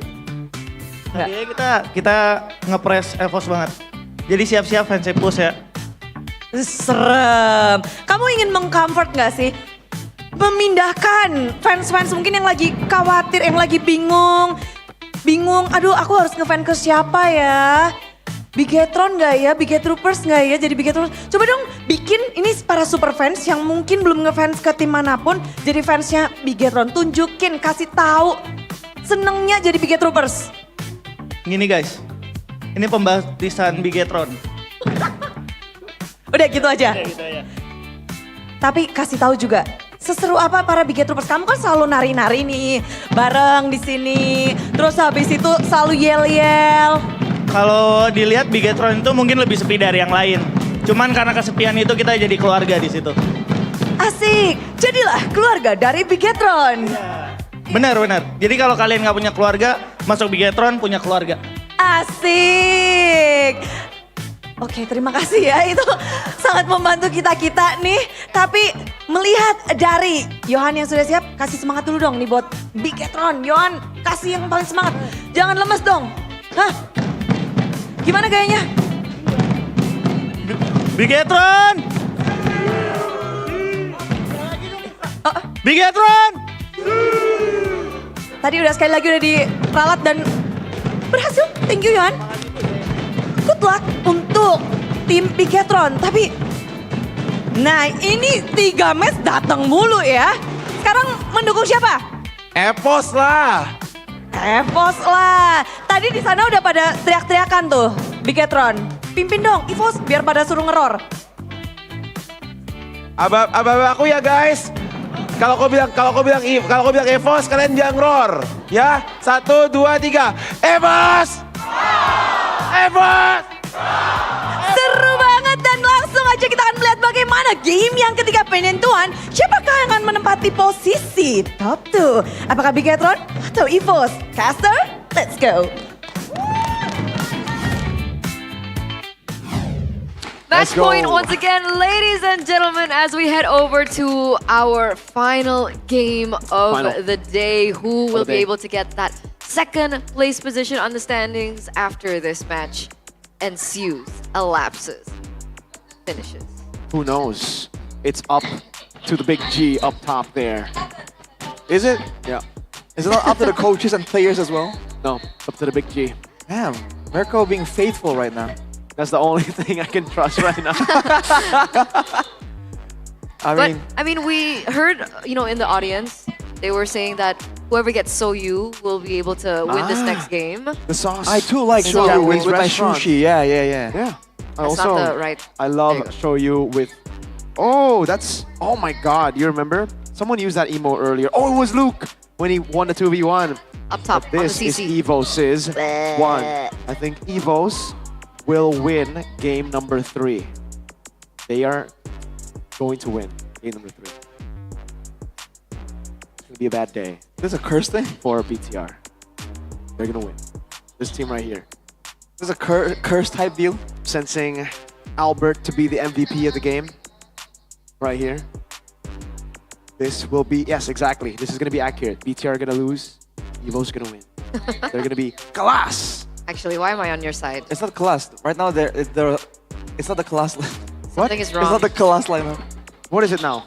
It's the snake lineup. Oh, it wasn't the class. It was class Arashi, not class. Oh, you're right. They don't have a player named with an L initial. Move Luke in there, bro. God damn it. Lalo.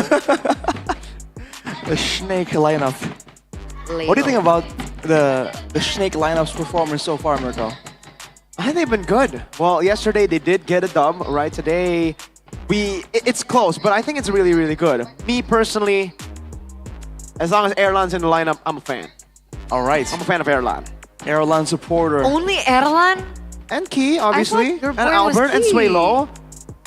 Okay. And Natko. All right. That's it. That's where it stops. Where it stops. Who didn't he mention? I did not keep track. Me neither. Damn. Anyway, Evo's White Tigers will be on first pick once again for the 3rd time in the series. Wow. Is it gonna be yet again a Harith? Are the bans yet again gonna be the same exact thing? All right.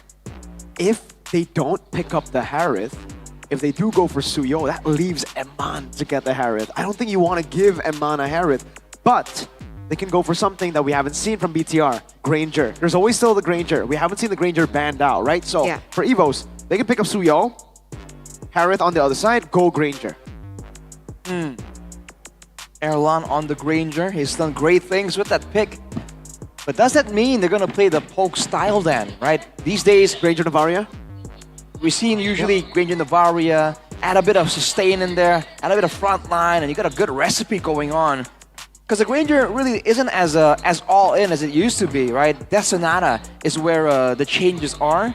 It hits a lot harder now, but that means a lot of teams aren't really comfortable using it as an all-in tool the same way.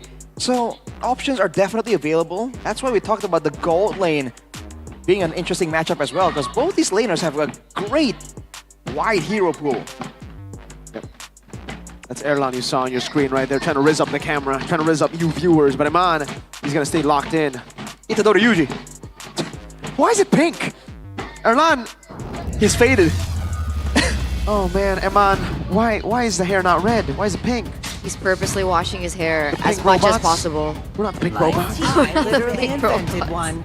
That's a new brand. Anyway, drafting phase game number 3 presented to you by the official tournament smartphone Samsung Galaxy A36 5G. Oh. Evo's Masha and Chip Oh. once again. BTR shake things up with the Fanny and the Harith. Game number 1 and game number 2, it was the Joy and the Hayabusa. So with the Harith being banned out, are they going to leave out the Joy or the Hayabusa? Oh man, I think I feel like the Joy, yeah. The Joy is something that you can still somewhat deal with. The Hayabusa is everywhere. Yeah. No, I feel like leave the Joy open. Ban the Joy. Ban the Joy. Let go of the Hayabusa. Yeah. I don't know. I feel like in the match, this dynamic, the Hayabusa could be the more surprising factor. Sushin, though, finally taken away as well. Lo Yi open. Oh, You're right. Now it's all on Erlan. Harith and Granger. You don't want to first pick Suyo. What do you want to go for? Lo Yi, right? It's a pretty good Sway Low pick. But then the Novaria can come out on the other side. Ah. But the Novaria doesn't really cancel the Loyi out completely. No, but if you get spotted out, that surprise is no longer a surprise. It's a wow, you're there. They can go with the Hanzo Loyi with the Pinnacle Ninja delivery. Interesting choice though, Kalea instead. Okay. So not the Suyo, not the Luo Yi, but the Kalea. So they're hearing us bicker and they're like, you know what? None of that. Yeah. None of that. I wonder why the Kalea. Why is it so prio for Evos? Because Key likes it. Does he? It's a flex pick potentially as well. Whoa. Oh, wow. Very early. Super early.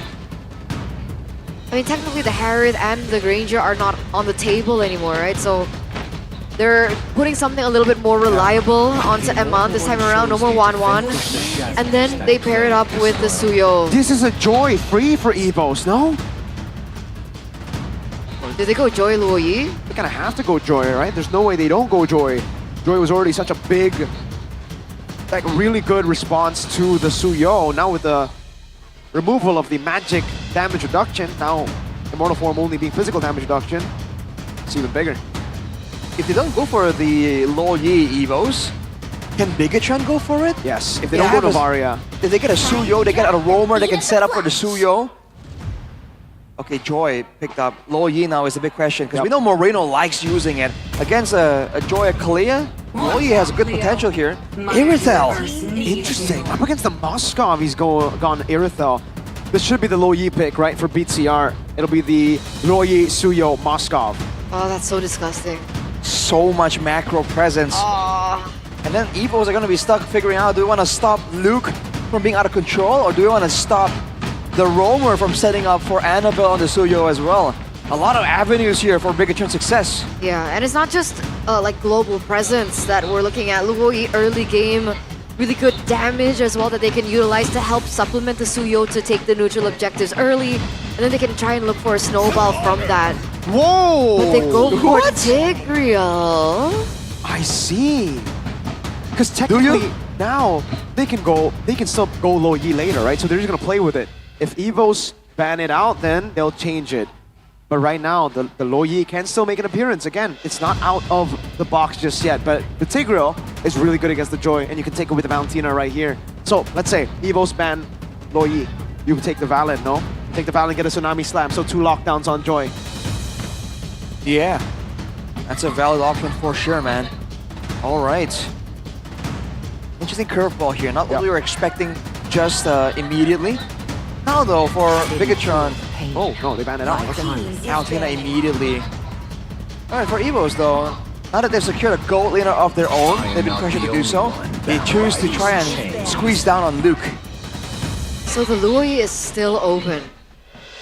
For now, 2 more bans to go. Okay. Muscle of iron.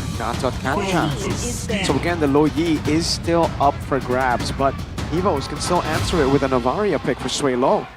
I think the Gauntlet won't be available there to counter-engage, to drop with the AOG onto the diversion.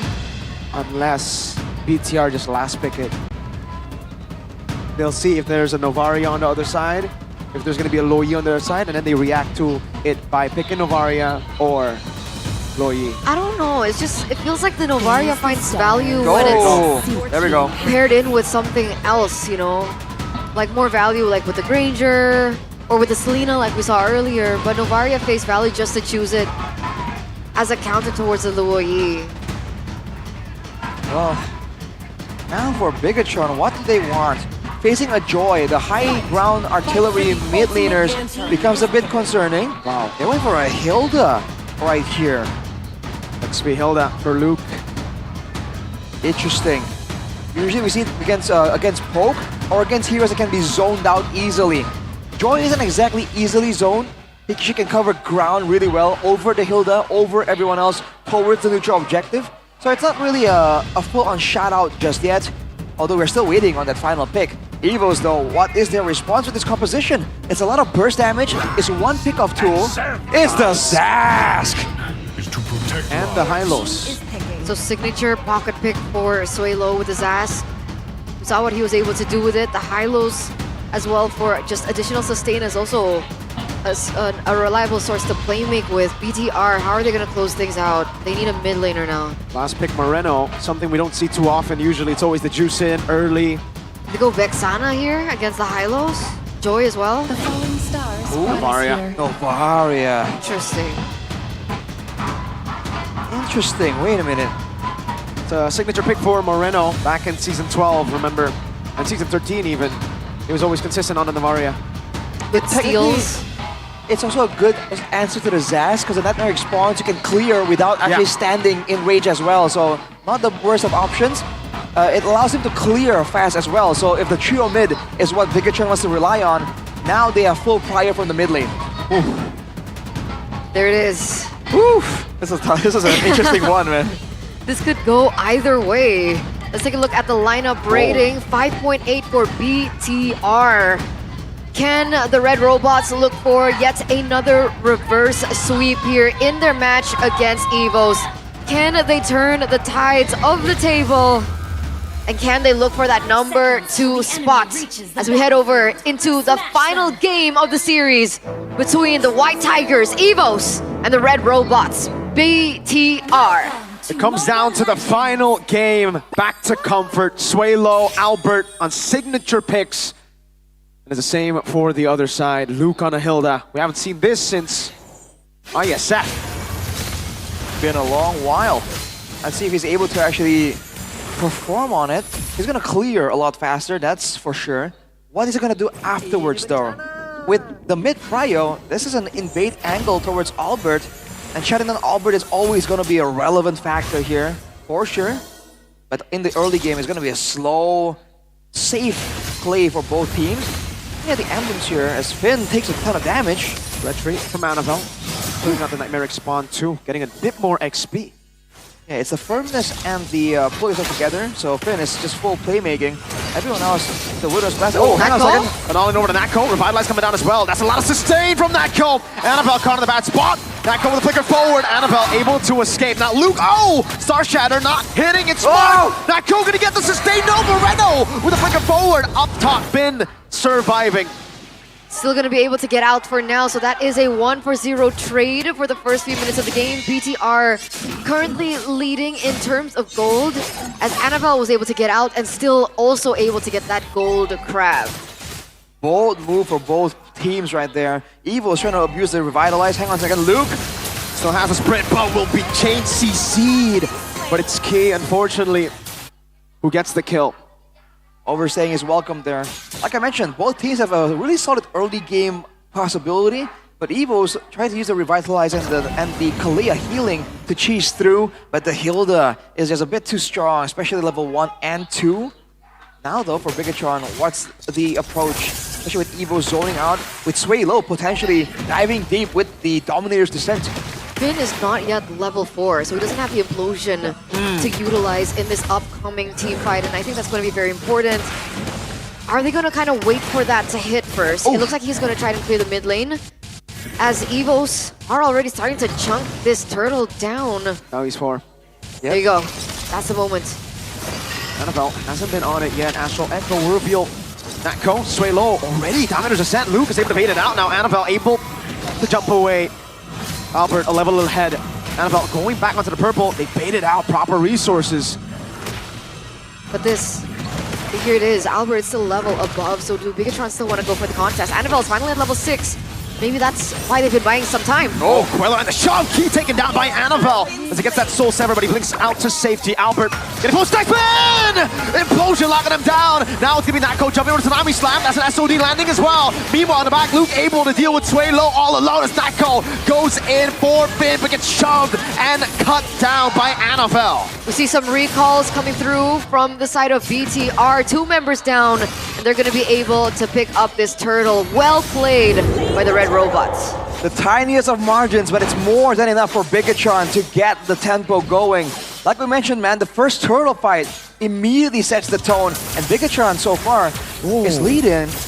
Man, they have so many more surprising tools to use. Annabelle and Luke. Natko chain CC'd. Luke with the damage again. The Queller comes in for Annabelle. Can he get the kill? Natko's on him. Annabelle wants to go for the pick, but will force out the flicker from Natko. But he still is going to be able to get out alive. Key was there in the last moments to go for the backup, and in the end, that trade did not come through. Right now, top side, Erlan has to purify, so he's comfortable standing there. But Bigatron, again, the moment they have pressure in one lane, immediately looking to try and extend that to a different area of the map. Albert hasn't really been feeling the invades just yet, but if this goes on, I mean, there's no reason why Bigatron can't start doing that. Right now, they're only respecting the potential for Sway Low to force them into a full-on all-in. But with the Radiant armor in the picture now, there's a chance that Luke can tank that Nightmaric spawn for now without any issue. They were fully respecting the magic damage output coming in from Evos, and that's what kind of happens, right? Albert is on the Joy, Sway Low right now could be dishing out the damage, and Erlan has yet to get to that power spike, so we see the prioritization coming in from BTR. And Annabelle is still, right now, a level ahead of Albert. They do have a few more seconds.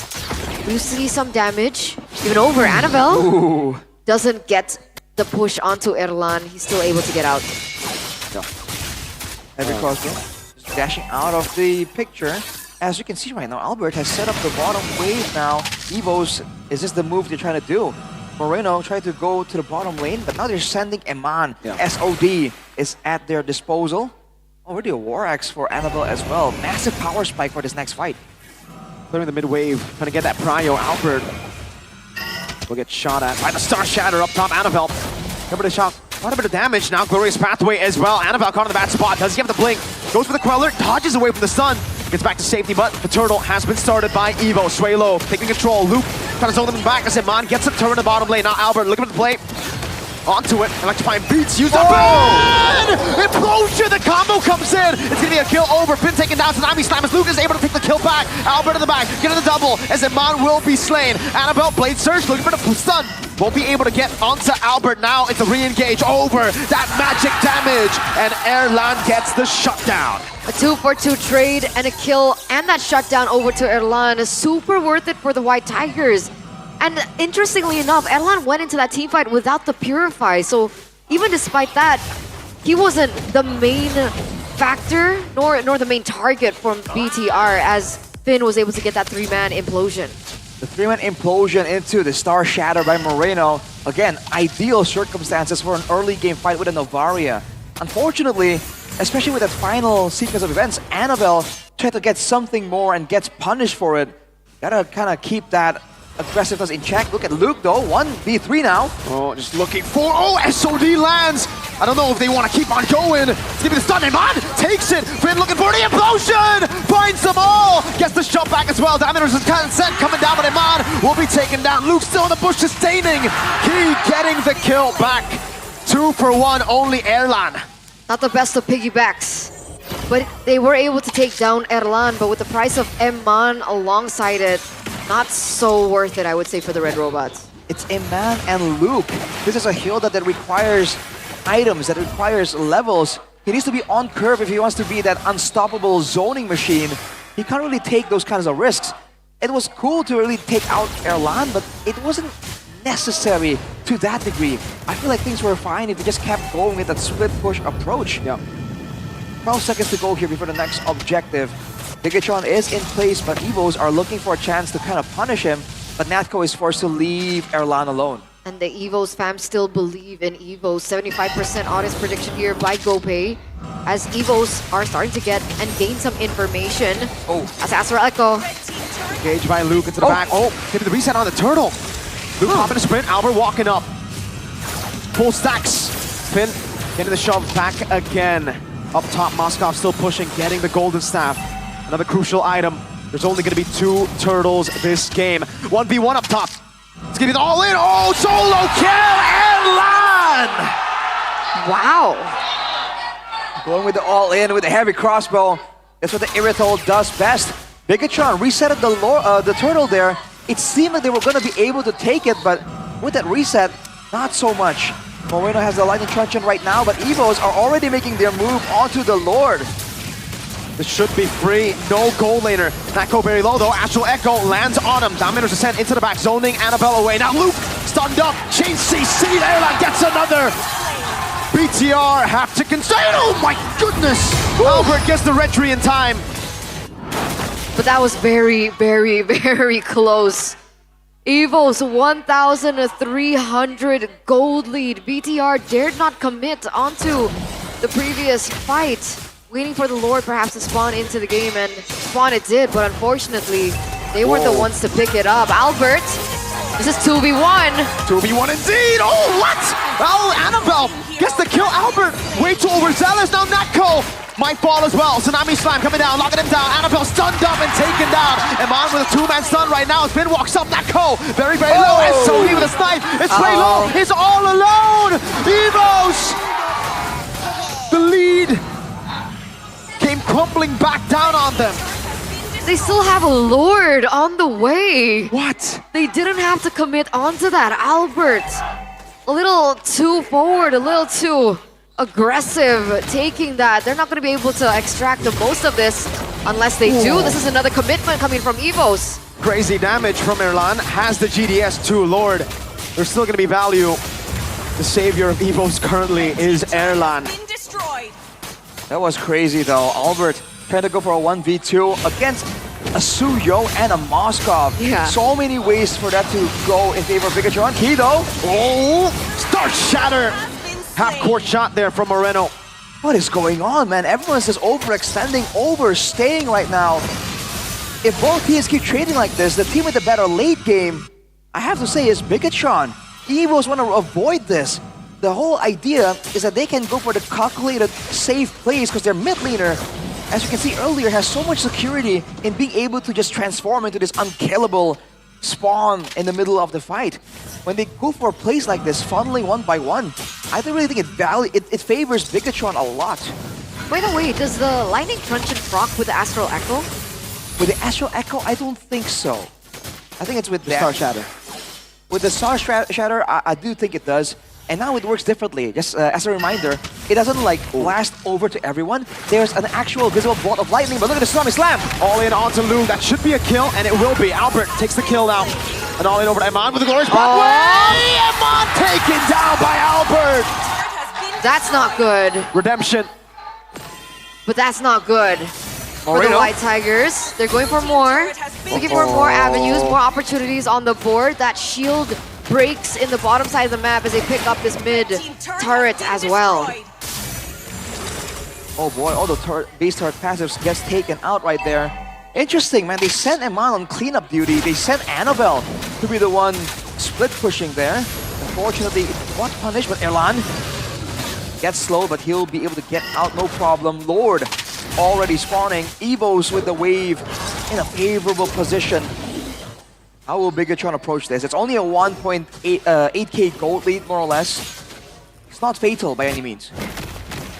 Take a look at it. Erlan already got shot to half. He still has the Hosclaw, has the sustain. Tsunami Slam bringing Luke back into the pit again. Luke popping it. No, doesn't have to sprint sway low. Getting rid of him already. Annabelle forced to back away. Finn, JCC'd, has the shove, gets away. Not go. Won't go in. Astral Echo one more time. BTR looking for just poke. Evos with the Lord. All right. Very clean by the White Tigers there, being able to just completely zone out the members, and Erlan being able to dish out the damage onto the Lord and pick it up. Wind of Nature next secured in by Erlan. So they're going to be able to, outplay with the physical damage, but they still have to be aware of Moreno when they look for the siege. The GDS as well in his inventory, so Chase is definitely something that he can do. It's kind of funny right now. It's kind of a duel between the Glorious Pathway and the Astral Echo. Those are the two big engage tools, not in traditional crowd control sense, but when you get slowed down and you get chased down, that's what's gonna happen. Now with the Lord, Evos, can they go and get something decisive right here? Bigatron has good siege potential. Man, really good clear still with the help of Nivaria. So it won't be an end angle. And unfortunately for Evos, that's not the far lane. Oh, what? Star Shatter, Erlan. Astral Echo coming down as well. Moreno looking for another shot down. Will land on Sway Low. Ow! Oh boy. So many multiple procs of that Wishing Lantern, dude. Yeah, the Novaria is absolutely gonna be a problem. And he's been pretty accurate with those all the way since the early game, man. This guy knows the movement patterns for sure. 90 seconds to go. Bigatron can try and find moments where they can identify weaknesses possibility, and Finn on the Tigreal can go for some kind of pick-off, because Albert doesn't have any solution against that implosion play. Yeah. The damage is starting to ramp up for BTR, and that's the range advantage when they have the Novaria in their lineup. Only Sway Low and Erlan has the Purify, so I'm curious to see how Finn will actually maneuver around this. Who took the buff? It's Albert. Yeah, I think it is Albert. I thought Moreno got it because the timing made it seem that way. All right, back to a waiting game. Only a 3k gold advantage. Again, Bigatron are probably waiting for the Lord to spawn so that they can use Eman in a more effective fashion. But so far, he has a Trinity and a Rose Gold, probably attempting to be able to actually 1v1 Albert, worst case scenario. Have to see how Bigatron are able to set this up though. Luke as well already starting to fall off when it comes to the tankiness, the built-in sustain of the Hilda. So Evos are doing a great job punishing him whenever he overextends. So if that's the case, are we anticipating BTR to start utilizing the global pressure that Eman should have? Yes. I feel like they've been trying to do so, but Evos just did a great job forcing Bigatron's hand again and again.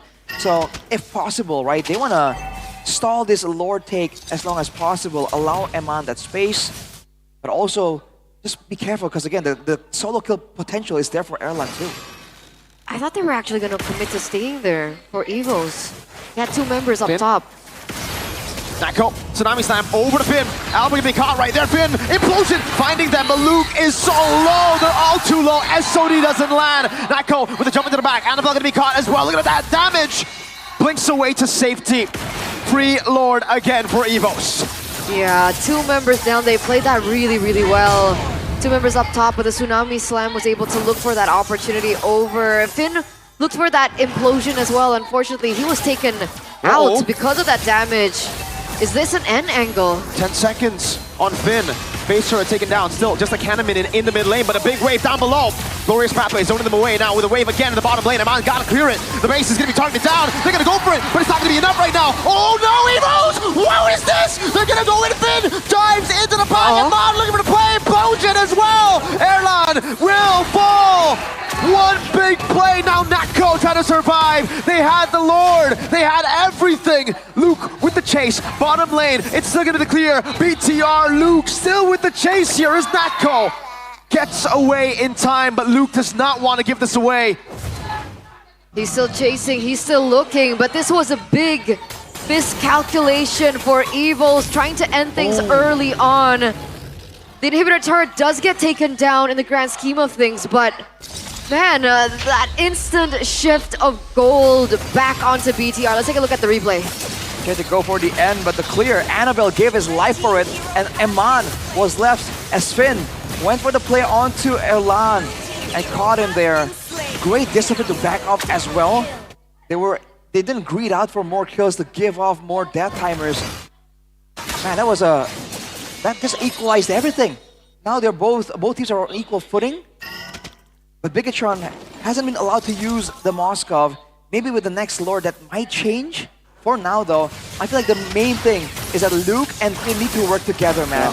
Because Finn is checking independently from Luke. So when Finn gets jumped on, Bigatron can't do anything. But if Luke gets jumped on, in theory, Finn can go for the punish. That has to be the angle right here. Because otherwise, Evos just get a free pickoff. And look at the damage! That's the EXP lane! One Star Shatter!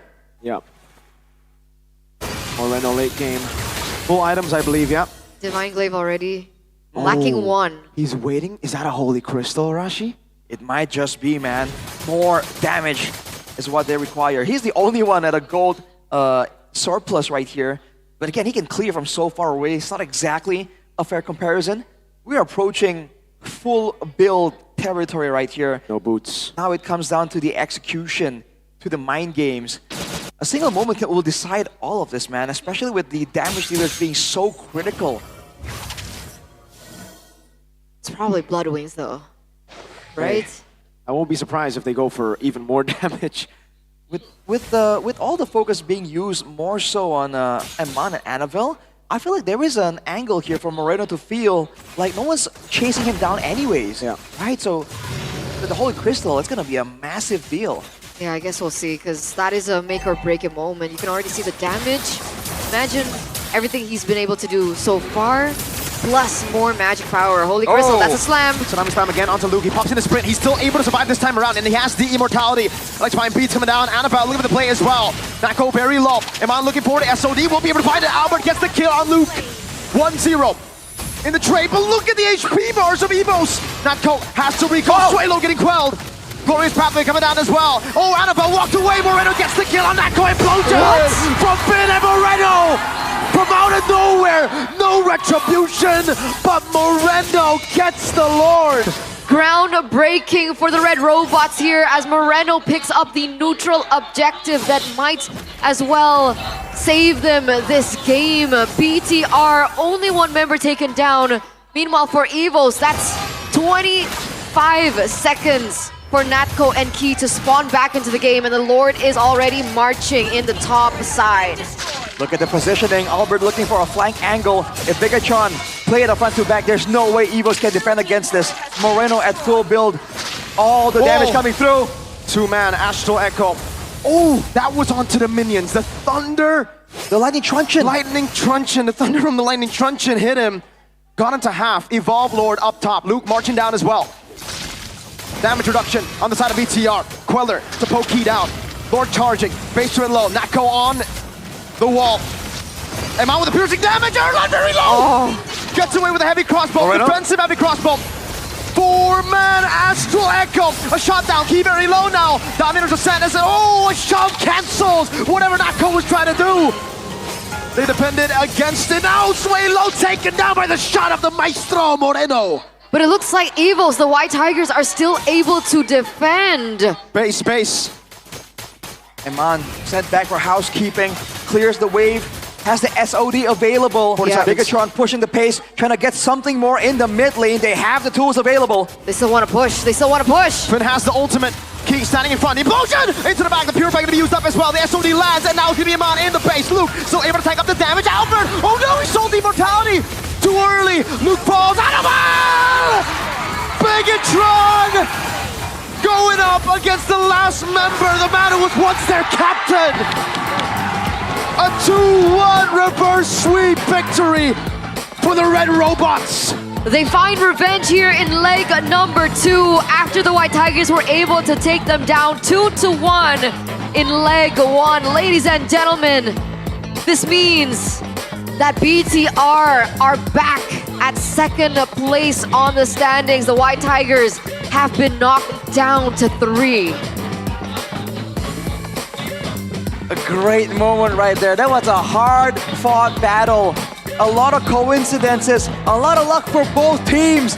But today, Bigatron get their revenge. 2-1. Wow. BTR just really showing up. Still, their undefeated run after the change in hairstyle. The change in hair color, the chemistry down to a T. Finn working in the roam position. Tazi stepping into the coaching staff. Everything has led up to this. Evos were looking as one of the teams to be undefeated this season alongside with RRQ, and yet BTR, they're back on the map. Oh man, that last play from Finn, he really caught Erlan off guard. The implosion on key and delayed the flicker so long. Let's talk to Moreno, let's talk to all the rest of the BTR members. Let's go to Bude Clara Mongstar for the winning interview. Win streak dari si merah belum berakhir. Dari rambut mereka merah, dari awal hingga sekarang mereka belum terkalahkan. Pasukan rambut merah Bigetron menang 2-1 dengan sangat memukau. Game ketiga, buset, kalian nyangka itu bakal menang? Nyangka sih, soalnya kan kita coba buat main tenang aja kan, nggak usah panik sama musuhnya, jadi tenang aja sih. Itu base udah mau dihancurin itu loh. Gimana cara kalian untuk ngelakuin comeback itu, Anavel? Tetap percaya satu sama lain aja sih, kayak ya udah 3-5 kita tetap pede bisa menang. Tetap bisa menang. Dan wah, kalau ngelihat momen-momen tadi, tapi menurut kalian momen apa sih yang benar-benar bisa bikin kalian comeback di game yang ketiga itu? Ini Moreno dapat Lord pakai Nova, itu doang paling. Itu momen itu. Ya. Momen Moreno dapat Novaria yang kita nggak nyangka. Kayaknya Retribution nggak ada di tangan Moreno. Moreno, tanganmu magic. Itu waduh. Momen, kalau kata Navel, momenmu pas lagi ini sih. Ngedapetin Lord itu jadi kunci kemenangan di game ketiga. Moreno ngerasa nggak? Ya sebenarnya kita emang punya 2 retri sih kalau main Nova. Gampang last hit Lordnya. Wah, tapi mendapetin momen pas banget itu kamu yang dapat udah pakai perhitungan kalkulus, perhitungan segala macam atau gimana Moreno? Pencet-pencet doang sih Bude, kayak ya mungkin masih dapat lah karena main Nova ya, gampang retri. Jadi ya udah pencet-pencet doang, nggak usah kalkulasi, dapat soalnya. Udah ngedapetin kill, ngedapetin Lord. Tapi ngelihat pertarungan yang begitu sengit di game yang ketiga 1-2 juga sengit banget sih. Ini kan pembukaan leg kedua kalian. Langsung bertemu dengan EVOS dan taruhannya itu adalah bisa dibilang top 2. Ya. Kamu menghadapi leg kedua ini gimana Moreno? Ya excited lah karena kita kan lawan Hengki kan, kayak mantan BTR, terus Nea juga lawan mantan dia juga, dia mantan EVOS. Jadi kita semangat banget. EVOS juga terlalu semangat kayaknya. Tadi EVOS terlalu semangat juga, jadi ke comeback. Bener, emang harus tetap tenang. Kalian tadi semangat, biar netralnya gimana tuh? Ya santai aja, kita main sesuai win con kita sih. Kayak kita main Nova, Moskov juga kan, hero late game. Ya kasih mereka blunder aja, kayak kan tadi kebukti juga kan mereka kayak terburu-buru gitu lah. Dan kalian sadar itu terburu-buru? Kayaknya iya. Oke, tapi Moreno kamu di leg pertama ngelawan Natko di mid lane. Sekarang bertemu sobat lama, Suelo. Gimana kamu ngelihat Suelo di tim barunya? Fresh sih dia, maksudnya dia salah satu mid lane yang cukup jago dan hero powernya yang cukup unik lah ya, kayak Zax, Lui. Jadi excited aja lawan dia. Kamu udah siap berarti melawan Zaz dari Suelo. Apa kewalahan tadi di game 3? Early-nya kewalahan sih Bude, cuma late game-nya ya mungkin dia yang kewalahan lah lawan aku. Late game, Suelo kewalahan melawan Moreno. Ada yang mau kamu sampaikan mungkin selamat datang kembali kepada Suelo atau ada kata-kata untuk Suelo? Good game, semoga berjumpa lagi. Oke, good game. Semoga berjumpa lagi. Cool banget. Tapi yang kayaknya nggak cool tadi yang sempet panas tuh. Vin, apa nih Vin? Apa artinya Vin? Ada artinya nggak? Artinya macan. Macan ngamuk. Macan ngamuk. Itu kayak gitu gayanya? Iya, soalnya dia band masa juga jadi ngeraur. Oh, ngeraur. Oke. Memenangkan 2-1 di match ini ngelawan mantan kapten kamu sendiri.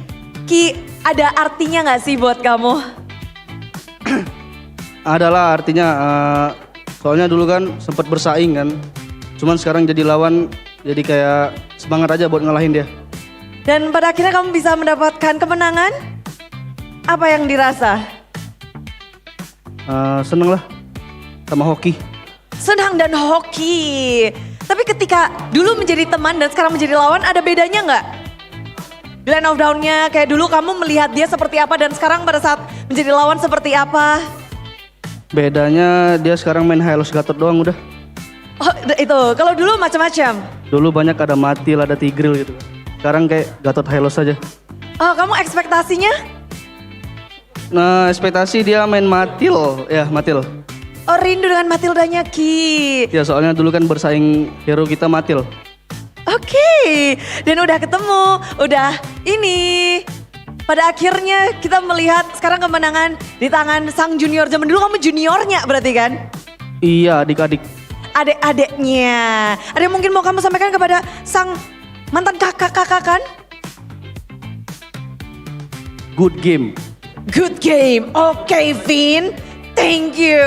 Tapi kita akan beralih juga ke rambut yang udah warnanya beda nih. Your hair so different compared to others. Why? Karena gua pakai sampo mulu. Jadinya lepas duluan. Jujur ya, jadi sering keramas berarti. Kalau dari yang lainnya berarti, halo, yang lainnya nggak pakai. Oke, jujur, oke, nggak apa-apa. Udah jujur, tapi but Eman, how do you feel about your match today? Because we saw that it's so intense. You got solo killed by Erlan. Jago banget dia Bude. Oh iya? Iya, jago. Dalam hal apa tuh? In what case? Jago soalnya bisa solo kill gua. Ya, itu dong. Oke, solo kill itu menjadi pembuktian bahwa dia jago dan diakui oleh Eman. Tapi kita ngeliat bahwa what is your mindset competing against Evos? That plays really well. They are on top 3, same as you. Mindset gua tadi kayak gua mau farming doang sampai spike gua udah ketemu. Terus kita itu war. Ya. Jadi emang dari Eman tuh sangat fokus kepada tujuannya, nggak mikir apa-apa, just do the job, that's all. Iya. When you got solo kill, what is your reaction? Nggak ada, biasa aja. Biasa aja? Iya, soalnya kalah hero kayaknya. Iya. Oke, jadi aman aja, biasa aja, santai aja. Dan ini adalah pertemuan yang tentu aja dinantikan mungkin sama Luke juga, di mana Luke. Ya, aduh. Ya. Lawanmu sekarang berbeda. Natko jadi EXP lane. Dan kelihatan banget tadi fightnya juga makin rame pula ya untuk tim Bigetron. Gimana kamu menghadapi lawan yang berbeda di leg yang kedua ini? Main kayak biasa aja sih Bude. Dua-duanya jago juga kan. Regina coynya jago lah. Jago lah. Itu aja. Kan ini bisa dibilang kayak baru match kedua atau ketiganya dari Natko EXP lane. Tapi kamu udah bisa bilang Natko itu jago. Ya dia all roll kan. Kalau all roll jago lah. Nextnya main jungle kayak tank. Cobain semua dah. Cobain semua? Jago dia. Kamu gak main coba role lain? Enggak dibolehin sih Bude. Jangan ya, jangan. Tapi kalau melihat banyaknya pertikaian tadi di game ketiga, kamu sempat hype up nggak? Sempat sampai meluap-luap gitu nggak kalau dari Luke? Tipis, soalnya leg pertama kita di comeback kan. Terus leg kedua ya kita comebackin juga lah. Comeback, dibalas comeback juga. 2-1 panas banget. Mungkin yang paling panas ini ya Nea ya, udah berhasil balas dendam nih. Iya. Apa yang kamu pelajari dari leg 1 nih yang kamu bawa ke leg kedua? Yang dari leg 1 ya kayaknya Retribution dong paling. Battle Retribution yang kita lihat objektif battle kayaknya benar-benar intens tadi.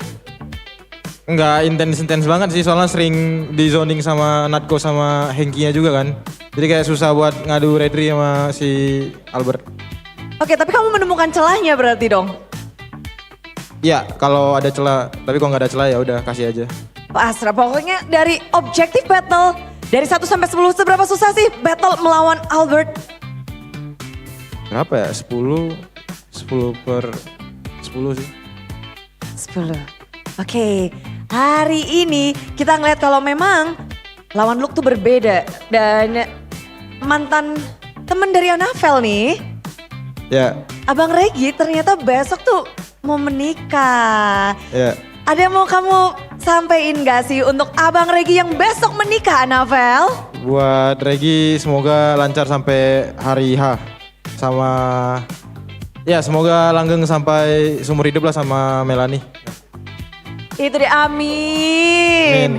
Amin, amin. Dan ngelihat banyak banget nih ya yang sudah menunggu juga pembukaan leg kedua kalian berbuah manis. Balas dendam didapatkan. Apakah kalian benar-benar sudah siap untuk menghadapi tim-tim yang mengalahkan kalian di leg pertama? Kalau kita sih di leg kedua, kita siapapun timnya kita bakal ganyang sih. Kita nggak peduli itu siapapun. Gak peduli siapapun. Ini leg kedua Bigetron datang semakin berani. Ya sekarang kita nggak ada takut ya. Makin berani, makin ganyang. Dan penutupan hari ini ada yang mau disampaikan? Look, ayo Look, kemenangan ini balas dendam pertama dari Bigetron. Apa, Bude? Heng, mati lu Heng. Udah gitu aja. Oke, Bigetroopers, sambutlah pembalasan dendam dari Bigetron. Inilah dia kemenangan dari sang robot berambut merah, tim Bigetron.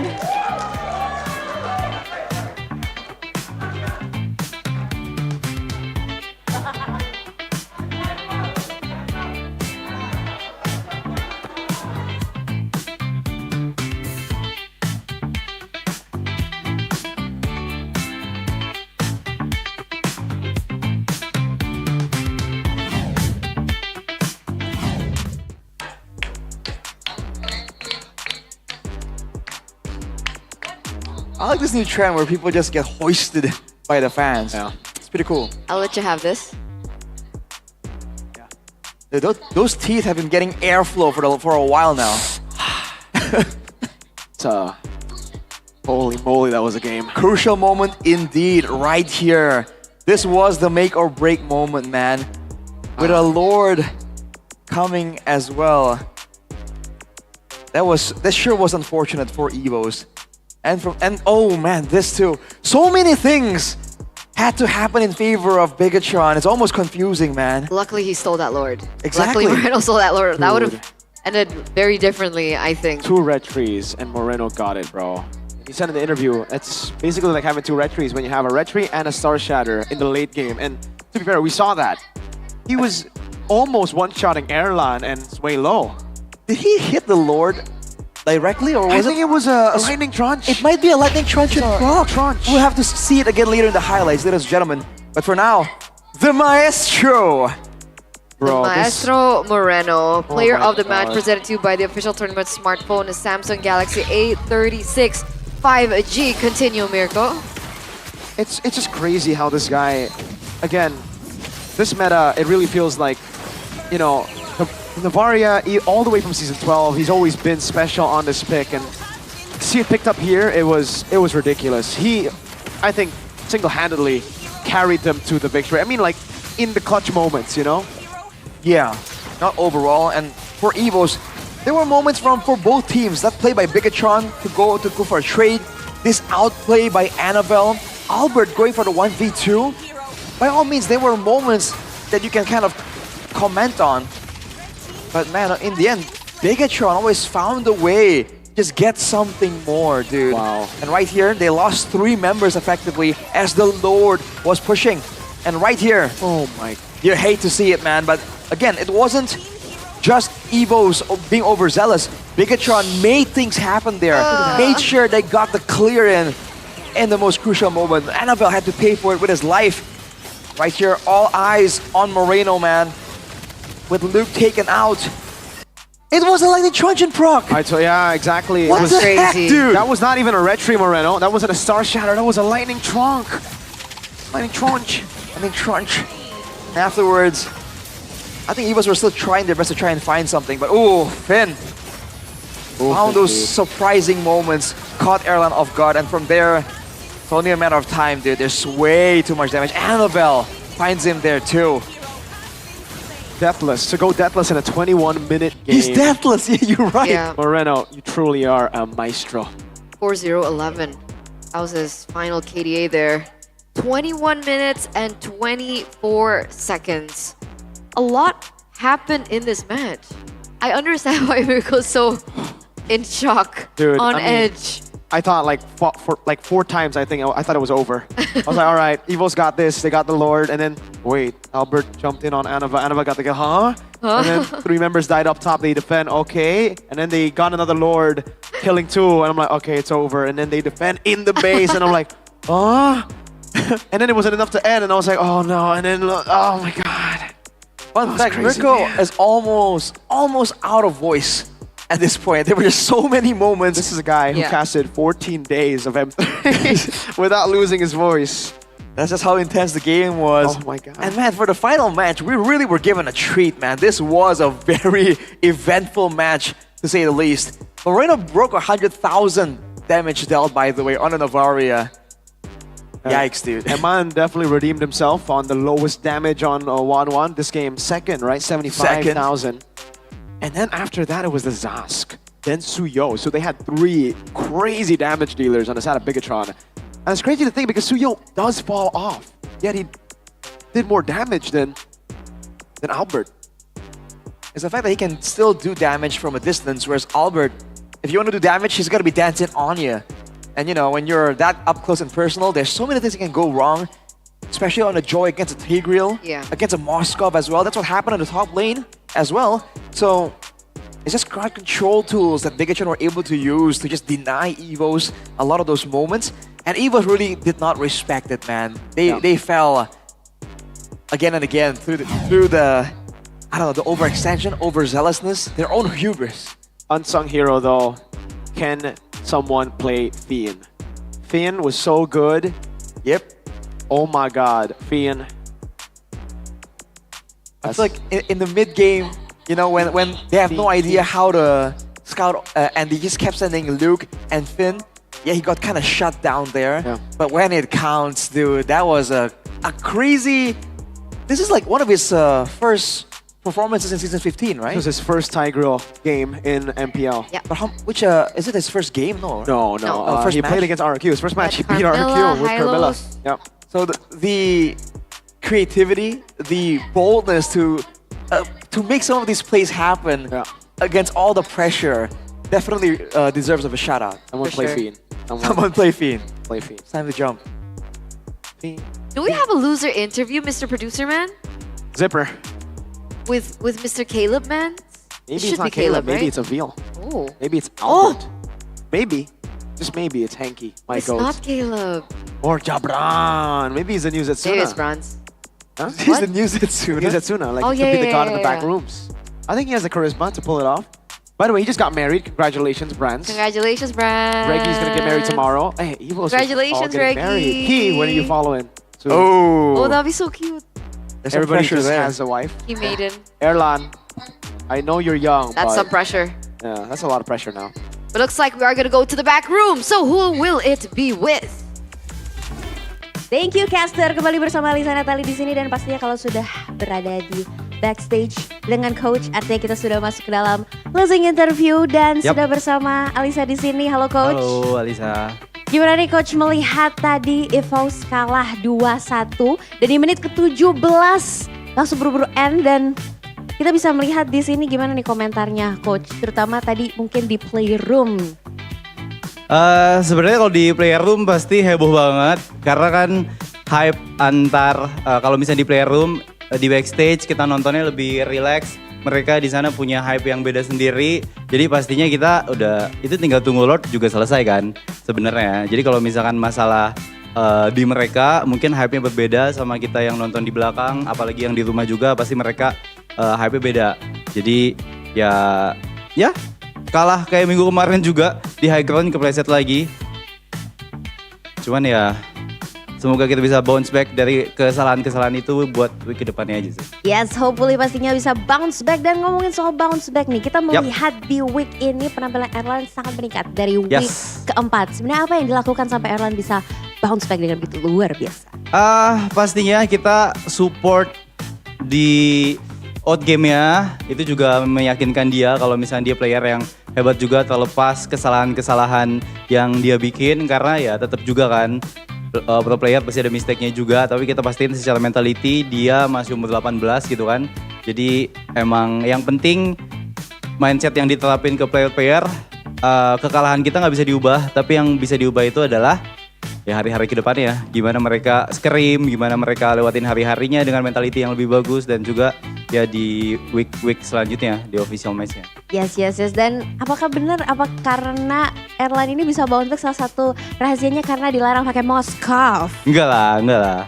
Karena emang kalau ada match Moskov juga pasti bakal kita kasih. Karena meskipun kemarin sebenarnya hasil nggak terlalu bagus, kita punya win rate yang tinggi banget di scrim, kan kita kerja juga berdasarkan data juga kan. Kita punya presentasi yang tinggi di Moskov, jadi makanya kita pick bukan asal, kayaknya enak nih feelingnya pakai Moskov pick, enggak. Pasti ada datanya juga, tapi mistake ya jadi bahan pelajaran aja. Yap, dan Coach, banyak yang penasaran nih kira-kira di situasi apa sih kira-kira Brands bakal dimainkan? Brands, dia baru masuk kompetitif lagi, maksudnya kan kemarin sempat rehat sebentar, habis itu baru mulai scrim lagi, mungkin dengan adaptasinya di scrim sekarang, soon mungkin bakal bisa dimainin, tapi tetap kita kerja di bidang kompetitif. Jadi kalau misalnya ada persaingan di tim, ya kita lihat dari hasil siapa yang terbaik di scrim dan juga ya impact ke timnya lebih besar siapa. Oke, dan pastinya mungkin ada pesan-pesan gak sih buat EVOS fam yang sudah mendukung EVOS? Yes, buat EVOS fans, thank you banget tentunya yang selalu mendukung. Kritikan kalian selalu menjadi perhitungan juga buat kita pembelajaran. Kayak minggu kemarin kita dapetin week yang jelek banget. Kita kalah 2 kali, tapi week ini kita dapetin start yang bagus 2-0 di hari pertama. Hari kedua juga harus ya kita dapetin kemenangan kedua kita. Cuman yang paling penting adalah kita berproses di sini. Setiap kekalahan jadi pelajaran dan kita udah gak bisa ngerubah poin kekalahan kita ini. Jadi ya fokus ke week depan. Semoga kalian masih bisa mendukung kita terus di week selanjutnya. Dan tetap support playernya, jangan dihujat ya. Tetap support player kesayangan kalian dan pastinya dukung terus, dan kita hope for the best for EVOS. Thank you so much Coach. Dan kita akan melihat kira-kira apakah caster punya pendapat yang sama. Jadi kita akan langsung lemparkan kembali ke caster. Silakan caster, take it over. You know, out of all the coaches in the back rooms, I've got to say that Avil is one of my favorite. Really? Is he the most well-spoken? Is that why? Very informative too. I mean, Yeah. he wasn't scared to like tell what actually happened. Unlike some people will not name names. Some people. Whoa. But yeah, overhype. I think that was the main problem for EVOS in that final game. But there it is. Regular season standings, ladies and gentlemen, presented to you by the official tournament smartphone Samsung Galaxy A36 5G. It is the Red Robots back in second place. Oh man. So all 3 of our teams Wow. are playing today, and Wait. all of them won. Yeah. They're not so far from RQ. They're not. No. What? It's Not at very, all. very close. Not at all. Wait, how? Yeah, because technically, Bigatron. Yeah, no, they. Because RQ went undefeated except for that one match. Yeah. But like, BTR, were they like losing or something? No, I think you're Start of the remembering season? Mobile Masters a lot as Oh, well. They did lose a lot in Mobile no. Masters, but here they've only lost against Dewa and EVOS. Dewa? Dewa. That was early on. That was still, week 1 Dewa, the strong Dewa. The strong Dewa. The work smart, not work hard. There are shortcuts to success. Oh Dewa. no. Oh no. Well, tomorrow, Eterna, your team is still playing. Me and Mirko can take it a bit man. easier. We can rest a bit easier, But Goni can't, and he's casting Ooh, tomorrow. Gani, 8th place. That's geek, bro. Coincidence or what? Like whenever Geek, our team's like playing, geek. we're on duty, man. Wait, all 3 go play tomorrow, right? Yeah, why? Also, a fun fact for you guys back at home, Gani, whenever he casts, all 3 go never lose. Like they actually have a 100% win rate whenever Gani casts, and tomorrow they're up against Navi. So it's likely That's weird. It's likely that Gani will get all 3 go. Well, it's not him, but it's the coincidence. It's the German theory. The German theory. Kind of weird. The Dutch theory. I don't know, whatever you want to call it. We call it the Indonesian theory, sure. So tomorrow, Alter Ego will win. And Hey, then what do you mean? You mean Navi's not gonna what's show this- up? No, Best in the second. world. Oh, forget it. I forgot who was second match. Oh, MU's Ken's debut at MSI 2025 Ooh. China Taking all the wins, qualifier man. leads It's your boy. DFYG to win over MQJC. Yeah, that's super Ken. GG. That's my boy right there. I'm so Represent. proud of Wow. That's our guy. I wonder how he's feeling. We're feeling great. I mean, he just moved to a new country and stuff like that. Yeah. No, he moved, right? Yeah. He moved, That's right? China. Yeah. FYG. No, so it's not online, China. right? No, how would he play online? No, he I actually don't know. he flew last week on Magic Friday. happens. Did you see him off? Unfortunately, I was casting, and by the time we were Right. done, he was in his flight. So no, Arashi. I see. Unfortunately, not. Well, When did they vote for this? Well, you're Earlier, right, yeah. right? Wait, Yeah. qualified they for qualified MSI. for MSI, right? Yeah. I think for me, this is almost guaranteed. DFYG are probably the strongest team in China already. They have all the right. I mean, they have Sasa as a coach. Long. Our guy Long. Long. Took Our us, guy Long. to eat some bakute in Malaysia. Shout outs to Long. Coach Long. So they have a lot of experienced players. Their XP is Kill VJ. MSC 2021 winner. Oh, yeah. Now wow. with Super Ken in the jungle, I think they'll get better. All right. Good luck, Super Ken. Hope you're happy. I think that's the main thing that I really wanted to highlight. Is he happy or not? I hope he's happy because I think a lot of people will be happy, especially now that the collaboration is going to hit. Yeah. Can't wait. Suyo Wait, this is has been getting a January, lot of February, wins. March, April, May. A week. It's a week from 2nd of now. May. On Okay. Friday. It'll be on Friday, the day we cast. So if I suddenly stop talking on broadcast, It's okay because I'm not casting know on that Friday I either. am rolling for Sasuke. So in MPL, are we gonna see the map effects? That's a good question. All Right? That's a good question. If it is, this is gonna be a crazy week next week. We're gonna see the frog spit as a turret. That's a turret. The turret is a frog. It's a That's frog so turret. cool. Then the Lord The Lord is Madara. is Uchiha. Madara. So this week we get NBA. Next week we get Naruto. Naruto. Oh boy. MPL ID. You know what? No, you should never judge because Dewa United.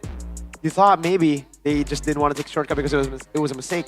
Turns out that's just their ninja way, yo. Date bayo. That's their ninja Believe way. it. You gotta believe it, man. I respect you. No, Dewa. Just as you say that the flashbacks start, you know, it's all PTSD? grayscale. Yeah. It's about their struggles, their childhood, and then after a whole week, we'll finally get back to the current episode. Like when the whole village called him a monster. Dewa. That probably happened, right? Sometime, So don't miss it, guys. somewhere in there. You guys don't want to miss it.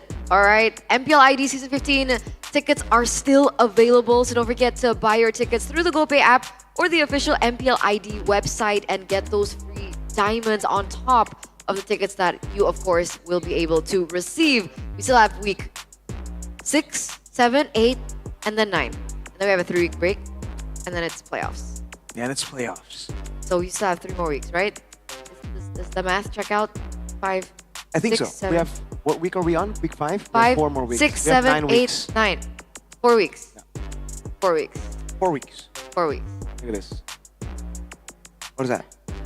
The BTR 2, Evos 1, and then Plus. Cool.